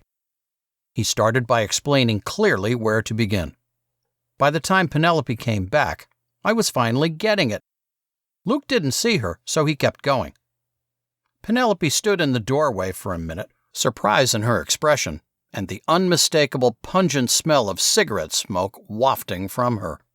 At a pause in Luke's explanations, she asked, "What's going on?" "Luke's teaching them algebra," Mary said, laughter in her voice. "I can see that," Penelope said. "Luke, are you sure you know what you're talking about?" Luke made a face. Yeah, it's not that hard." "Then continue," Penelope said. I glanced around the room, seeing my surprise reflected in the face of everybody else. Penelope went to her desk and sat. She nodded at Luke. "Go on." By the time class was over, I had learned more in one afternoon about how to do algebra than I had in the entire year. "Luke," Penelope said as we were straightening and storing our books. I kept working, but listened in on the exchange. "Yeah," Luke said. "How would you feel about being our algebra teacher for the rest of the year?" "You mean all 2 weeks?" "Yes, I mean all 2 weeks. I'll make you a deal. You teach the algebra, and you won't have to take the final test," Penelope said. Luke answered immediately, "Sure." "Good." I looked up at Penelope. "Do we have to take the test?" Penelope turned a stern look at me. "Of course." Then she actually smiled. "Unless one of you wants to teach geometry." "I'll do it," I said. "Just kidding," she said. "I can handle geometry." I hung back while the others finished stowing stuff and headed out. Mary did the same. "Now see what you've done?" I said. "What?" she said too innocently. "Luke's our teacher, and he doesn't have to take the test." "Well, you'll understand algebra now, won't you?" "Yeah, I guess." I adopted a sullen expression. "Don't thank me too much now," Mary said. I grinned. "Fine. Thanks." She accepted the thanks as if she were a queen, nodding regally. "You are very welcome." All I could think about was holding her hand again. Okay, that wasn't all I could think about, but I wouldn't let those other thoughts stick around. The hand was enough for now. "What are you doing now?" "Well," she said, her voice going soft, "somebody has a birthday in a couple of weeks." My heart skipped a beat. "And somebody else has a birthday in 2 days." She smiled as pink painted her cheeks. "Well," she said, "don't tell the other one, but we're doing a song for him." "Oh?" I forced my voice to remain casual. "How's that going? And no song for you?" A grin tried to crack my face, but I held it back. "The old guy's song is going fine." She gave a crooked smile. "Except I can't think of anything that rhymes with algebra, and I only have like 10 days. I burst out laughing. Was she seriously already working on a song for me? "How about, can do geometry better than the rest of you?" She made a face. "Too long." I crossed the room, stopping in front of her desk. "You'll think of something." "I know." "And you should have a song, too." Her eyes glowed at me. "I think it's maybe best if we spare everyone from hearing you boys sing." "But that's not fair." It occurred to me that I should give her something for her birthday. We never gave each other presents. How would we without any money? I had to do something for her. "Fair's boring," Mary said. We stood there looking at each other. "Maybe, but I'll think of something." "A song?" Her voice sounded playful. I gave her a mysterious smile and pitched my voice low. Something. I had until Friday. 3 days. I could do this. She giggled and came out from behind her desk. She cocked her head toward the door. "You going down?" "Yeah." My heart thumped. I had to do it now. I turned toward the door, stretching out my hand toward her. I watched as she registered my movement. She looked up at me. I wondered if she would take the cue. Her hand filled mine with warmth. I let out the breath I'd been holding. We walked that way to the door of the classroom, then stopped. "I wish," she said, her voice trailing away. I heard everything she hadn't said. "Me too," I said. "But this is great," she said. I nodded, giving her hand a gentle squeeze. For now. Her green eyes found my gaze. She nodded and squeezed back. "For now." She went ahead of me, her hand slipping from mine like a ship leaving its dock.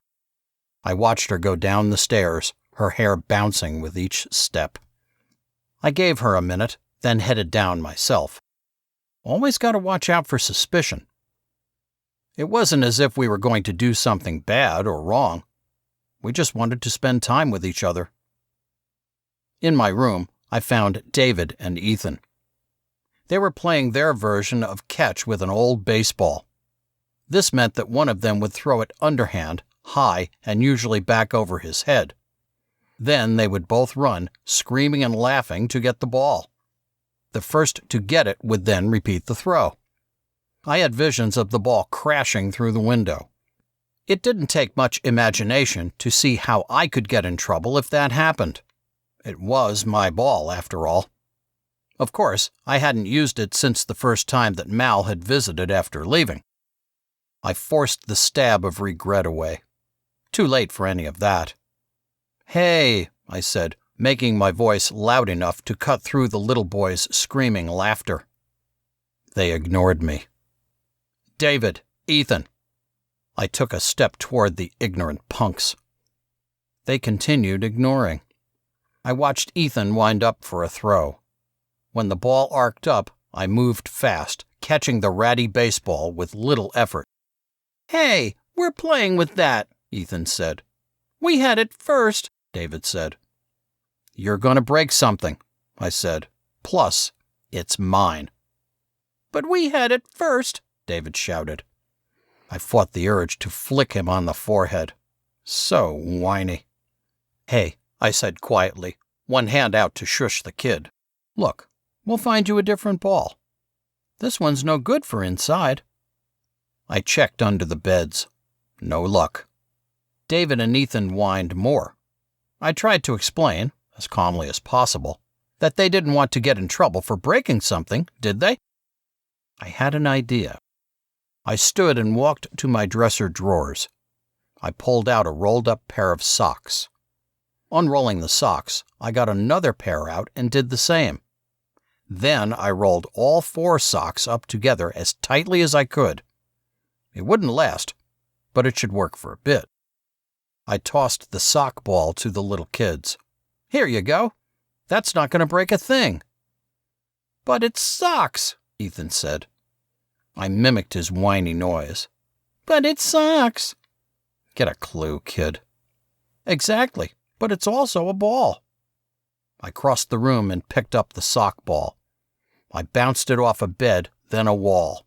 "See? Good times." I handed the ball to Ethan. The 2 little boys wasted no time getting back to their game, delighting in the unpredictable bounces of the irregularly shaped sock ball. I took the baseball off the dresser. Another thought came to me. It might be kind of fun to play catch with someone. I pictured myself tossing the ball with crazy accuracy, hurting somebody's mitt-covered hand. But I'd only ever played catch with Mal. Could I actually ask one of the other 2 boys my age to play? Did they even know how to catch a ball? What about Aaron?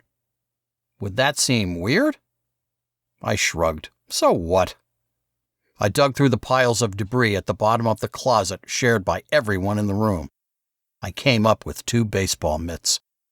I left the scream and laugh-filled room and headed down the stairs. Luke appeared at the bottom and bounded up, brushing past me. "Luke!" Luke stopped in mid-stride. "What?" I hefted the ball and gloves. "Play some catch?" Luke fixed a surprised look on me. "Are you serious?" "Yeah, why not?" Luke thought about it. Sure, but in a bit. I'm in the middle of something." I nodded. "I'll be on the side of the house." "Okay." Luke turned to go, but stopped. You're acting different. What are you talking about? You, Josh. You're acting funny. He bent closer to me. You on drugs? I snorted. No, and I'm not acting different. Yeah, you are, Luke said. You never used to talk to us. Sure I did. Nah, you didn't. He looked at me like I'd gone crazy. How could I not talk to you and whoever? We all live in the same house. Luke made a face. Exactly. But you never talked to any of us. Like today, in class. You're the one on drugs, I said, ignoring the twinge of memory that flared. I wish. But you really might be. Luke turned back up the stairs. It's good stuff, so don't stop.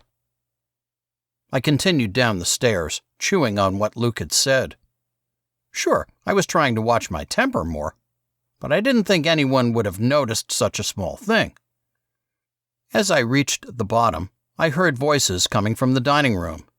The beggars had arrived home a few minutes earlier and were now counting their money. How do they actually convince people to give them money?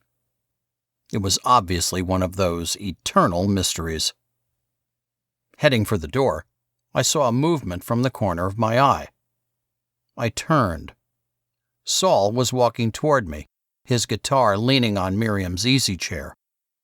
Hey, I'll play while you wait for Luke, Saul said. Great. How do I get out of this? Oh, that's okay. I need to work on the gloves a bit, I said.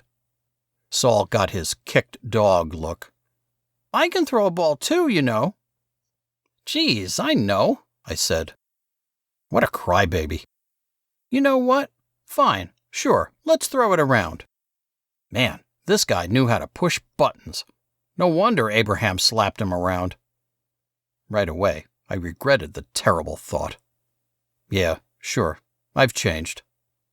Obviously, Luke lived in a fantasy world. Let's go, I said. I opened the door and led the way around the side of the house. Walking quickly away from Saul, I tossed a glove at him. Saul dropped it. You gotta warn me, Saul said. Okay, heads up. I threw the glove at you, I said. Shut up. If you're gonna be like that, I'll take that glove back. Thanks, I said. All right, fine, Saul said. He picked the glove up.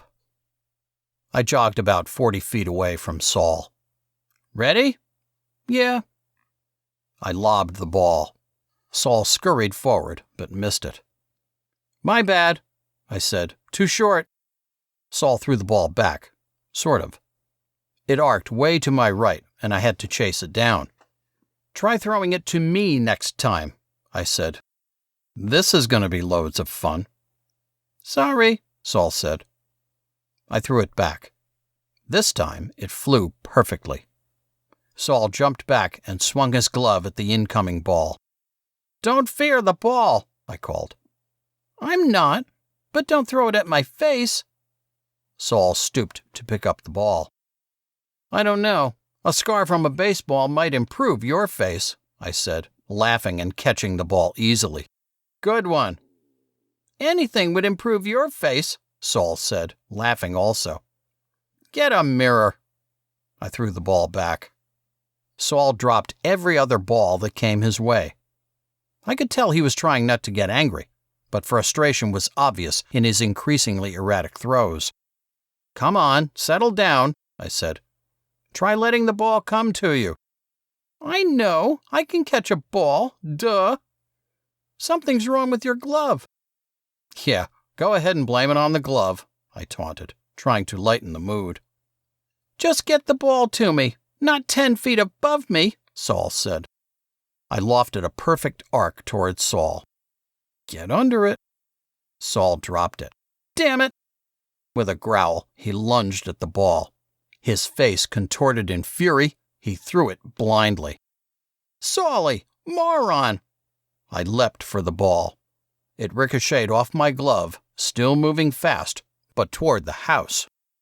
I had time for dread to hit me like a lead weight in the gut before the crash came. Saul whipped around, searching out the source of the noise. I pointed at the dining room window. Saul swore. "No kidding," I said. "Crap." I blew out a loud breath. "Just great." I turned to Saul.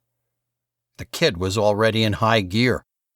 He had dropped my glove and was running fast toward the nearest trees, the thick, flat curls on his head bouncing with each stride. He was flying. "Solly!" I called. "You've got to be kidding me!" Unbelievable. Shaking my head in awe at Saul's total cowardice, but kind of understanding it, I bent to pick up my glove. This is gonna suck. Bad. "Joshua!" I stood and faced the destroyed window. It took me a couple of seconds to be able to focus past the broken glass. "What in the name of God are you doing?" A flash of fear hit me in the gut, then traveled up my throat. It was Abraham. Even better. I swallowed the fear. "It was an accident." "You get in here this instant," Abraham said, his voice pitched low. "Okay." I walked slowly around to the front of the house, looking back the way Saul had run. No sign of him. Guy moves fast when he wants to. At the corner of the house, I paused. I had to go in there. I had to face the abusive jerk. Besides, this was at least partly my fault, so I maybe sort of deserved whatever punishment they gave. If we got some kind of allowance, they could make me pay for it. I imagined 2,000 or 3,000 lines saying something about respecting property, being careful, and showing love to all windows. I snorted at the thought. The snort turned into a burst of laughter. I let out a breath, dispelling the fear in my stomach. What can they do, really? You can bet Abraham's not going to catch me by surprise again.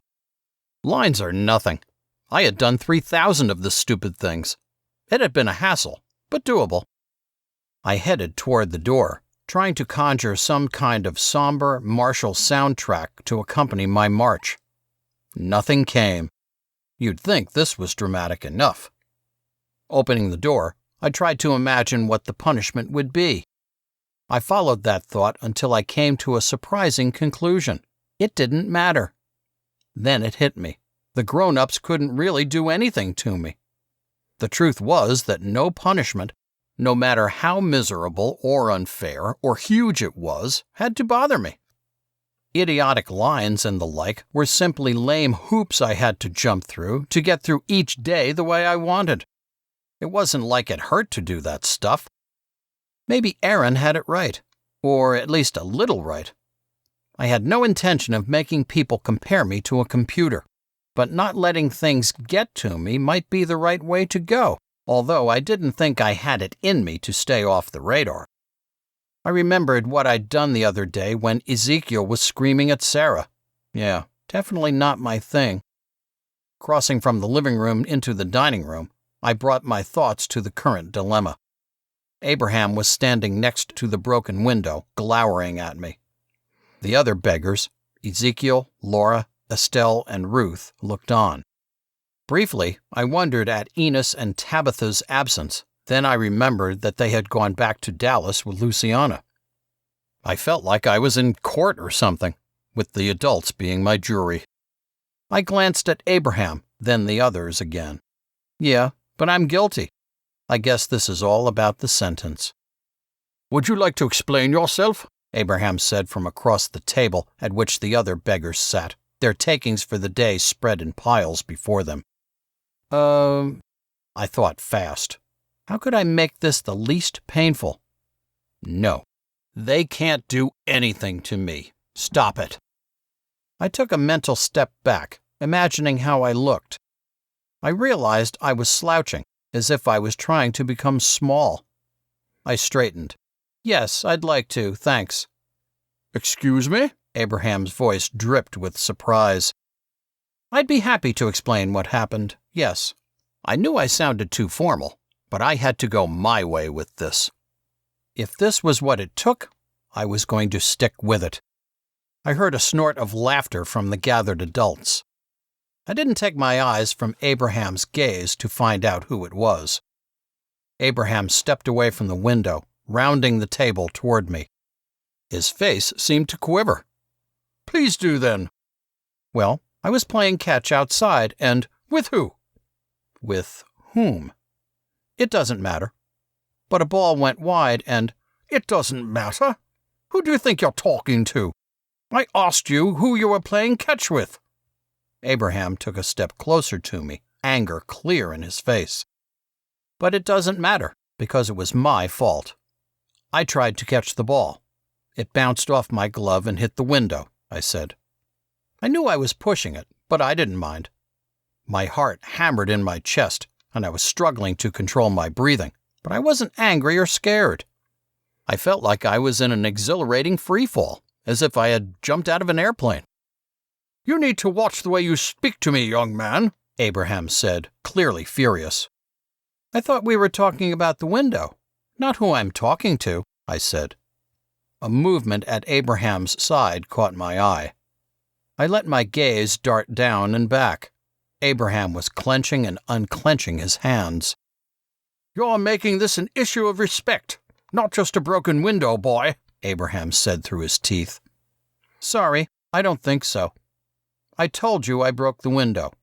What do we do now?" I said. Abraham's fists clenched and unclenched. "First, you talk to me with some respect," Abraham shouted. I wanted to tell Abraham the same thing. I'm not the one shouting at the top of his lungs. I'd like to invite you to do the same thing. Holy crap, where was this coming from? I pictured my thoughts following the route the words had taken and found a well inside me, deep and pulsating. Fury, grief, fear, all of these seemed like they had combined into this well, forming some kind of glowing metal. At my last words, Abraham jerked as if struck. He opened his mouth, and I braced myself for an explosion. Instead, Abraham's next words were spoken in a fierce whisper. "You show some respect for your elders, or you're going to pay the price for this behavior." Understanding flooded into me. "Why don't you say it, Abraham?" I knew I was the one in control now. I stood as tall as I could. "If I don't bow to you, you'll try to beat me up again. But I won't be caught by surprise again." I breathed in deeply, feeling power flood my arms, legs, and chest. I heard the gasps from the people at the table, but didn't acknowledge them. I wasn't finished. "You know what I think? I think you're scared." "You shut your filthy little mouth," Abraham said, taking a step toward me. I stood my ground. "Yeah, I think you're scared. Maybe it's that you aren't in charge, or maybe it's because you can't control yourself. But I swear to you that trying to beat me up again or hitting Saul isn't going to fix it." "What are you talking about?" Abraham took a single step backward. "You know what I'm talking about." I began to shake from the effort of keeping myself calm in the heat of the fury blazing inside me. "I told you I broke the window, but you made it an issue of respect. If you want respect so bad, try showing some. At least try to find a way to calm down, because the next time you try and hit me or any of the other kids here—" I took a breath, searching for the words. "I promise you it won't go unanswered." Abraham swore, moving at me fast. I found the guy's eyes and held them tightly. I stepped forward and braced myself, waiting for the impact. I would not be the first to hit the ground. "Abraham, stop!" Abraham jumped, and I whirled at the shout. Joan stood in the doorway to the kitchen. "Just stop!" Joan shouted again. Her chin quivered. "You leave that boy alone!" Abraham glared at Joan, then me. Without a word or a sound, he strode directly at Joan, but pushed past her into the kitchen. Silence followed his exit, then the sound of the back door in the kitchen closing. "Josh, you go find something to do. We'll talk about the window later," Ruth said from her seat at the table. I stared at her, unsure of what she'd said. After a moment, while the rushing in my head faded, the words processed. I nodded. Okay. I surveyed the surprised faces of the adults. Enjoy your counting. Chapter 33. I felt like I would never get across the living room. I tried to take a deep breath, but couldn't. At the front door, I heard a sound behind me. I turned. Mary stood halfway down the stairs. The sight of her stopped me cold. Had she heard all of that? My heart felt like a burning stone in my chest. Her beautiful green eyes looked like glowing emeralds. I had no idea what to say, or if I could even talk if I tried. That was, Mary said. She hurried down, stopping at the bottom step. Why did you do that? Had to be done. Long time coming. I remembered Mal saying the same thing months ago. I felt my hands tremble. I needed to get out of here, but my legs didn't seem to want to move. I found myself standing closer to Mary. Mary took my hand, squeezing it tightly. You were great. A laugh shook itself free of the tightness in my chest. Thanks. Footsteps sounded from the hallway, and she let go of my hand. She darted out the front door, and I made as if I was headed up the stairs. Miriam appeared from the hallway, her expression curious. What's going on? She asked me, accusation in her tone. I don't know, I said. She must have heard Abraham shouting, then Joan. She could get the details from the adults. If she came after me for the small lie, so be it. I heard your name, Joshua. It might have been about the window. I climbed a few stairs. I'll be back in a minute. What about the window? I sighed. Fine. I turned, blinking slowly and finding that deep well again in the space of time it took me to focus on Miriam's face. I accidentally broke the window. I'm sorry, and I will pay for it or whatever. I paused, chewing on my next words. Why not? Abraham lost his temper, and Joan told him to quit it. You broke the window? How? I noticed how she completely missed the part where Abraham had lost his temper. My ball went through it. She regarded me from the top of her sloped face, seeming like she was aiming her nose right at me. That is going to cost money to fix. I know. You can work it off by doing extra chores for 2 weeks. I'm already... I bit off my retort. Nothing. It doesn't mean anything. Fine. Her eyes didn't move from my face. She nodded. So, you're finally learning some respect. I felt the urge to look away from her, inspect the carpet on the stairs or something. No, I've got this. I looked her directly in the eyes. Something like that. I stood still, not even breathing. I couldn't break first. I wouldn't break first. Her eyes widened, the shadows on her face shifting slightly.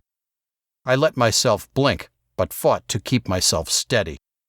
I imagined I was drawing power from the well deep inside me. I held her eyes frozen. Seconds drew out long. Then I saw surprise register in the skin around her eyes first. It seemed to tighten, then go a little slack. Her head cocked a tiny bit to the side. She grimaced slightly, and her eyes darted to somewhere above my head.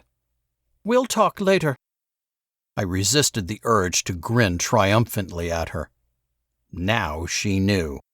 She knew that she didn't intimidate me, that she couldn't control me anymore. I continued up to my room and found Ethan and David in there. I dug through my drawers and the closet, ignoring their questions and noise, trying to find something I could give Mary for her birthday. Nothing. I stood in the middle of my room. What do you give a person when you don't have any money? Could I make her something in the next 3 days? I would have to keep my eyes open. I grabbed my book and made for the door. Then I remembered the window. I should probably clean up that mess.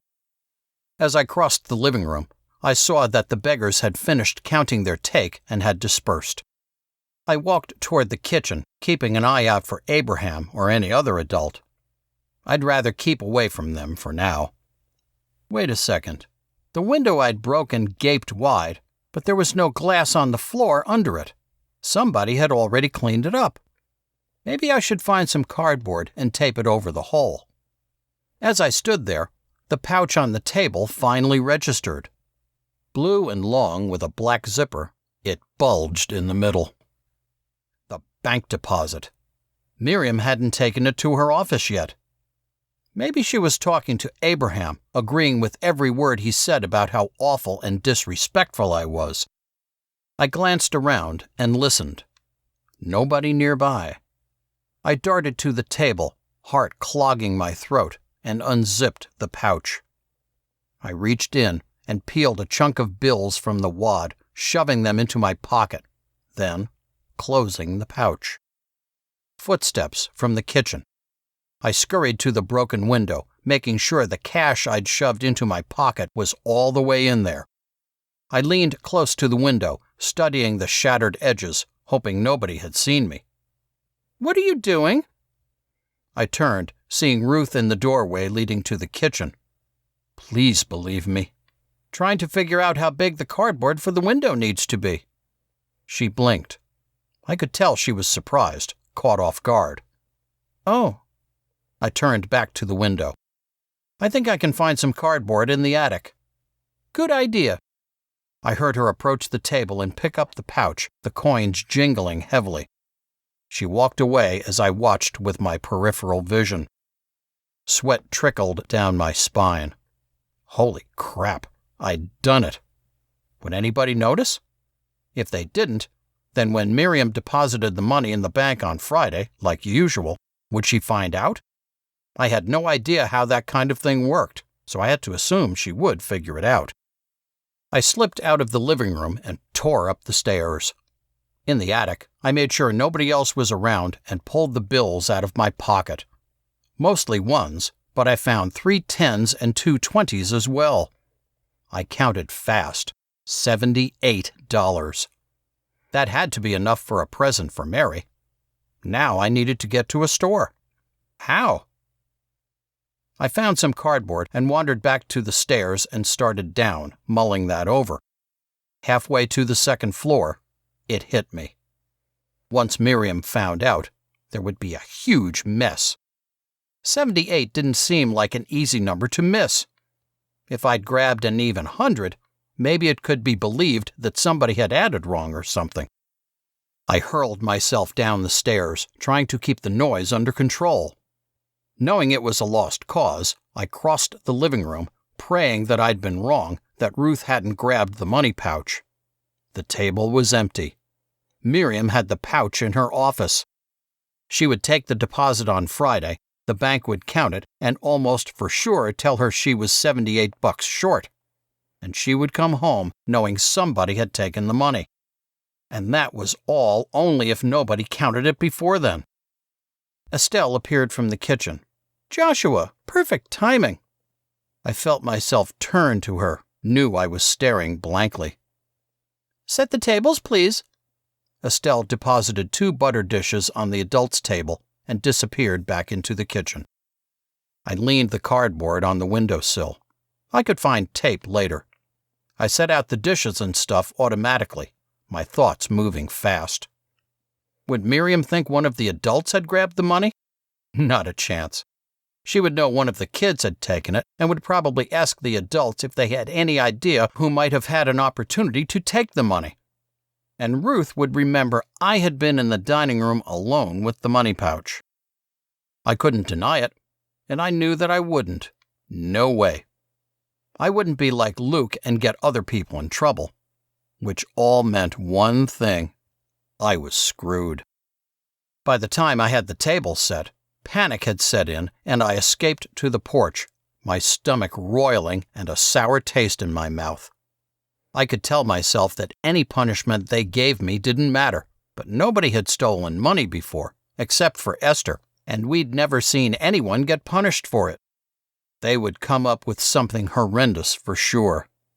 Except for Esther. I grabbed that thought, turning it over in my head. She had taken $1,000 somehow and gotten away. I had $78. I could get to Cooperton and buy a ticket that would take me as far away as possible, as close to Chicago as I could get. I had a bag full of canned food buried in the cabin. If I left Thursday night, I might have a chance to get a little more money, too. But if not, I was way better prepared this time. I could do it. I had to do it. I hadn't wanted to leave before my birthday, and worse, before Mary's, but I had no choice now. I would find a way to keep in touch with Mary. Maybe she could use the computers at the library to make an email address, and we could keep in touch that way. I kept quiet during dinner, trying to find a way to tell Mary what I had to do and explain to her about what she needed to do. As I sat on the porch that night, waiting for Mary to show up, I finished formulating my plan. This would work. Mary sat in the chair next to me. Her bright eyes and warm smile felt like a jagged knife turning in my soul. "Are you okay?" I forced a smile. "Yeah." "Are you sure?" Her face grew serious. I swallowed. "I'm fine, just feeling kind of sick. Maybe those green beans at dinner." The lie felt like total betrayal. She would hate me. No, she would understand. She would agree. I had to get out of here. Chapter 34. All day Wednesday and Thursday, throughout focus class and the rest of school, I felt like Miriam was going to pop through a doorway and grab me, yelling, "Thief!" Did she seriously not count the money? I guess it made sense, since the deposit forms were already filled out by the beggars every night. As classes finally ended, I lagged behind, hoping everyone's hurry to get to the van for swimming would help me out. Mary caught my eye as she left. She offered a small smile. I knew I had been quieter than usual, and wished I'd been able to enjoy these last 2 days with her more. No, I would see her again. This was going to work. I stalled, acting like I was straightening out my cubby, until Saul finally shambled out of the classroom. As soon as he was gone, I pulled the note out of my back pocket and read through it one more time. Mary, I'm sorry I had to leave without saying goodbye. I'd been planning on getting away as soon as I could, and things happened that made me have to leave now. I wanted to tell you that I'm sorry we only became friends recently. You are the coolest person I know, and I will miss you a lot. It feels weird to say this, or write it, I guess, but you're my best friend, better than Mal ever was. He made me close off to everyone, but you showed me that people are good, and I can be good too. I really hope we can stay in touch. Will you make an email address the next time you're at the library? I don't have one yet, so will you make yours exactly what I wrote below, so I can email you as soon as I can? emeraldmary14@gmail.com. I am sorry again, and wish I could have been here for your birthday and mine so I could hear that song. Please believe me that I had to leave now. It would be bad if I didn't. I will miss your smile, and your hand, and feeling you read next to me. Love, Joshua. I swallowed past the tightness in my throat and refolded the note. Listening carefully and hearing nobody still in the attic, I darted to her desk and pulled out her math book. I slipped the note in the front and tucked the book back into her cubby. She should get my note on Friday, or at least soon. Please get it soon. As I grabbed my swim gear and ran to the van, I wished I'd had a chance to get more money. I would need to get far away fast. Besides that, if I had a lot more money, I could buy 2 different tickets and only use one, so that anybody who went looking for me wouldn't know exactly where I'd gone. It didn't matter, though. It would work this time. I would leave as soon as everyone was asleep. I would catch the first bus that left Cooperton. It would probably take me to Pittsburgh, and I felt sure it would leave early in the morning. I should be in Pittsburgh before anyone even knew I was gone. I could be on my way toward Chicago soon after. In the water at the Y, I pictured countless different situations where I found my father in Chicago. I knew he might have moved in the last 15 years, but I had a feeling he was still there. Maybe he would live near the old address of the Faith there.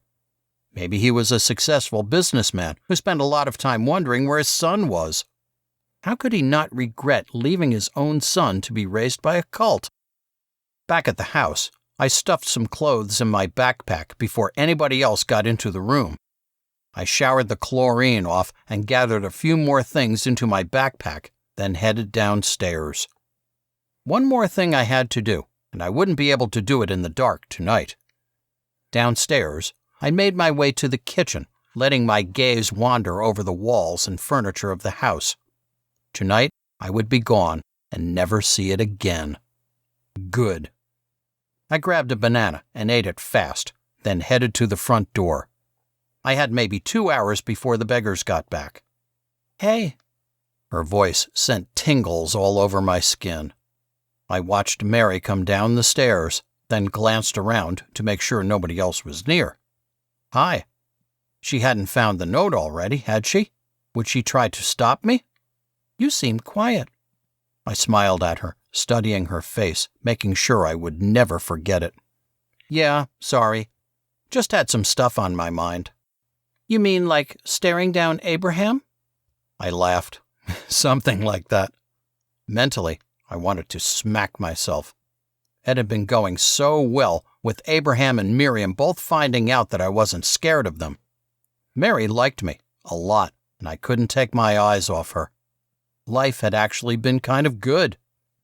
Then I'd done the stupidest thing ever and ruined it. Screw what people saw. I took her hand. "It's been a strange week."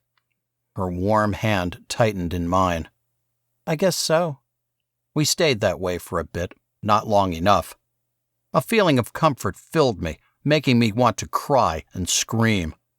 I was a moron. If I'd been more patient and careful, we could have gone together.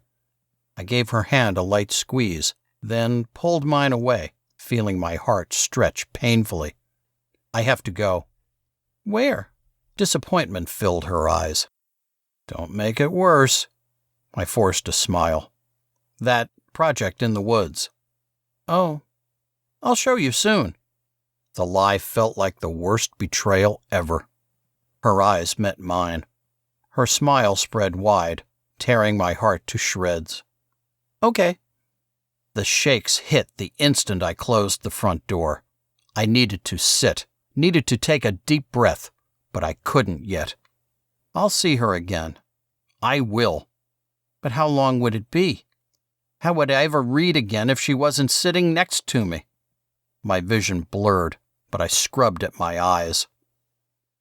I forced myself to focus. I had to get to the cabin.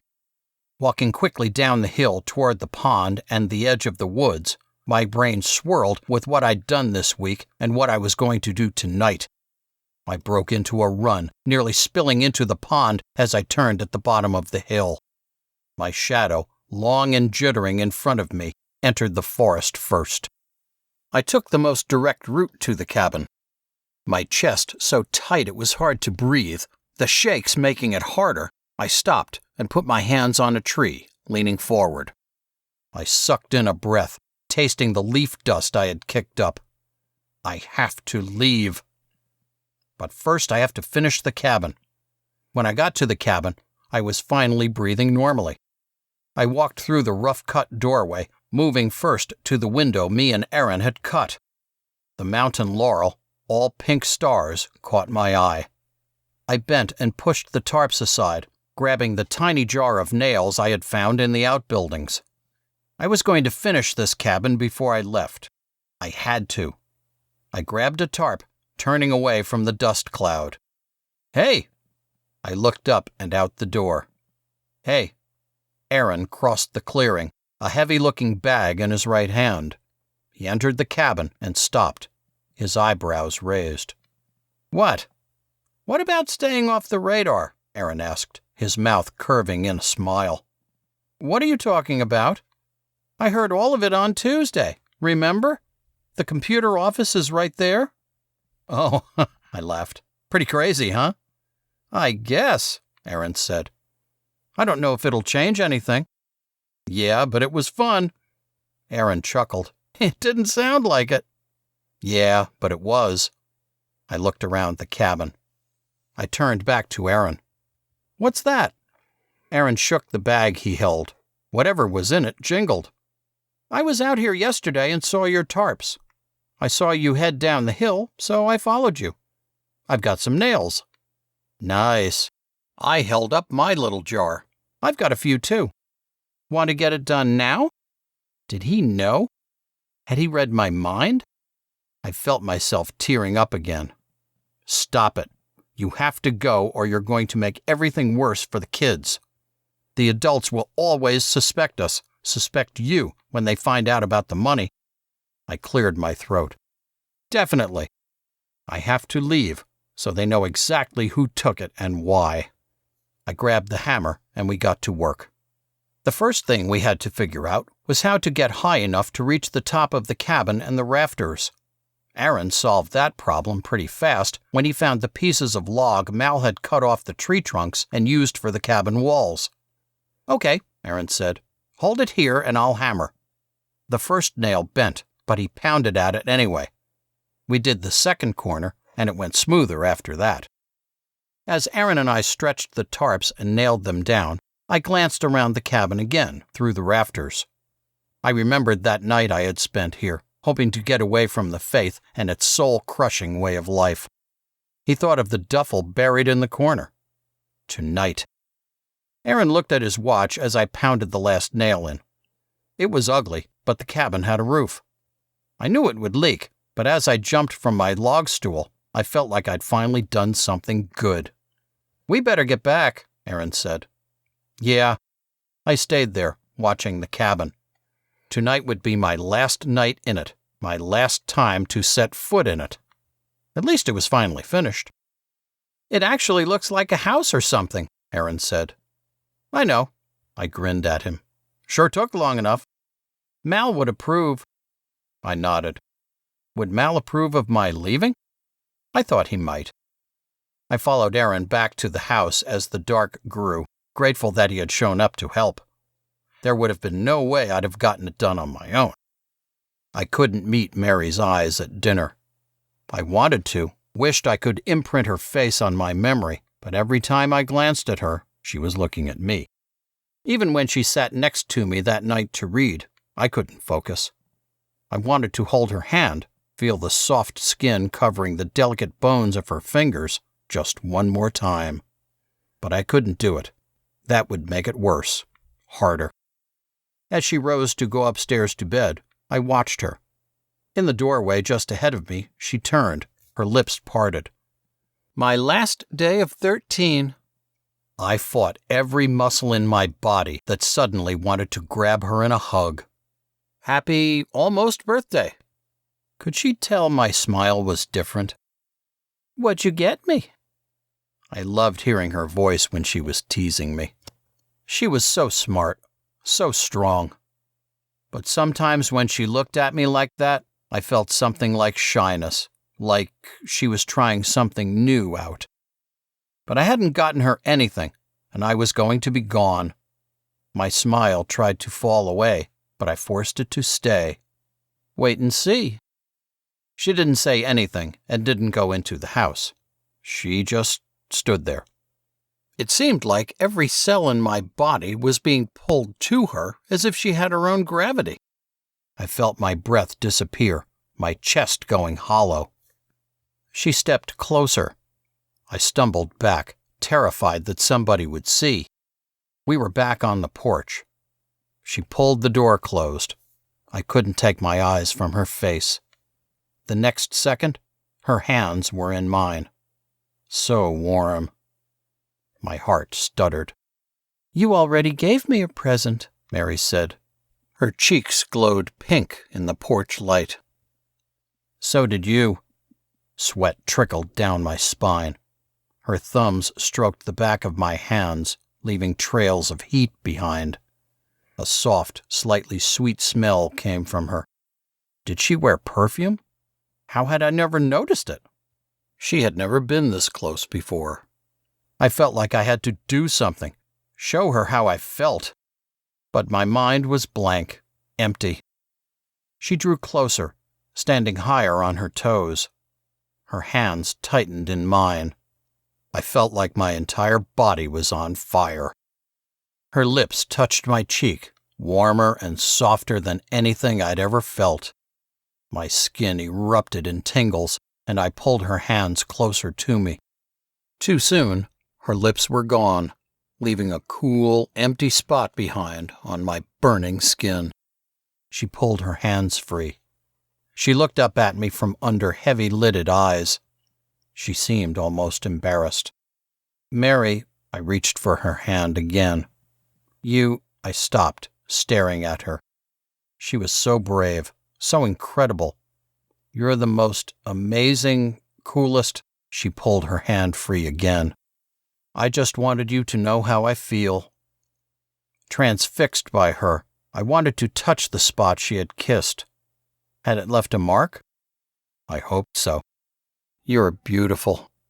I didn't realize I'd said it aloud until a smile burst across her face. She stepped closer to me, squeezed my wrist, and whispered, "You're beautiful too." Then she was through the door and gone. Chapter 35. I didn't remember going up the stairs or getting into bed. My mind kept replaying the events on the porch in an endless loop. Her hands in mine, her lips on my cheek, what she'd said. 3 words. Not the words I kept saying to her in my imagination, but words that meant the same thing. And I had to leave.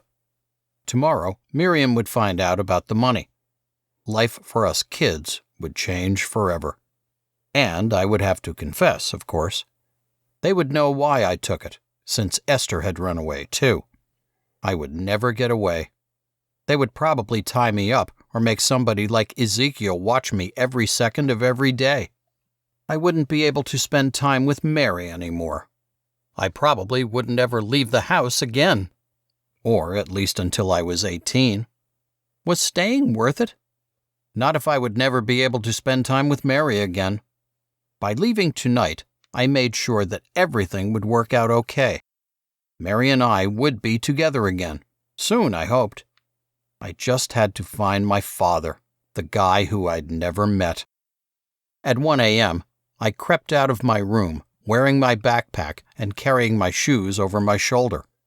The house sat dark and totally still. I glanced down the hallway. No lights shone under doors. Reaching the front door with only a few creaks from the stairs, I eased it open and slipped out, closing it carefully behind me. I slipped my shoes on at the edge of the porch and tied them.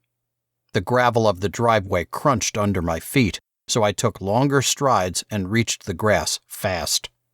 Using the light from the stars and a half moon, I jogged down the hill, skirting the goose pond, and into the woods.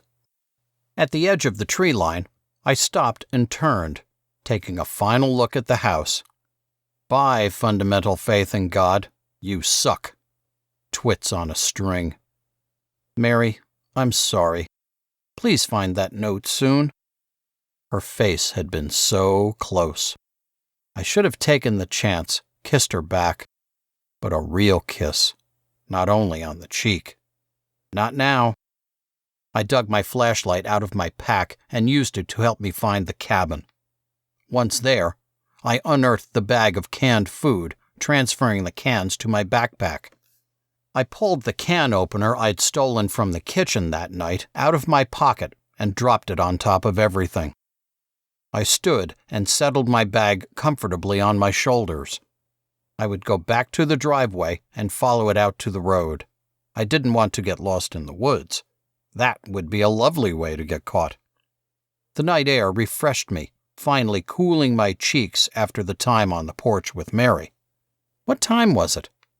It didn't matter. I had plenty of time. I made it to the pike without any problems, the steady song of crickets the only sound that reached me. I hung a left and made my way down the same road I'd walked down not all that long ago. Wow, things had really changed. I felt older, more in control. Despite the darkness and trees, I felt only hope. This would work out. I would make it to Chicago. It might be hard, but I would find my father. It might even take a long time. And if he didn't want to have anything to do with me, I would make a life of my own. I would make an email address and keep in touch with Mary every week. If she forgave me for leaving. She would forgive me. She had to. The lights of a sleeping Cooperton appeared first as tiny dots, then slowly grew into neon signs and streetlights as I walked. I had watched carefully during our last few drives into town to the library and YMCA. I knew that the bus terminal was a small building behind a motel, so I cut through a couple of parking lots to get there quickly. A bank I passed had a sign that said it was 2:05. I really needed a watch. Maybe after I bought a ticket in Pittsburgh, I could find a cheap watch. I patted the wad of money in my front pocket. Only 3 cars passed me as I walked. Not one was a police car, but I decided I should be more careful. After that, I kept to small streets and finally made it to the terminal maybe 20 minutes later. There was a map of the bus routes with a list of departure times next to it. A bus would leave for Pittsburgh at 6:30 in the morning. Perfect. Now, I needed to find a place to spend the night. I'd been thinking about this and had thought I might try the park that was down 2 blocks. I made my way there, trying to keep to the shadows. This was nuts. Had Esther felt like this? Jittery and terrified and excited? I felt like a cop car would show up any second, probably with Officer Ambler driving, its lights and siren going. But I made it to the park without any trouble. I found a bench that was nestled behind some bushes and, using my pack as a pillow, curled up on it. No rain, very little chill. This was going to be far better than last time. I'd be on my way to Pittsburgh in less than 4 hours. The cold woke me. I'd been sure I wouldn't be able to sleep, sure I'd be too keyed up. The last thing I remembered thinking had been about Mary's kiss on my cheek. Now I was shivering and blinking. My right side felt like somebody had pressed it hard between 2 rocks or something. I pushed myself up, trying to get my bearings. There was just enough light for me to make out the branches of the bushes behind the bench. I stood and made my way to the bus terminal, sure it wasn't 6 yet. As I trudged across the parking lot, I saw people gathered in the terminal. Alarm shot through me. Had somebody already discovered I was gone? No, these were people drinking coffee. 3 people stood outside the small building, smoke curling up from their faces. A clock, its numbers in red, flashed the time. 6:15. I had to get a ticket. I entered the terminal and found the counter. A lady blinked at me. "What can I do for you?" "I need a ticket to Pittsburgh." I stood as tall as I could. "Only you?" The lady glanced around me. "Yeah, gotta get back home." I had to keep it simple. I knew I wouldn't remember a complicated story if I was asked for details. She punched something into her system. $10.50. Seriously? I dug the money from my pocket and handed her a 10 and a 1. "There's your ticket and change. Bus leaves at 6:30. Just like that, I held the ticket in my hand. Victory filled me. I tried to keep the smile off my face. See what a plan does for you? I pictured the look on Saul and Luke's face when they realized I was gone. Would David and Ethan be sad? Would any of the adults be sad? I checked the clock. 6:19. 11 minutes until I was home free. I knew Mary would be sad. How long would it be before I could hold her hand again? Maybe feel her lips on my cheek again. My throat tightened. I found a water fountain. The cool water felt good, but I couldn't stop thinking about her. The red numbers flashed. 6:21. Her hands, her breath. Had that been perfume? Her skin was so warm. Her lips had felt so soft on my cheek, softer than anything I'd felt before. The lump in my throat grew. Come on, it's done. I was going to find my father. I was going to get away from the faith and find my father. How would Aaron take it? I could contact him through Mary once I got an email address. He would understand. Maybe he could help me. I looked up. 6:22. Would the cops come right before I got on the bus? Just after? Would they come at all? A man passed me with a cup of coffee and a donut. Breakfast. I could get some in Pittsburgh. Did I have enough money to get to Chicago from Pittsburgh? I would find out soon enough. The trip to Pittsburgh would take about 5 hours, according to the chart on the terminal wall. 6:24. The bus would be here any minute. My heart thumped inside of my chest. I tried to keep my breathing calm, but a sour taste in my mouth distracted me. I was really doing this. I was finally getting away, finally going to find my father. I could find him. Chicago was big, but I would find a way. I knew Aaron could help me. Thinking of Aaron brought back the day we'd cut the window out. The mountain laurel. Aaron's confession about him and Esther and Mal. Esther finding her mom. I'd felt so alone until Aaron had showed up. Mal had left me, then had died. But Mary and Aaron had filled that place. Luke wasn't so awful either, and Saul had his moments, even though the kid needed to lose that stupid guitar. The bus pulled up to the terminal, hissing and rumbling. The driver got out and closed the door behind him. Mal had left me alone. He had protected me, and then he had left. I watched the red numbers tick up to 6:29. Mal had left me. He was my only family, and he had left me. And I was Aaron's only family, and I was leaving him. Mary's too, in a way. The realization hit me so hard that I felt like thunder had exploded between my ears. Mal had run away from his family. And now I was too. I was running away from my family. These last couple of weeks, I'd felt like I had a home. Talking to Aaron, reading and spending time with Mary, even throwing a ball with Saulie. They were my family, people who I knew and in 2 cases loved. And they loved me. And I'm running after some guy who thought it was okay to leave me in a cult. The driver reappeared and opened the bus, checking people's tickets. I stared at my ticket. I remembered what Aaron had said that day in the cabin, that we can choose to not be alone. What the hell was I thinking? I could give the money back. Well, all except for $10.50. I could protect the little ones from the faith. I could make sure Abraham didn't push them around or beat them up. I could keep Ezekiel off them, show them how to stop fearing Miriam. I could be their family, even though their family really didn't care about them. Me and Mary and Aaron. We could be a family, weird as it was. And I wouldn't be going back to the same place. The faith would never be the same for me. Moron. I jammed the ticket in my pocket and took off running. My backpack bounced up and down as I tore down the streets of Cooperton. I wrapped my hands around the straps and held it tightly to my back. How do I get back without them seeing? As I ran, I came up with plan after plan, tossing them all. None of them felt right.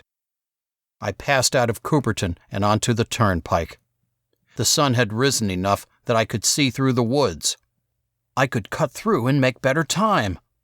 I found the spot I'd come out of that first time I'd run away.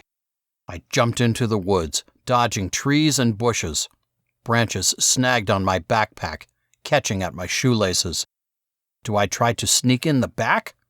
No, there was no way.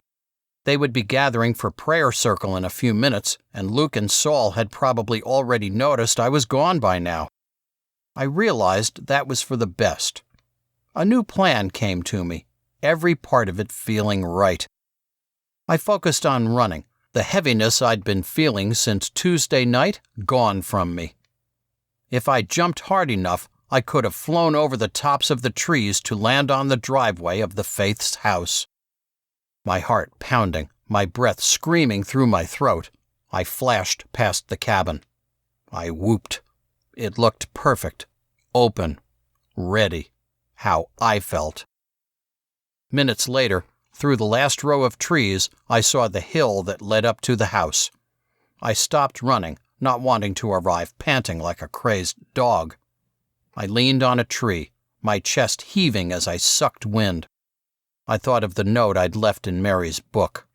Should I try and get it out of there before she saw it? No lies. She needed to know everything. That way, she would know exactly how much she had done for me.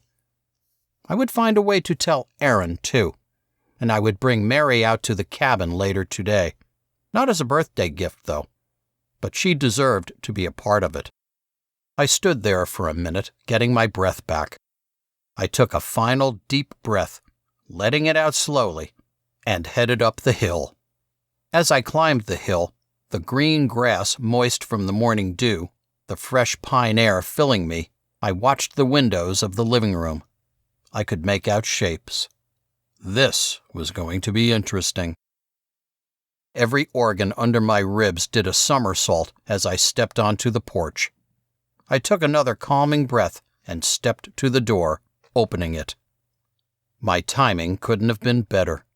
Miriam stood in the middle of the prayer circle, obviously expounding some of her wisdom. The eyes of every adult swiveled to me. Aaron stared at me, confusion on his face. Luke and Saul shared a glance, then also stared at me. David and Ethan sat next to Luke, and they looked from me to Luke and back. Sarah and Rachel, sitting in front of Mary, didn't seem to have noticed anything. Mary's green eyes shone from the dim, lamp-lit room. She seemed to have taken in everything in less than a second. My backpack, my clothes, my flushed face. I couldn't tell what she was thinking. I saw all of this in the moment it took Miriam to react. "Joshua Kerr? What on earth are you doing?" I smiled. Something deep inside broke free and pushed out of me in a single crazy loud laugh. I'm not running away. The abyss I'd felt before had changed. I didn't feel empty. Now I felt open, ready to be filled up. Miriam glared at me. "What exactly is that supposed to mean?" I let my gaze rest on her eyes, then found Abraham's muddy brown stare. "It means I'm back. I'm here because I choose to be." I met Miriam's furious stare again. For now. "You just gave the money back?" Luke's mouth hung open. $70 and you gave it back? "Well, minus the amount for the ticket," I said. "But yeah, they needed to know it was me and that I was only here because I decided I would stay." "You're insane. That's a fortune." Luke stacked the plate he was drying in the cupboard. "And why did you come back? You could have been long gone." "I know." I drained my sink. "But this is home for now. You guys," I slugged him on the shoulder, "are my family." "But this place sucks," Luke said. "Only if you let it." I walked out of the kitchen. The events of the night and morning raced around my head, making me wonder if I should have done things differently. After Miriam had tried grilling me about what I'd been planning, but I had shown zero interest in talking to her, she'd given up. I think she knew that I wouldn't do any of the punishment she would threaten. It was still the boys' week to do breakfast dishes, so I had pitched in. I felt like I was watching two shows, one from outside of me and one from inside. From the outside, it seemed like nothing was different except for how the adults looked at me. From the inside, everything was different. We had a few minutes before classes, so I went looking for Mary. She wasn't on the porch, so I ran up the stairs and knocked on her door. "Who is it?" I loved her voice. "It's Josh." I stuffed my hand in my jeans pocket. A second passed. "Go away." "What?" Terror clawed at my heart. Did she hate me for leaving? Please, no. Please, no. Mary, please talk to me. I'm sorry. "You're a jerk." I know, and I'm sorry. She had put all of herself on the line last night, had shown me everything in her heart, and I had left. She hated me. Please open the door. I'm so sorry I left. She cracked the door. The eye I could see looked puffy and red. I wanted to slam myself in the head with a hammer. "You left. You actually left." Without the door muffling her voice, it sounded raw. I pulled my hand from my pocket. I know I hurt you. I hate that I did that. I want to go back and not do it. "You can't. You're a jerk." She pushed her door to close it. I put out my hand and pushed back. I know, and you probably hate me, I said. But can we talk about it? She glared at me. "I don't hate you. That's the problem. I should, though." Hope flared. Please say the right thing. You should. You deserve to be treated better. The pressure on the door eased. My mind went blank.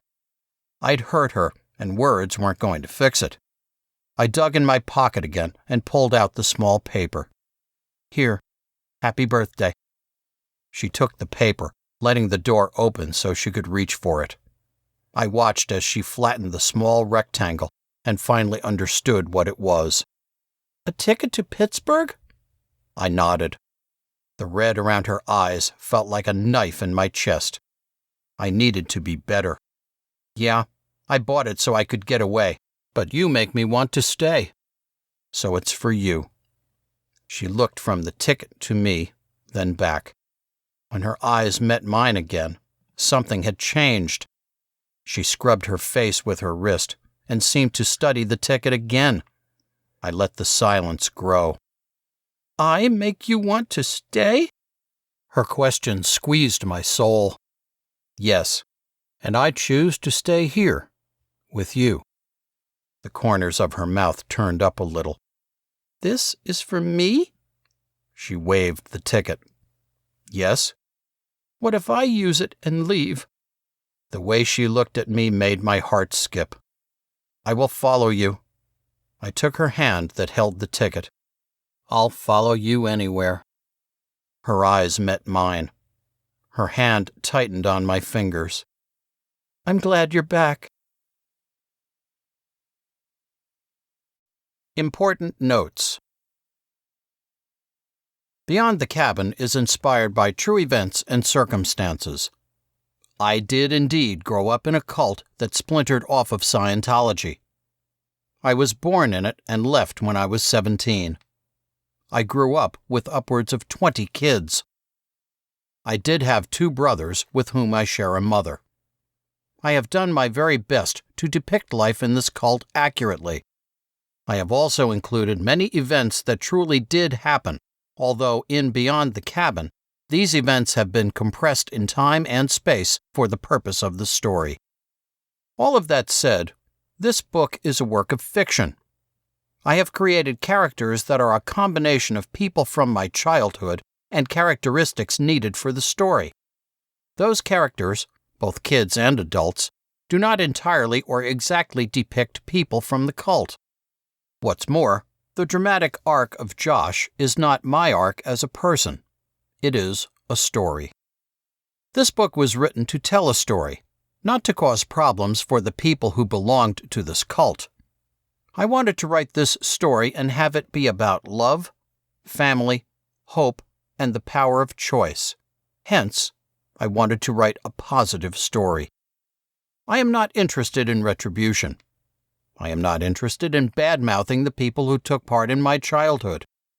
Forgiveness of those whom I needed to forgive has been a hard-fought, years-long process. I bear these people no ill will. This has been Beyond the Cabin, written by Jared Nathan Garrett. Narrated by Bill Nevitt. Copyright 2014 by Jared Nathan Garrett. Production copyright 2017 by Jared Nathan Garrett.